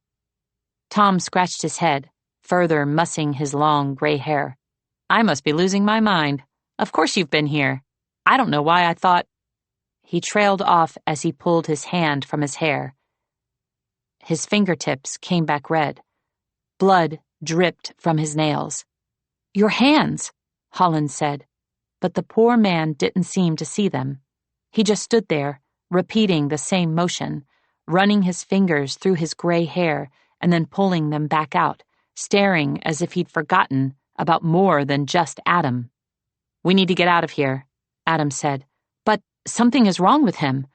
"I know," Adam said, "but unless you know something I don't, there's nothing we can do for him." Holland tried a final time to get Tom's attention, but it didn't seem to help. She told herself that he would be fine, the same way that the professor and the watchman had both recovered, but she still felt terrible that it had happened at all, and she couldn't help feeling it was somehow her fault. Holland wished she could talk to the professor. If anyone would know what was happening, it would be her. Holland felt as if she was turning into a story that could have been one of the professor's myths. Holland St. James, the girl who broke the world. But the professor would undoubtedly want something in return for her help, and Holland knew exactly what that something would be. Outside, the world was still oppressively hot. The sun should have been setting, but it appeared stuck in the sky, bright as the center of an egg, round and glowing and wrong, and then it was gone. There was no sun. The sky went from blue and bright to shades of purple and fading light. Holland suddenly felt as if she was losing her mind. "Hey, I don't know what you're thinking, but it's going to be okay." Adam reached out and took her hand. "No!" Holland felt suddenly panicked. She might not have understood what was happening to her or the people around her, but she felt that she was broken somehow. "You shouldn't touch me." She tried to pull away, but Adam held her fingers tight. "You're not going to hurt me, Holland. You don't know that. Or maybe I just don't care." He took a step closer and put his other hand on her cheek, fingers cool against her flushed skin. "You really shouldn't touch me." "Then pull away." His thumb slowly grazed her jaw. Her heart raced, and she wondered how the world would be different if time was kept by heartbeats instead of minutes. She imagined moments like this making the world spin faster, turning minutes into hours. It made her feel as if she needed to pull away. She was wasting time she didn't have, and Adam was a dangerous person to waste time with. He might have been charming and beautiful, but Holland had seen what he could do with his hands. She didn't think he was using his powers on her right now, but she knew it was a bad idea to put herself in a position where he easily could. "We should go." She pulled away as the last bits of light began to fade from the sky. Chapter 44. Stage 10, where Knife and Cross filmed, wasn't far from the props department, but they still took the golf cart to save time. Adam eyed the door to stage 10 with the same wary expression he'd worn in the props department, like he wanted to tell Holland not to get her hopes up. But all she had was hope and a handful of hours. The hours were slipping through her fingers like sand. She couldn't lose her hope as well. Adam opened the door and let her enter first. Stage 10 was enormous, larger than Holland remembered any of the stages being when she had visited as a child. Yellow fire lines around the edges were empty, but the rest of the stage was full of sets and props and cameras and lights, and it was amazing. Like standing inside a vampire court, decadent and beautiful. Even the coffins were pretty. Any other day, Holland would have wanted to explore every inch. "I take it you're a fan of the show?" Adam murmured. "What makes you say that?" she asked. "Everything," he said, and he was smiling. "You look like you're one heartbeat away from asking me to participate in some vampire role play." Holland felt her cheeks go warm. That hadn't been what she was thinking, at all, but as soon as Adam said it, she had a sudden image of Adam's teeth sinking into a place that definitely wasn't her neck. "I actually prefer the human on this series." "So you're a Cross fan," Adam said. She turned to him, surprised. Since meeting him yesterday, Adam had told her a number of incredible things, yet she found this the hardest to believe.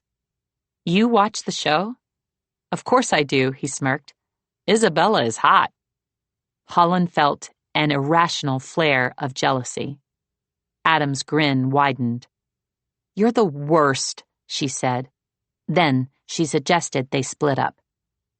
Holland knew splitting up was generally considered a bad idea in situations like this, but stage 10 was just too large, and she felt that getting some distance from Adam would be a good idea. The vampire court was divided into two distinct sections. The upper court was all glamour and gold, with ballroom-like settings and beautiful cages. Adam took that portion, while Holland searched the lower court. This was full of deadly gardens, glittering black flowers, and velvet-lined coffins. Holland's steps echoed as she debated opening up one of the coffins in search of the book. She knew there weren't actually vampires inside, but her skin was prickling, her blood humming. There was magic here. She could feel it. How had nobody else sensed it? Or maybe they had. They'd just mistaken it for a different kind of magic. But Holland knew this wasn't Hollywood stardust. This was the alchemical heart. It had to be close. Holland quickly wove through a maze of standing coffins until she saw 2 chalk outlines on the ground shaped like humans. Then, just beyond the chalk, sitting on top of an iron pedestal, she saw it, the book her father had wrapped in chains. "Adam, come here," Holland cried. "I found it." And it did not look like a prop. The leather was older than anything she'd ever seen. The pages peeking out were a color she didn't have a name for. The book smelled like earth and must and metal. She touched the chains, and she could feel the magic pulsing from them like a heartbeat. Adam cursed under his breath as he approached. "These are bank chains." "What are bank chains?" "They can't be picked or broken. These can only be unlocked with the proper key." "But the screenplay didn't say anything about a key. Did it?" Holland was about to take out the pages and quickly see if she'd missed anything when she remembered something else. What if... Holland knew it was a long shot, but she pulled out her sister's key, which had turned back into a plastic motor hotel key. "That's a key to the Regal," said Adam. "I know, but what if it also opens the book?" "Why would it open the book?" "I found it in my sister's things, and I just had a thought. What if my father left 2 different sets of clues in the hopes that my sister and I would come together to solve his mystery?" "That's actually not a bad idea," Adam said. Holland put the key inside of the lock. Sparks flew. The lock hissed. "No!" Holland tried harder. The chains on the book blazed red. "I think you need to stop," Adam said. "But there has to be a way to open." A door groaned open, the door to stage 10. Holland and Adam both froze. They were surrounded by a maze of haphazard coffins and black rose trees. But there was enough space for them to see through the trees, for Holland to see who had entered. One of them was a young woman dressed like a tour guide, but Holland didn't pay much attention to her. She was too afraid of the man beside her. As soon as she saw him, she couldn't think straight. She wanted to hope her mind might be playing tricks, but it seemed Adam could see him too. He grabbed her arm and mouthed, "We need to hide." Holland tried to take the chained book, but the volume was too heavy to lift. "We don't have time," Adam mouthed. Then both his arms went around her middle. He hauled her backward and tucked her inside a coffin with him. Chapter 45. There was a crack in the coffin. Everything else was dark and Adam. It felt as if he was being careful with his hands, but she was so aware of him. She could feel his fingers wrapped around her rib cage, his chest pressed to her back, his lips at the corner of her ear. Yet her thoughts kept going to the man just on the other side of the coffin. "I love this show so much," said Gabe. His voice made Holland's stomach churn with terror. Adam held her tighter, his lips still pressed to the side of her ear. They didn't move. He didn't say a word, and yet she swore she heard him whisper, "I won't let him touch you." "How can I be an extra?" Gabe asked. His voice was saccharine, the same insincerely enthusiastic voice he had used with Chance last night. "I could probably pull some strings," said a chirpy female voice. Holland peeked through the crack in the coffin. The tour guide with Gabe was short and slender, or it might have just been that she looked small next to Gabe, who seemed to become taller and more menacing with every step. He was dressed more casually than when he'd abducted Holland. Dark jeans, black shirt, black boots, backpack on his shoulders. It was almost the exact same way he had looked in her vision. "What's this?" Gabe asked, stepping closer to the chained book while Holland could do nothing but watch. "I shouldn't be telling you this," said the tour guide, "but I think it's for the season 7 finale." Gabe touched the book and the chains glowed red. What are you doing?" said the tour guide. "I won't tell if you don't," Gabe said, but his voice was back to normal, unkind, unfriendly, unenthusiastic. Then the lights all over the stage started flickering. The tour guide took a wobbly step back, and Holland watched in fear as Gabe pulled out a key. Adam tensed behind her. Holland told herself it was going to be fine. Her key hadn't worked. This key wouldn't work either. But the lock didn't spark as Gabe slid it inside. How did he get a key? A ring sounded from Holland's purse. Gabe's head snapped toward the tour guide. "Is that your phone?" "I don't think so," trilled the guide. Holland panicked and scrambled to silence her phone. Who was even calling her? Gabe was the only one with the number, and he was occupied. The good news, he'd already stopped looking for the ringing phone. The bad news, the chains had fallen from the book. Holland's heart raced furiously as Gabe reached for the book's cover and pulled it open. Adam held her tight. "It's too late," he murmured quietly. "No," Holland breathed. They could still stop him. Gabe was now just standing there, staring, not moving. Wait. Why wasn't Gabe moving? "Huh," he finally said. The petite tour guide now looked bewildered. Holland's heart had been racing, but now it felt as if it was sinking, because neither Gabe nor the tour guide was looking as if the book contained the most powerful object in the world. The tour guide laughed nervously and said something, but Holland couldn't hear it. She couldn't hear anything. All she could do was watch through the crack in the coffin as Gabe walked away, hands in his pockets. "He didn't take anything," Holland whispered. And then she was stumbling out of the coffin. Adam shadowed her, and for a moment the two of them stood there, much like Gabe and the tour guide had. They stared at the open book. It was fake. The pages inside were blank.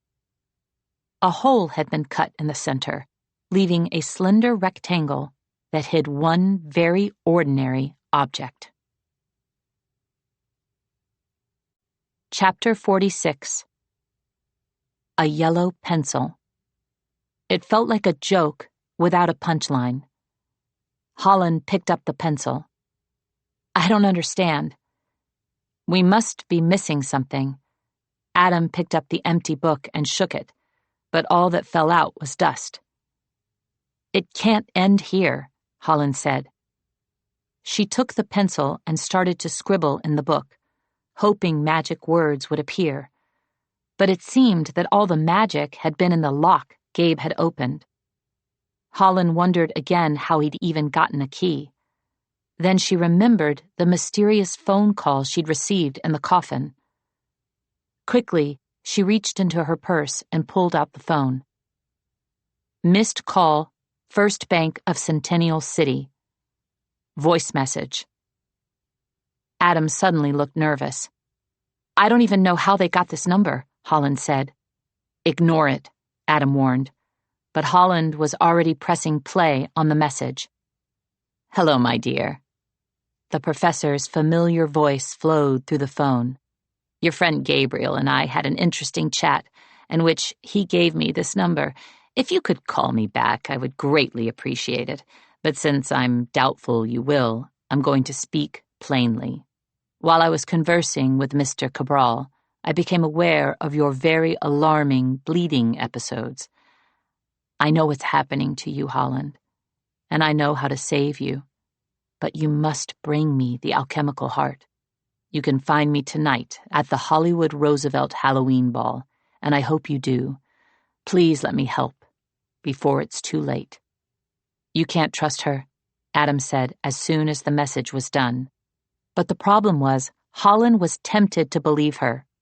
She had thought earlier that if anyone knew what was wrong with her, it would be the professor. "If you find the alchemical heart, you won't need her." "But what if we don't find it?" Holland looked down at her watch. There were only 5 hours left, and her father's latest clue didn't feel like much of a clue at all. Gabe hadn't even bothered to take it, but Gabe didn't have her father's screenplay pages. Holland pulled out her father's pages, and instantly she saw it. Her father's familiar handwriting. In pencil. "This is it," she said excitedly. "My father wants us to look at the notes he made in pencil." She pointed to the first set of pages. Exterior, a graveyard, sunset. A hand, the hand of Red Westcott, sets a bouquet of flowers in front of a grave covered in spring green grass. The tombstone reads, "Sophia Westcott, beloved wife, beautiful soul. This is only temporary." My neighbor next door? There was a moment of perfect silence, except for the sound of a breeze rustling leaves on a sycamore tree. Then, Red plunges his fist into his wife's grave and pulls out a handful of dirt. "Look at the words he's written in pencil. My neighbor next door. And then look at this." Holland shuffled the pages to get to the ones from the watchman and pointed at the bottom of the final page. Her father had penciled the words, "Be certain you're going in the right direction before you dig in." "So back at the hotel, I was right about the digging," Adam said. "Yes, it looks like my father buried something, and I think this is telling us where to look." She showed Adam the pencil marks on the first page again. "The houses used in my neighbor next door are part of the JME tours. I think that's where he buried his next clue." Holland just hoped it would also be the last clue. Holland could acutely feel the change in time when she and Adam exited stage 10. The studio looked empty. There were no more buses of tourists. The sky was as dark as it ever got in the middle of a city. The whirl of the golf cart seemed too loud as Holland and Adam drove through the studio backlot and then to the houses for my neighbor next door. The set felt like a different version of reality. A neighborhood from the days when doors were never locked. All phones could do was make calls, and most problems could be solved with a good heart-to-heart with mom or dad. Holland knew that in the daylight, they would all be as pretty as pastel candies, with crisp white shutters and overflowing flower beds. But tonight, the neighborhood felt eerie. The lamp posts cast all the houses in a soft glow that made it impossible to distinguish their colors. "Everything looks the same," Adam muttered. He looked up and down the perfect street, as if he didn't understand the appeal. "You don't like my neighbor next door?" Holland asked, although she had to admit, right now it looked more horror movie than wholesome, and she had no idea where they were supposed to dig. Before leaving stage 10, Adam had grabbed a large shovel, but it would take all night to dig up all the yards. "Can you pull out the screenplay again?" Adam asked. Holland stopped under one of the street lamps and held out the page where her father had penciled, "My neighbor next door." "Red plunges his fist into his wife's grave and pulls out a handful of dirt," Adam read. "Are we supposed to look for a grave?" Holland raised an eyebrow at him. "There aren't any graves on this street." She continued to flip through the pages, but the only words written in pencil were, "My neighbor next door, and be certain you're going in the right direction before you dig in." "Let me see a few of those," Adam asked. Holland handed him the set of pages from the watchman while she combed over the pages she'd found in the safety deposit box. The first page already held a clue, so she focused on the second, wondering if there was something she'd overlooked. Interior, a bowling alley, evening. Red slams the jar full of dirt down on a table. The jar now says the word ball instead of the title of the film. In the background, balls are rolling, pins are falling. When someone gets a gutter ball, a neon sign inside of a heart lights up with the words, "Not your lucky day." Think Cassius Marcellus Coolidge meets Spanish colonial revival. The neon sign is on as Red walks in. He approaches a vinyl table with a group of stylish older women in matching bowling shirts. The word Holly Bells is monogrammed on the backs of their pink and green shirts. 5 of the women are sipping sodas from vintage glass bottles with striped straws. The 6th is stitching a yellow house on a needlepoint pillowcase. Holland's heart started racing. I think I found the next clue. She pointed to the final paragraph. See this bit about the needlepoint pillow? It's totally unnecessary to the story. I think it means we're supposed to go to the yellow house. How do we find the yellow house? Adam asked. All the colors looked the same in the dark. But Holland didn't need the light. Anyone who'd ever watched My Neighbor Next Door knew the yellow house had a tree with an old wooden swing where arms were broken, love was confessed, and tears were shed. And now she wondered if this was where her father's secrets were buried. Chapter 47. This way. Holland led Adam to the end of the street. The wind rocked the old wooden swing and rustled the leaves of the tree it hung from. Let me see the first page again, said Adam. I think there's a line about rustling leaves. He was right. He used the flashlight on his phone to show Holland the words on the bottom of the page. There was a moment of perfect silence, except for the sound of a breeze rustling leaves on a sycamore tree. Then, Red plunges his fist into his wife's grave and pulls out a handful of dirt. Maybe this means it's buried at the base of the tree, said Adam. There should be another clue here, Holland said. My father wouldn't have us dig up the entire base of the tree. More leaves rustled as Adam moved around the base of the tree with his flashlight, looking for a sign that, there! Holland pointed down near the bottom of the trunk, where 2 initials had been carved into the tree. They were small but deep, 1/2 an inch, if Holland had to put a figure on it.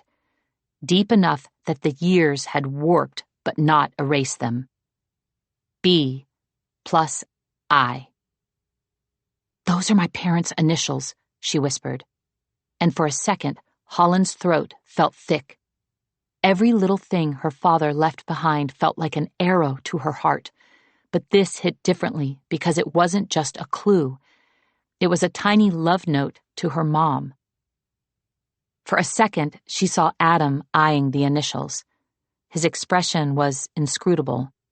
Holland wished she could tell what he was really thinking. Back at the Beverly Hills Hotel, Adam had said he didn't know if her parents had made a deal with his brother Mason. But she wondered if Adam had just been saying that because he didn't want to tell her the truth. Holland believed in the truth. She wanted the truth.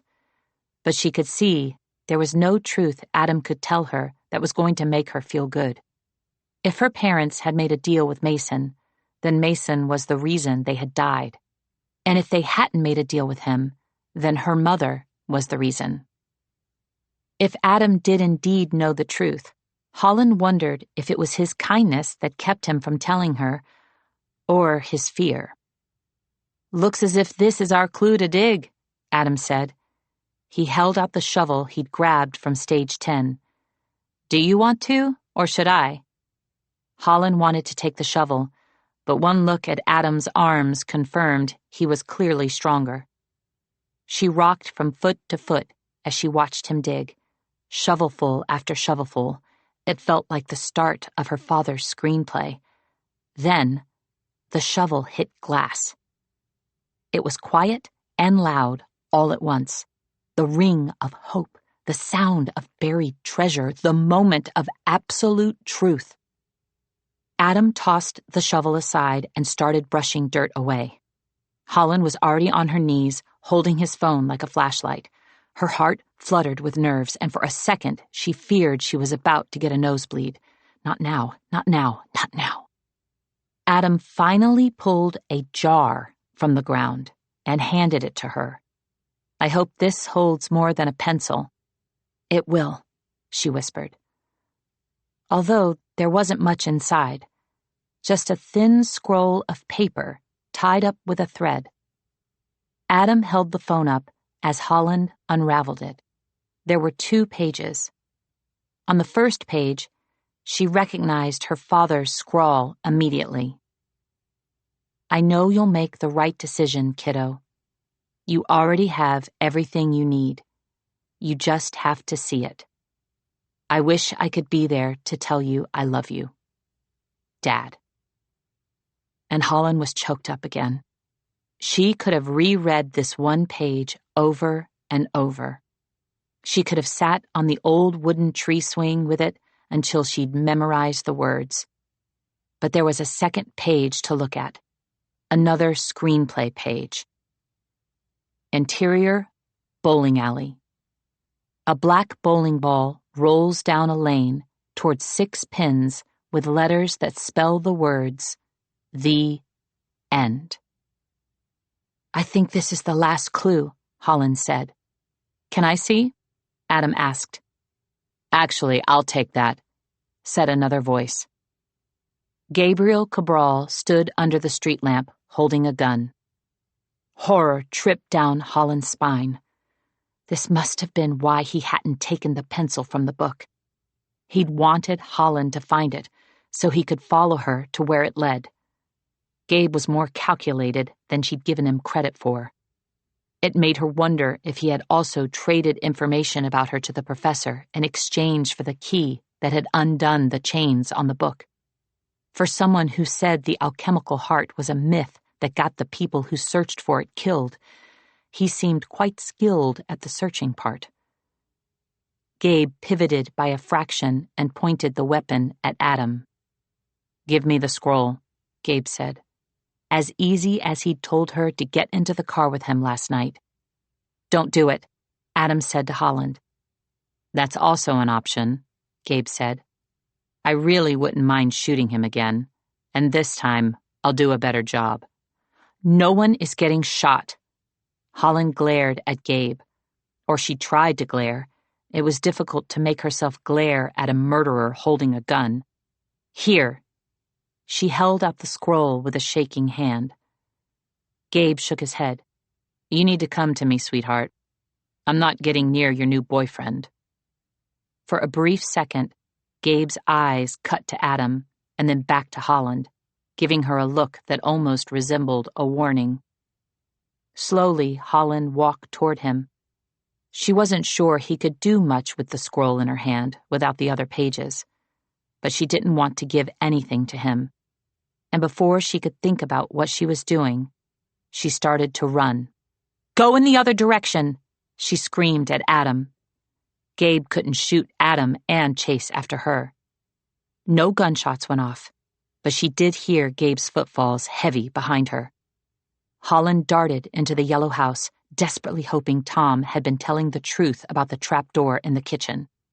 Holland raced frantically around the stairs. The kitchen was on the other side, all shadows and dark windows. She found the outline of the trapdoor and a little ring to lift it, just as she heard Gabe enter the house. Holland dropped down to her knees and pulled. Red light illuminated a ladder that didn't look safe on a good day. As she started down it, Gabe ran into the kitchen. She nearly fell as she descended as quickly as she could. Everything was dark save for red lights pointing toward a neon exit sign. She didn't see a shooting range, just a tunnel with a few errant cleaning supplies. They must have converted it to get around the studio. There were 2 directions she could go, but neither had places to hide, just long, forbidding corridors. She darted to the right, hard cement beneath her feet, nowhere to hide. She pushed herself to run faster. She could do this. She ran every day. She wanted to live. That had to count for something. Desperately, she continued to look for somewhere to hide, a way out of the tunnel, but there were only glowing red exit signs taunting her as she ran. She took an abrupt turn to the right, and then she felt a pair of hands wrapping around her waist. No, let me go, Holland kicked and screamed. I'm not going to hurt you, Gabe growled. Too late, Holland cried. For a second, Gabe's hands stilled. Then he was spinning her around, bringing them face to face. His jaw was clenched and his eyes were dark. I don't know what they said to you in the bank, Gabe said, but I didn't murder my wife. Then how do you know they told me that? Because that's what everyone believes. But I didn't kill her, Holland. Gabe held her a little tighter. pulling her close enough to feel his pounding heart. His expression was impossible to read, but his rapid heartbeat told her he was far from unfeeling. "If you want to know what happened, come with me." "You just pointed a gun at me." "I pointed it at him. You can't trust him." Gabe looked at her as if this was the one thing she needed to believe. This was the only truth that mattered. "You're the one I can't trust. You told me the alchemical heart was a myth, one you didn't believe in, but you obviously want it more than anything." "I don't want it. I need it. But that doesn't mean I want to hurt you." Gabe pulled her even closer. His eyes were pained, and they were red, blood red. Holland saw blood pooling in the corners of his eyes. "No!" She tried to wriggle free, watching in terror as the blood began to pour down his cheeks. "You have to let me go." Gabe shook his head. "You keep making the same mistake." "You're bleeding," Holland said, but like the others, Gabe didn't hear her. "You keep making the same mistake," he repeated. "What mistake?" Holland asked, but suddenly, Gabe wasn't Gabe. He was Adam. And he was looking at her as if she was the one who was scaring him. And that's when she felt the blood pouring out of her own eyes. Chapter 48. Holland was on the ground when she came back to herself. The tunnel was humid, sticky. She shoved up to her feet. Gabe was gone, and so was her satchel. Bastard. He'd taken the last 2 pages she'd just found, along with all her father's other pages. But it seemed he'd left something else behind. January's backpack was on the ground, right by where Holland had collapsed. She quickly opened it. Everything was still inside, including the professor's journal. Dimly, she wondered if returning this was Gabe's twisted version of a moral code. But if he'd had any sort of moral code, he wouldn't have pulled a gun on her and taken all her father's clues, leaving her to die tonight. Holland looked at her watch. It was 8:03, just under 4 hours left. She needed to find Adam. Or did she? "You can't trust him," Gabe had said. And though Holland knew she couldn't trust Gabe, his words had planted a seed of doubt, a question that made her wonder if it wasn't better to go this last part alone. Gabe might have stolen all her pages, but Holland knew where her father's last clue was telling her to go. She knew where to find the alchemical heart, and she wasn't sure if she could afford to search for Adam. "There you are," Adam called. Something like guilt clenched inside her. Adam had one of those faces that didn't look as if it worried often, but she could see worry all over his face as he jogged toward her. "Did he hurt you?" "I'm fine," Holland said. "But he took off with all my father's pages." "All of them?" "It's okay." Adam gave her a look that said he didn't understand in what world any of this could be all right, and Holland continued to feel terrible that she'd trusted Gabe over him. Adam had never pulled a gun on her, or stolen from her, or kept it a secret that he'd murdered his wife. Gabe was the only reason she'd briefly felt like she shouldn't trust him, and yet Holland also couldn't let herself forget there were other reasons she needed to keep her distance from Adam. His ability still made her nervous, and once this business with the alchemical heart was over, Adam would go back to simply being January's partner, and Holland would return to a life that didn't involve him. "Gabe might have all the pages, but I know where we need to go." Then she started walking down the tunnel, following the glowing red signs for the exit. There was one last screenplay page inside the jar. It had one final scene, a bowling alley with 6 pins that spelled out, "The End." "There are a lot of bowling alleys in Los Angeles," said Adam. "Yes, and hopefully that's what Gabe is thinking. But I know which bowling alley my father meant." In his opening pages, right after he mentions the bowling alley, his description says, "Think Cassius Marcellus Coolidge meets Spanish colonial revival." How did you remember that?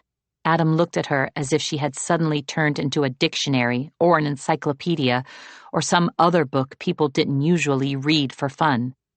Within the last few hours, I've read those pages about 20 times. I don't know who Cassius Marcellus Coolidge is, but I know Spanish colonial revival. Adam looked impressed. Holland didn't tell him there was actually only one Spanish colonial revival building she was familiar with. One of my favorite places in Los Angeles was built in this style, and it just so happens that it has a gaming parlor with a bowling alley. Where? The Hollywood Roosevelt. Adam's face went suddenly pale. What's wrong? Adam ran both hands through his hair and briefly closed his eyes. That's where my brother Mason is. Holland flashed back to the night before, when she'd had a vision of Mason on the mezzanine. That had been her second nosebleed. Suddenly, it felt even more significant. How do you know he'll be there tonight?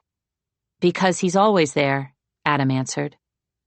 Mason can't leave that hotel. What do you mean he can't leave? When I tried to take away his abilities, I couldn't quite do it. The best I could do was to trap him in that hotel and prevent him from using any magic. If he can't use his powers, he's still dangerous, Adam cut in. And if Mason sees you with me, he'll try to hurt you. Then we can split up. No, Adam said sharply. I don't want you out of my sight. Holland prickled, his tone and words both setting her on edge. But was it really that? Or was it the seed of distrust Gabe had planted? Adam was her ally. Gabe was her enemy. He'd lied to her, stolen from her, left her to die. Finally, Holland and Adam reached the end of the tunnel. The last glowing red exit sign was positioned above an industrial-looking door, and Holland tried to shake off any lingering distrust of Adam as she walked through. The door opened into a hall that looked as if it was part of the JME tour. On either side were displays of mannequins dressed in costumes from classic films and hit television shows, guarded by velvet ropes and decorated with little plaques explaining their significance. Holland saw an entire setup for Knife and Cross, and then there was a dazzling display for Mirrorland. It was all silver and snow and twinkling lights, and in the center of it was the famous gown her mother had worn. Holland stopped abruptly in front of it. Before we go to the Roosevelt, there's one more thing we need to do. Chapter 49. Holland had never wanted to be an actress like her mother. She'd always wanted to be a storyteller like her father. But now, standing there in her mother's iconic Mirrorland dress, Holland could understand the appeal. The dress was a little otherworldly, a little speakeasy romantic, with a pale blue-violet fur that draped around her shoulders and long strings of pearls that went around her neck. The fitted bodice was covered in a sheer overlay that flowed out at her hips and turned into a short skirt covered in iridescent blue and violet beads that shimmered as she walked. Adam was dressed like Cross from Knife and Cross, in dark leather breeches, tall boots, a loose brown shirt with sleeves rolled up, and 2 belts of weapons slung low on his hips. He was twirling another weapon around his fingers, a knife with an intricate hilt. The blade fell from his hands as soon as he saw Holland. She tried not to smile. It was late when they arrived at the Hollywood Roosevelt.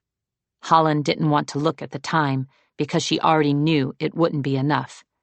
She could feel the feverish Halloween energy as soon as she and Adam stepped out of the car and approached the double glass doors.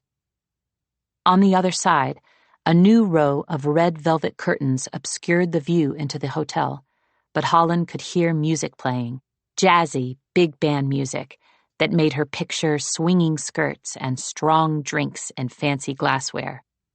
A man dressed like a butler from the 1940s stood in front of the curtains.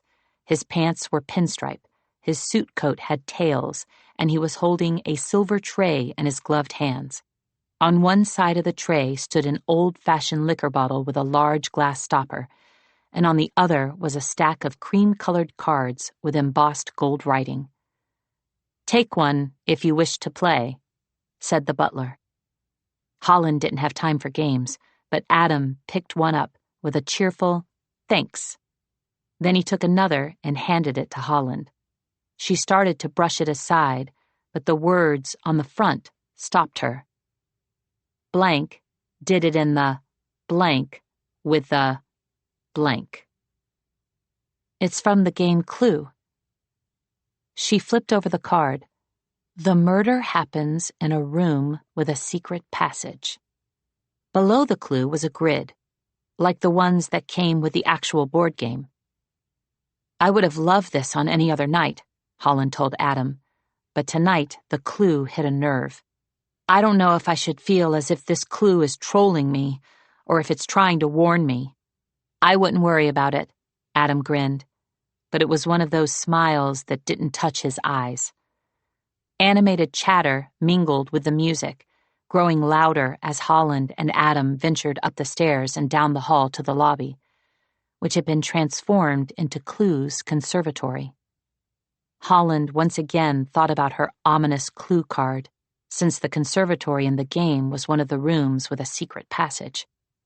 A dizzying array of flowering plants had been brought in, filling the room with even more color, not that it needed it. The hotel was packed with people in costume, taking pictures and flirting, drinking and kissing, spilling drinks and trading clues. It was the time of night when the entire party was tipsy. Holland felt like the only sober person. Even Adam had somehow managed to grab a cocktail within minutes. "Do you see your brother?" she asked. "No, but he's here somewhere." Adam took a long drink as both of them surveyed the room. From the corner of her eye, Holland thought she saw the professor. Quickly, she grabbed Adam's arm. "What's wrong?" His drink sloshed as Holland dragged him to the staircase leading up toward the mezzanine, although tonight there were signs for the library, the billiard room, and the ballroom. "I think I saw the professor," Holland whispered. "She's in the lobby, dressed like Mary Poppins." "Mary Poppins? Really?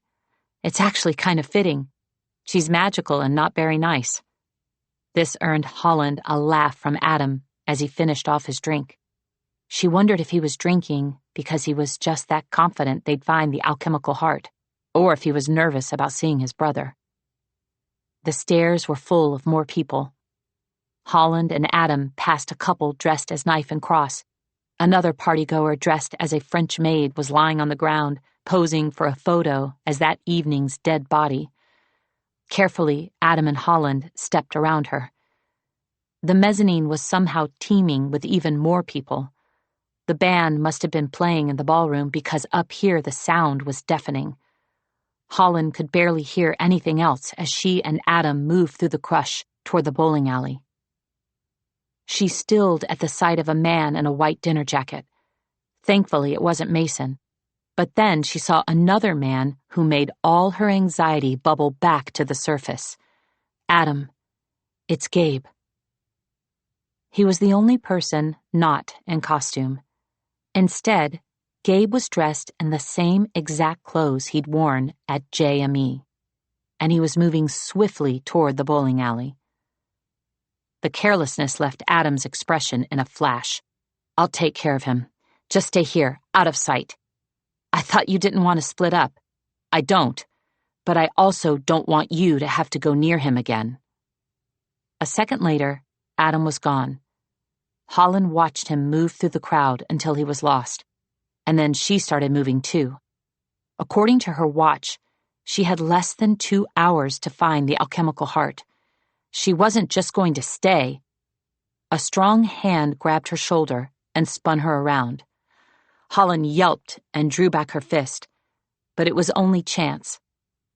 He was dressed like a pirate from the cover of a romance novel, wearing a wig with long golden hair, golden hoops in both his ears, and a very frilly shirt he'd left almost entirely unbuttoned. A long, curving sword was tied to his waist. It was a fantastic costume, but all Holland's nerves were on edge. Not even seeing Chance in this costume could calm them. "You just scared the hell out of me," she breathed. "Sorry," Chance said. "I need to talk to you." His eyes darted around the crowded mezzanine. "There's something I need to show you. Can we go somewhere more private?" "Chance, this really isn't the best time." Holland started to push past him, but he blocked her way, smile vanishing. "You owe me, and you need to see this." He took her hand before she could protest and started toward the elevators. "Hey, are you Chance Garcia?" someone called.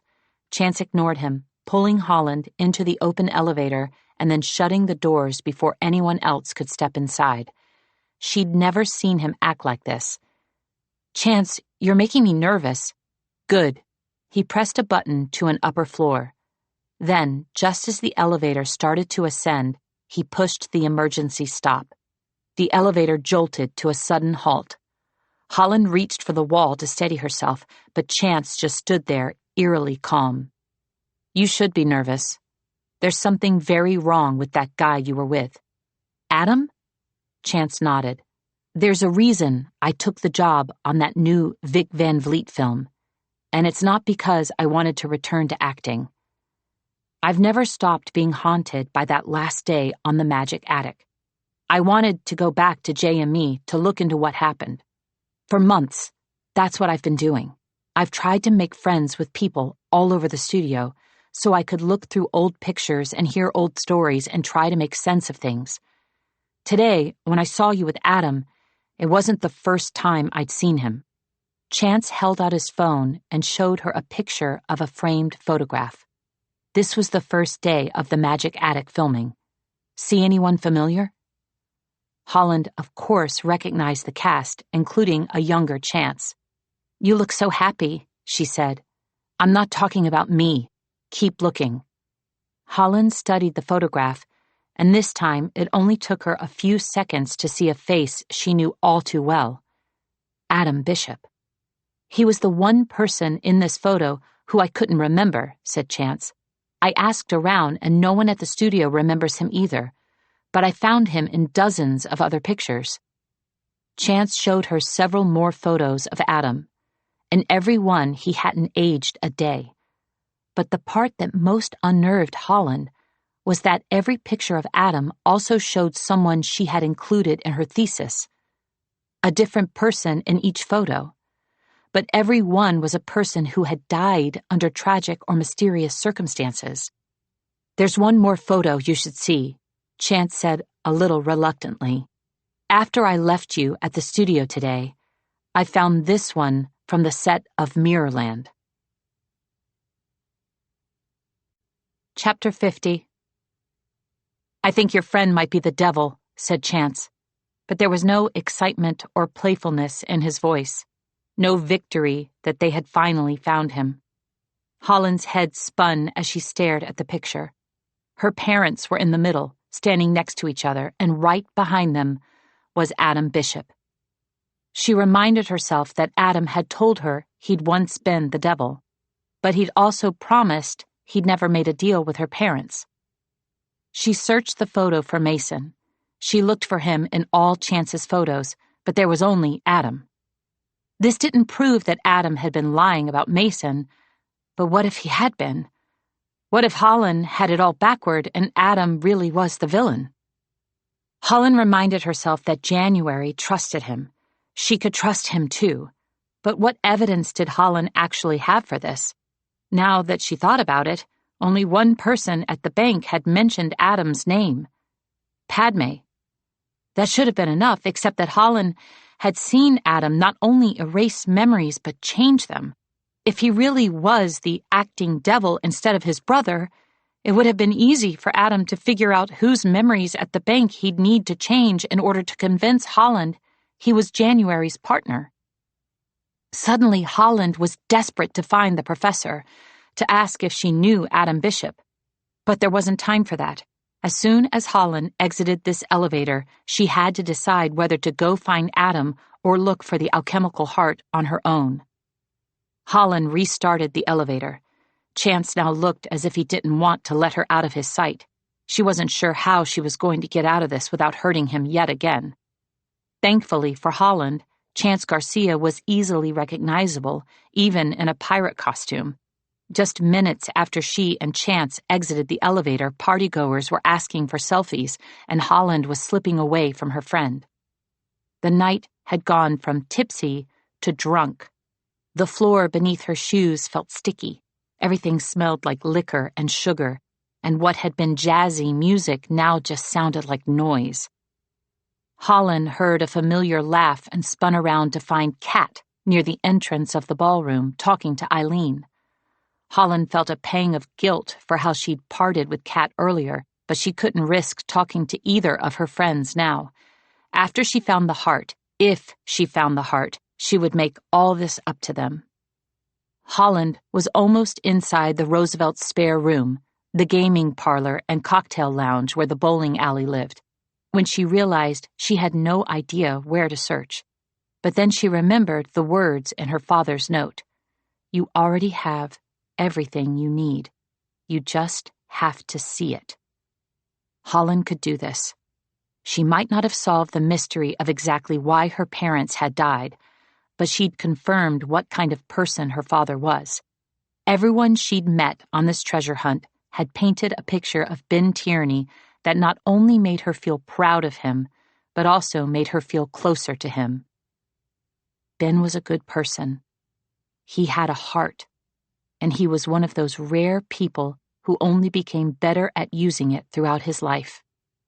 Ben was the real deal, smart, the kind of visionary storyteller that comes around once in a lifetime. If her father believed she could do this, then she could do it. Holland had faith in her father, and he had faith in her. The music faded as soon as she stepped into the gaming parlor, and suddenly she felt as if she could have been walking into her father's unfinished movie. Balls were rolling and pins were falling, and people in outlandish Halloween costumes were sipping cocktails like they were sodas. The double lanes had been painted green for the night, and single-digit numbers had been stuck on all the balls, making every lane look like a giant billiard table. You just have to see it, her father had written. Then she saw him, Mason Bishop. Every single hair on her arms stood up. Mason was reclining in the cocktail lounge, dressed exactly as he'd been last night. Dark pants, white dinner jacket, undone tie around his neck. She still thought he looked like the looking-glass version of Adam, harder, colder. His hair was darker, but his skin was fairer. He probably had an inch of height on his brother, and he looked as if he hadn't smiled in a century. Holland watched him taking in the bowling alley scene and looking bored as hell. Then his eyes were on her. Holland felt it again. The same electric charge as last night crackled through the air. Suddenly, Mason no longer looked bored. Then he was there, right in front of her. You're running a little late tonight. Holland took an involuntary step back. How did you do that?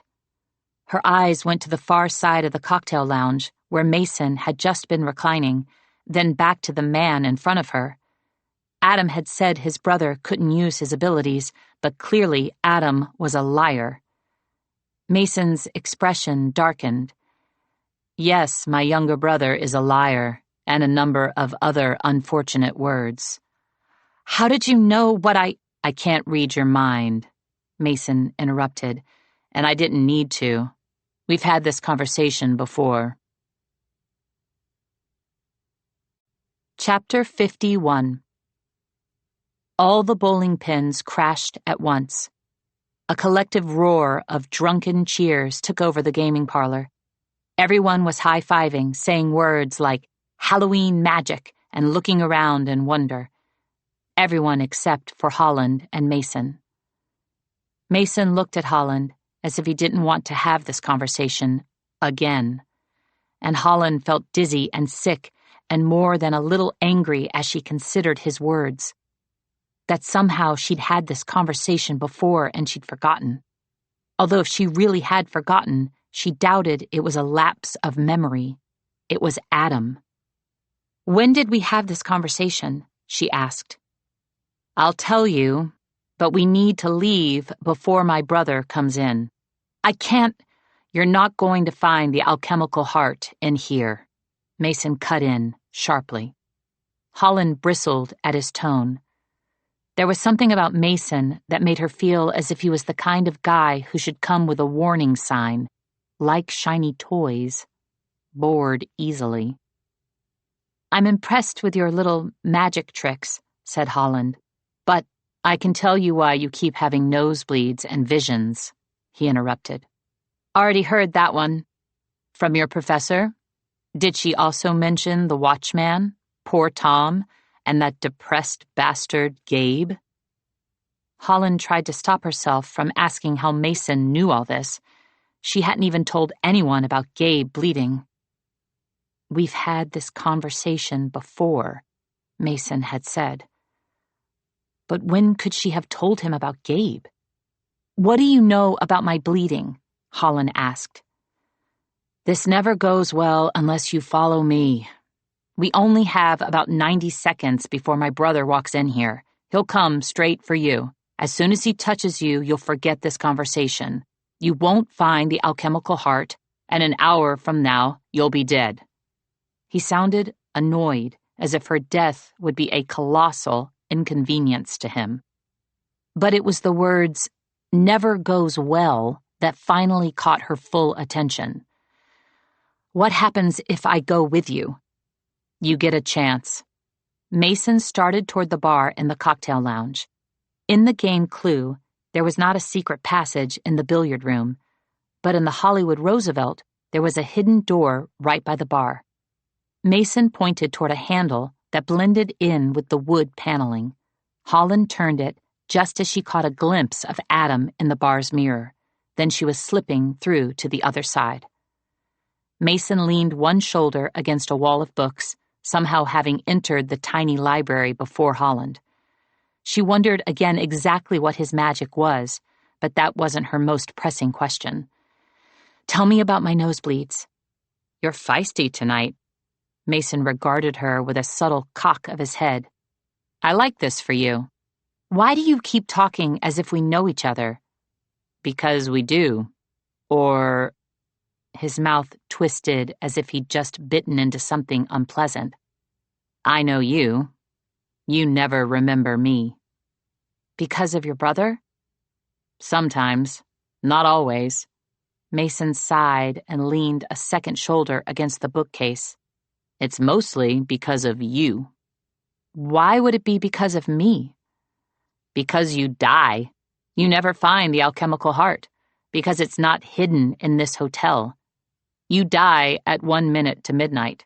Then, at exactly a quarter after midnight, time turns back to Halloween Eve, and we do this dance all over again."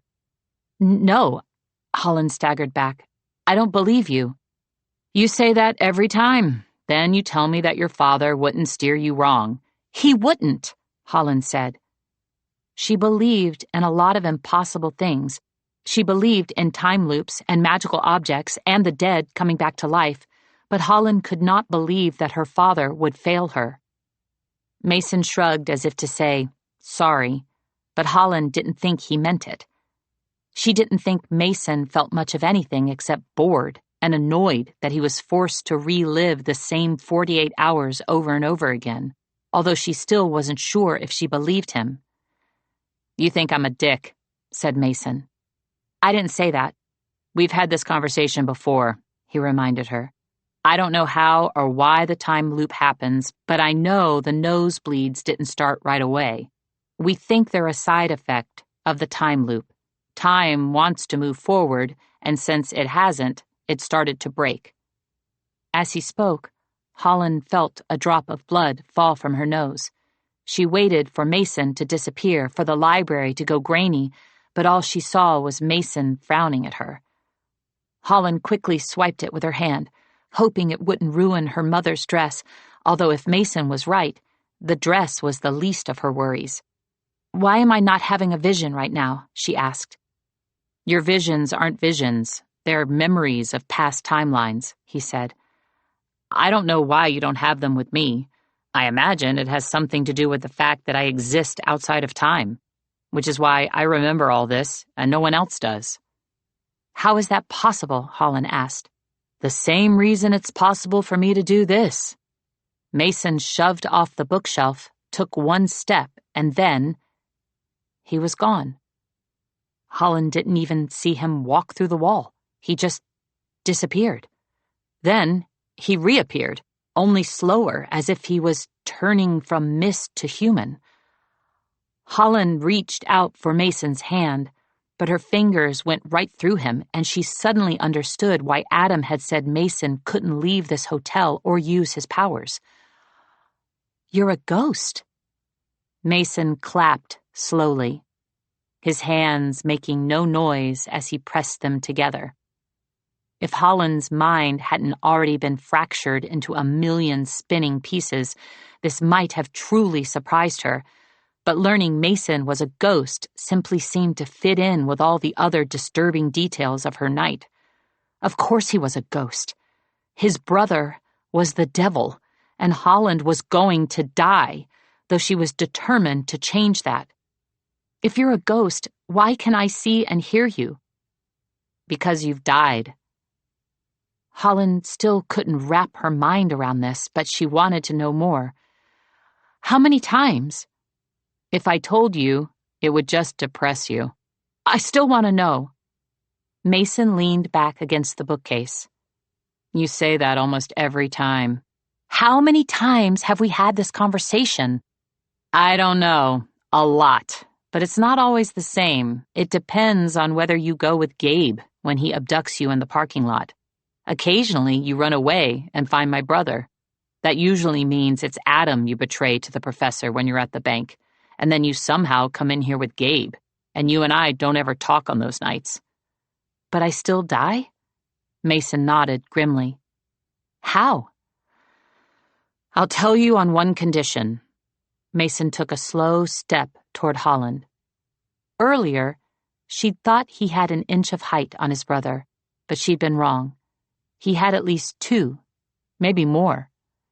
Mason might have been a ghost, but he was still formidable. "If you do find the alchemical heart tonight, I want you to make me alive again, and I want you to kill my brother." Holland shook her head. "I can't do that." "You say that every time, too. But you can. Trust me. And when I tell you why you die, you'll want to do it." "You're wrong," Holland said. After everything she'd learned tonight, Adam definitely felt like the villain in her story, but she still didn't want to kill him. She didn't want to kill anyone. "I think it's time for me to go." "My brother," Mason said. Holland froze. "That's who kills you. Between the time you leave this room and midnight. It's always my brother who murders you." Chapter 52. You never find the alchemical heart because it's not hidden in this hotel. Holland felt haunted by pretty much everything Mason had told her, but this was perhaps the most haunting thing of all. She couldn't believe her father would let her down, but she didn't know where else to search if not the Roosevelt, and she had only 20 minutes left. The party had gone from drunk to dying. The crowd had thinned, making it easier for her to keep an eye out for Adam, and for him to find her. Holland wanted to be more shocked by Mason's warning about his brother, but if she actually paused to think about it, she just felt incredibly stupid for ever trusting Adam, and now she only had 19 minutes left. There had to be something she was missing. Or maybe she was thinking about it wrong. Her father had written, "You already have everything you need. You just have to see it." What if he wasn't saying she had all the clues? What if he was saying she already had the actual alchemical heart? Holland had forgotten about her sister's backpack, but suddenly she became very aware of the weight of it on her shoulders. She would have preferred to take it off and search through it in a bathroom, but the line she saw was out the door. A dark corner in the gaming parlor would have to do. Carefully, she unzipped it.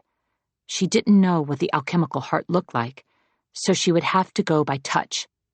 As she started to reach for the bag's main zipper, she felt another zipper, hidden on the back. A secret compartment. Fingers trembling, she opened it. Inside, she found an impressive stash of cash, an even more impressive fake passport, a thin golden necklace. The noise of the party faded as she touched the chain. Magic. Holland tugged it out of the pack and instantly recognized it. This was her sister's sulfur necklace, the counterpart to the one Holland always wore. January always wore hers, too. Why had she taken it off and hidden it away? Instinctively, Holland put her sister's necklace on. For a second, both necklaces were warm, then suddenly they were burning hot. She reached up to wrench them off, but just as soon as the burning had started, it stopped.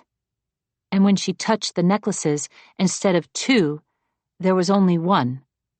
The golden chain had formed a choker around her neck. She turned, taking in her reflection in a paneled mirror.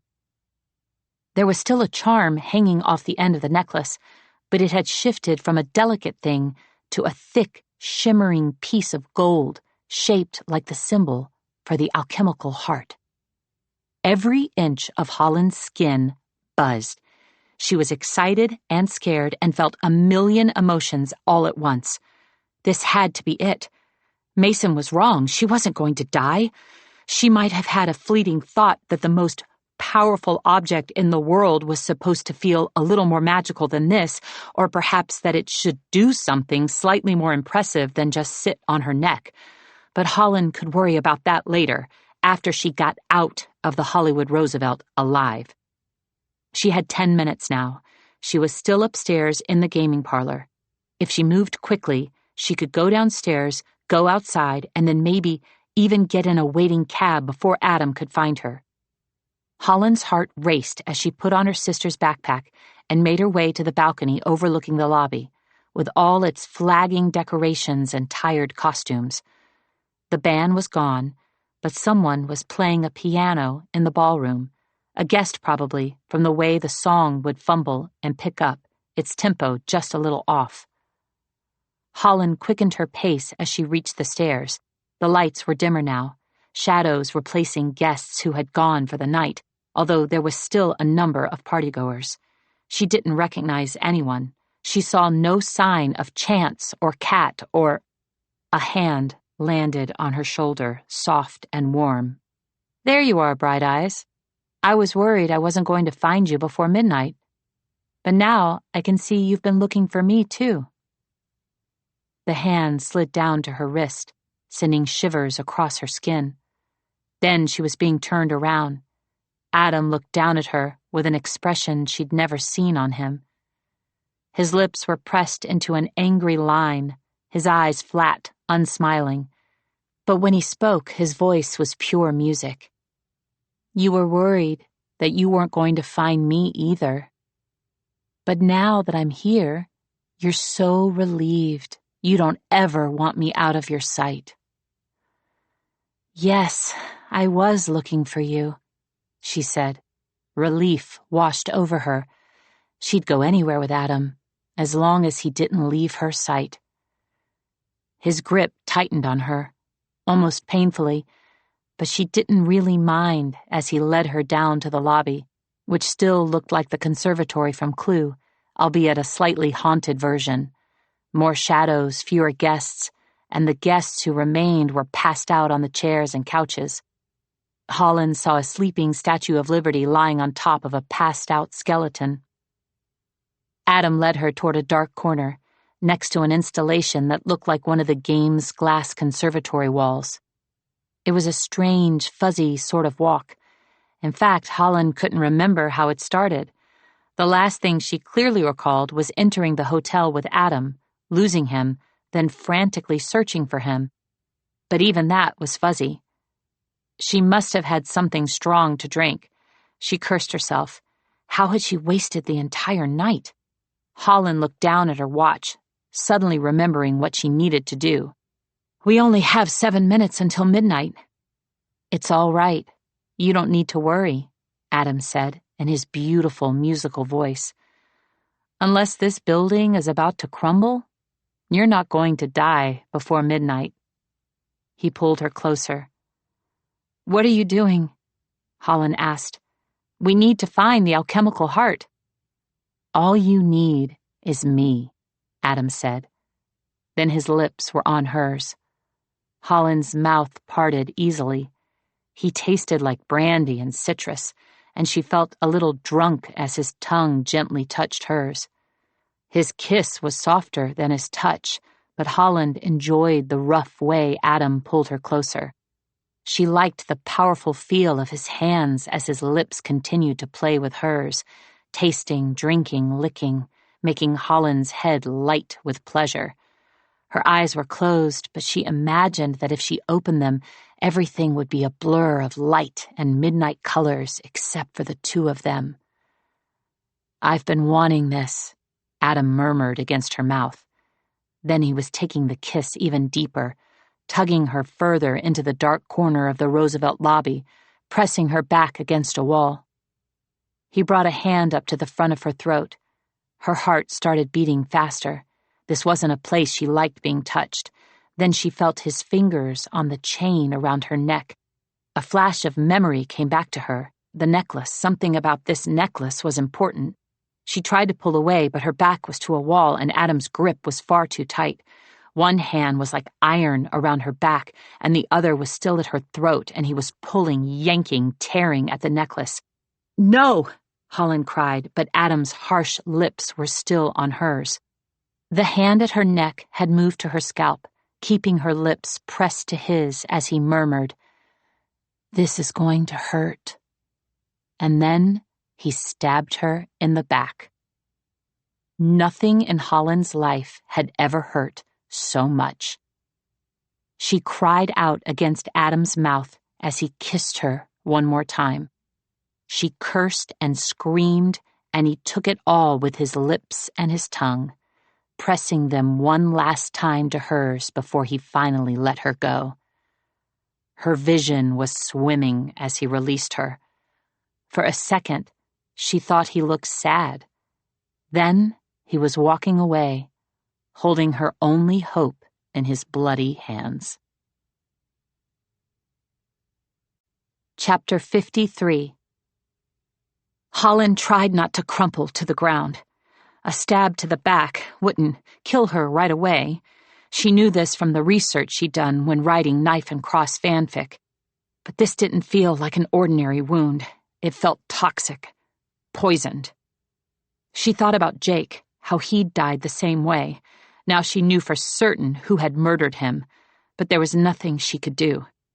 Holland coughed as the hotel started spinning.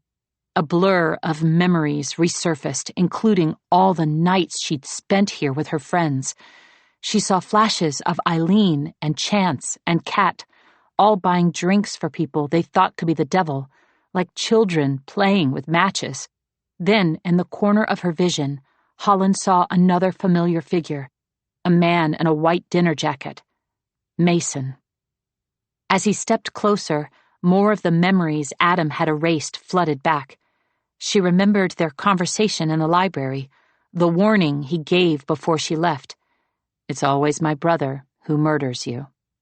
Mason had been right, but he didn't look happy about it. He also looked more real than earlier, less ghostly. Holland wondered dimly if this was because she was dying. "I've never come down here for this part, but tonight felt different, and I hoped." He trailed off, as if putting words to feelings would make them more real than he wanted. Up close, Mason's expression was even more miserable, but she could already see him wiping it away, replacing whatever he might have been feeling with acceptance of the inevitable. I still think you're wrong, Holland choked out. She could feel the blood running down her back and the seconds running out, but she refused to give up. If anything, Mason's defeated expression made her more determined. The watchman had said the only way to live past tomorrow was to find the alchemical heart. So she shouldn't have been dying, unless she hadn't actually found the alchemical heart. She must have been wrong about the necklace, but she still believed her father was right about her being in possession of the alchemical heart, which meant that having it wasn't enough. She needed to actually find it, like the watchman had said. Holland fumbled to open her sister's backpack again, ripping out the clothes she'd shoved inside. As soon as she touched the professor's journal, her fingers began tingling. The journal was upside down as she pulled it out, revealing the alchemical heart symbol embossed on the back. Now she could feel the tingling down to her toes. Suddenly, it felt so obvious. The longer Holland held it, the more she could feel the magic, pulsing like a living thing wanting to be used. Gabe had repeatedly told her that no one knew what the alchemical heart looked like, and that some people suspected it could even change form. Holland imagined he must have been right about it changing form. She couldn't imagine it always looked like this journal. She wondered how her father had managed to send it to her, but she would have to puzzle that out later. The alchemical heart was now glowing in her hands. The drunken skeleton perked up a little on the couch. Is that? Mason stepped closer, his words cutting off as he took in the book. Holland needed to move. She couldn't risk drawing more attention, not when Adam was still nearby. She was in so much pain she didn't think she could run again, but maybe she didn't have to. Not far from her was a temporary wall for the party, with a little arrow and 2 life-saving words etched into a sign: secret passage. Holland pressed on the words, and suddenly she was in another room. Actually, she was just in a sequestered part of the Roosevelt's lobby, but it had been made to look like a little sitting room, with 2 wing-back chairs and a small table with a glowing Tiffany lamp on top. Holland slumped into one of the leather chairs, unable to stand any longer. The heart was still glowing, but it didn't seem to be doing much of anything else, including healing her. Then Mason was there, towering over her. You need to use the alchemical heart now. How am I supposed to do that? She wheezed. Nobody told you how to use it? Of course they didn't, Mason muttered. Then he started rapidly talking. The alchemical heart was taken from another world where objects are sentient. It's not simply an object. It's capable of thought and choice and action. If you want to use its power, you need to ask for it, specifically. That's a lot of words, she said. Everything in the world hurt, and now her vision was going black around the corners. Aside from the glowing book, she couldn't see much of anything, but she hoped she understood what Mason had just told her. I need to live, she said to the book in her hands. No, Mason said sharply. Tell the alchemical heart what you need it to do. You don't need to yell, Holland murmured. She spoke to the book again. I need you to heal me. Be more specific. Tell it to keep your heart beating and stop the bleeding. Holland repeated Mason's words. And could you get rid of the poison, please? As soon as she spoke, the alchemical heart glowed more brightly, and she started to gag. Her throat, her stomach, everything felt as if it was on fire, and then she was spitting the foulest thing she'd ever tasted onto the table. Immediately, Holland's pain vanished, and her vision returned. She could see the half-finished drinks on the table before her, and every spill that had been made throughout the night. The world was coming back into focus, except for Mason. He was looking faded, more ghostly again, and he still looked miserable. Would it be too much to ask for a smile? You're still not safe. Holland looked down at her watch. She was seconds away from midnight.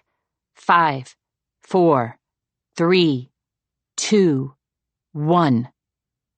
She half expected fireworks to explode, or a great unseen clock to chime celebrating her victory. She wanted to cheer or cry or throw confetti, but mostly she found she just wanted to sit there quietly without anyone trying to kill her or steal from her or pull any types of weapons on her.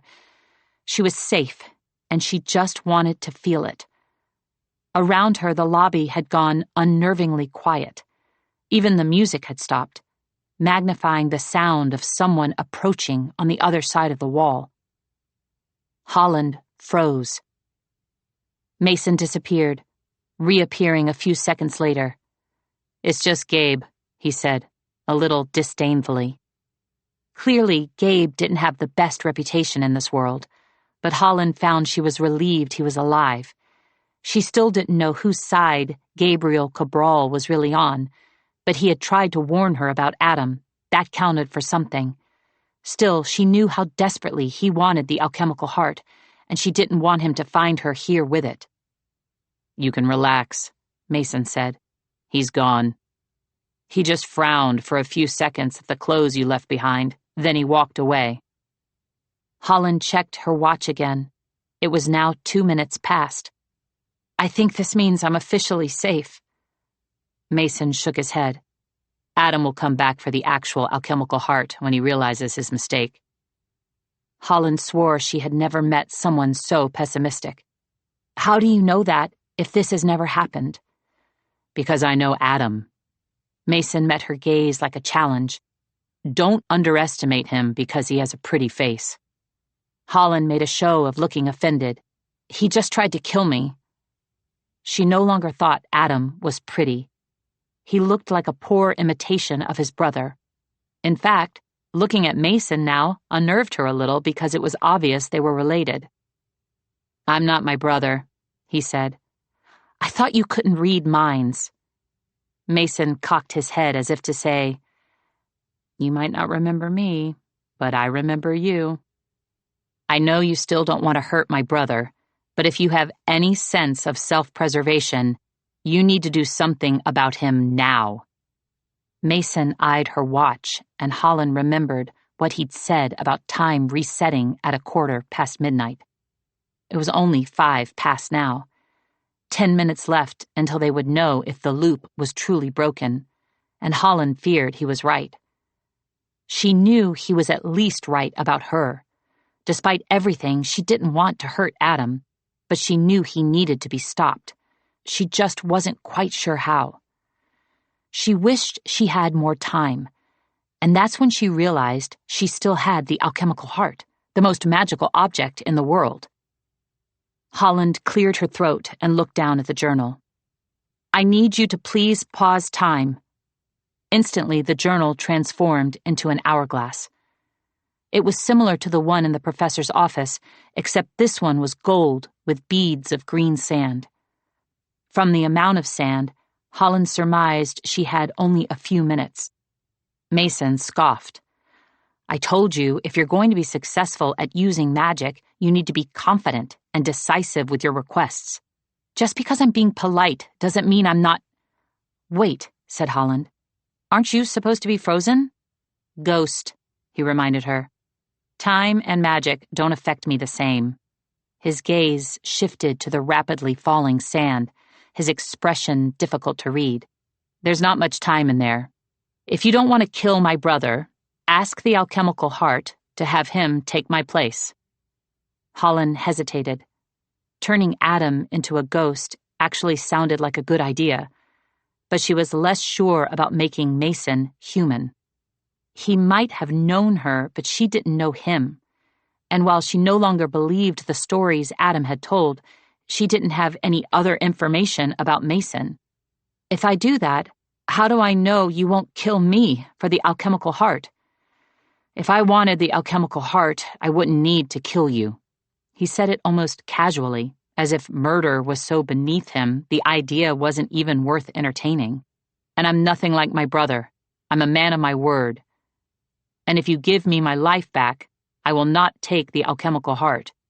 I don't even want it. I just want to be free of this place." The last of the sand ran through the hourglass as he spoke. Holland wondered if ticking clocks would now make her nervous for the rest of her life, because as soon as time started moving again, she felt it. The alchemical heart was still shaped like an hourglass as Holland addressed it. I don't want Adam Bishop to hurt anyone ever again. I want Adam to take his brother Mason's place. Turn Adam into a ghost that will forever haunt this hotel and never harm another living soul. The hourglass started to glow, and so did Mason. Holland barely breathed as she watched him transform into something that was almost there, almost real, almost human, into someone who felt more human than anyone she had ever seen. She remembered Adam saying Mason was the center of the universe wherever he went, and she could definitely feel that gravity now. If Kat had been there, she would have said there was something about a guy in a white dinner jacket. Eileen would have said it was because he was tall. January would have said it was because Holland had tragic taste in men. Holland would have said it wasn't any of those things. And yet it was all of those things, along with something else she couldn't put a name to. She just knew it scared her a little. She felt a little bit of relief as she saw in his eyes that Mason Bishop was just as eager to say goodbye to her as she was to him. I still think you should have killed my brother when you had the chance, he said. That was a lovely thank you. You're welcome. I'm just trying to give you some advice. Adam won't be able to do much now, but I became stronger over time, and so will he. You need to be careful, and... He took a step closer. Holland put her hand protectively over the hourglass. Relax, St. James. I'm keeping my word.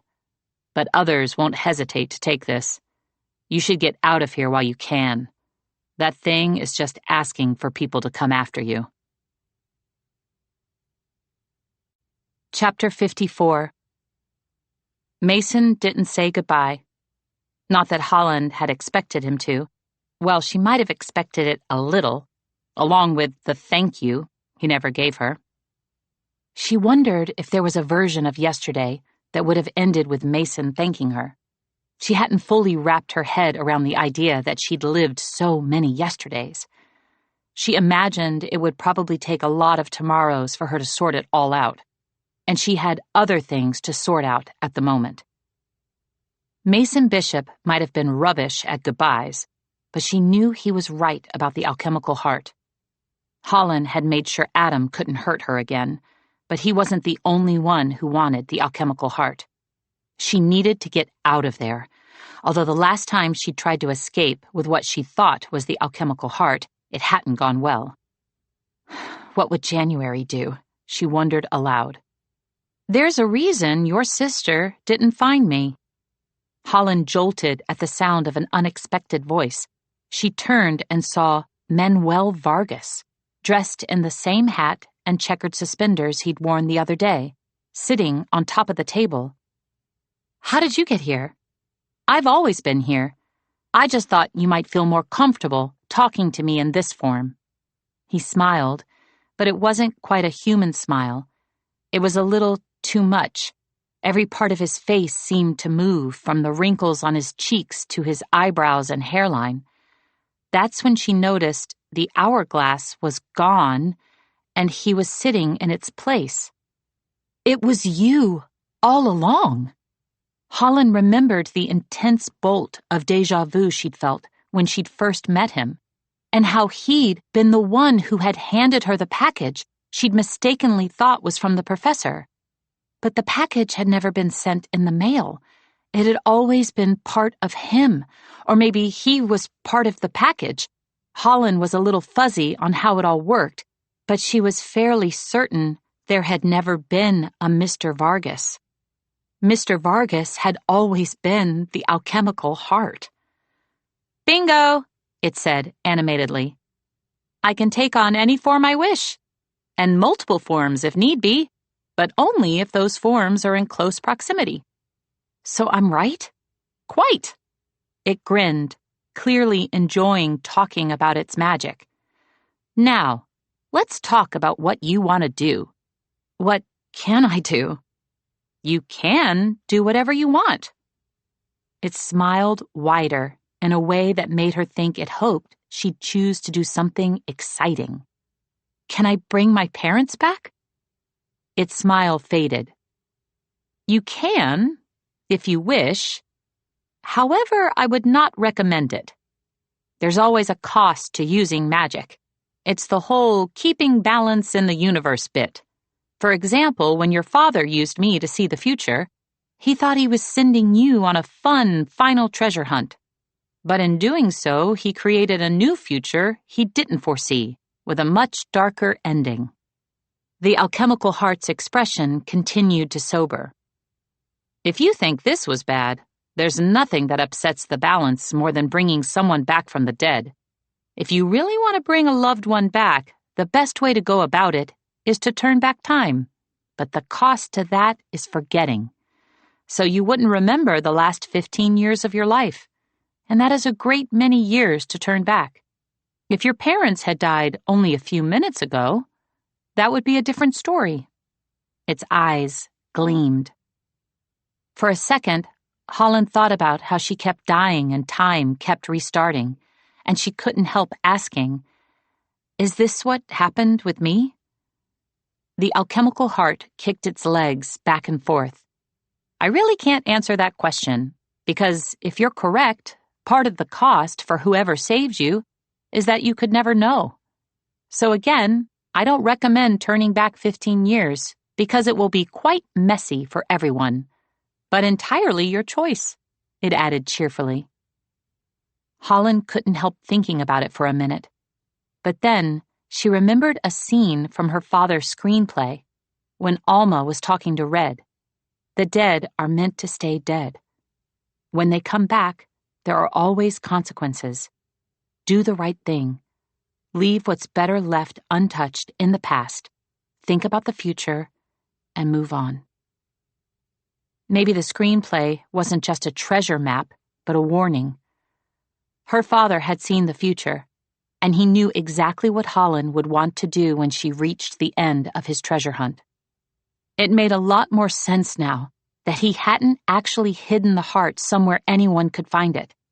He'd stacked the cards to make sure she would be the only winner, and even though there had been unforeseen consequences, Holland was still thankful he'd done it. She was glad she'd gotten the chance to feel close to him again, to hear stories about him, and to finally talk about him. Her father was so intentional putting Easter eggs inside of Easter eggs like little nesting dolls. Maybe he'd always known this treasure hunt would have more than one story inside of it as well. She wanted desperately to bring him and her mother back. Holland felt that after what she'd just been through, she could handle the consequences of anything. But she knew her father wouldn't want that. She imagined that he'd sent her the alchemical heart so she could keep it safe, because he trusted her not to do anything dangerous, even if she was extremely tempted. For the record, I don't mind being used at all, the alchemical heart grinned. And again, she noticed that there was definitely something inhuman about it. Magic is meant to be spread. However, your father didn't want that. Its smile abruptly turned to a frown, and Holland imagined that if someone else were to come for the heart, its loyalty might quickly shift. If she wasn't going to use it, she needed to get rid of it, and yet she hesitated. There had been a time when all she wanted was to go back to her ordinary, non-magical life, but she knew too much had changed for that to happen. She wasn't sure if she would ever go back to the Regal or the bank, but if she did, she didn't want to be powerless. She knew her father didn't want her to use the alchemical heart to bring him and her mother back from the dead, but that didn't mean she couldn't use it at all. I want an ability, Holland said, before she could change her mind. It looked disturbingly pleased, lips stretching Cheshire cat wide, all the way to its ears. I was so hoping you'd ask. Holland hesitated, Its excitement made her feel that perhaps this was a bad idea. "Don't tell me you're having second thoughts." "I just want to make sure I pick the right ability," Holland hedged. Its smile vanished. "Sorry, but I don't work that way. There are certain things you can tell me to do, but I'm afraid this isn't one of them. Each human is made with a unique inactive ability. I can activate this power, but you can't choose what it is, and you won't know what it is until after it's been activated." Once again, Holland felt as if this could be a mistake. The alchemical heart had also just warned her that there was always a cost to magic, and she wasn't even sure what this magic would be. But if she didn't do this, she knew she would always wonder about what her magic might have been, what she might have been. "Do it." Holland closed her eyes as she said the words, like a child making a wish. When she opened her eyes, the alchemical heart was kicking its legs back and forth again, smiling even wider. "It might take a few days or a few weeks for it to activate, but I think you'll be pleased when it does." Its face turned mischievous. Holland wondered exactly what she'd gotten herself into, but she didn't regret her choice. The truth was, Holland St. James simply wasn't capable of turning down a chance at having magic. Now she only had to decide what to do with the alchemical heart. She still didn't imagine she'd be able to walk out of here with it easily, or at all. She thought about asking it to self-destruct. Then she remembered what Gabe had said about that possibly destroying all magic, and she didn't want to be responsible for that. She needed to hide it, like her father had, except her father hadn't hidden it. He'd sent it to her. He'd sent it into the future. He'd believed it was too powerful for any one person to possess, and he must have known it was too powerful to simply hide. Then, she wondered if it wasn't just her father who had sent the alchemical heart into the future, but if that's what the others had done as well. If that was why the alchemical heart would disappear and then reappear decades later. The alchemical heart looked at her sadly, as if it knew what she was thinking. "Is this where we say goodbye?" "I'm afraid so," said Holland. "It's time for you to find a new home, in the future. And where might that home be?" For a second, Holland didn't know. Then she remembered one last thing her father had written. His special instructions on the hold slip. "I want you to go to the future, to someone who needs you, but doesn't really want you. Someone kind, who will only use you once for their need, and then never use you again." Chapter 55. There is a bench outside the Hollywood Roosevelt where a statue of Charlie Chaplin sits. Tonight, he had a companion, dressed like Mary Poppins. She sat on that bench straight and proper, in a manner that would have made the actual Miss Poppins proud. The air had finally cooled to a temperature appropriate for November, which it officially was now. But this woman didn't shiver. She was used to waiting. Usually, she was the one who made others do it. But there was nothing usual about tonight. Everyone at the Roosevelt had felt it. The strange pauses in time, the surges of energy, the feeling that perhaps this party wasn't just smoke and mirrors. But no one had felt it more than Holland St. James. "I don't have the alchemical heart." The professor peered at Holland from the bench. "I know. It's past midnight now, officially November. The heart will have gone into hiding again, until the next date on the list." Holland realized she knew something the professor didn't, but she only said, "You don't seem upset." "Have I taught you anything, my dear? There are always magical objects to be searched for in the world." The professor primly pushed up from the bench. "May I offer you a ride?" "I think I'm okay." Holland was fairly certain she looked anything but okay, especially if you took a look at the back of her dress. but to her credit, the professor tactfully refrained from mentioning it. "Well then, I suppose this is goodbye for now, my dear. My job offer still stands. I can no longer promise you a very good ability, but I think you'll still find it worthwhile." Holland was tempted to tell the professor that she was no longer in need of an ability. In fact, she had to suppress a smile at the thought that she'd soon have one. She didn't need a job at the bank, and she meant to say as much, but "I'll think about it" came out instead. A number of things might have changed for Holland St. James tonight, but she still couldn't quite close the door on a rabbit hole. Epilogue. The next morning, Holland could feel all the real again. She could feel the minutes tick by, fresh, unlived minutes, crisp as that first breath of early morning air. She went for a run to drink it all in. The weather had fully changed, and the cold was knife-sharp, cutting away all the dirt and the smog, making LA feel blissfully clean. Holland ran faster, chasing the feeling of an unlived-in moment as if it might disappear. She ran until her lungs couldn't take it, until her legs burned and she was covered in sweat, which cooled too quickly as soon as she slowed, leaving her chilled and out of breath. But for one perfect minute, she wasn't haunted by thoughts of yesterday, or the yesterday before that, and the yesterday before that. Normally, she stuck to the sidewalk lining Santa Monica Beach, but today she wanted to take off her shoes and sink her toes into the sand. As soon as the sand felt slightly damp against her feet, she plopped down onto the beach, right on the edge of the damp and the dry. Holland gazed out at the water and tried to hypnotize herself with the sound of waves.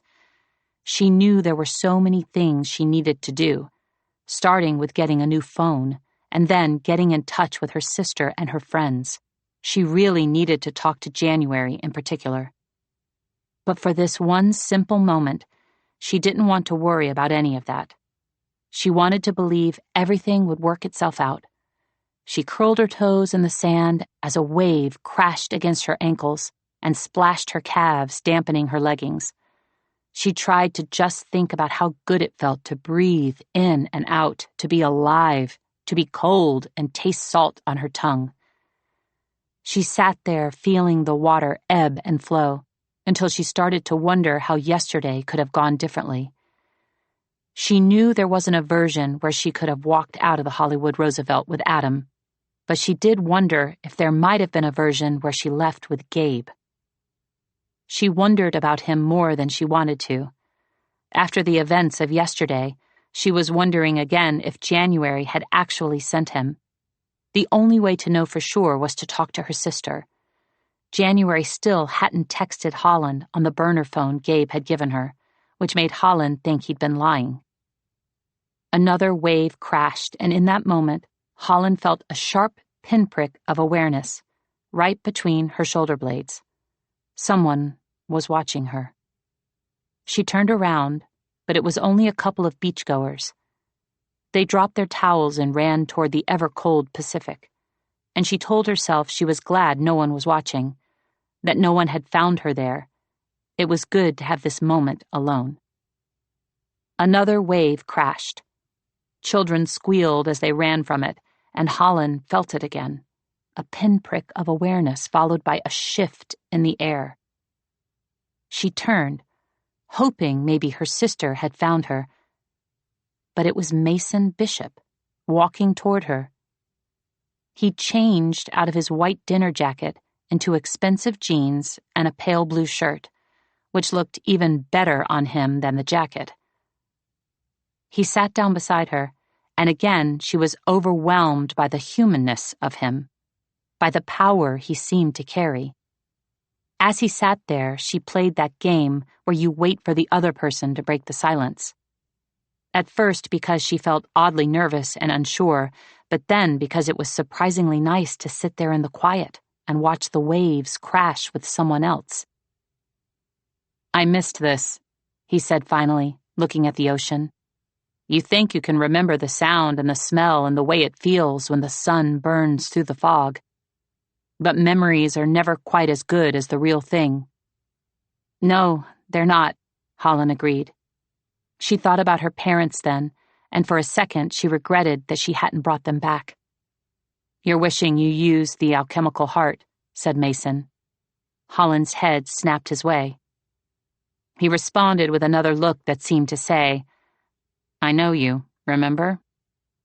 I actually did use it again, she said. He raised an eyebrow. You gave yourself an ability? I did. Holland hoped that as she said this, the magic power would finally appear, but she didn't feel any different, and there was still no tattoo on her wrist. Good for you, Mason said, but don't tell anyone else. Why? People treat you differently when they know.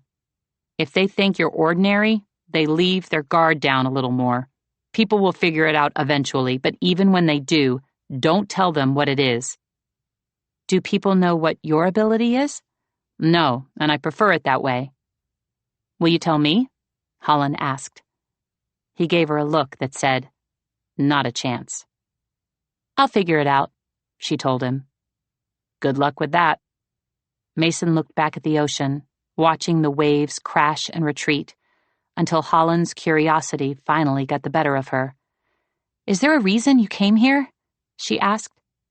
Of all the beaches and all the world, why did you choose to sit on mine? You could say this is my version of a thank you. Mason shoved up from the sand. You brought me back to life yesterday, and now I owe you a debt. He reached toward his back pocket, just as Holland's phone rang. Her heart gave a sudden jolt. She pulled it out and looked at the name. January. Her sister was finally calling. She looked up to tell Mason to just hold on, but apparently guys like Mason don't wait. He was already walking back up the beach. Again, he didn't say goodbye, but he had left something in the sand. A matte black business card with a gold Art Deco border.